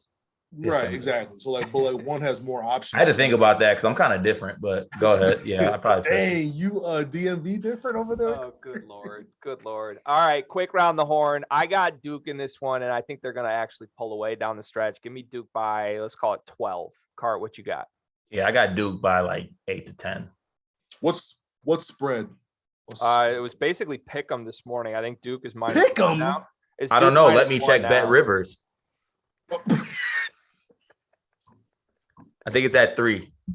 Oh, it's bet all the way up to 3. Wow. I think so. Oh, Yeah. lucky I don't got no sponsorships to like shout out right now, or else I'll be on it. I'll be like, yo, shout out to Win, FanDuel, GK. Team Bet Rivers these ways, baby. Yeah, it's on Bet Rivers. Let me check the Bet Rivers app. Is it on? Is it a pick'em still? Or is it Duke by like 1.5? It was at 1. I think it's up to like 2.5, 3 now though. Yeah, that is free. That's free, in my opinion. That is what you would call free money. I don't think it's gonna. This is wild, but I think it's not gonna be what Zion did a couple years ago to them, like totally took their soul. But I think it's gonna be between 7-8 points and what Zion did. So I think between 15 and 18, somewhere in there, I could see Duke winning by. I just think they're just going to lay the wood and not look back. We have official confirmation, by the way, on Bet Rivers. The line is all the way up to Duke -3. You heard it here first. All 3 of us love that line. Still, I will be betting Duke in multiple ways, money line against the spread, all of that. We're leaning the Blue Devils unless Ty Washington goes nuclear, which is possible. All right. I want to pivot. I want to do something fun here. Obviously, we are all state of Michigan residents. Ant's got the big Wolverine following, although he'll tell you himself. He's not a Michigan. I'm sorry. Account. I live in the DMV now. I'm sorry. Former Michigan resident. I apologize. I should have known. You'll tell people yourself, Ant, you're not a Michigan account. You're not a Michigan person. But you do have a pretty large Wolverine following, even though you are Ant. Carter will tell you straight up to your face, he is a Michigan State account. Is that right, Cart? Facts. Maize is in a color. And I don't know what I am. I'm wearing a Michigan State jersey right now, but I it's messy. Okay. Like we don't. Maize isn't a color. Dog, how many shades of green does Michigan State have, honestly? We're not going to get into it. Just call it yellow, dog. Let's move on, G.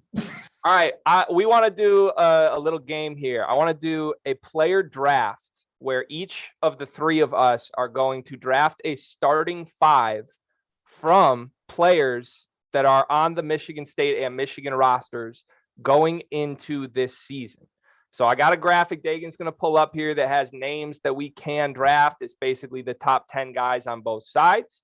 The goal here is to build the best starting 5. And at the end, we'll compare our teams and have a little discussion on who won.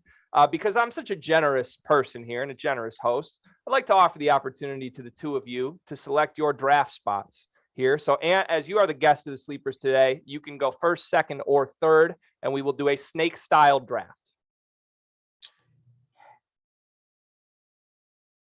I'll go second. Carter, first or third? First. I know I got the mental edge already. He picked second. Wow. All right. Carter first. A snake-style draft? Carter first, Ant second. I am third, which actually tees this up perfectly because there's a pretty clear best overall player on the board. And it brings me so much joy to see Carter Elliott have to admit that. So can I make my pick? Of course. Shout out to all my boys from the DMV, DeMatho, we in the house, Big Dickinson Energy. Go get your merch, support the NIL. I am picking Hunter Dickinson with my first pick. Carter, at Big Ten Media Day, you left literally saying your biggest takeaway was that Hunter Dickinson is exactly who you would be if you were a Division I starting center. Yeah, and I stand by that. That's exactly what I would be. God knew not to make me that good at basketball because I'd be unbearable. More unbearable than I already am right now.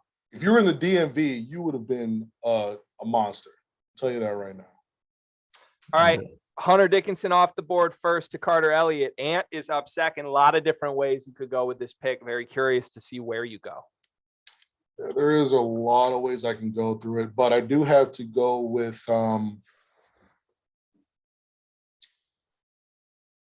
I know where you'll go. So I'm gonna go ahead and take one of your picks. I'm gonna go with Max Christie.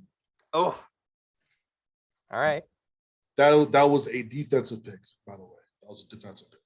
Yeah, it was. I certainly had Christie targeted at that third spot. I think that's good value, though. I was very curious to leave this propped up to you to have to pick between Caleb Houston and Max Christie.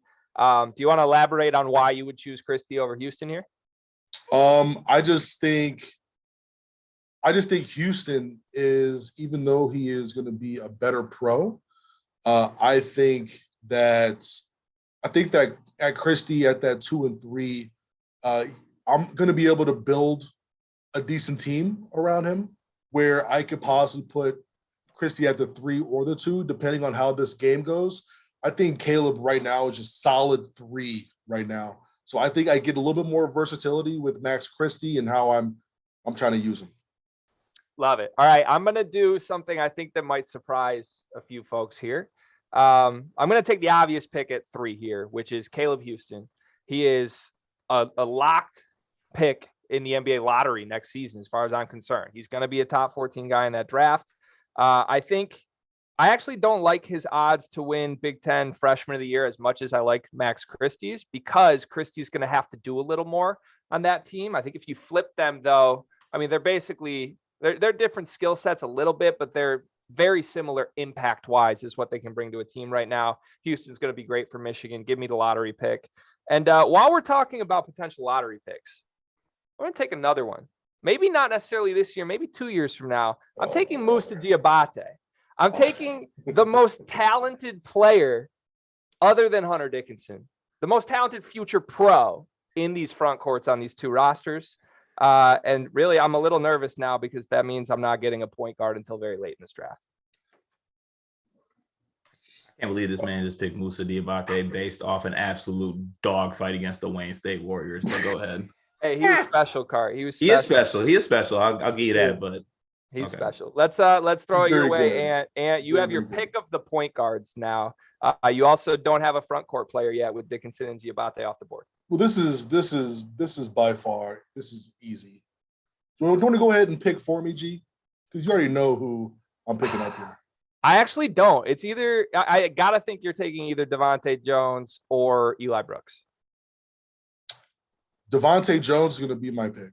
Yeah, Devontae Jones. I just think he has, in my opinion, the second best chances to be an all Big Ten player. He has a chance to be probably the 3rd or 4th best guard in the league this year. He has a lot. This isn't a Mike Smith situation. He's going to have way more responsibility than Mike because Michigan has lost a lot. And I think Devontae is going to be one of those guys that Michigan is going to have to rely on. So I'm going to go Devontae Jones with my second pick. I like the pick. That is who I would have taken given how it fell to you there. I thought you were going to go with Eli. Also have a weird feeling you're going to have another chance to get Eli with your next pick because Lord knows Carter Elliott is up next. And I would be shocked if that man took Eli Brooks in any setting. Okay. I don't like you challenging me because I might just do it now. But after going through my point guard struggles last year with Michigan State, I'm going to go ahead and solidify that position right now. And I'm going to pick Tyson Walker. So, Cart, if you had your choice between Tyson and Devontae Jones, who are you taking?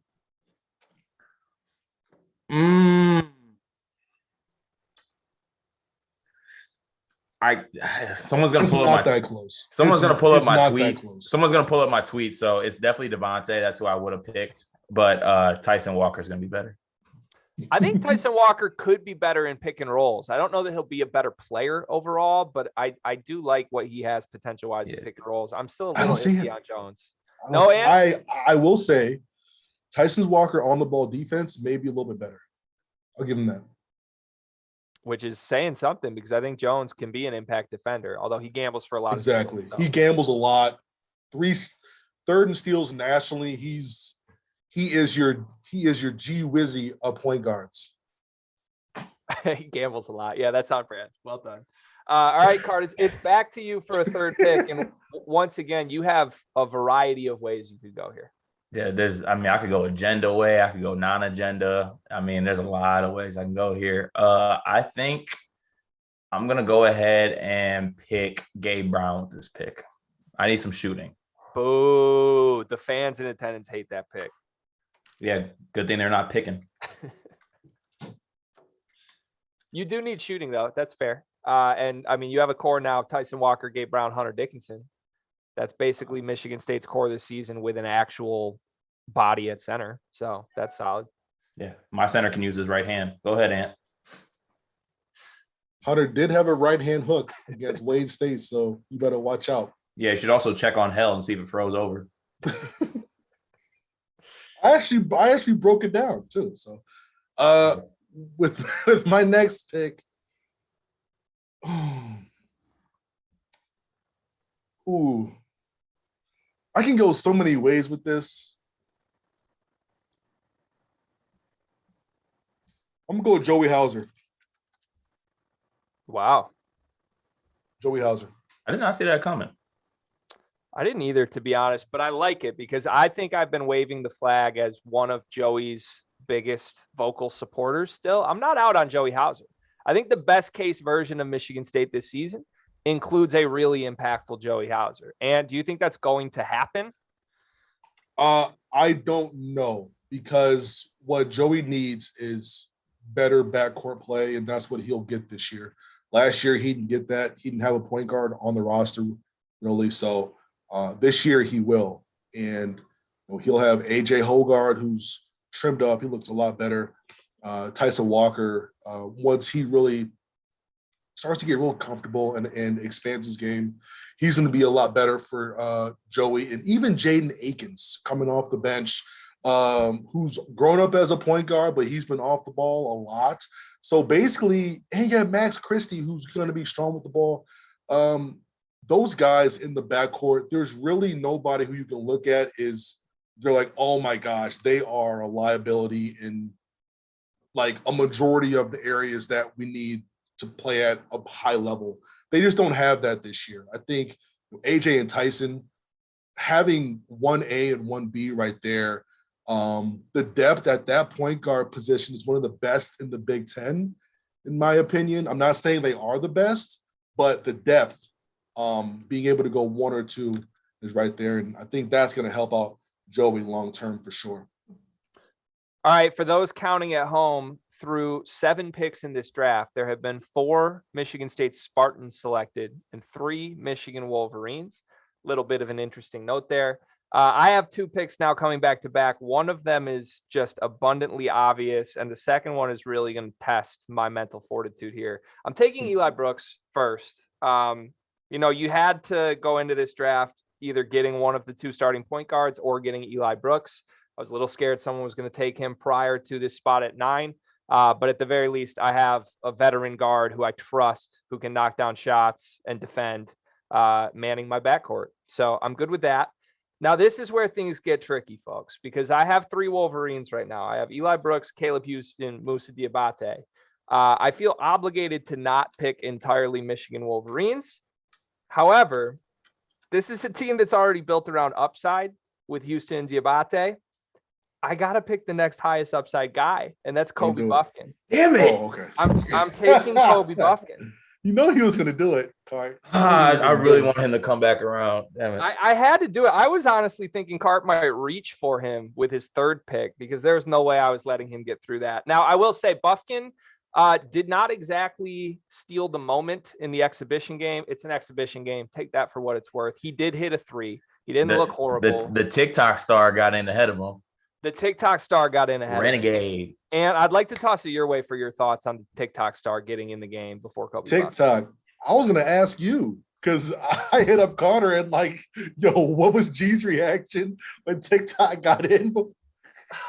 And you've given me shit for this, which is actually very fair, but I'm out here screaming, Kobe Buffkin's going to play 25 minutes this year. He's going to force his way on the floor. I love his game. And then Adrian Nunez, TikTok, gets in before him. And he hits a three. The worst part is he hits a three. No. Yo, it just hit me what it was. All right. Basically, he's got a couple NIL deals that don't kick in unless he gets a certain amount of minutes.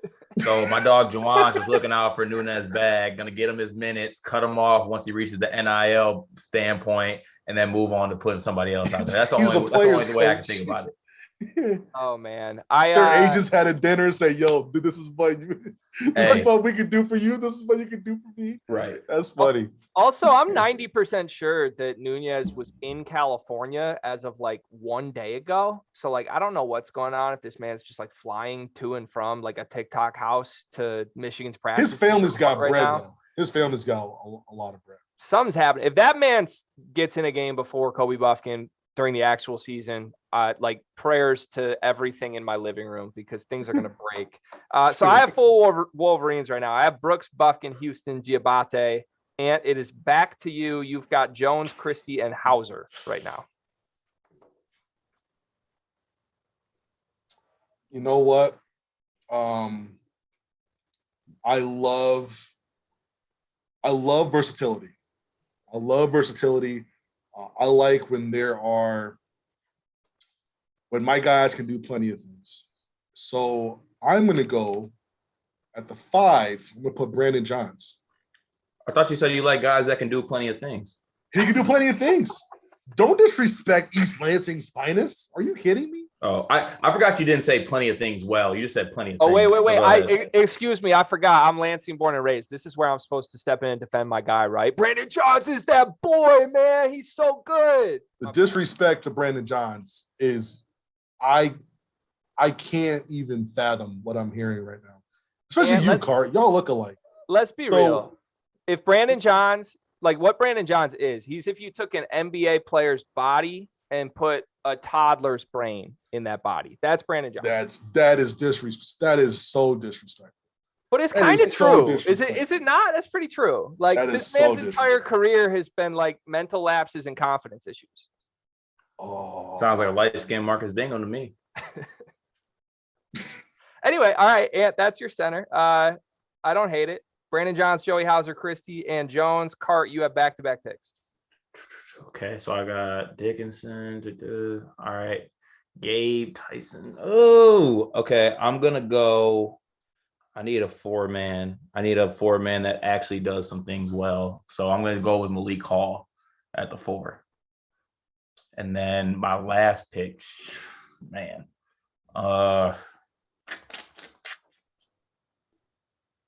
I don't even know who. Dude, this sucks. The wing depth is not good. I'm gonna pick Steven Izzo for team GPA reasons. Wow. All right. No, but no, give me Frankie. Give me Frankie. No. He can't. No, absolutely. That was a joke, obviously. No, it's not. Dog, you were over here ranting and raving the way he was handling the ball the other day. That was you, bro. That was you. Go ahead, for real though. Give me You want Collins? Yeah, give me Collins. All right. You're running a 2-point guard system with Frankie Collins and Tyson Walker? Yes. You botched your entire draft with that pick. Yeah, no offense to Frankie Collins, but that just doesn't make a ton of sense. That and doesn't make sense at all. We're going back your way, Ant, for your final pick. So I need a 2 or a 3 here. And I can go a couple ways, but you already know who I'm going to pick. You should know who I'm going to pick. I know, and I'm pretty upset about it, I think, because you already know who I'm going to pick. Here is a question for you. Do you think he's going to be a Spartan or a Wolverine? I think he's a Spartan. You are absolutely correct.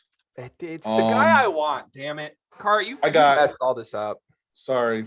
So it's not AJ Hogarth if that's who you wanted. It's not. I know. Why would I ever want AJ Hogarth? But this is such a great pairing with Devontae Jones because you could put Devontae off the ball, you could put my guy on the ball, you could put him off the ball, and if you're looking at this, he could be a really good third or fourth option, and he can average about 10 and 11 with this group right here. So I'm gonna go with Jaden Akins. I'm sick. Car, you took Frankie Collins over Jaden Akins, and it made zero sense. I didn't mean to. I had a brain fart. It made 0 sense. Oh, no, that's bad. I'm disgusted because I almost took Akins over Buffkin, and he was next on my board for all of the last 4 picks that have come I'm off. sorry, everyone. I'm really sorry. I just totally had a brain fart and forgot about Jaden Akins. That's on me. That's a really good pick, Ant. It's a really good That's pick. a great pick. I was too caught up on the fact that I didn't get the lefty that I wanted from Michigan and just completely blacked out. That's on me.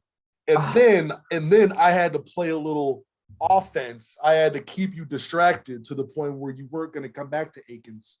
Yep. Just a mental midget play by me. It was next level. Brandon Johns would never. All right. This leaves me in a very tough spot because the only Spartan that I could possibly pick. Well, actually, you know what? There's 3 Spartans on the board still. Those would be your 3 centers: Carter, Marcus Bingham, Sissoko, Marvel. Nobody wants to draft. And then we also have AJ Hogard still available, which again, that ain't happening. So folks, I'm sorry. I'm sorry to all the listeners of Unscripted, the Field of 68 Michigan State podcast. I'm sorry to anybody. I'm drafting all Wolverines and I'm taking the best player available. And that's Terrence Williams, who just so happens to fit really nicely into my front court. This was not intentional at all, but my team, Eli Brooks, Kobe Buffkin, Caleb Houston, Terrence Williams, and Musa Diabate. Carter, your team, Frankie Collins, worst pick of the draft, Tyson Walker, Gabe Brown, Malik Hall, Hunter Dickinson, Ant, Devontae Jones, Jaden Akins, Max Christie, Joey Hauser, Brandon Johns. Let's go around the horn real quick. Who do you think won the draft? Ant, you go first. Me, absolutely me. And I don't even think it's close. I have the most well-rounded, most versatile team outside of Hauser. Pretty good defensive potential. And you have 5 guys who you can't leave open. I think a Joey Hauser, Brandon Johns front court will struggle. Both sides. Brandon's a very good defender. Brandon's a good defender. Brandon's a very good defender.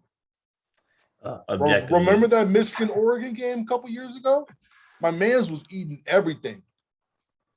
Yeah, that's one of probably 3 games in Brandon John's career we can point to. I actually just watched that game the other day, Ant. It's funny you brought that up. Yeah. Exactly. Oh, Okay. Objectively, because that's what I do always, whether podcasting or talking sports out in general. My team is the one that won. I got the best player in Hunter Dickinson. I got Tyson Walker, the best point guard. I mean, it's great. I got some shooting on the outside. Frankie Collins, a little untapped potential, hopefully. And I don't have Brandon Johns. So there we go. Hold on. Who's your team again? Tyson Walker. Frankie Collins. Gabe Brown. Okay. Malik Hall. Okay. And Hunter Dickinson. That is a terrible lineup for Hunter. Absolutely horrible. Yeah, it's not great. It's not great. That's not great. Okay, well, honestly, the way things shook out, that's the way it is. I had the draft. A bunch of goddamn Monday morning quarterbacks in this episode. Sheesh. Worry about your own team. Hey, it's a family show. All right. We're on the Field of 68 network. We're not on the Sleepers YouTube channel. So hand up. Let's watch our mouths a little bit here. Carter, exactly. I really did like your draft until you botched it with the Frankie Collins pick. You need shooters around Hunter Dickinson. You didn't fill in anything. I forgot about Jaden Akins. I did. I'm sorry. I did. That's all I mean. It's not like Jaden Akins is a shooter either. You needed shooters earlier in the draft. You got Gabe Brown, but that's about it. All right. Here's how I want you to look at this. My team: Eli Brooks, Kobe Buffkin, Caleb Houston, Terrence Williams, Musa Diabate. 3 pros. I'd like you to look at your teams and tell me how many pros you have on your team. I actually changed my vote. I think Greg has the best team. Carter, you've got, by my count, who's your roster, Greg? I have Eli Brooks, Kobe Buffkin, Caleb Houston, Terrence Williams, Musa Diabate. You know what? I will say that you're pretty young. Very young. Pretty young team. Eli can shoot it. Kobe, we don't know yet. Caleb can shoot it. T. Will can that like plug-in guy. Musa, very good defensively. Are you the coach of this team, G? Yeah, I think we all are. Okay, that brings my stock down a little bit. I think you're gonna have those boys running the Princeton offense.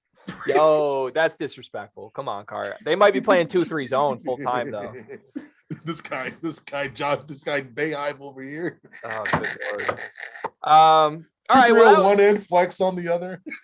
that was fun. Thank you for appeasing me and Michigan State fans out in the internet with that. I hope everybody watching that enjoyed it. We got about 1 minute left, and then we are going to switch to a little bit of a power hour, happy hour, where we are going to answer questions that we got from Twitter. And before you sign off real quick, tell people where they can find you, and thank you so much for joining us for this. Twitter, it's Ant Wright. Anywhere that there's social media, it's Ant Wright. That's my thing. Outside of Snapchat, I try to keep that away from people. But it's Ant Wright, YouTube, Twitter, pretty much everything. Holler at me on there. Pretty available. Great Twitter follow, by the way. So go throw my man's a follow. Unreal Twitter follow. I appreciate you. I will load your timeline up with a whole bunch of content. So I apologize. If you don't like content, do not follow me. Amen to that. And you're talking to two guys that like content. So we are proud followers of Ant Wright. And thank you for being here. So excited for the season. I know we'll be talking Michigan and Michigan State all season long. Appreciate you, dog. Appreciate you guys too, man. You guys are killing it. Keep killing it. Do the game up. I love you guys. I'll holler at you. Appreciate you, bro. Peace. Place your legal sports bets at BetRivers.com, your new home for sports betting. Millions of betting options a year on the sports you love. We offer live in-game betting on major sporting events worldwide. We have tons of bets available during games, from money lines, point spreads, prop bets, play-by-play bets, and many more. BetRivers.com offers live streaming of events worldwide. That's right, you can bet on the game as you're watching. Sign up now, and we'll match your first deposit up to $250. More bets, more action, more fun. Place your sports bets at BetRivers.com. Before we move on, let me tell you guys a little bit about our partners over at BetRivers Sportsbook. If you haven't signed up for BetRivers yet, now is the time, because they are offering a $250 match bonus for your first deposit. But what sets them apart is that they require just one playthrough to turn your bonus into cash money. With their Rush Pay instant approval, withdrawing your winnings is safer, it's more secure, and it's more reliable. Now that basketball season is tipping off, get in on the action at BetRivers.com today, or by downloading the BetRivers iOS app. You must be 21 years or older. If you have a gambling problem, call 1-800-GAMBLER. And while I got you here, let's talk about the Field of 68 Media Network, where college basketball matters most all year round. This is a digital media and podcast network that we've been building over the course of the last year. We have shows hosted by some of your favorite players covering the program that they love the most. AJ Guyton hosts the House of Hoosier. Eric Devendorf covers Syracuse on the scorer's table. Dan Dickow hosts the Gonzaga Bulldog broadcast. We have Florida's Patrick Young and Duke's Andre Dawkins and North Carolina's Shammond Williams and Michigan's Stu Douglas and Illinois' Deion Thomas. The list goes on and on and on. We have more than 30 shows right now.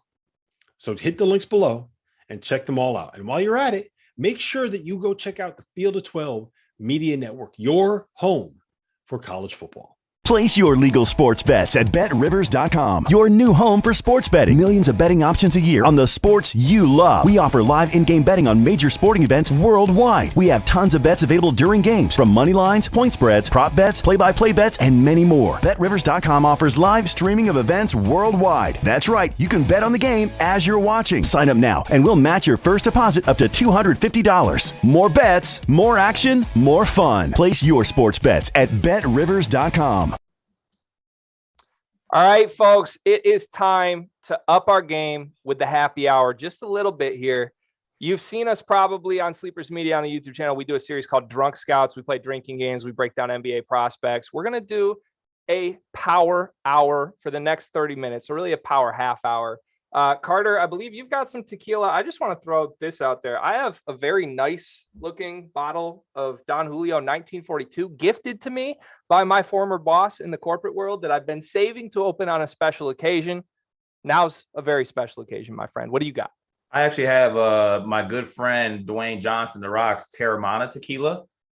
He actually saw me on Instagram and a picture I tagged him in and said we had the same body physique and sent me a couple bottles for free. So I'll be drinking his tequila tonight. So we have 22 questions that friends of the show, listeners, random people on the internet threw our way over the last 3 days. We have picked the best ones, and we're going to go one by one and answer all of these. Some are fun, some are in depth. We'll keep this moving. We'll do this for about a half an hour, and then we'll talk gambling for the last 30 minutes leading up to the game. We'll take a shot every 5 questions, and we'll take a sip of our seltzers every single question. Play along at home, please. If you're drinking, watching this, getting ready for the games, please play along with us. Make sure you get your liquor ready. Make sure you get your seltzers ready. And Carter, cheers to you, my friend. I really do appreciate you. You're the best in the world at what you do. I mean that from the bottom of my heart. Hey, cheers to the start of college basketball season, baby. Let's get it going. And just like on the basketball court, if you tee me up with a shot, I will knock it down. All right, first question from that boy D Hill, a.k.a. Dion. Thoughts on the streets saying G Wizzy is just Brad Davison with less athletic genes? That's pretty on par, honestly. Yeah, I mean, there's not really anything to go in depth to on there. The streets are correct. He is. I feel like without getting too, off topic here, Brad Davison might have some different personal views than I do. I'm not projecting that. Friend of the podcast, Brad Davison, by the way. But as far as athletically, comparison is very apt. Well done, Dion. Very true. Good shit. All right, let's move to number 2, Cart. We'll take a sip here as we go. Do you believe in the conspiracy theory that schools are intentionally making their center court logos bigger every year so that players can shoot logo threes? That comes from MB Myoto. I've never heard this conspiracy theory, Cart. I buy into this because there's not a basketball conspiracy theory that I will not buy into. And after my research, just so you know, for people out there in the country, the current on the last measurements that were made, the biggest logos in the country are the Kansas Jayhawks and the Texas Longhorns. They got them Longhorns on the Texas court. So I don't know what Chris Beard's doing on his little visits or not, but I can see this being a thing. Michigan State's the pioneer of this, if it is, because that logo is like 7 sizes larger than it should be. I'm a fan of all logo threes, though. Like I want people shooting from the logo in all settings. So yeah, if it seeps over like just behind the 3-point line, that's fine by me. As long as you got a good looking logo, I buy it. Let's move to question number 3. This is from BJ Anderson, I believe. Was watching Gabe Brown run during one of the scrimmages. First of all, that's just hilarious if you're watching Gabe Brown run. And thought he'd make my all Big Ten awkward athlete team. Name your 6. That's a great question. That is a great question. It had me thinking, do you want me to go first? Yeah, you go first. I have 5 names, by the way. I don't know if that's a typo on 5 or 6. If it is, that's on me. But okay. I'm also playing 5. I'm also playing positionless basketball with my all awkward team. So at PG, I do have Alonzo Verge. I think he's awkward just because I don't know if he's a PG, and honestly looks a little bit awkward if you ever take a look at him. All right. 2, shooting guard, any Wisconsin player. The whole program is awkward. 3, Gabe Brown, leader, captain of the all awkward athleticism team, can touch the top of the backboard. Can he control his athleticism? Who knows? At the 4, we have Pete Nance, uber athlete, but just looks like sometimes he's waving his arms like the wacky inflatable man that hangs outside the dealership. And at center, maybe the most awkward and maybe the best athlete on this list, none other than Michigan State's own Matty Sissoko. The kid is an athletic monster, but he is awkward and does not know how to use it. And that is my squad. I don't know why you're making that face. That is a great team. No, because your front court is like one of the most athletic front courts in the Big Ten. If you had Pete Nance and Sissoko playing 40 minutes. But it's a lot of awkward athleticism. Like half of my team could hit their head on the backboard and knock themselves out of the game.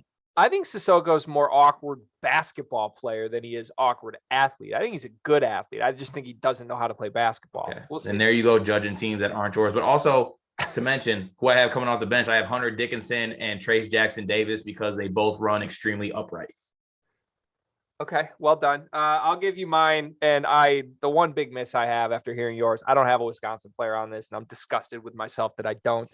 My point guard is AJ Hoggard because everyone's making it sound like a miracle that he lost 20 pounds. And Agenda. like that alone is just awkward athlete. Gabe Brown is number 2 because, yeah, he runs really weird. Connor McCaffrey is going to run the 3 for me just because I feel like the McCaffreys are awkward in general. And I loved Connor McCaffrey at Big Ten Media Day. He was hilarious. So he earned some bonus points, and I wanted to shout him out. I'm going to run a 2 center system, Cart. The 4 and the 5, we're going to do Hunter Dickinson, who runs like an animal, not a human. And then Zach Edey, who runs like a robot and not a human. Not mad at that team. Zach Edey's one I missed, I think. He should have been in there for me. I think Edey's a must-have. I mean, he's just not an athlete. He's a monster. Also, can we talk about Edey starting over Travion Williams? That's a problem. Not okay with me. Don't want to get too deep into it, though. Not okay. All right, let's move to question number 4. This is from our friend Spartan Hoops DK. Is it a crime that Michigan State and Michigan don't rotate home games to end the Big Ten season every single year? It is, because I enjoy the game. But I think the true crime is that in a year where Jawan and U of M have such a great team, and they were playing Tom Izzo's worst team in his time at Michigan State, they were only able to split with that team. Congrats. You got that in on the field of 68. Kudos to you, Cart. Look, I think they should always play 2 games, and I would love it if they're both at the end of the season. I don't know that it needs to be the final game of the season, but I'm with this. I mean, if it was the final game of the season, I would love that. So, DK, I like the suggestion. Call the league office. Make that happen for us. Number 5, this is from HoopsNut351, a.k.a. Tristan Freeman, the GOAT over at Busting Brackets, by the way. Where would you rank Michigan State's front court in all of the Big Ten? True small forwards count and not wings? I got to be honest. I read that today multiple times, and I'm still baffled by what the last sentence means. Yeah, I don't know what that meant either, to be honest with you, Tristan, but, it is what it is.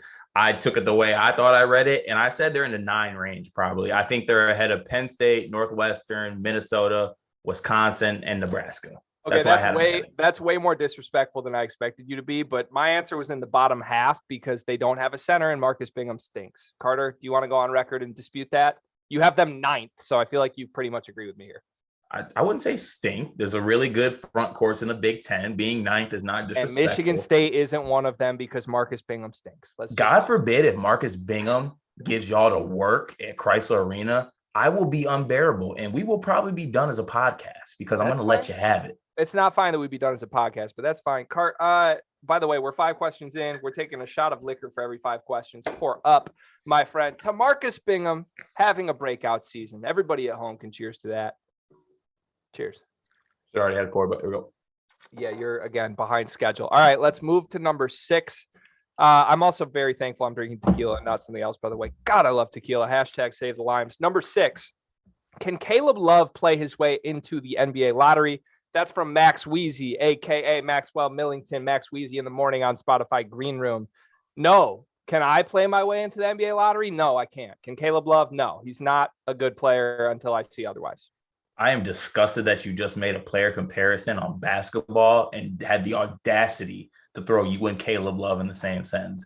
Caleb Love does have a chance to play himself into the NBA lottery, in my opinion, for a couple of reasons. One, I think it's a weak PG draft in general. If teams want a PG, I think that they might reach for a Caleb Love. 2, I think Caleb Love is going to have a really good sophomore year with Hubert Davis coaching his team with the new offensive philosophy. He's going to have a lot more spacing.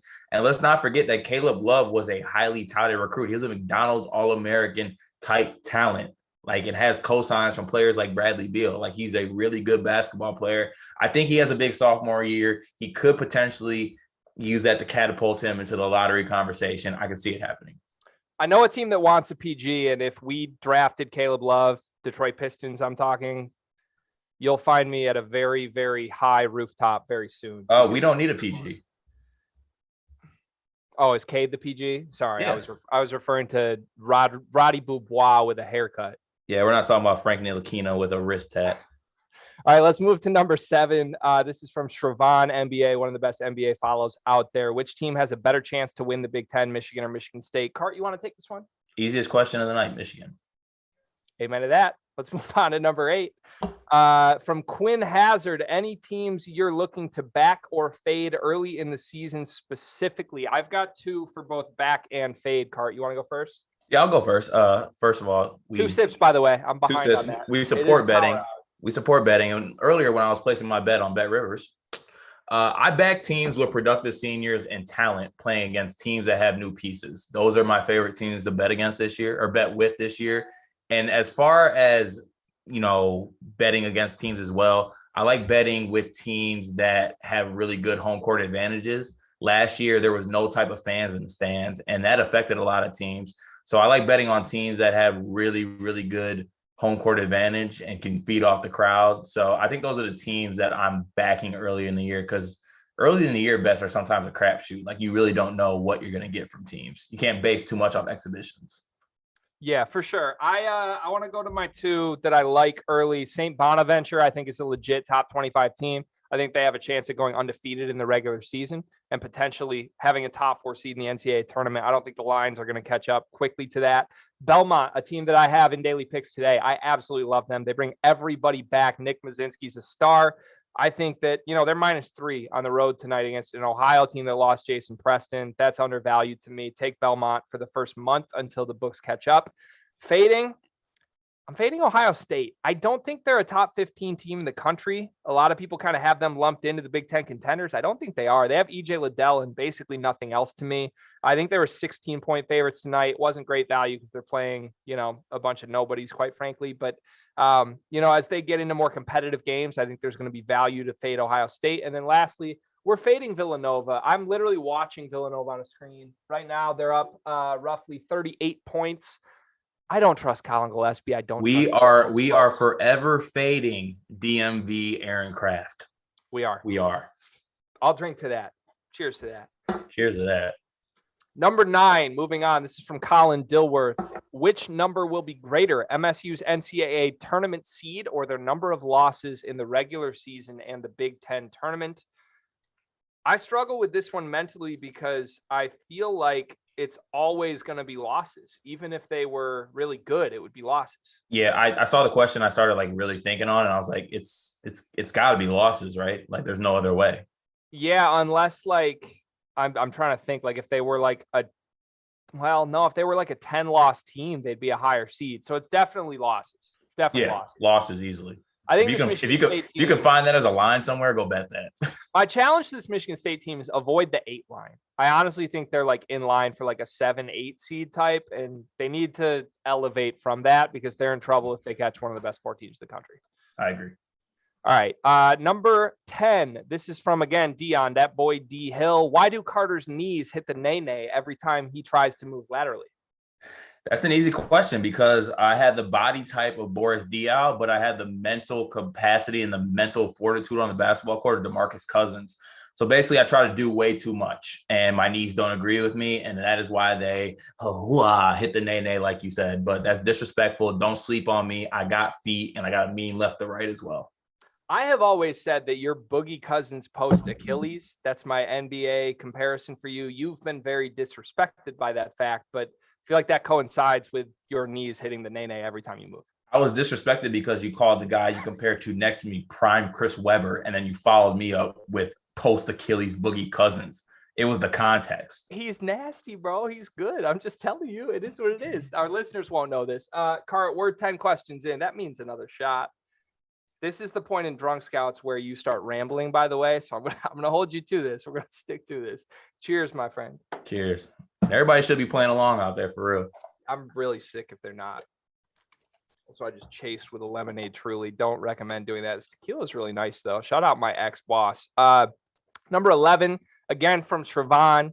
Who is the better coach right now, Tom Izzo or Juwan Howard? Cart, you want to take that one?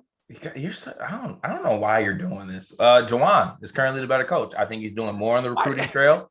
He's doing more winning wise. He's coming off a Big Ten championship. Juwan is currently the better coach.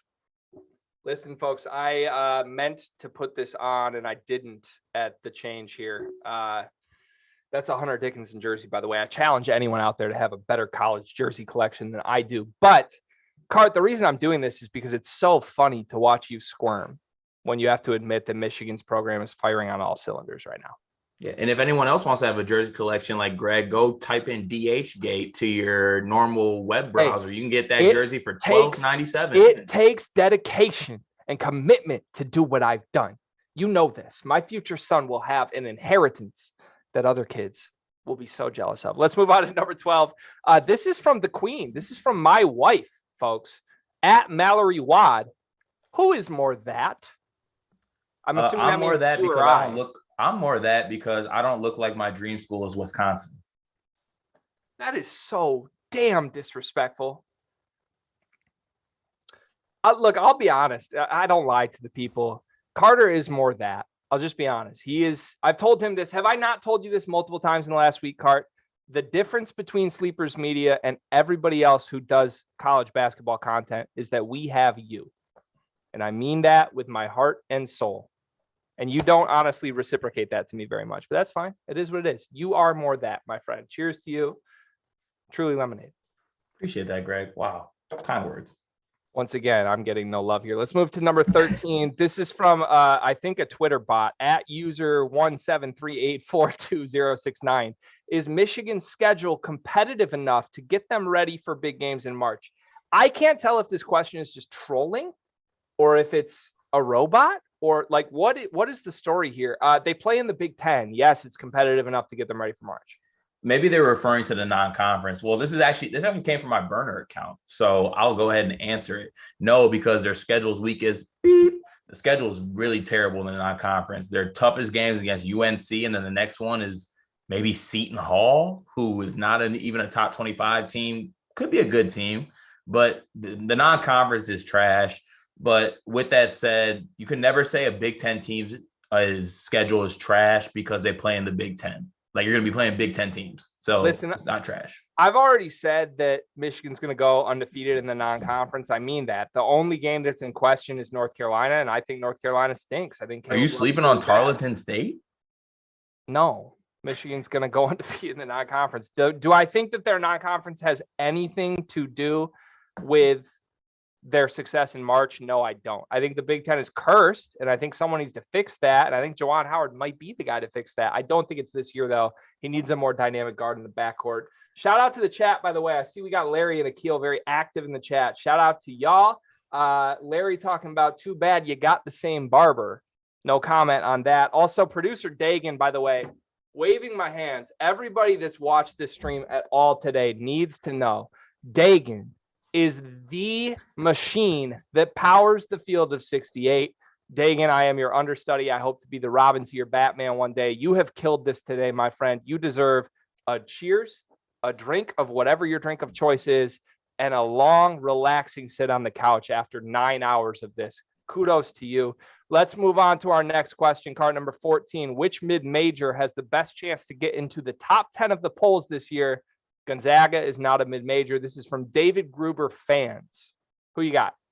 I think I'm going to ride with one of the teams you mentioned earlier. I think Belmont could find their way there. I also think that Loyola, the Ramblers, could find their way there. They have a couple opportunities to get some big wins against my Michigan State Spartans early in the year in Bahamas. They have a chance to get some wins that I think can propel them into like that top 25 to top 10 range.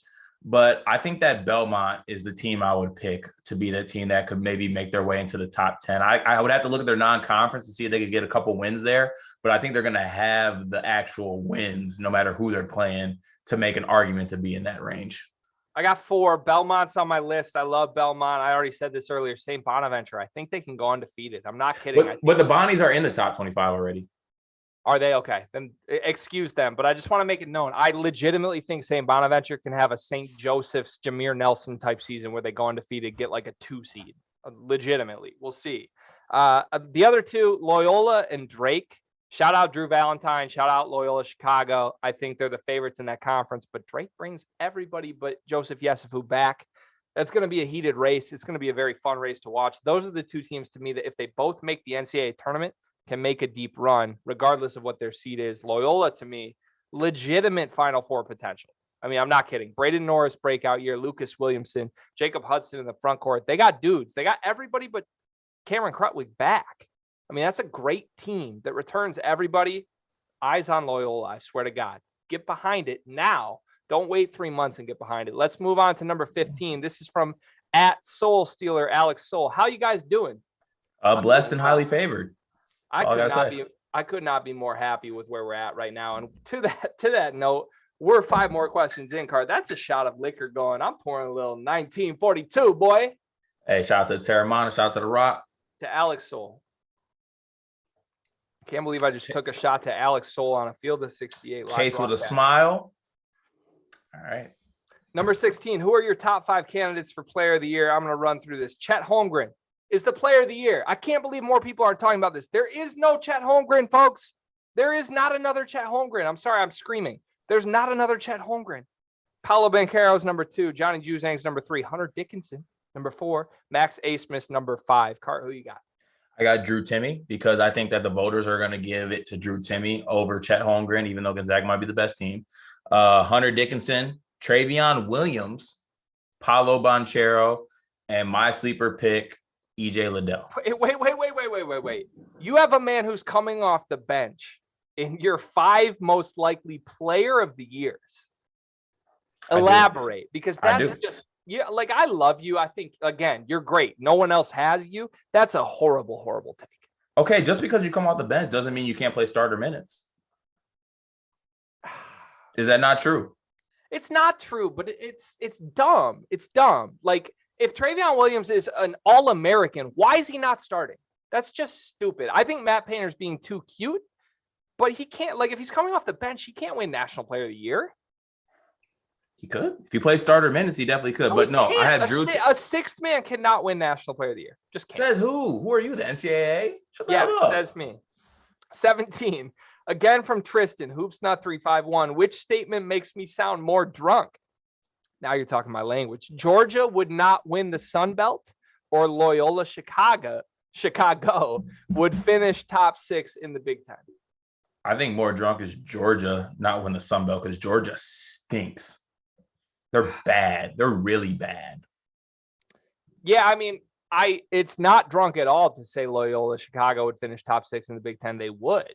I mean, you've got Illinois, Purdue, Michigan, Ohio State, Michigan State, and then I think you're going Loyola. I'm taking Loyola over Maryland. I'm taking Loyola over, I don't even know who else is in that realm. Indiana.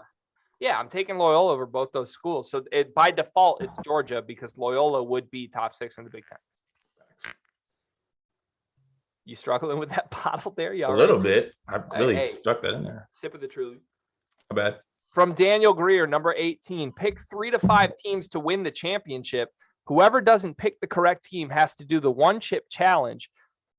Carter, this is a challenge, not a question, which, number one, I love. Shout out to you, Daniel Greer. I know you're a big Sleepers fan.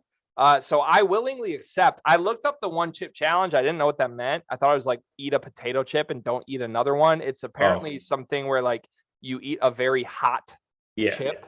Yes. Didn't know that. How do you're aware of what the one chip challenge is? Yeah, I see. It's pretty popular. On what? Like what everywhere. Channels are you on? I'm not TikTok. If you don't live under a rock, you know what the one chip challenge is. All right. Apparently I live under a rock. All right. So I have a proposal to you on how we approach this. I think we both pick 3 teams. And then if we both don't pick the champion, the loser has to do this. If we both what if we have the same team though? No, we're gonna draft them. Oh, and because I went last earlier, I get to go first right now. Okay. All right. My first pick, I'm taking the UCLA Bruins. I think they're the best team in the country. All right. I'm taking Gonzaga. Gonzaga's not winning a title. Come on, it's Mark Few. Fine. I'll take the Duke Blue Devils. I will go with Texas. Oh, you leave me with my 2. I was hoping I'd only have 1 left. I'll go Kansas. I have UCLA, Duke, and Kansas. I feel good about that. I'm going Illinois for my last one. No Michigan. Wow. That's bold. No Michigan, no Purdue. All right. Way too much Michigan love. I need to scale it back a little bit. Who were your 3? Gonzaga, Texas, and Illinois. You're not winning. I mean, Gonzaga's your only hope. You're not winning. I'll take UCLA, Duke, and Kansas to the bank. Thank you for that question. Love that question, Daniel Greer. Let's move on to number 19, I believe. Who is one team that is currently outside of the preseason top 25 that can make a deep run and make the Final Four? This is from Danny_Mack1219. Take this first card. Yeah, I mean, I really wish the Bonnies were outside the top 25, but they're right on the fringe or in that 22 range. So I'm going to cheat the question a little bit, and I'm going to say that St. Bonaventure can make the run. Like you said earlier, I think they have the talent. They got every guy coming back. Lofton is a star. Their center is a star as well. I really like the St. Bonaventure team. I think they have the tools to make a run. Yeah, it's pretty much the question we answered earlier. St. Bonaventure is the answer if you don't consider them top 25. If you do, the answer has to be Loyola or Belmont. I don't think, even if Drake has a great year, I don't think Drake can make a Final Four. I think they're like a 1 and done or a 2 and done max. I think Loyola and Belmont both have staying power. So that will be my answer. Outside of the top 25, those are two teams that could really get it done. We have 3 questions left, Cart. Number 20.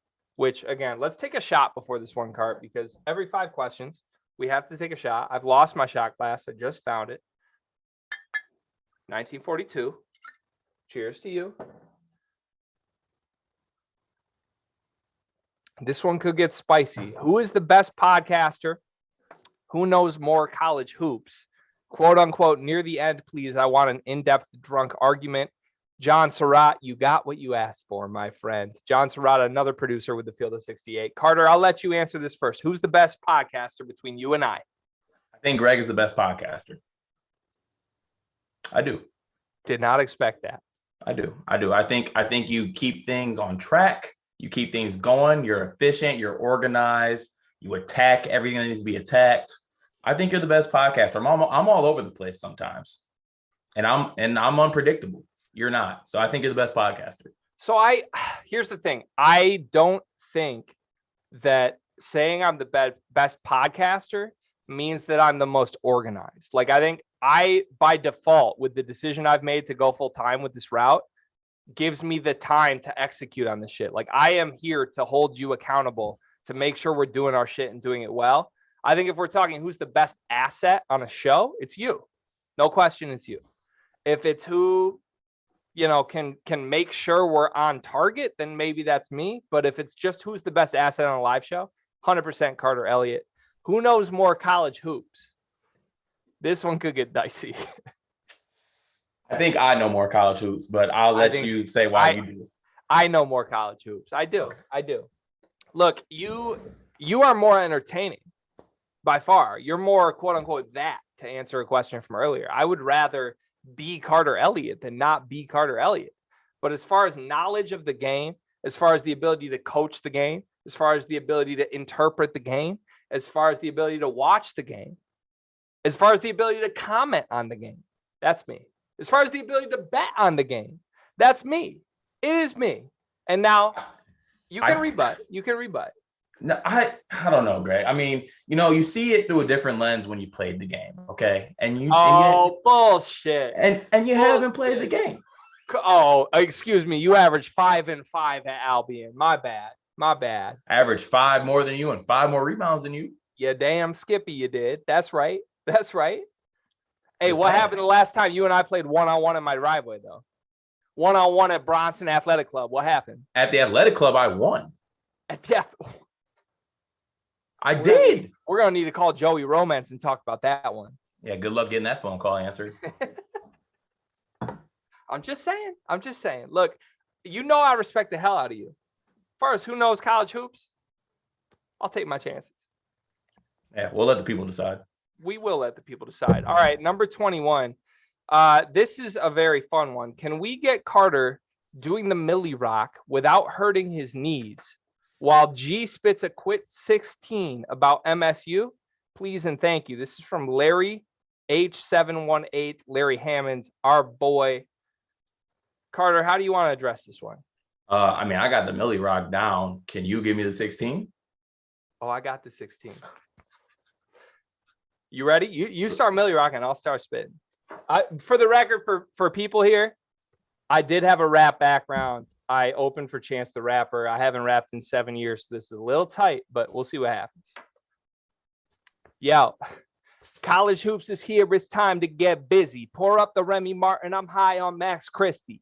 Coach Tom Izzy hit the portal like a stalker. Left 2 Scallies open, but he got Ty Walker.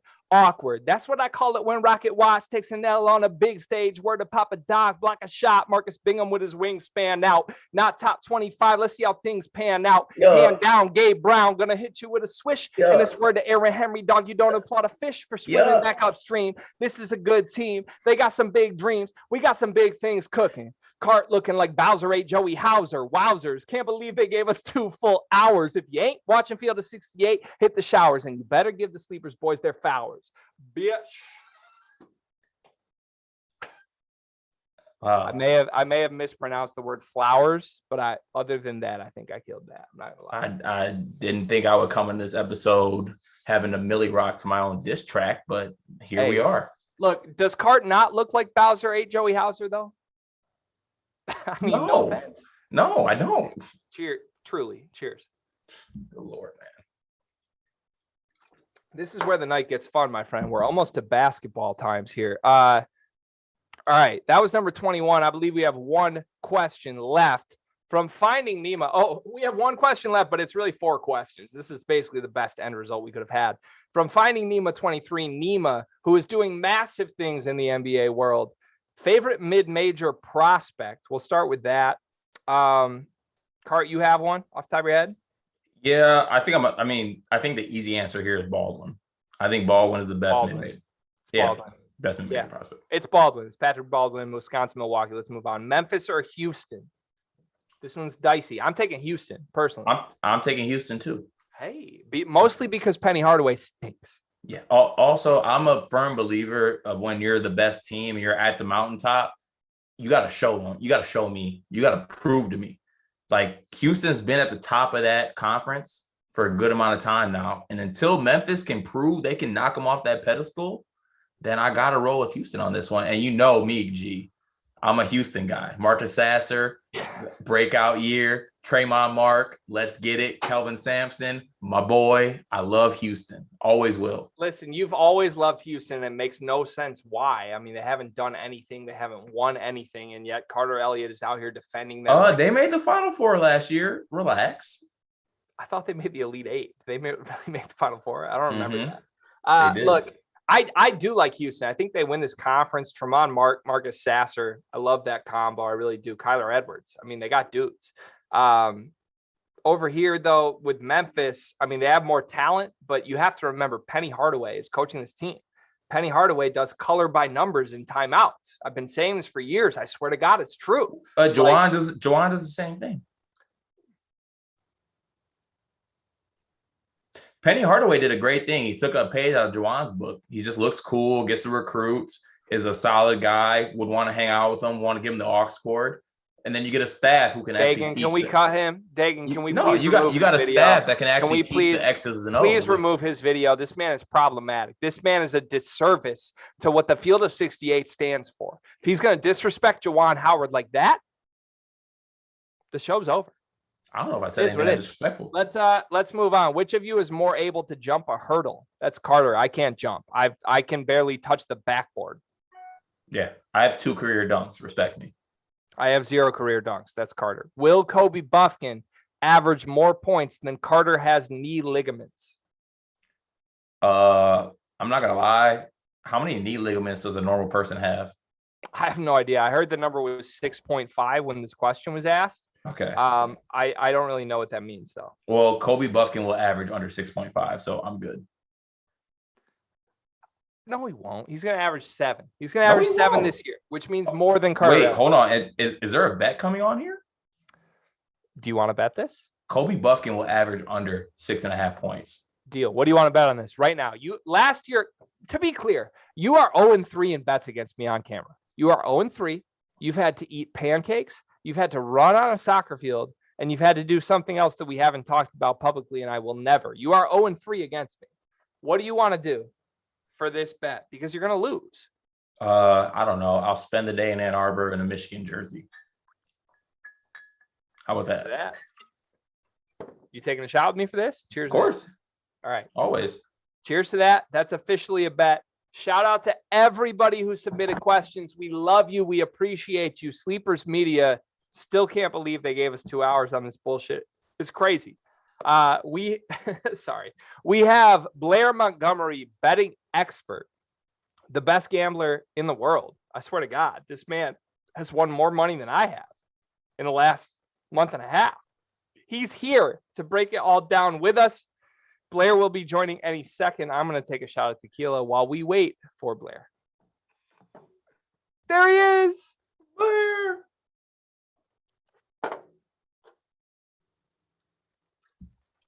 Blair, how are we, my friend? Can you hear us? Hold on one sec. Can you hear me? We can hear you, my friend. Can you hear us? Yeah, how you guys doing? Blair, what's going on? Doing well. All right, I'm going to kick this off, Blair. I know you've been watching. I know you're a supporter of the show in general. We told you this was going to happen, but Carter and I have been drinking heavily for the last 38 minutes. Again, cannot believe the Field of 68 gave us a platform to do so, but we do what we do best, and here we are.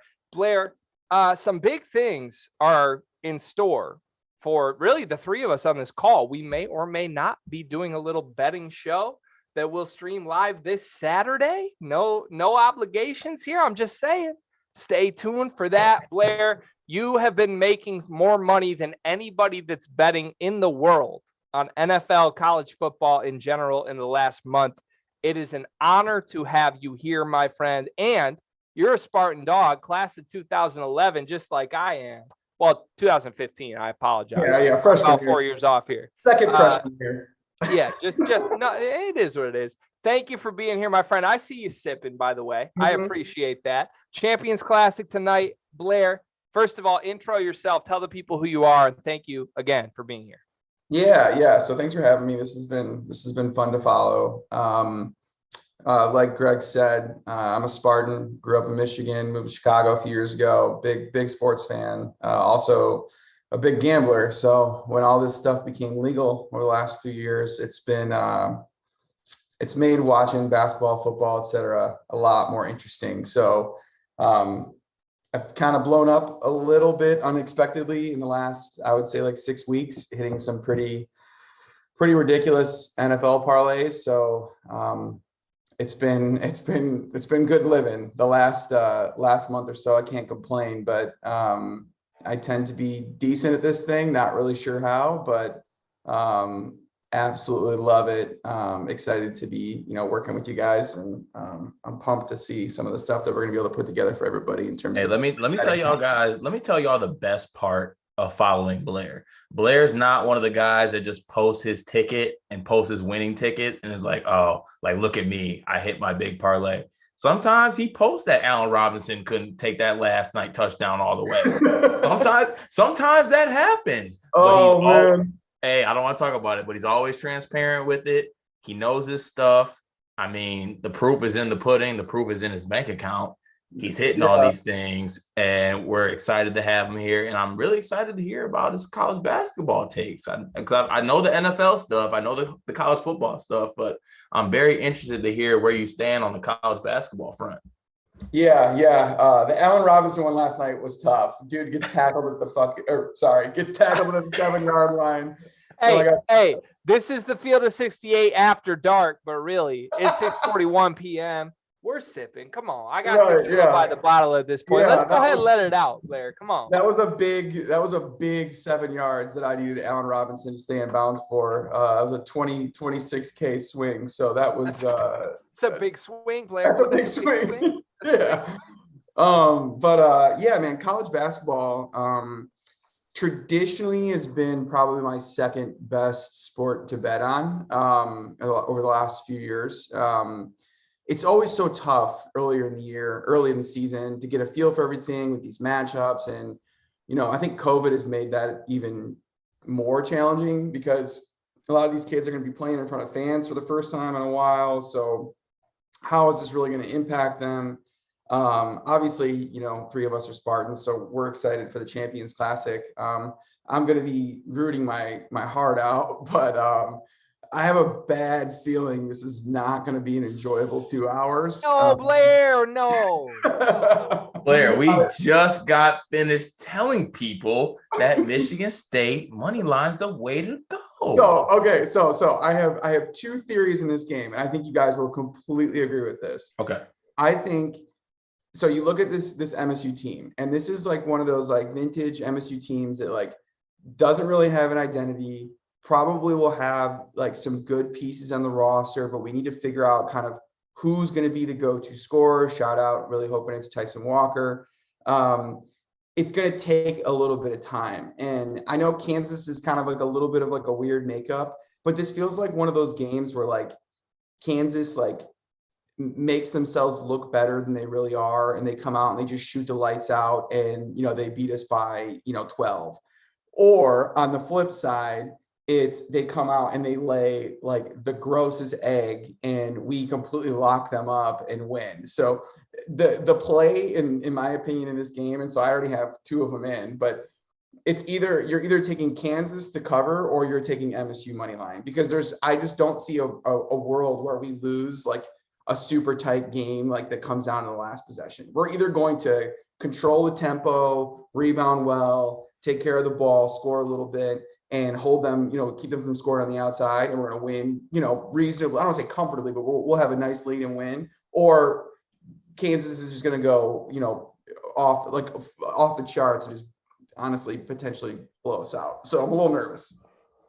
This is why we bring Blair here, though, because to be honest, I 100% agree with that. As Carter chugs tequila, I said Charter cugs tequila. I mean Carter chugs tequila. Look, I agree. I think this is either a Michigan State win or it's a Kansas pulls away game. I don't think it's a Michigan State loses by 3 game. I could be wrong with that, but I think there's value in Michigan State money line. If you think Michigan State can cover 4, I would encourage you to just bet Michigan State money line.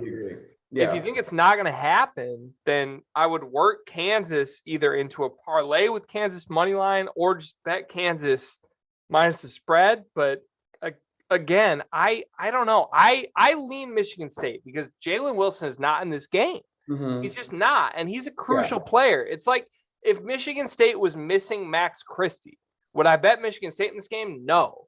Right. But right. I feel like that's a point that's really being overlooked in this situation. Like people are really looking at Jalen Wilson like it's just a role player that got, kind of out of the team. I think Jalen Wilson has the potential and the ability and the talent to be an all Big 12 type player. Jalen Wilson is their guy, and he should be a Michigan Wolverine, and he's not. Oh God, here we go. Okay, I'm just saying. And this gives me a perfect chance to bring out the world's smallest violin here and just play it for. John B. White should have had Jalen Wilson. You knew it was going to come on at some point. You knew it was going to come on at some point before the stream ended. Oh God, Greg, do you have an undershirt on, or are you just really that white? I'm not that white. Okay. Damn it. I was going to call you a negative name, but we're on the field of 68 presented by Bet Rivers, so I won't call you a negative name. But yeah, Jalen Wilson should be a Michigan Wolverine. He should. He's not because he's crazy and because he's driving drunk. He clearly has bad decision-making within his head, and here he is negatively impacting the Kansas Jayhawks, which means we're betting Michigan State tonight. That's true. I mean, Michigan players don't drive drunk either. No, they don't. They use false names and, they allegedly. Listen, if we're talking Jeff Jackson right here, I have no comment because he is my least favorite point guard that played 4 years for that university ever. I mean, he single-handedly disabled Jordan Poole from what Jordan Poole should have been in college. Because we had Jeff Jackson running point. Dope. Nice job, John B. Line. Thank you. Go fix Killian Hayes' jumper next. Oh, God. Let's not even get into that. Yeah, last thing I'd say about this MSU game is if you're going to play the money line, I think you have to look to parlay it with the under. Because you got to think about, like, what kind of and you got to, I think, to be a little bit careful with that because the people are hammering the under right now. I think the line was as high as 144 and FanDuel it's down to 140.5. So that's a pretty big swing when you're talking about college basketball with so many fouls at the end and free throws. But I don't see a game where MSU wins tonight where this game gets into like the upper 140s, like low 150s. Like if we win this game, it's probably like a 72-65 Michigan State win. We hold Kansas defensively. That's comfortably, on the under. So juice it a little bit, add the, minus 110 to it. And it probably makes it a nice little combo. You said a Michigan State win, right? I did. Okay, yeah. Just making sure. I heard that. No, honestly, wait, hold on, Blair. I really want to get to the second game in that because I feel like that's like, obviously obviously you win more money than me betting. I bet bias sometimes because I'm a Michigan State fan. It just happens. I'm sorry. It is what it is. But I really want to know your stance on the Duke-Kentucky game. Yeah, this one's weird. It's a tough game because Duke was just so bad last year. And obviously like the roster is pretty different. They brought in, some big time players. So this is one of those games, dude. I can't wait for Coach K to be gone and just move on. And we don't got to talk about this, but this is going to come up every single game all year long, playing in Madison Square Garden. This just feels like one of those games where like Duke comes out, plays their butts off and looks super good. And everyone goes, oh my God, is Duke really going to win the national championship in Coach K's last season? Like, you can just feel that coming as like a talk track on like College Game Day, in the next like week or two. So I'm going to lean Duke right now. I think it's -2 or -2.5. It's not a big swing either way. Kentucky had a little bit of a hiccup in the exhibition game they played the other day. So it's just tough with these teams are both so, I think, new. I'm just going to ride with Duke as much as it kills me. I'm glad you said that because I'm riding with Duke on this game. And also, just so everyone knows, everyone out there who is on like the social media sphere, if you've seen that picture of that guy in the peacoat standing at the funeral of his hater, that's going to be me standing outside Coach K's revenge tour when it goes south and he doesn't do well. But how does it go south though? To play devil's advocate, like what is the worst case scenario for Coach K's retirement tour? I don't know. Maybe the fact that Jeremy Roach is not that, and that Trevor Keels could be in an eating competition with most of every college student body cafeteria out there. First of all, we are not a body shaming podcast. You know this. Obviously, look at me. We are a Wisconsin shaming podcast. Hey, we are a Wisconsin shaming. I heard that, by the way. That killed me. Yeah, no offense to Brad Davison, but we are okay. Yeah. Sorry, Brad, if you're listening to this, y'all stink. It is what it is. Listen, Cart, we're not a body shaming podcast, and also no disrespect, but like you've put in work, bro. Like, why are you acting like, oh, we're body shaming Carter? Like, you put in work. Your wedding is a week from today. Greg, we said we weren't going to do this. No, we're doing it. You damn Skippy. You said we weren't going to get emotional on this podcast once we had tequila in us, and here you go getting emotional. We are live on the field of 68, and Carter Elliott gets married less than 2 weeks from today. And that boy has put in work, and we're going to show him love. That's what we're going to do, okay? The wedding's off if Michigan State doesn't win. Listen, the wedding may or may not be during a Saturday afternoon where Michigan State plays Ohio State, though, in football, and that is not a great look for that. Yeah, but be on the lookout for me and Greg and Blair's live show as I'm getting ready for my wedding. It might happen. I don't know. That would be actually pretty sick. My wedding was during a Michigan State football game too, so friends were not thrilled. Blair, who gets married in November, man? Come on, like, dude, you gotta do what you gotta do, man. Y'all had 9 months to figure this shit out. We're gonna get married in November for real. Like, listen, Meg, if you're watching this shit, I love you. You are the queen. You are the queen of the Elliott household. What are we doing? Getting married in November? It's called picking and choosing your battles. All right. When your queen comes up to you and says, I want to get married in November, you say, all right, we'll get married in November. That is what it is. It's a tough look when Michigan State has a conference title on the line. It is what it is. I'll be there. Trust me. I'll hit lead off. I'll boom, boom. Aaron Boone, walk up. I'm in the aisle. Trust me. We have Dion saying in the chat, Carter going to be looking like tuxedo Trent Williams in his wedding. Thoughts? Dion looks like mini me with a hairline, so let's not focus on him too much. Blair, I really actually want to ask you one of the questions we had in our last little segment as far as who you're backing when you're betting teams early in the season. Like, are you kind of going off the exhibition games? Are you going off of last year? Like, where are you as far as like the teams you back and the teams you fade early in the season?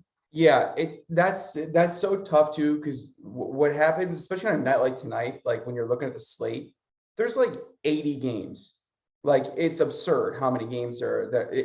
And the tough part about it too is so many of these spreads early are like 33.5, 36.5, 28.5, which, dude, I'm not trying to sweat out a cover when, Tennessee puts me and Greg on the floor with, a 38-point lead and there's 2 minutes left in the game and we got to. That was tough. That was tough. We're not gonna lie. That was right. tough. Like I don't want to go that route. So I try to pick the games with matchups between 2 Power 5 schools or Power 5 schools and mid majors that I'm familiar with. And a lot of times I think you'll find the value with those sneaky underdogs that they bring back 70, 80% of their roster, 4 starters. They got a scorer. They got a point guard. Having a point guard is like absolutely crucial in college basketball. So I look for angles like that. I think if you try to pay attention to where some of these neutral site games are played too, think about like the fan bases. Do they travel? Is it far? Are there time changes? You got to kind of get deep into some of the logistics of this, but a lot of times I'm looking at some of the people that just who's bringing people back, who has a coach that I actually trust, and who is just getting too much love because they won 2 games in March last year and then flamed out in the Sweet 16. I was so prepared to use everything Blair just said to feed into the fact that tonight I am betting Oakland plus 17.5. But then he said a coach I trust. Right. And that just absolutely put my bet out the damn window. But Oakland is a team that again, us all from Michigan, we're very aware of Oakland's history. Oakland is a team that even when they're not good, they find like these weird ways to hang around with like relatively decent Power 5 programs. And so again, like I completely agree with you. Like they've definitely fallen off from where like I think their peak was like a few years ago, but 17.5 against a West Virginia team. West Virginia is like one of the most inconsistent teams in college basketball, I feel like, all the time. Like that's a team that's a line that like early in the season, would I be comfortable going for that? Absolutely. Did I take it? Yes, I did. So I'll throw that out there. We can't talk about West Virginia though without mentioning Heat Check Player of the Year, Sean McNeil. God. He is the Sleepers Heat Check Player of the Year. He legitimately was last season. But somebody has to get it to his heat checking. Bruh, he's going to have the ball in his hands. We love Sean McNeil. Like, are we really fading Sean McNeil? Notice we're hyping up Sean McNeil as a heat check player. We're not hyping up Sean McNeil as getting the ball and dribbling and getting a shot. Right. Also, I think the easiest bet tonight is tequila minus 140 over Greg Waddell. He is going through it, folks. That's disrespectful. I'm not gonna lie. I'll be honest. Hey, let me sit here quietly. We got 5 minutes left in the stream. Let me sit here quietly. Go ahead, coach. Go ahead. No, Greg, come on, man. I said you're the better podcaster. Go ahead and host, Cart. Go ahead. See, I don't know what to do because Greg's the better podcaster. Hey, I'm tequila beat me. Go ahead. I'm gonna sit. I'm gonna sit and wait for you to tee me up. It's an upset, Greg. It's like you're Ohio State and the tequila's Oral Roberts. Does that make you feel better? Well, I'm not EJ Liddell because I can play 2 ends when it comes to podcasting. Okay, it is what it is. Let me sit back. You go ahead and do your thing. You got 4 minutes left. You go ahead and do your thing. Greg, Speaking of Oral Roberts. Hey, Oral Roberts plus 12.5 tonight? Oh, maybe a little bit of Oral Roberts money line. Money line? Oh, might have done it. I may have a MSU Oral Roberts money line parlay that we're feeling a little bit because. Hey, Blair, take the May out. Do you have that going? Oh, 100%. Absolutely. Yes, sir. Yeah. Actually, I think it's my biggest unit bet of the night. So I was given an $800 free bet that must be used by a week from now. From DraftKings Sportsbook. Shout out DraftKings. They've supported me through thick and thin. There hasn't been a lot of thin though. It's been a lot of thick. So I've really been cooking. I'm not gonna lie. You've been doing well. They gave me the $800 free bet. I have to use it from a week from now. I'm impatient. It is what it is. I had to find something for tonight. Had to be a singular bet. We threw that $800 free bet on Oral Roberts money line.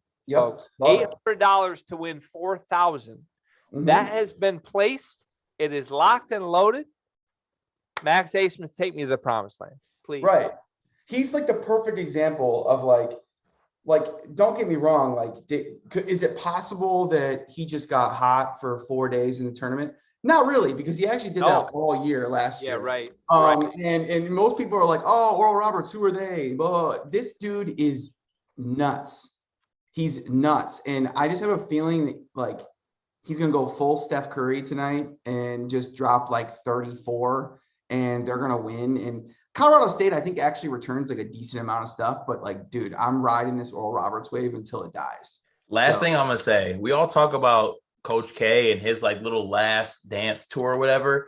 Max Asmus, I think, is going on an absolute revenge tour this year. Yes. His running mate, Kevin Obenauer, left him. Obenauer. How do you pronounce it? Obanor. Kevin Obenauer. No, Kevin Obanor. Hey. And the question was, who's the better podcaster? And the answer was Kevin Obenauer from this man. Kevin Obanor leaves him. Get out of here, man. Get out of here. All right, Greg. Anyways, Kevin Obanor leaves him. He goes on a revenge tour. He shows people he's still that. He brings Oral Roberts back to the tournament. He makes a run. I can see it happening. Greg, shut up. Hey, I just don't see it happening. You got the same haircut as Rob Dauster. How about without Kevin Obenauer, I just don't see it happening. Also, I got a little more clothing than Rob Dauster does. No offense. It's Rob Dauster, by the way. Carter, you look like the painting behind you, but like a really poor man's version. I'm not gonna lie. That's fine. It's Drake. A poor man's version of Drake is still pretty good. I'll be a poor Drake. Listen, thank you, Blair. The Champions Classic starts in 1 minute. Blair, where can we find you? We're about to launch a betting show this Saturday with the very 3 people on the show. Tell the people about it. Yeah, so best place to find me is for sure on Twitter, Blair_Mont20. I have my Action Network profile listed there too. I put some stuff up on Instagram, but honestly, Twitter I feel like is a better place for it right now. So I'm doing my best to actually put plays out, share some stuff. But yeah, we'll have the show up. We're gonna hopefully be doing some pregame stuff, some live streaming stuff. Hopefully getting to the point where we have some pretty hefty parlays that are actually live and in play, and people can see kind of how our minds work when we're thinking about hedges and what's going on in these games and how we're dissecting everything. So I think it's gonna be pretty cool, honestly. I think a lot of people who are just getting into sports betting are gonna be interested in seeing people that are like, again, not professionals by any means, but like have a good feel for what they're doing and have a good feel for the sports that they're watching. So it should be awesome. I'm pretty pumped. Hell yeah, definitely gonna be pumped. And you know what? There's a couple of people out there that turned down Blair, but we're not. We recognize talent, damn it. We recognize knowledge, and we know what has to be done. And we're gonna combine these 3 things, and we're gonna make it happen. All right. We're gonna make money too. That's the end goal. Hey, at the end of the day, we are gonna make. That's what I'm talking about, Blair. Hey, word to NBA players who point like this with an and1. I'm pointing like we got Blair. Okay, yeah. That is Stay what it time, is. Baby. It's game time. Stay tuned. There will be a live show Saturday, Field of 68. Again, thank you so much for having us. I apologize for getting drunk on your stream. Dagan, you are a superstar. You've produced this all day. The world needs to know your name. Shout out everybody within the Field of 68. Enjoy the college basketball season. The games are here. College basketball is up right now. Michigan State, Kansas. Enjoy it. We appreciate you. We'll talk soon. Peace out.